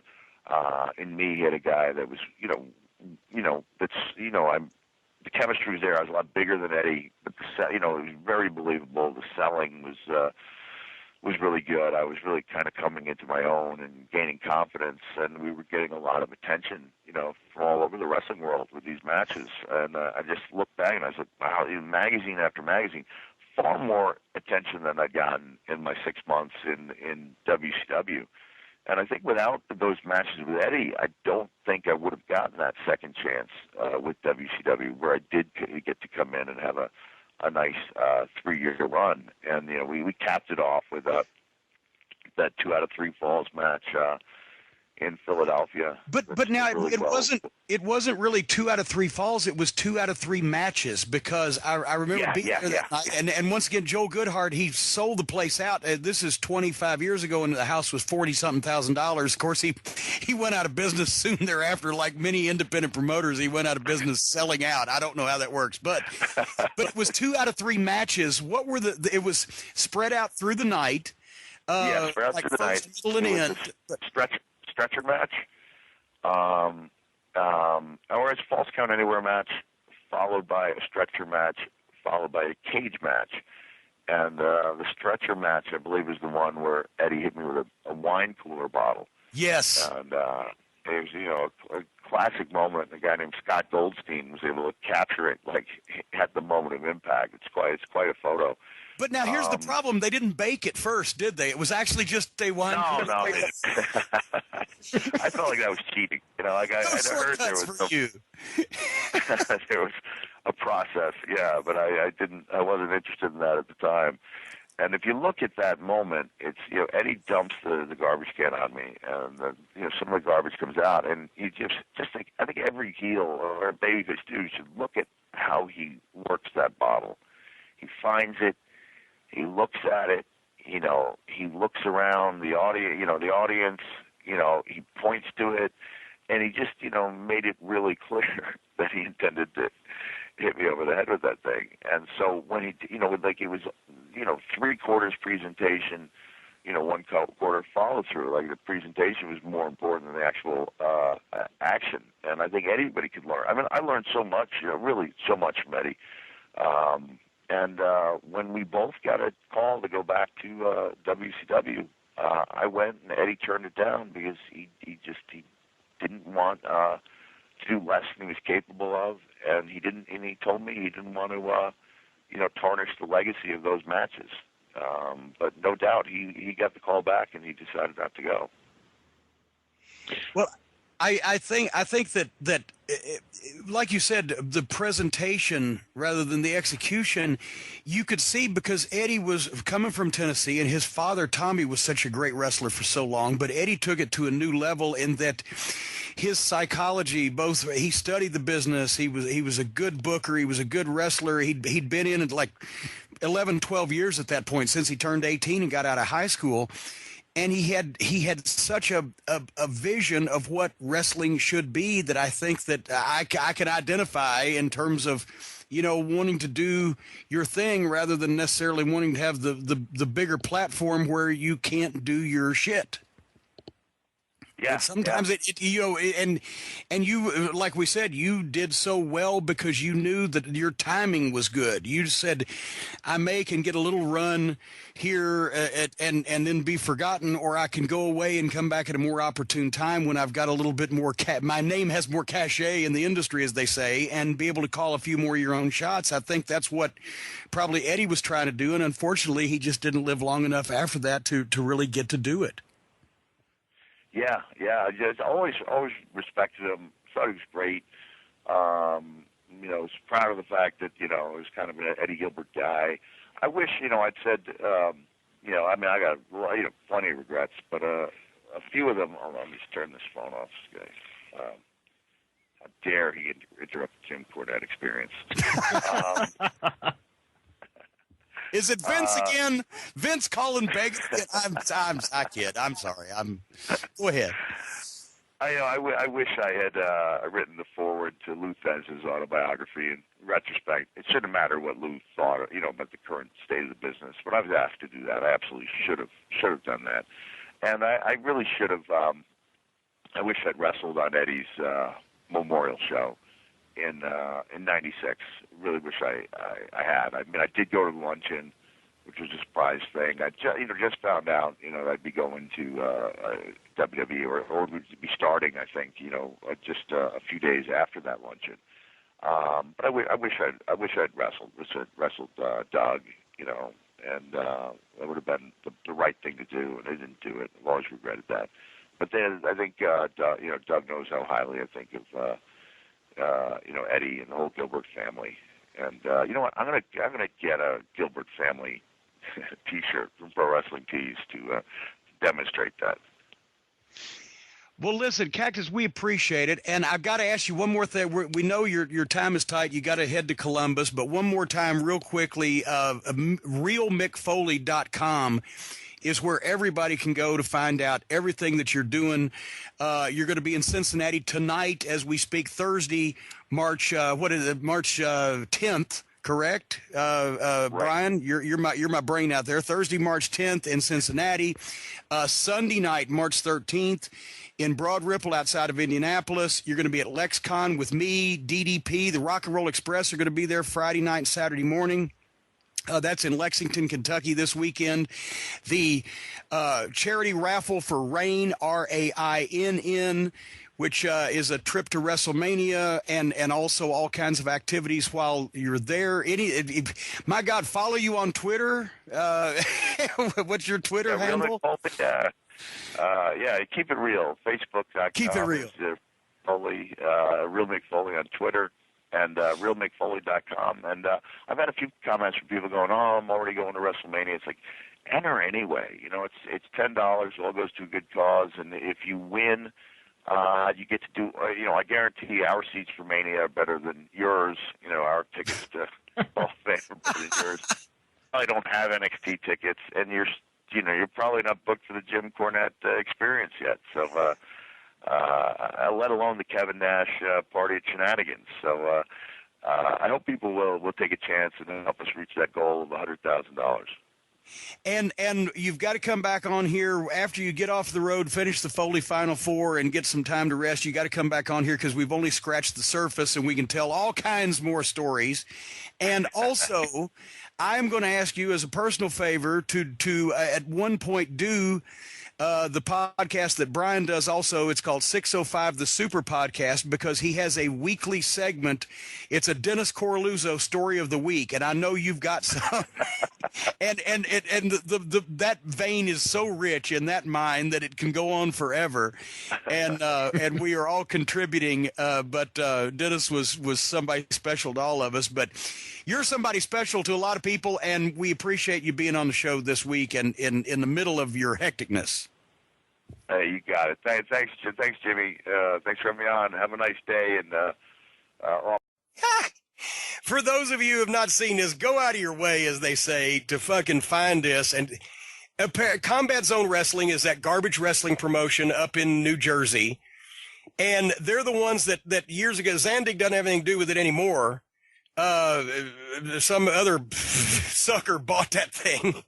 But they had the angle with Ring of Honor back in 2006, Combat Zone Wrestling versus Ring of Honor. And Gabe Sapolsky was brilliant in how he did. That's the way you book an invasion angle on a shoestring budget with no name talent, but just a lot of guys who want to work hard. And there's a market, I guess, in New Jersey. There's 300 or 400 people that follow these fucking goofs around, and they have these hardcore tournament of death, light tube, thumbtack, barbed wire, mousetrap, AIDS-infected hypodermic needle matches or whatever. And it's the same kind of shit that Ian Rotten did down here and does still in Indiana, but did down here and got, Kentucky to be the strictest commission in the state and got wrestling banned from schools and National Guard armories and have to have people airlifted out because they punctured fucking veins with broken light tubes and paid guys off in pain pills, one of them who OD'd and died. And it's that kind of just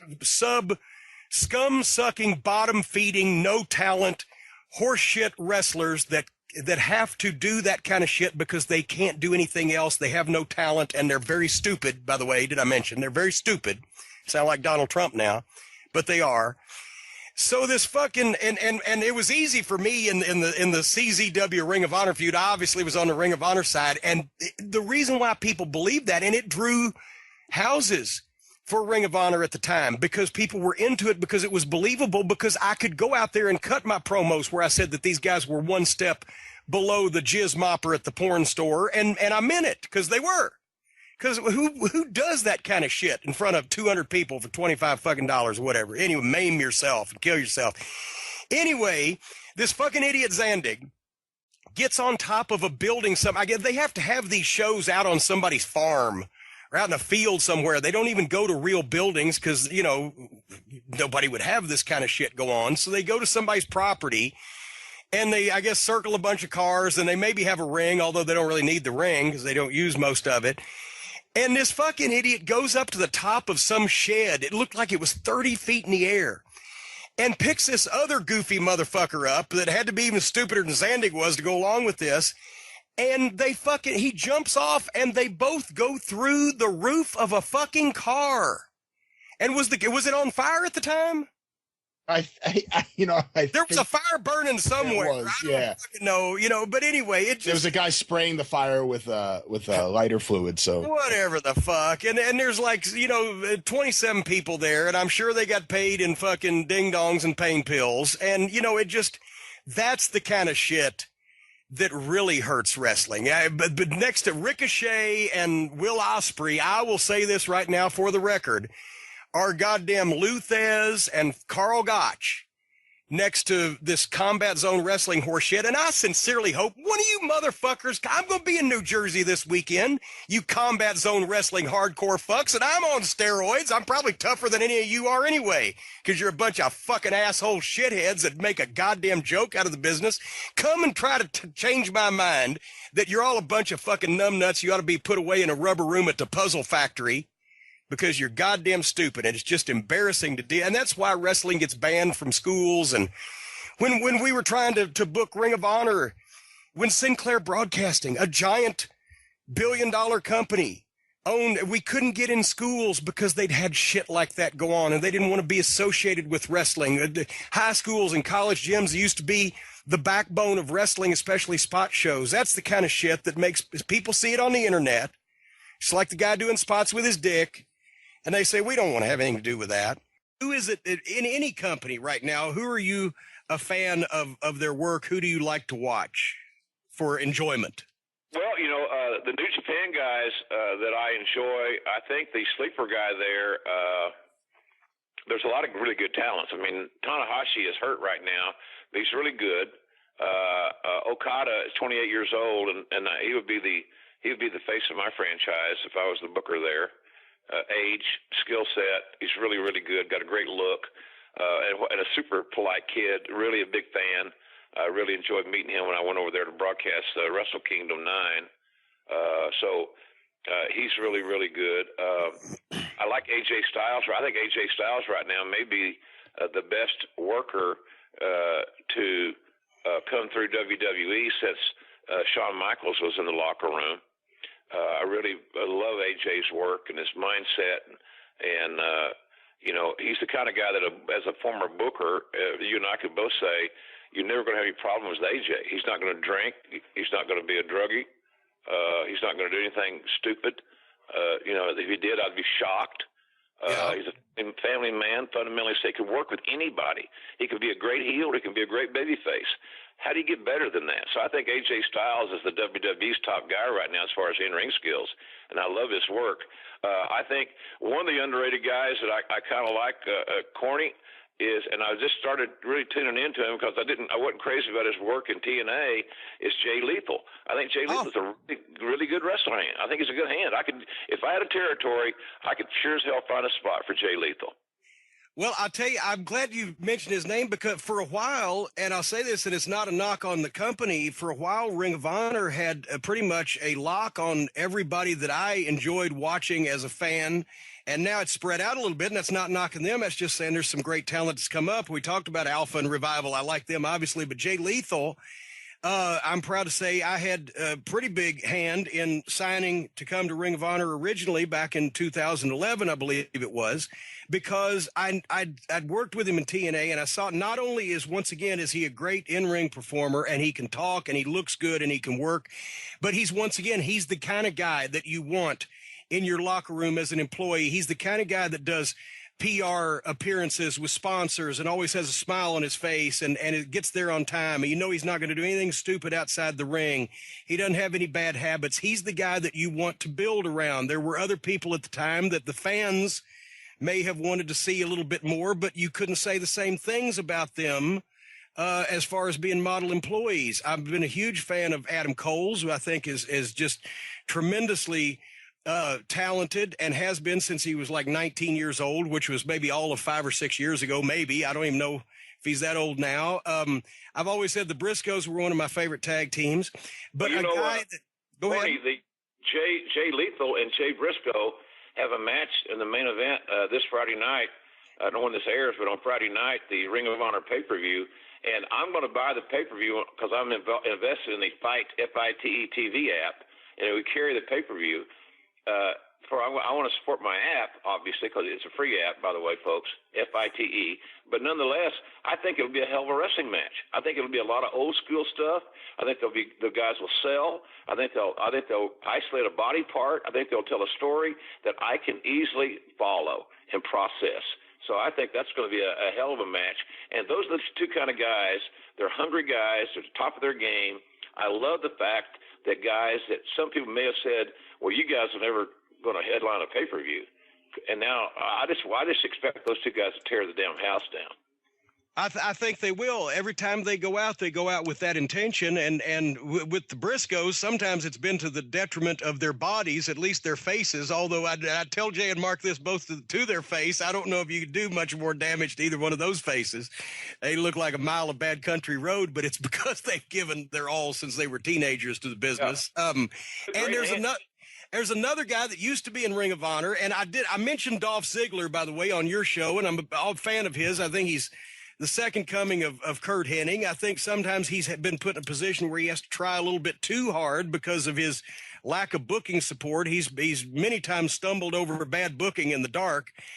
What do they expect in some of these cases when the fans learn, whether in storyline or not on television, that the authority, that the McMahon family, that the WWE as an entity, when the fans learn that they're behind a guy their natural inclination is to rebel because from Mr. McMahon in the late 90s, for almost 20 years, the promotion, the people running the promotion have been portrayed and placed in the role of heels. Right. And that's, can you think of another time in pro wrestling history where a promotion not only was categorized, but willingly was categorized as the heels? It goes against every logic. And Vince McMahon was a once-in-a-lifetime performer. You're really high on Vince as a heel. I loved it. Yeah. I think he was a once-in-a-lifetime performer and was tailor-made to be a wrestling heel. I mean, his whole makeup and everything he did.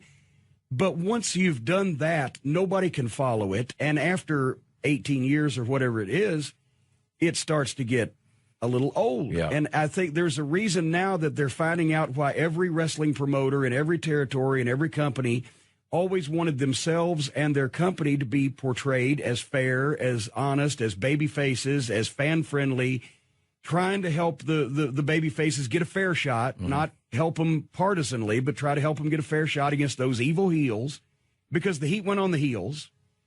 And now also, in a lot of cases, since people know that there is some manipulation and choreography and predetermination, et cetera, behind the scenes, that the wrestlers more now than ever before are not saying words that they came up with. They're not even using a name they came up with. They might not even be using a personality they came up with until they get to the upper echelon and they've got that stroke. So in a lot of cases, the people are going to rebel against it, and they're going to blame the promotion when a heel says bad things because he's being told to say it. That's never been thought that way by the fans in wrestling before, and it's an interesting conundrum. How do they babyface the company? Well, the other thing about that, and those are all good points, I think that to make Roman Reigns the defiant, anti-establishment babyface that they have positioned him to hopefully be at some point in time, it also he becomes a trailer hitch to Stone Cold Steve Austin, who was the most defiant, the guy that defined that role, and Vince defined the role of the authority amazingly, as we both have said.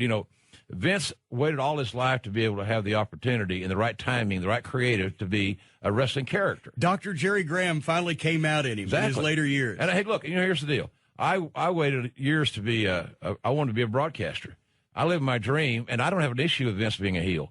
He was good at it. And I would have an issue if he weren't good at it, like I would have myself if I weren't a decent announcer where I could keep my job. But the bottom line of that is that I think maybe, as you mentioned, maybe this casting has run its course. Maybe it's time for the authority, whoever the authority is going to be a fan favorite, fan friendly. And if you do that, by the way, you get a whole new set of storylines you can write. Correct? Yeah, exactly. You got more pages to play with. Well, from Commissioner Bob Armstrong and Smoky Mountain Wrestling, they're the ultimate authority figure for the promotion, in my opinion. Bill Watts. He was the best babyface authority figure because once you cross the line, as you know, because we had the great run with the Last Stampede, with the Midnight Express, and that great program that people look at this things and money nowadays and how money is everything's inflated. I think WWE's gate at WrestleMania, somebody said, was $17 million. The live gate. And they have 1.8 million subscribers to the WWE network, which is phenomenal. And congratulations to them. That was a vision that many of us had years ago when we started buying all these libraries up, that maybe someday we'll have our own channel. Yeah. Then it was going to be like the Food Network on a regular cable. Now, with all the advent of digital, they built their own thing. So I think it's pretty cool. They ain't got to split that money with the cable companies on the pay-per-view. So the money all comes home. So I'm just wondering. I'm thinking maybe it's time to go another direction with that thing, and a strong babyface authority figure might be timely. I don't know. Doesn't even have to be babyface. Just impartial. Just make sure that the people know that the promotion is willing to give everybody a fair shot in what happens in the ring. That way the heat's on the heel, the glory's on the baby face, the promotion is not swaying it in one way or another. It might be something to try for a while. It's online, worldofwrestling.com. Your opinion of Ahmed Johnson? Great googly moogly. Ahmed Johnson. Any opportunity I get today to have you do a little black for me? We had Ernie Ladd before. Hey, we're making a ton of money up here. I can do some more Ernie Ladd. Let me tell you something. I'm the big cat Ernie Ladd. I'm 6'9". I weigh 325 pounds, and I covers the ground I walks on. I'm big enough to step on toes and keep on walking. Or if he's going to give you a finish, Ernie would say, "Now I tell you what you do. You shine him up a little bit, and then you get some heat on him. You're going to waltz him across Texas. You're going to make him sell like he's going to the electric chair. You're going to give him his comeback to the locker room."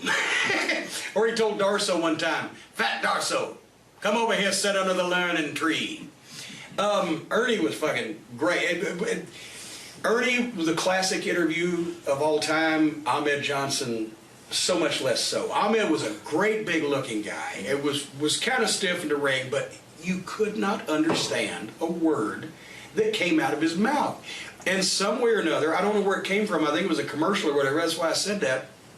Because every time he'd be on TV and start to talk, the guys sitting around the monitor would go, "Great googly moogly," because they couldn't understand a word he was fucking saying.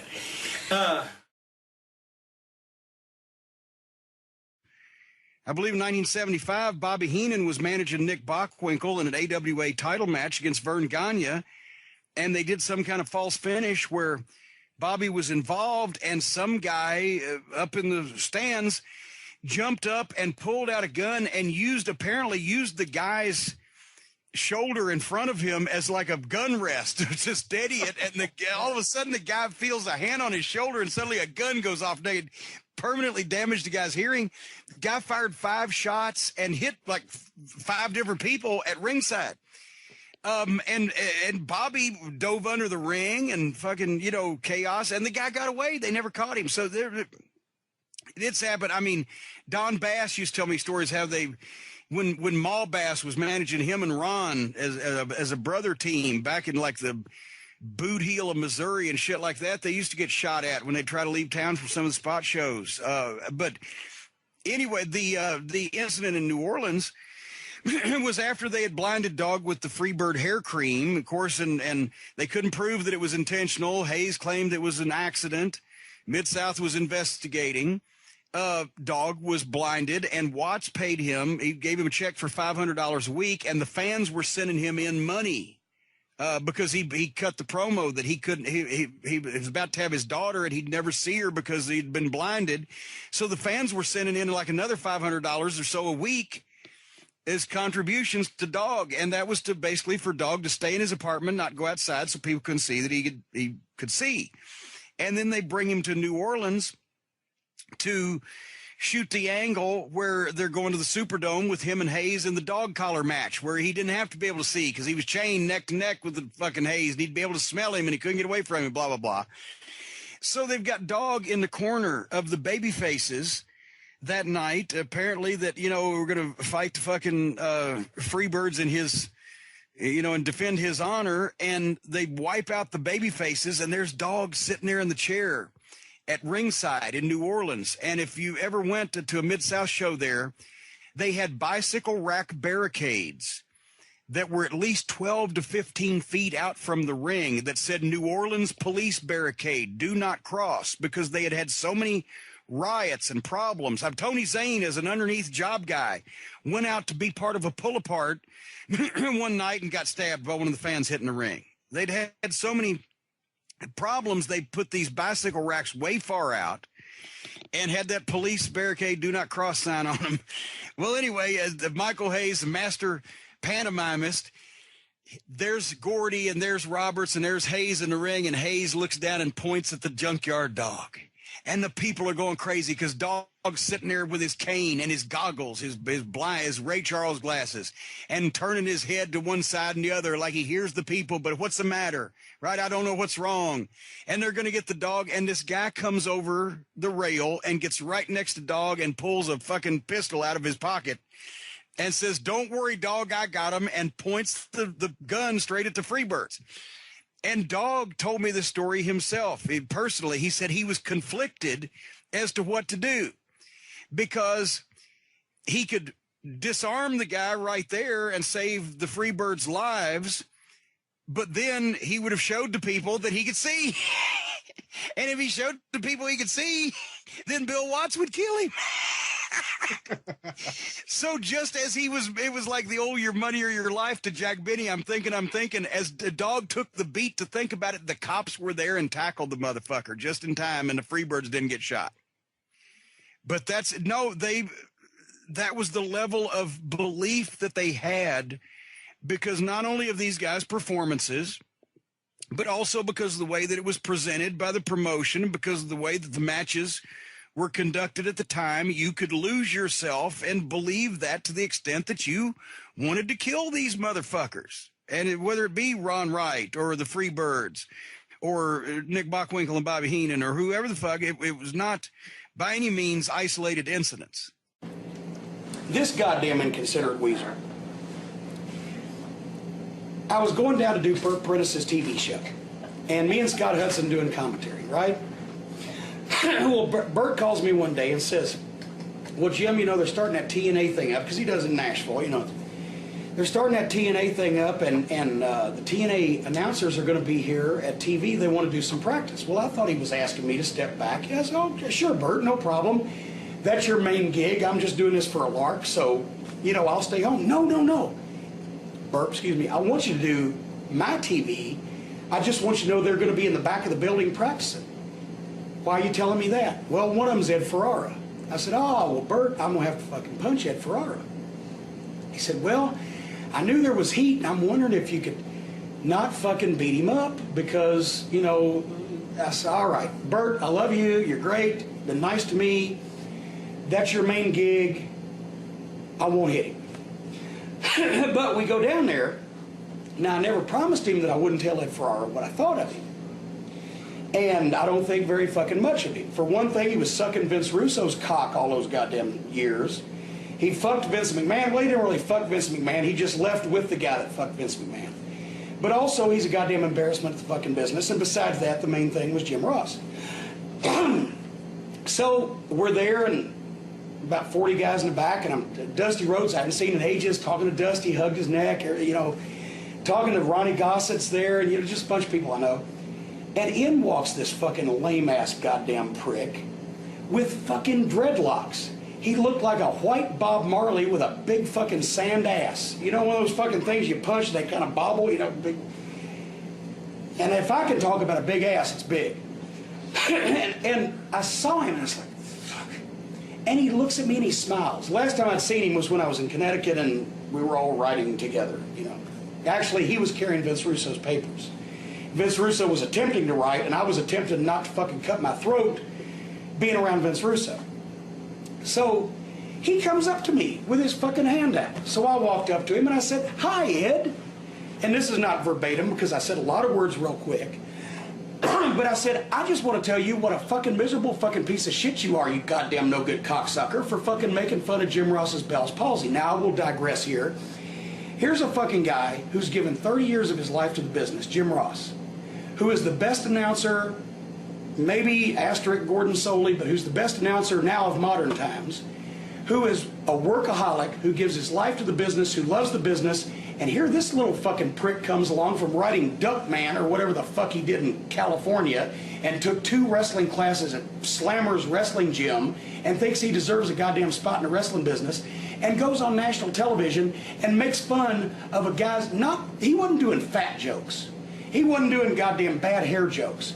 He wasn't doing ugly jokes. He was making fun of a goddamn disability, a disease, a fucking paralysis of this guy's face that almost cost him his career, and he goes on television and makes fun of it. He's the most disreputable, miserable fucking piece of shit human being that's ever breathed air, in my opinion.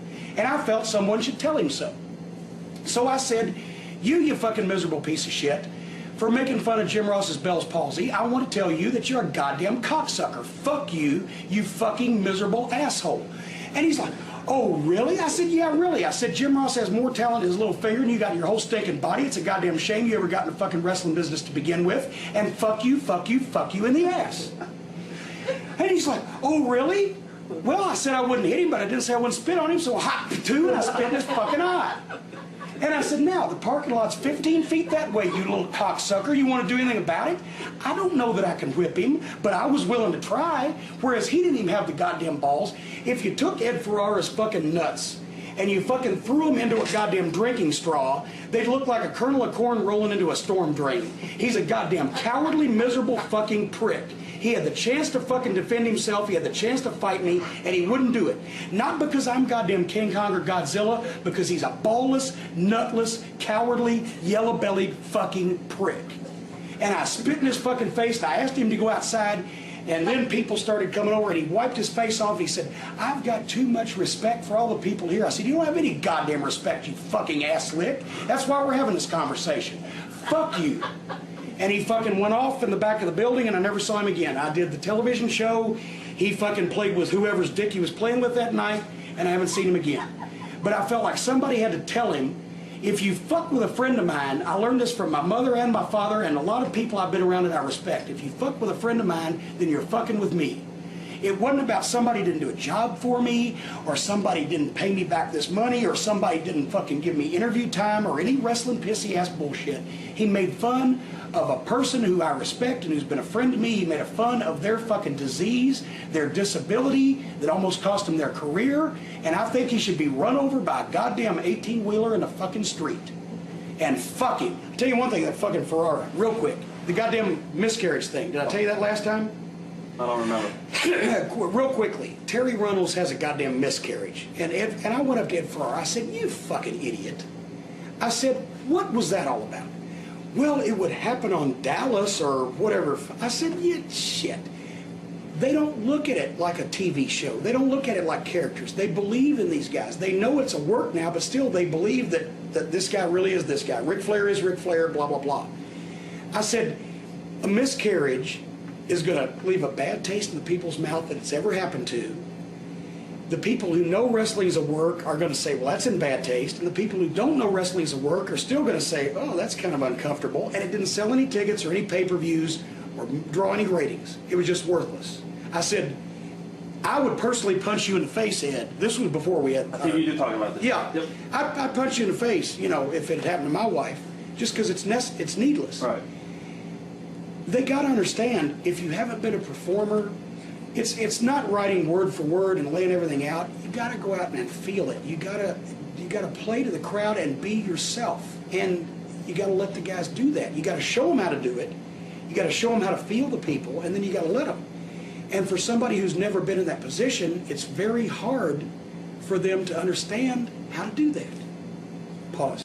Slater was a tough son of a gun, and everybody knows the story with Sting, and I like Sting, and I don't mean to embarrass him publicly, but if you don't know it, I'll tell it to you. I've heard the story, but not a very good description of the story. What the hell happened? Basically what happened, Slater and Dark Journey were a couple in the UWF, and Sting was an innocent victim in this because Slater and Dark Journey broke up, and so Slater wasn't about to give her a ride to the town, but she was still on the card, so some way she asked poor Sting, hey, can I ride with you? And they come in together, and somebody went over in the heel locker room and told Slater, hey, Dark Journey just came in with Sting, and Slater got mad, and at the time you didn't do this, busted across the building into the babyface locker room and fucking... basically grabbed Sting and gave him the fucking flush thing. What he punched him out and flushed his head in the toilet a few times, and nobody stopped him, including Sting or anybody else, because what the fuck with Dick Slater. But I'm sure Gary was there because he was managing. Yes, he was managing Sawyer and Muta and Dragon Master, who was Kendo Nagasaki, I believe, in a previous incarnation. Buzz was nuts, as we've talked about, I think, on the program before a number of times. And if he was no selling, they were probably hitting him as hard as they could, and it still didn't register. He used to run his own head into the ring post as hard as he could, till I could hear the thud across the ring, just so people would believe it, which probably accounts for some of his personal life behavior. But the biggest thing, obviously, that night was Sting's injury, because that had been planned, and I was on the booking committee at the time with Flair, and Kevin Sullivan and I were charged with putting the TVs together and the paperwork and et cetera every week. And we were building to, obviously, the Horsemen had been baby faces. And Ole being a babyface was a stretch, but Flair's friends, since he was a babyface, had returned, and he'd aligned himself with Sting so they could get even with Gary Hart and his men, and he'd run Terry Funk off, and now he's going to get even with the rest of them. And that happened on this show, and at the same time, earlier in the night, they had turned on Sting, and Ole was a brilliant promo there, where basically they had told him, no, there's going to be no world title for you. Flair's our guy. He's going to be the world champion. And Sting was not cool with that, and they turned on him, beat the shit out of him. And then in the main event, the cage match, after Gary Hart's men were dispatched, the Horsemen were standing tall, and Sting was going to hit the fucking cage, and he was going to try to climb in and get fucking Flair and the Horsemen, and we were building to the title change in Greensboro, I believe it was, at the pay-per-view a few weeks later, where Flair would put the belt on Sting. And Doug Dillinger, the security guard, had been Crockett. He was a Charlotte cop and had been security for Crockett Promotions that had been inherited like a slave on an old plantation by TBS.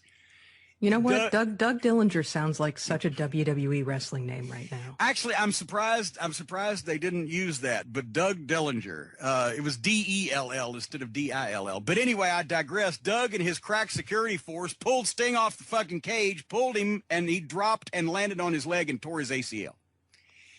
Right there in front of God and everybody on national TV. And I saw Sting limping, but we didn't fully understand. And then by the time he got back to the back, we knew he was fucked. And that's when Flair said, well, because originally I actually had a car and was driving to the TV taping the next night after that show. But Flair said, stay over. We got to have a meeting in the morning. We'll fly to wherever we were going, Houston from Corpus Christi or whatever. We'll figure out what we're going to do. Well, so then I turn my car in, I get a hotel room, I stay overnight. I'm going to have to fly, which I didn't like even then. I get to the airport the next morning, and Flair said, well, instead of having a meeting, let's just wait and see how bad the doctor says it is. And ended up, Sting was out for like 6 months or more, and they did much as when Magnum had his car wreck in October of 86, Dusty needed a top babyface, and he put Nikita in the top spot, Nikita Koloff, to uphold getting revenge, uphold the honor of Magnum TA, whatever, blah, blah, blah. And it worked like a charm. Well, in this case, it didn't really work like a charm, but Flair plugged Luger in the spot, who was the number 2 babyface at that time. That's where the world title got off track, because he had promised he was going to drop it to Sting, Flair had. And he didn't want to drop it to Luger, because then that would take the bloom off the rose of anointing Sting when Sting was ready. So Luger got rushed into the match, but they couldn't switch the belt. So they got derailed there, and it took, I guess that was February of 1990. It took until the following summer, I believe it was, before they finally got everything lined back up to put the belt on Sting. And by that time, Turner Broadcasting's ownership had pretty much put the nail in the coffin of the company. It didn't matter who was champion at that point. For the next 4 years were like the dark ages. And then, then Eric Bischoff tripped on a good idea that he saw in Japan and talked him into opening up the checkbook, and they had 2 years of business. And then they fucking fell in the toilet so bad it made 1991 and 92 look good. The concept was cool when it was first done. Jerry Lawler and Terry Funk did it in 1981. They were having a hot main event program in all the cities in the territory. And Terry was going to Japan for a month. And so they came up with the idea that Terry did the interview. Lawler, you got the people of Memphis on your side. You've got the referee on your side. You got the promoters on your side. And Terry challenged Lawler to a fight in the Coliseum with nobody there. No referee, no fans, no officials, nobody, just the two of them to settle the score. And they had a heck of a fight in an empty Mid-South Coliseum, 12,000 seats. They were knocking over ringside chairs. They fought in and outside the ring.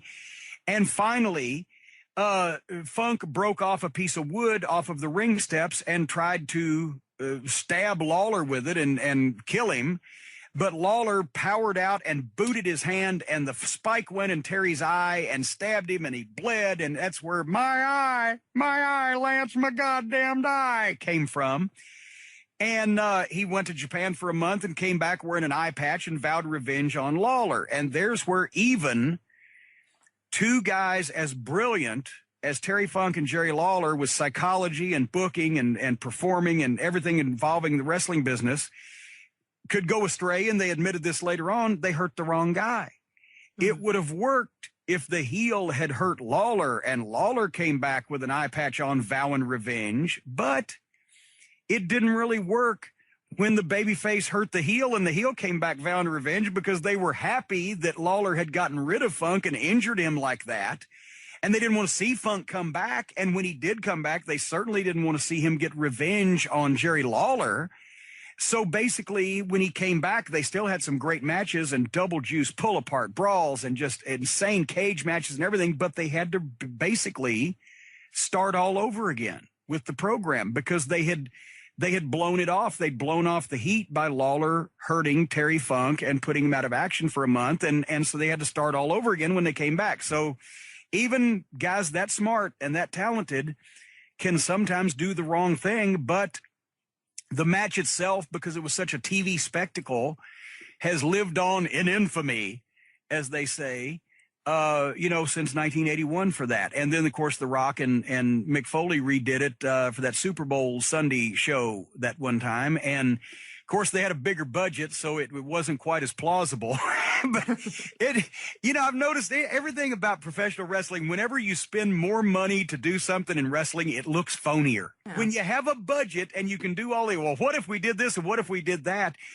You couldn't do that in the old days. The Tupelo concession stand brawl we talked about with Honky Tonk Man or whatever, when they've tried to redo it, they set up fake concession stands. They have all the money to spend to set up all these things, and you can tell it's not real.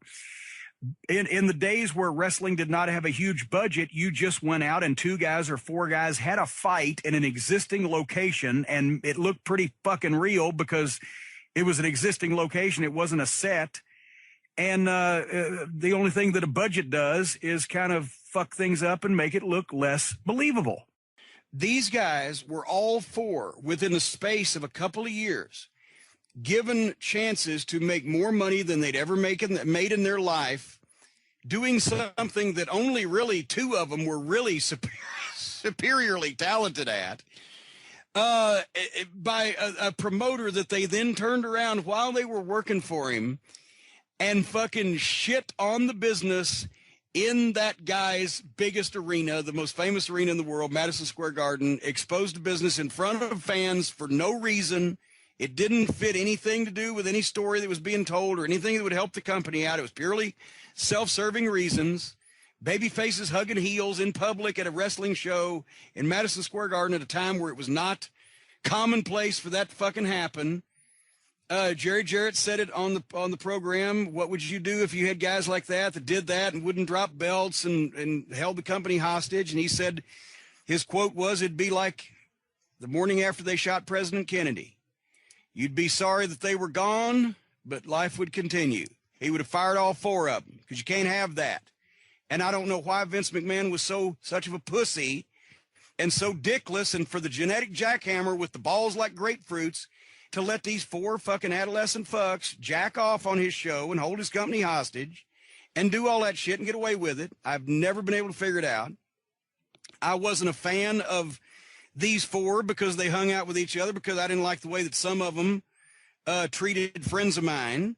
I didn't think that a couple of them were any fucking good. Shawn Michaels, I've said publicly, to me and everybody else that I liked or gave a shit about, was a prick.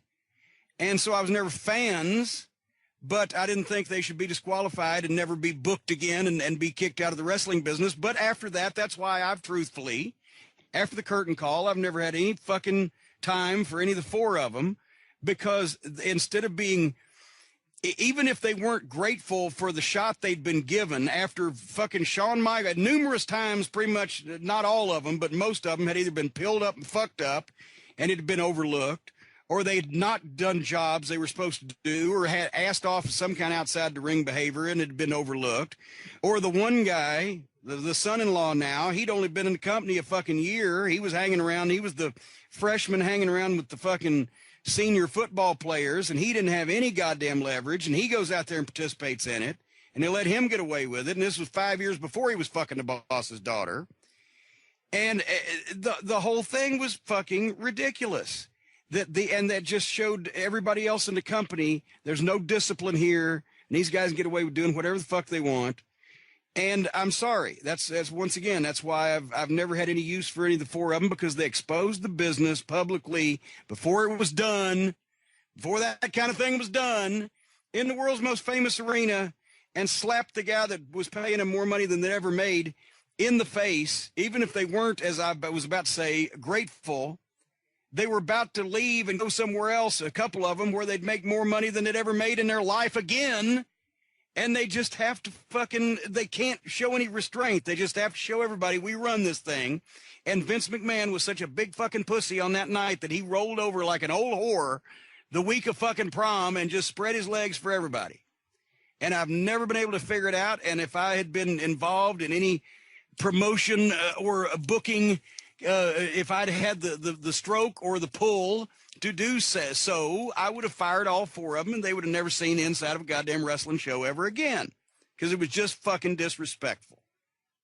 So if anybody disagrees with me, please send your comments to fuck you, because I don't care.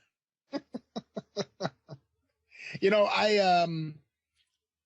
it's similar to what you're just saying, but I would separate Shawn Michaels from the pack. Even though he's one of the most talented wrestlers of all time, how many times do you get to be unprofessional and get away with it? Well, yeah, he was the worst one. He was the worst one, yes. Yeah. How many? He never dropped it. Other than Steve Austin, I don't think he dropped any of the titles he had by pinfall. It was always some, mysterious lost his smile. Or I think there was one in there early on. I think somebody did a study and found out that he dropped like 2 out of 9 or something like this. Is some. Yeah, I guess Jannetty actually pinned him for the Intercontinental title. But the thing is with him, he was unprofessional behind the scenes. He was unprofessional in terms of not doing what wrestling, what you're supposed to do, what your job is. And yet Vince McMahon treated him like he was drawing like Jim Landis, which clearly wasn't the case. No, it wasn't, as a matter of fact. And during the year that he was champion in 1996, I was in the office, and I can show you the facts and figures. And he was not drawing like Jim Landos. Far from it. He was drawing like Jim fucking Norton. Rocky just debuted in the company 3 months. Was that on prior. this Thursday Raw? I have that on this Thursday Raw. Look at there. Look what was written down, and I haven't changed it, which means it may have been late. Rocky Austin. Boy, that was a... Who'd you have Hunter with? Bob Holly. Was this too soon for him, for Rocky? Yeah, people they saw through it, because he'd only debuted at Survivor Series, which was in November. Yeah. Oh, no, at the Garden, I believe, wasn't it? Because I think I was at ringside during Rocky's match. Boy, these bifocals, they're trifocals. I try to see anything. MSG. Yes, Survivor Series 96, by the way, did $529,522 at the gate with tickets of $200, $35, $30, $25, $20, and $15.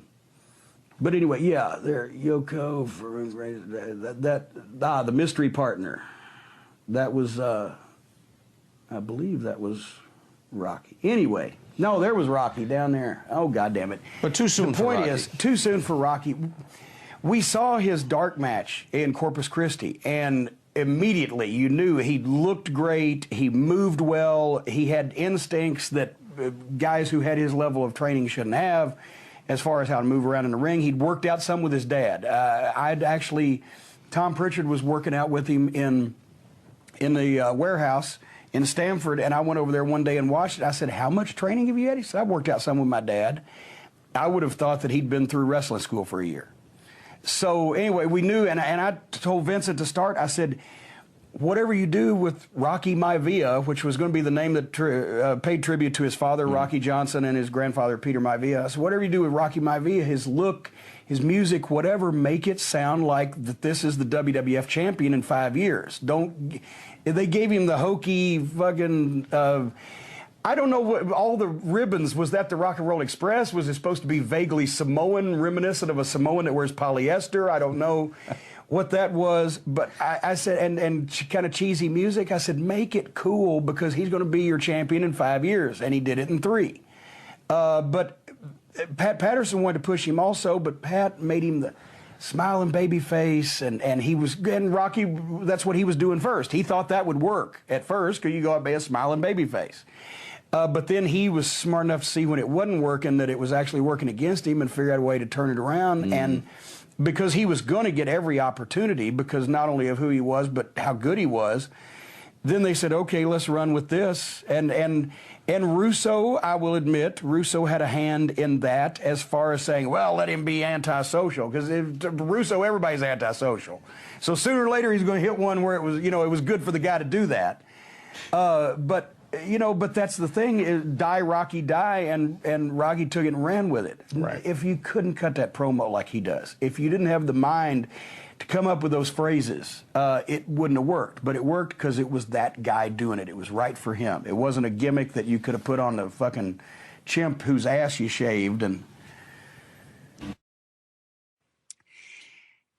Should we go into now the main event story of the week? The poor Titus O'Neil, free Titus. You saw the footage, I'm assuming. Oh, of course. And I was so upset that last week we taped the program because for you folks, we do pre-tape so that we have time to send this to MLW Radio, and Court Bauer tacks it up with thumbtacks. He's so fucking cheap.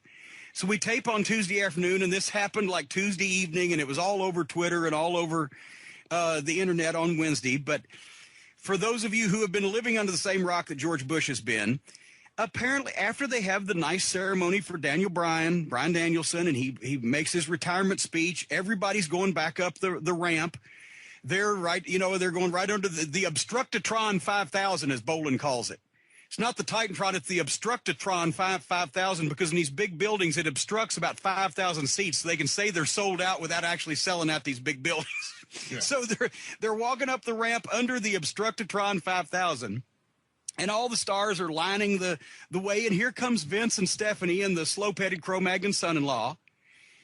And Titus O'Neil apparently playfully reaches out and just, grabs Vince by the arm, say, hey, ladies first, is apparently what the story has been now, as the way it's been told. Hey, ladies first, to let Stephanie go. And Vince turns around and shoves that motherfucker like he was about to be the victim of a carjacking. Did you see the heat, the sudden rawr, Vince? Why would you? Was there enough there that you would go after somebody like that and just shove the fuck out of them and get hot? What the fuck was Vince thinking about, do you think? By all accounts, a nice guy, a guy who was won Father of the Year, and I'm not talking Fritz von Erich Father of the Year. I'm talking about a legitimate charitable Father of the Year, a good guy. I think there's just this double standard there where it's, as Vince said on Steve Austin's show, you gotta lighten up, you gotta have fun making fun. Everyone should have fun when Vince wants to have fun. But if you try to have fun with Vince when he doesn't want to, all of a sudden you get suspended. The word has come out that originally he wanted to fire him, and Triple H and Joey Mercury had to talk him down from a 90-day suspension. I believe now it's been cut to a 60-day suspension. Either way, he misses his Mania payday, which is really the big punishment of all. And, again, it's a double standard. You tell me, you worked up there. Well, Vince is someone who plays around and likes to have fun, right? When he wants to. Well, but he's a Republican, so he, once again, he picks and chooses, what rights and freedoms. But I didn't even see anything there that the Vince McMahon that I knew 15 years ago or whatever the fuck would freak out about, especially when it wasn't some. And once again, here's the same Vince McMahon that put up with that pillhead fucking Shawn Michaels. That's the big argument always. That put up with the Click, and they're fucking just wiping their feet on his business and just obstructing everything and fucking the dressing room up and causing ill will amongst everybody and all that shit. But here this guy just and it wasn't even on, it was barely on the fucking show. You wouldn't have known anything was going on except Vince turned around and shoved the fucking guy so hot, right? And they edited it off the network, so I believe the footage is no longer there. And then they had to take it down and cut it off and everything. But the point is, right as they were fading to black, You know, no pun intended there with poor Titus. He faded to black. He faded Black History Month. That's why I didn't even come up with that. Somebody on Twitter said, hey, for Black History Month, Vince McMahon made a black man history. But in all fucking honesty, a guy who apparently has not caused trouble before, who looks, you know, does all this charity work and looks like an exemplary employee to the public, instead of some fucking pilled up jack off that's fucking everything up and doesn't want to do jobs and everything. And I don't understand why he would have turned and just shoved the fucking guy. So why would you instantly get hot like that? And then afterwards, why wouldn't, you go back in the back? And this comes from the guy that slapped the shit out of Santino Marella, because he actively was being a fucking wise ass and fucked with the business and fucked with one of the boys on camera and in front of fans. And why wouldn't you just say, why did you grab me? It wasn't the time to grab me, Titus. Don't grab me again. Sorry, boss. Okay, fine. Move on. They want to fire him. Then they suspend him. Then they look like fucking idiots in front of the whole world. Apparently, Vince takes being a Republican to mean that you're supposed to look like a stupid fuck and an irresponsible, irrational idiot in front of fucking people. If John Cena had done that, or if Shawn Michaels had done that, do you think they would receive the same punishment? Well, of course not. But there you go. There's the double standard. But I don't even see why I don't even know why, if one of the ring crew guys had done it. It's not like he came up and popped Vince with a fucking right cross to the fucking jaw. He grabbed him on the arm. If Vince had kept walking, I don't think he would have been able to hold him back. If Vince had just gone, what the fuck do you want? Ladies first? Oh, Stephanie, pal. Oh. Vince made the deal out of it and made it noticeable. Would not have been noticeable had not for Vince lost his fucking head. Correct. Maybe it's all the fucking, human growth hormone or whatever, because he's on the cover of Muscle and Fitness at 73 years old. I don't know, but then he should like Titus O'Neil, because Titus O'Neil's biggest quality is he's a jacked up bodybuilder. Vince loves that kind of thing. I was surprised he's being upset about being manhandled by a big jacked up bodybuilder. If it had been Daniel Bryan, who just retired, if it hadn't been his retirement ceremony, if he'd have been the flunky standing there on the stage, he probably would have fired him, because he never wanted him there to begin with. And he's probably still pissed off that he got over. But it just, I couldn't believe, when I first heard about it, I was like, holy shit, what did this guy say or do? I thought he whispered in his ear, you motherfucker, you fucked that poor guy all this time. Now he's got to retire. Now that, okay, bam, we got some fisticuffs. And then the company, because they didn't like the heat they were getting for it, because they were getting heat for the fact that it happened. But then also a lot of people were accusing them of racism because it happened to Titus O'Neil and questioning whether it would happen like that to a white wrestler. Then they released his text message that he sent the office apologizing to the press, which I think is a little inappropriate as well. Well, besides, what does that prove? Well, the boss had a fucking senior moment and flipped the fuck out on me, even though I didn't really do anything that wrong. So I guess I better apologize because he's talking about firing me. Yeah. So I don't know if that's the most sincere apology ever. And actually, the one thing that Batista said that I've agreed with in the last fucking 16 years since we were saddled with training him here in Louisville was that he called or texted or wrote or fucking sent up a flare or whatever and told Titus O'Neil he ought to ask for his release. And I truthfully... And we know there's only one place to work, folks, but, and I'm sure he's got a nice contract, but actually, I would say I've quit higher paying jobs than that. If he really had any fucking gumption, and especially if he had any other place to go, which is another reason why the boys are over a barrel, I'd have told Vince McMahon, you know what? Fuck you, asswipe.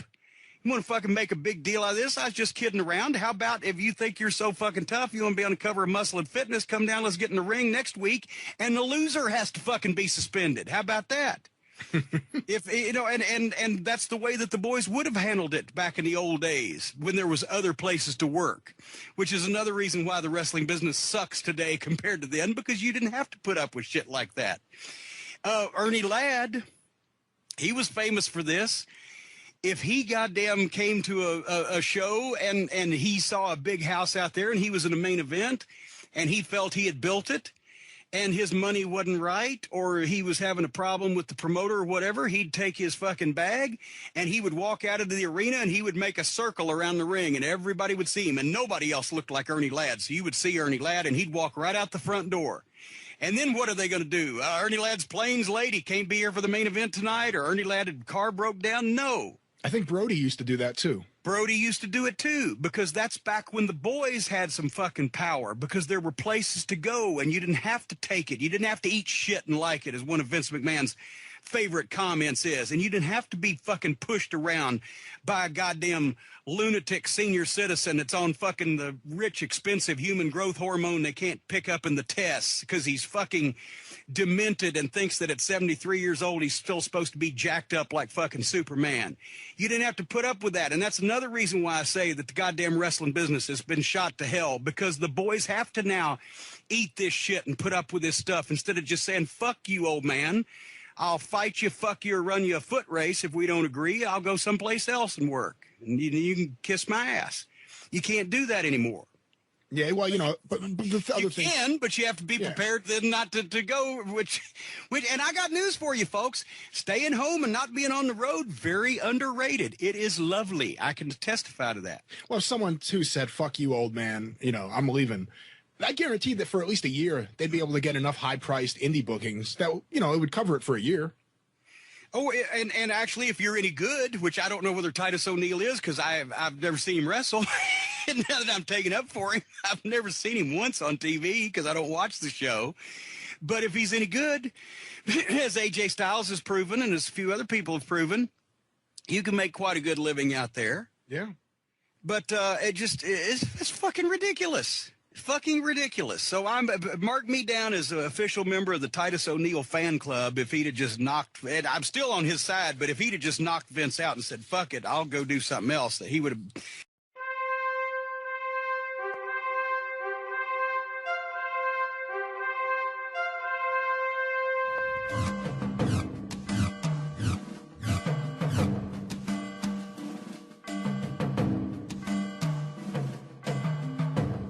Sanity suddenly reared its ugly head.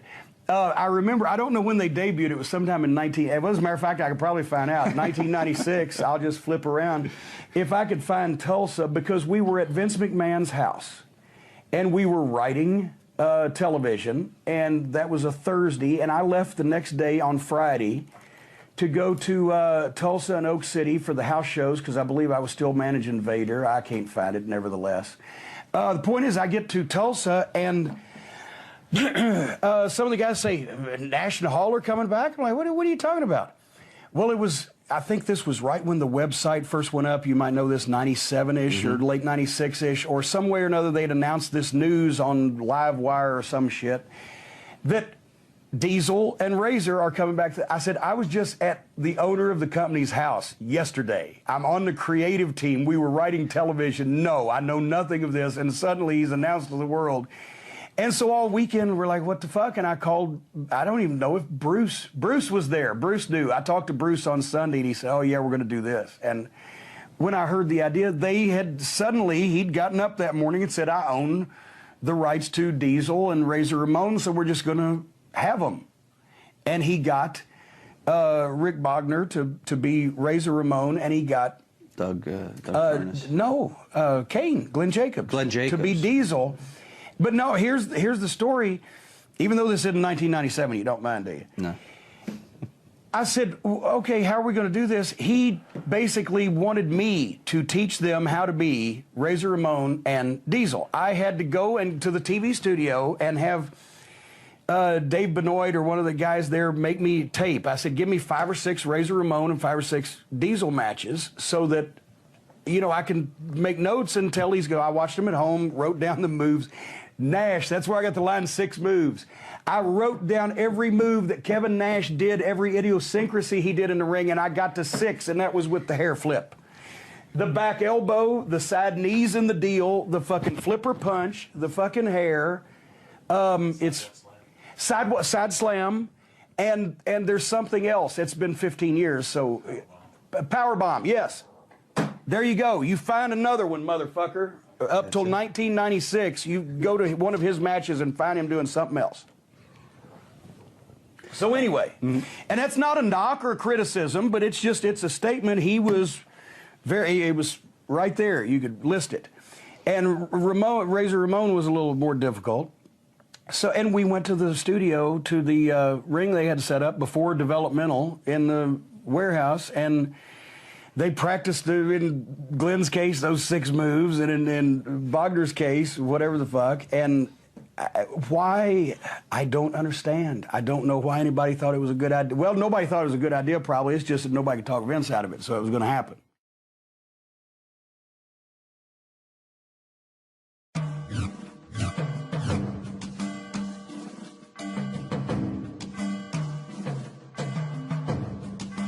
Will Tony Anthony ever get a break? No, he would apparently not. Once again, the T.L. Hopper didn't work out, but they saw something, and also, Tony was a great talker, but it once again it was scuffling hillbillies, 1950s bullshit that Vince saw when he was a kid. The Godwins from fucking Pig Snort, Tennessee or whatever, and their Uncle Cletus. He tried the same thing with Ronaldon Harris, the Blue, Jacob and Eli Blue with Dutch, Uncle Zebekiah or Zebediah or whatever the fuck. It's always got to be a cartoon. Nothing can be legitimate. It has to be over the top and overdone and gone too far. And, Tony was country as he could fucking be, but nobody was country as Uncle Cletus or whatever. And to me, it was just silly. And the hog slop.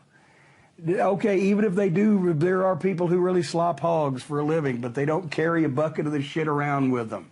It was just cartoon. I was about to say, do we have a palate cleanser after that? Well, we do, because that leads into Vince McMahon's biggest flaw, because he's talked about this, what's best for business. It's a goddamn angle now. It's a gimmick. Do what's best for business. Vince McMahon started this whole thing because the one good thing that I will say about billionaires is that they don't have to do shit that they don't want to do, right? If you're a billionaire, why would you have to do shit that you don't want to do? Why would you have to associate with anybody you don't want to associate with? Why would you have to go anywhere you don't want to go? Because you're a fucking billionaire. But Vince McMahon has started this what's best for business thing. Well, I've already mentioned in Kenny King's example, it's not even best for business, because you could find Amelia Earhart easier than you could find a fucking wrestling ticket that Kenny King has sold. But Vince McMahon has started this do what's best for business. I first started losing respect for Vince McMahon when I still worked in Stamford. When he sat me down at the table one time, Bruce Pritchard was there.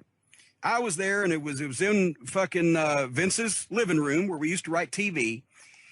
And I can't even remember what prompted this now. But I was ranting about somebody, fucking some asshole that had fucked us around some kind of way. And Vince said, Jim, in business, you've got to learn to eat shit and like the taste of it. I said, what? You got to learn to eat shit and like the taste of it in business. You're going to eat a lot of shit, like the taste of it. Now, when you go home, that's your castle. Whatever the fuck. You're the king of your castle. And I just looked at him, and I'm like, what the fuck? Because here's the thing. That didn't, to me, sound like fatherly advice. Now, I didn't get a lot of fatherly advice from my dad. He died when I was just after I turned 7. So I didn't get that, opportunity. But I can see from things I've heard about him, things I've read about him, things that I've heard from people who knew him, I can see my dad saying things to me like always stand up for what you believe in and always tell the truth and always treat people fairly. And I mean, there's letters and things that have been written in newspaper articles and et cetera about him, because he was a fairly prominent guy around Louisville, that he would say things like that. And if you think you're right, go for it, whatever the fuck, good shit like that, right? I can never envision my dad saying, learn to eat shit and like the taste of it. I can't imagine that. Wouldn't have happened. And he lived his life that way, and it bore that out, things I've been able to determine about him. But Vince McMahon, a billionaire who don't have to put up with shit, has always been the guy. People sue him. People walk out on him. People fuck him. People say horrible things about him, and he brings them back. Not because it's best for business, because it's best for his fucking ego. Because if you think about it, Vince McMahon has the worst inferiority complex of anybody ever in history. And the reason I say that is because he wants to prove that he will fucking do anything with anybody. He will reconcile with anybody, supposedly if it's best for business, but just so he can get them under his thumb again and he can work with them again. And he can prove that they needed him. He grew up in a fucking trailer in North Carolina. That's why he hates Southern people. He never knew his father until he was almost in his teens. He had a horrible childhood where he was abused. He's 70 years old. He's a billionaire. He's still on that human growth hormone. He's still fucking bodybuilding. He's still fucking, he has no hobbies. All he does is work. All he does is want to make more money. He got a massive inferiority complex that he wants to prove to everybody that, and that's why he's always hated wrestling, because he wants to be the Walt Disney of wrestling. That was a quote from him one time back in the 80s, because he wants to fucking prove that he can make major motion pictures and he can run a fucking football fucking league and he can do all this other shit instead of just wrestling, because he's got a major inferiority complex and he's never gotten over it. And I've always said a team of psychiatrists could fucking retire on just trying to figure out Vince McMahon. But that ultimately, to me, is what has caused all this, as Arn Anderson would say, is Vince McMahon has the biggest inferiority complex that's ever been, and he's got to prove that he can get anybody back under his thumb anytime he wants and that he can succeed at anything. And that's what's led to the ruination of the wrestling business, and that's what's led to people thinking that, what best for business? Do you want to deal, if you're a businessman, especially when they're not even going to be of really that much help to you, but even if they are, if you're a billionaire,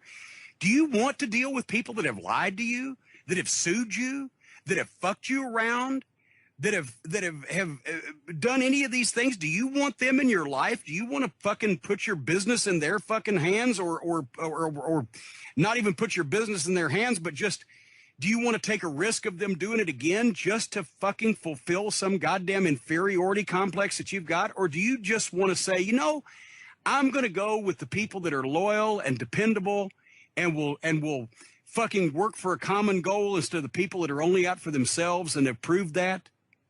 That's why I say that Vince McMahon has an inferiority complex. That's why I say that that's the whole thing that's behind what's best for business. And that's why I say that bringing Kenny King back to Ring of Honor or anywhere else in wrestling is not best for business, especially since he couldn't draw fucking flies if you dipped him in shit. And once again, hey, and Vince has my phone number too. Vince, if you disagree with that, give me a fucking call.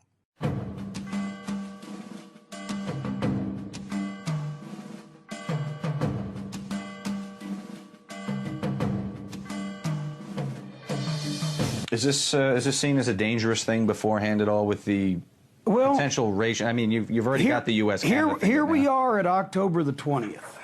And, you know, to be quite honest, and I hadn't thought about that particular issue, I don't, at this point in time, like I said, I was being buttered up, fattened up for the kill. All of a sudden, 2 pay-per-views in a row, I called a couple finishes, got some stipulations in, and a month later, I'm off the fucking, pretty much 6 weeks later, I'm off the fucking creative team. I don't even remember that deal being discussed, but here was the thing. After the stinky show that we talked about in Germany, and, well, this Russo, well, he's, like I said, Vince McMahon saw that this fucking guy had all these ideas, and that 1 or 2 of them out of 100 or whatever may be revolutionary. He was getting his ass kicked. For the first time in his life, Vince didn't like the fucking feeling. He wasn't going to roll over and play dead, and I'll give that credit to him. But he was going to come up with something, and as we've seen, Vince Russo nor Vince McMahon mind exposing the business or making the business look bad. I always said wrestling is about doing bad taste and good taste, but they didn't care about the fucking good taste, bad taste. They just wanted to do something. They wanted some ratings. So all of a sudden, right about this time, and also I'm starting to zone out because this shit with Sean and Brett is now fucking going on, because now we're starting to book Survivor Series, and holy fucking jumping shitballs, try to talk about the Mideast peace crisis, try to work that fucking finish out. So I'm starting to zone out here on some of this stuff, and at the same time, it's just becoming, I was developing a fucking twitch. 1 month later, I was 280 pounds. When I went home for Thanksgiving 1997, I weighed 280 pounds. And that's when I fucking ran back into Danny Davis, and he told me about his OVW project. And I went and had Thanksgiving dinner at my mom's house. And I got home and I got on the scales. I said, I hate this fucking state. I hate this fucking job. I hate myself because I'm a big fat fuck. And all I do is sit in the house and eat because I'm miserable, because every time I leave the house, I want to fucking kill somebody. And a lot of that was due to sitting at least one day a week in Vince's house with him and Vince Russo, and having to coexist with Vince Russo at television. Because when it started out, when Russo was the editor of the magazine, and he was friends with Bruce Pritchard, and I would go to Bruce's house to allegedly work, really play with his dog during the day, but we were at the phone where the office could find us. Russo would come over, and their wives knew each other. And then when Russo got invited to join the creative team, first it was him and Bruce and me a lot of times. Then it was just, and sometimes JR would join, but sometimes it was just me, Vince Russo, and Vince McMahon. I even rode in the car with Vince Russo, some of the TVs and back, would tell him stories. I assumed at first, I really did, we got along, you know, it was, hey, it was good old New York Vinny Roo with the fucking accent, and I was the Southern boy that liked fucking cheeseburgers, and we had our gimmicks, right? And everything was happy. And I said, this guy has a world of passion, apparently, for the business, and it's just a cultural thing. He's New York, and I'm Southern. But once he learns about the wrestling business, because he's never been involved in it, he actually came back. We was already on the creative team, came back from a TV taping back to the locker room, where he had done on cameras, because they made him the co-host color guy of WWF New York. They revoiced their own program for WOR Channel 9, right? Just for the New York area. So they put Russo on it. He comes back one time, he said, that was cool. I said, what? I said, doing on cameras? He said, no, being inside the barricade when a match is going on. He's already writing the shit. He's never been in the fucking inside the barricade while a match is going on, and he's writing the fucking show. I'm thinking, you know, when this guy, when he learns something about wrestling, when he, you know, when he understands from the performing and the business side, what you can do and what you can't do and what you should do or shouldn't do, and how the people take to the nuances, boy, he's got all these ideas, he'll be great. I didn't realize at the time, which has become apparent in the intervening 15 fucking years, Vince Russo was never a wrestling fan. He always said, I was a wrestling fan, I just didn't like the phony-looking wrestling. The phony-looking wrestling, meaning, I guess, anything besides a bunch of people standing there calling each other their real names and talking about shoot-worked angles. Matches are completely out, because that's phony-looking. Vince was a fan of angles. Vince was a fan of certain personalities. Vince was a fan of highlights. He saw shit that he liked involved in the wrestling presentation, and he retained those. He just had no idea why they were done, how they got there, and how they got out of it, and the fact that usually 6 or 9 months happened in between, right? So it became obvious to me after a while that he didn't want to learn anything. I was trying to teach him about wrestling. He didn't want to learn about wrestling. He wanted to change wrestling to this vision that he had of whatever the fuck it is, where logic has no purpose and nobody knows what the fuck's going on, but it's all a work, except we're really shooting while we're working, because really what we do is fake, but then we try to fucking really double cross each other in our fake shit, and that's real. And so keep tuning in, because we don't know what the fuck we're talking about. Easy to follow.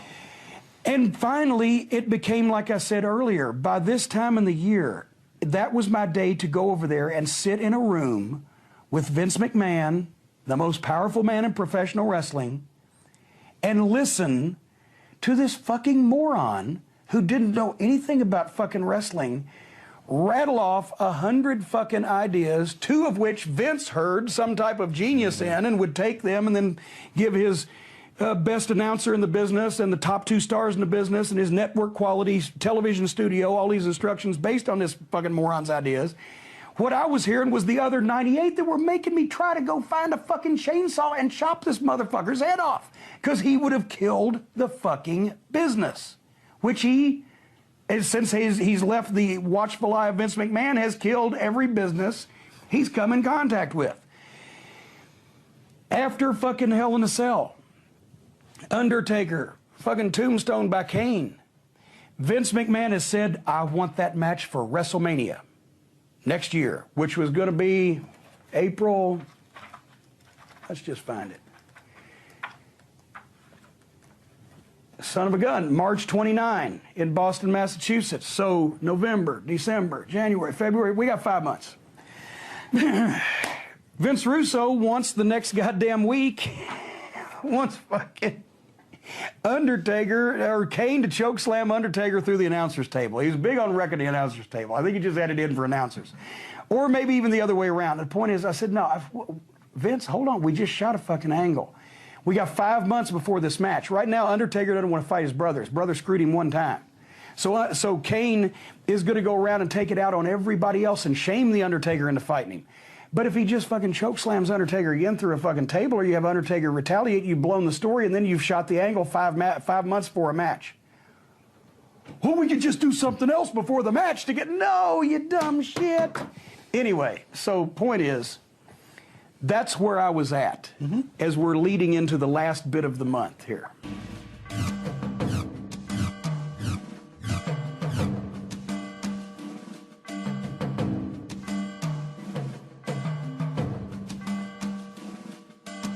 Vince McMahon had a Southern thing going, but Vince Russo also had a Southern thing going. And I don't know why that Vince Russo and Jeff Jarrett became so close, because Jeff Jarrett should be everything that Vince Russo don't like. A second-generation wrestler from Nashville, Tennessee, but yet somehow they melded and meshed, and that was the beginning of that blossoming. So this was a Russo creation. This wasn't something Jeff's was speaking from the heart when he said Austin would be the ring minister forever. Everything that fucking, well, that's probably what they said in conversations. So then Russo says, okay, bringing out, and I learned from Jerry Jarrett, the smart one in the Jarrett family, who knows that Vince Russo is a fucking insane lunatic. You tell people when you want to work a wrestling angle or issue or situation, you tell people as much of the truth as you possibly can that they know to be the truth. And then when you veer off into the work part, they say, well, wait a minute, A, B, and C was legitimate. I know that's true, so that's what you do. So Russo's taken it to such extreme that he dreams up shit that's really real and then has you say it like it's really real based it on a working environment. I don't know what the fuck he's doing. Anyway.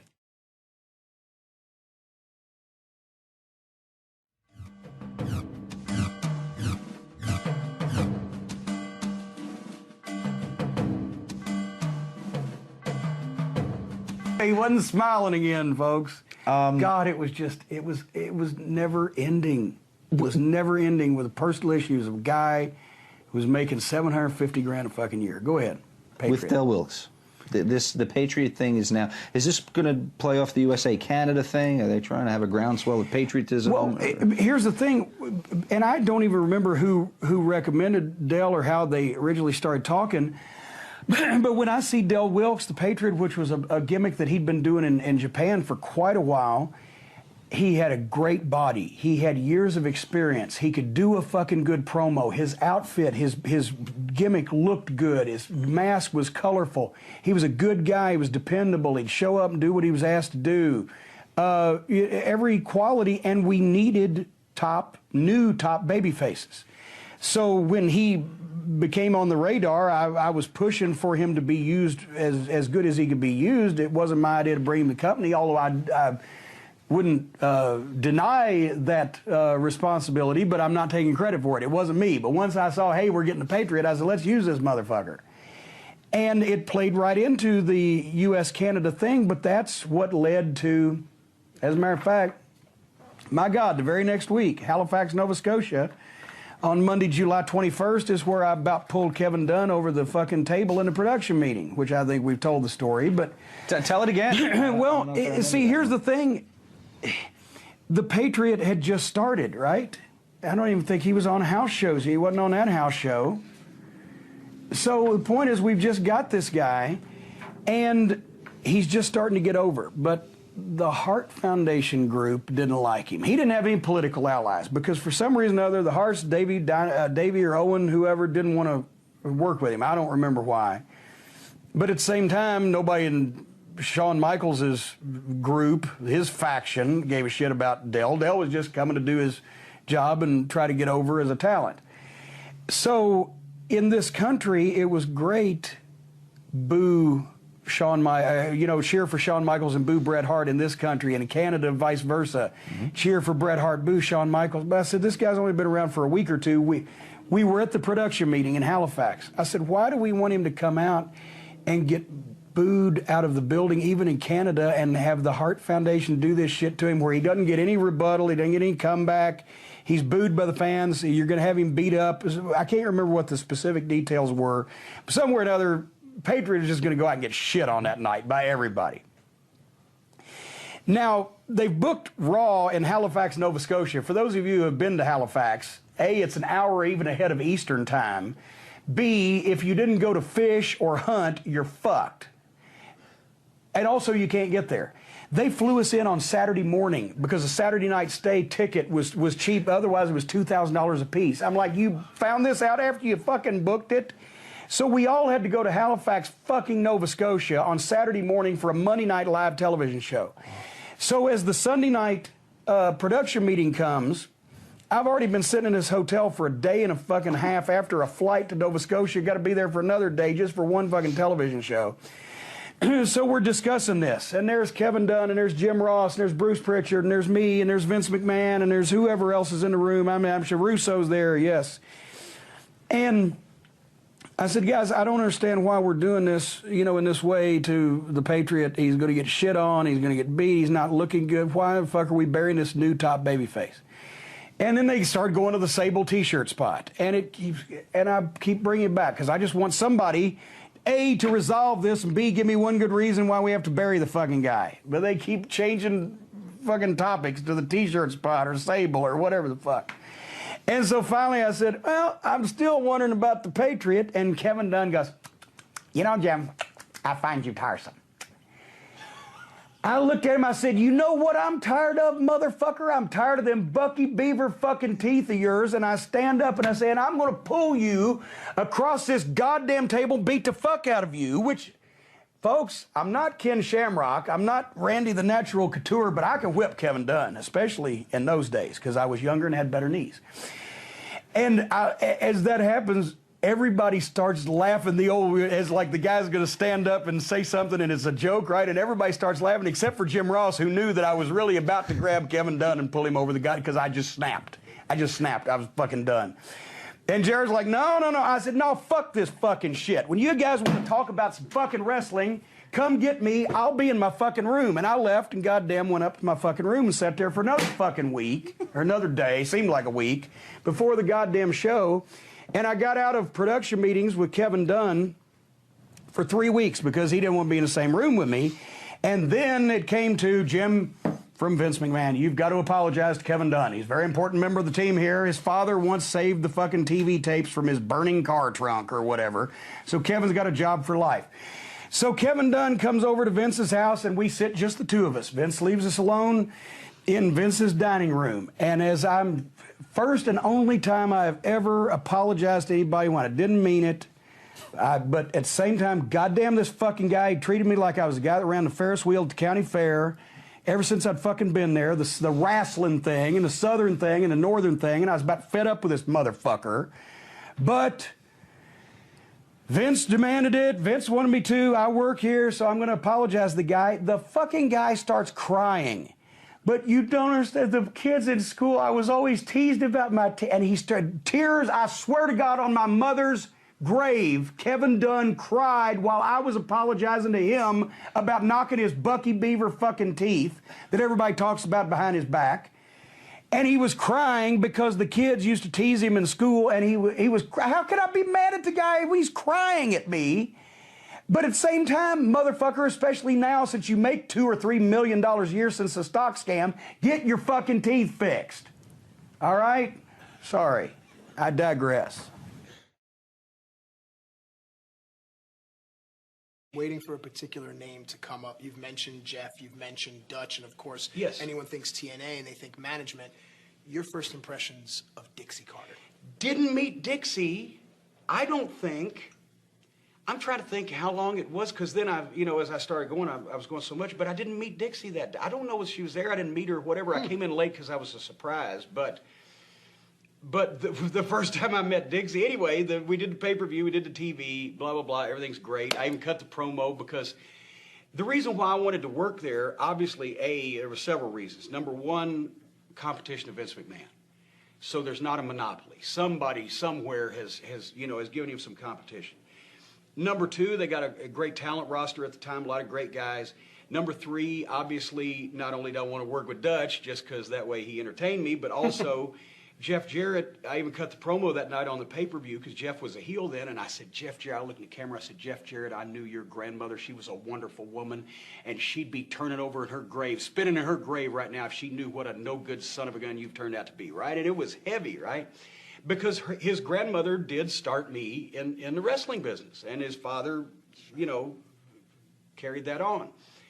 So that was great. And then you asked the question, the first time I met Dixie, this was probably a harbinger of things to come. The first time I met Dixie was probably a couple of times later, because I remember I made that shot, and then I wasn't there the next taping, and then, because I had previous commitments, I had to finish the thing up with Ring of Honor, that angle, so we did that in July, that conflicted with their taping. And then I was back in August, and it might have been then, but there's this job guy that used to work for Les Thatcher, and I can't even remember what his name now is, nobody else can either, it doesn't matter. But I remembered him from working for Les Thatcher in Cincinnati, the HWA, and he was there because he had moved to Florida, and he was there backstage, and he said hello to me, and I looked at his face. I said, hey, and whatever your name is. I said, hey, how you doing? I went to shake his hand. The backstory on this that I did not know was he was trying to get a job because now his real job in Florida was he was an exterminator. Like bugs and rats and pests and things. Rats. And he wanted to make a gimmick out of that. Well, believe me, the wrestling business exterminated all the rats a long time ago before, you didn't have to gas them, you just ran them off because nobody was servicing them. But anyway, he was an exterminator and he was going to make his gimmick an exterminator. And as I go to shake his hand, he holds his hand out and he has a legitimate giant, live, living fucking tarantula in his hand. Mm-hmm. I don't coexist with spiders. I don't coexist with snakes. My name is not Jim Stafford, but I don't like spiders and snakes, and I don't care what it takes. No. And I got hot. You fucking idiot. What the fuck? And I jumped back, and he starts smiling, and I said, motherfucker, don't fucking smile. I'll go get in my goddamn car and run you the fuck down. You get that fucking thing away from me, and you stay far away from me as you possibly can. What kind of fucking idiot brings a goddamn, it was bigger than his hand, a live tarantula, and just fucking sticks it in people's faces? Fuck him. And I don't remember your name, but fuck you, if you see this ever today. If you're still alive, if you haven't been bitten by a poisonous fucking spider. So I fucking go in the back. Well, I don't know if you've been there, but you have to leave the sound stage. You come through the outside area, even though it's covered up, it's outside. And then you go in the hallway where the offices are, and I see Terry Taylor. My other old friend, Terry Taylor, who was working in the office at the time, and he's talking to some woman. And I said, Terry, this fucking job guy out there has got a fucking tarantula. I'm going to fucking kill him. He stuck a live tarantula in my fucking face, and that's bullshit. We need to run him off the goddamn property, because what the fuck? And Terry said, hi, Jim, meet Dixie Carter. Hey, Dixie, how you doing? It's good to meet you. So maybe that was, a harbinger of things to come, but that's how I met Dixie Carter. Okay, and impressions? So it wasn't a rib, but it was a rib. Wonderful. Graham McPhail. Question all the way from Scotland. Why does Jim think Vader, who he was managing at the time, was ultimately a flop as top-line star in WWF back in the 90s, seemed to tick every box Vince wants for a big monster heel, but it just never worked out? I don't think he was a flop. I don't think he did nearly as well as he should have. I think part of the problem was Shawn Michaels. Leon was he's a big, rough, mean, former pro football player, and he was a stiff, hard-hitting guy, and he was but he was he was a big teddy bear also personally. And you could hurt his feelings just like that. And Shawn Michaels is used to everybody, or was used to everybody catering to him, and also was used to people working with him a lot lighter. And I remember one time it was in fucking Tulsa. It was at a house show in Tulsa.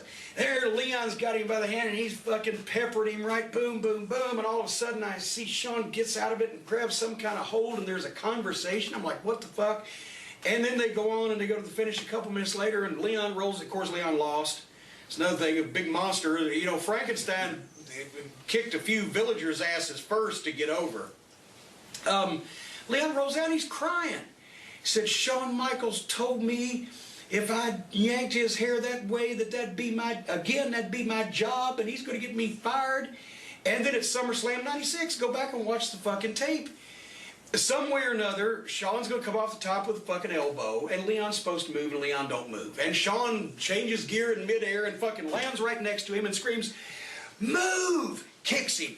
Move, asshole, or dumb shit, or whatever. Shawn Michaels, he was unprofessional. He was always on fucking pills or whatever. And by the way, Shawn, fuck you too. For the way you fucking talked to me, for the way you talked to Jose Lothario that got you in the business, for the way that you fucking got with your little clique and fucking exposed the business in Madison Square Garden and kowtowed, and everybody had to kowtow to you, and you're whining and you lost your smile and you didn't want to do jobs, and wherever you were pilled up doing whatever the fuck you were doing, you were a fucking asshole and a prick. And if you found God, that's generally because I've noticed people in this business that find God do so when everybody else hates them so bad they won't speak to them. When mortals won't speak to you, you find a higher power. But anyway, between all this stuff going, Shawn didn't want to work with Leon. He didn't want to take the fucking ass kicking. He came with working with Leon. They didn't book Leon. Vince wanted to change his name to the Mastodon. I said, it's fucking Vader. He was a WCW world champion. Everybody in the world knows who he is. Well, we can trademark it. He's a big mastodon.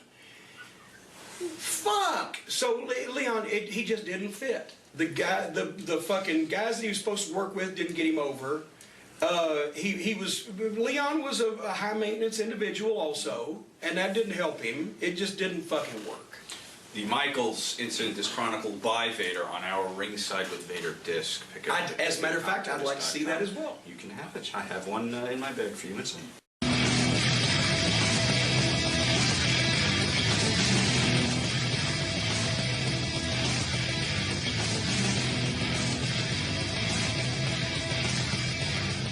Is 100 degrees inside the more. Literally, the walls were dripping with condensation, and that's also where some drunk fucking fan, while I'm doing the introduction of the Midnight Express, tries to jump in the ring over the top rope, and just, I'm looking at the camera. We're on live television, and this fan just jumps over the top rope and falls and lands in the ring. And I made some comment about him, and the security drug him out. But it was that kind of crowd, and we were baby faces, so I wasn't worried. And, I told a story. Michael Hayes had teamed up with Jimmy Garvin. Terry Gordy was willing to work dates in between his Japanese commitments, but they needed full-time freebirds. And this was a big disappointment to me personally, because Jimmy Garvin had been around for a few years at that point, and not only he and Precious were on the road, and he was cheap like me and the Midnight were, so sometimes we'd fly into Atlanta for TV on Crockett's plane. We would all five get a mid-size rental car and pile in just to go to TV and back to save, having to ride in a cab, and we could go where we wanted and everything and save money. And I'd had pizza in their hotel room, and my wife at the time was friends with their nanny because they had kids, and when they'd go on the road, they'd left a nanny with them. But Jimmy, all of a sudden, Michael was trying to recreate the Freebirds of 10 years before at that point. And Michael was always a great wrestling personality and a great promo, and the reason why Buddy Roberts became a Freebird was because Michael's work was always the shits. And Bill Watts made Buddy a Freebird so it could be Buddy and Terry with Michael doing the talking, so he was de facto the world's largest wrestling manager, But Michael thought that he was going to get power, and he might have even been on the booking committee for a brief time, but he thought that they were going to be the top heel team and recreate the glory period of 10 years before with the Freebirds. And Jimmy Garvin, who had always been a friend of ours, we'd always had a great relationship with, got on supplements, because he's fucking, 5'10", 205, and he was trying to work like a badass. And once again, they didn't want to fucking sell. Now we're baby faces, we're working with another team that don't want to fucking sell. Jimmy Garvin don't want to fucking... I was bigger than Jimmy Garvin, right? As a matter of fact, one time, I'm in the ring with something's happened, the Freebirds do a run-in, Jimmy runs at me and he throws a punch, and he didn't potato me with the punch, but he came charging to where he body checked me, so I fell down without, having to take a bump, but I still would taking a bump and rolled out of the ring and sold while all the shit was cleared out, and Babyface's Dr. Death came in, saved, blah, blah, blah. And I get up, and I'm holding my head, and I limp, and I put my arm around somebody, and I walk to the back. He's fucking cutting a promo on me. God damn it. What the fuck? I fucking hit you. You walk like I'm supposed to be carried to the back in the locker room from one punch. Wow. Because he was on the shit. And he thought he was going to be a fucking main event badass. At that fucking size, he had been a chicken shit heel all his life. And now he's cutting a promo on me. I told Eddie Gilbert, who was on the committee at the time, I said, God damn, seriously? What the fuck? You know, he's fucking upset. Just don't worry about it, blah, blah, blah. But that's it. Michael Hayes one time, if I'm at ringside, I'm a babyface manager, which now without an antagonist like Paul Lee on the other side, you know, I'm kind of a spare prick at the wedding anyway, as Adrian Street would say. But, you know, we're having a big brawl with the Freebirds, and I'm trying to sneak up behind Michael to fucking whack him with the racket to give Bobby a graceful way to get away from him or whatever in the middle of all this chaos, and he kept turning around catching me for a shoot. So afterwards, I went up to him. I said, Michael, I was trying to sneak up on you. I said, you kept catching me. I'm laughing, right? And he looked at me and said, if you hit me with the racket, I wouldn't sell it anyway. I said, what? He said, we got to get over strong, get some heat like the old days. We'll sell chairs. We're not going to sell like the Animal and Hawk and Dusty Rhodes and Ric Flair, whoever has sold the tennis racket. And suddenly Michael Hayes is goddamn Superman. He can't sell a tennis racket. I said, okay, motherfucker. You know, so finally it came to the fucking, where did it, in my book, 1989 Great American Bash on Tour, or What If They Gave a War and Nobody Came? It was, there we go, July 8th in Boston. The Freebirds, Michael Hayes, Jimmy Garvin, and Terry Gordy versus Bobby Eaton, Stan Lane, and Dr. Death Steve Williams. We had very few incidents in our careers with opponents or with other wrestlers, but this was one of them. We were going into this Bash tour. We'd already put them over in the finals for the World Tag Team title, and now we're wrestling.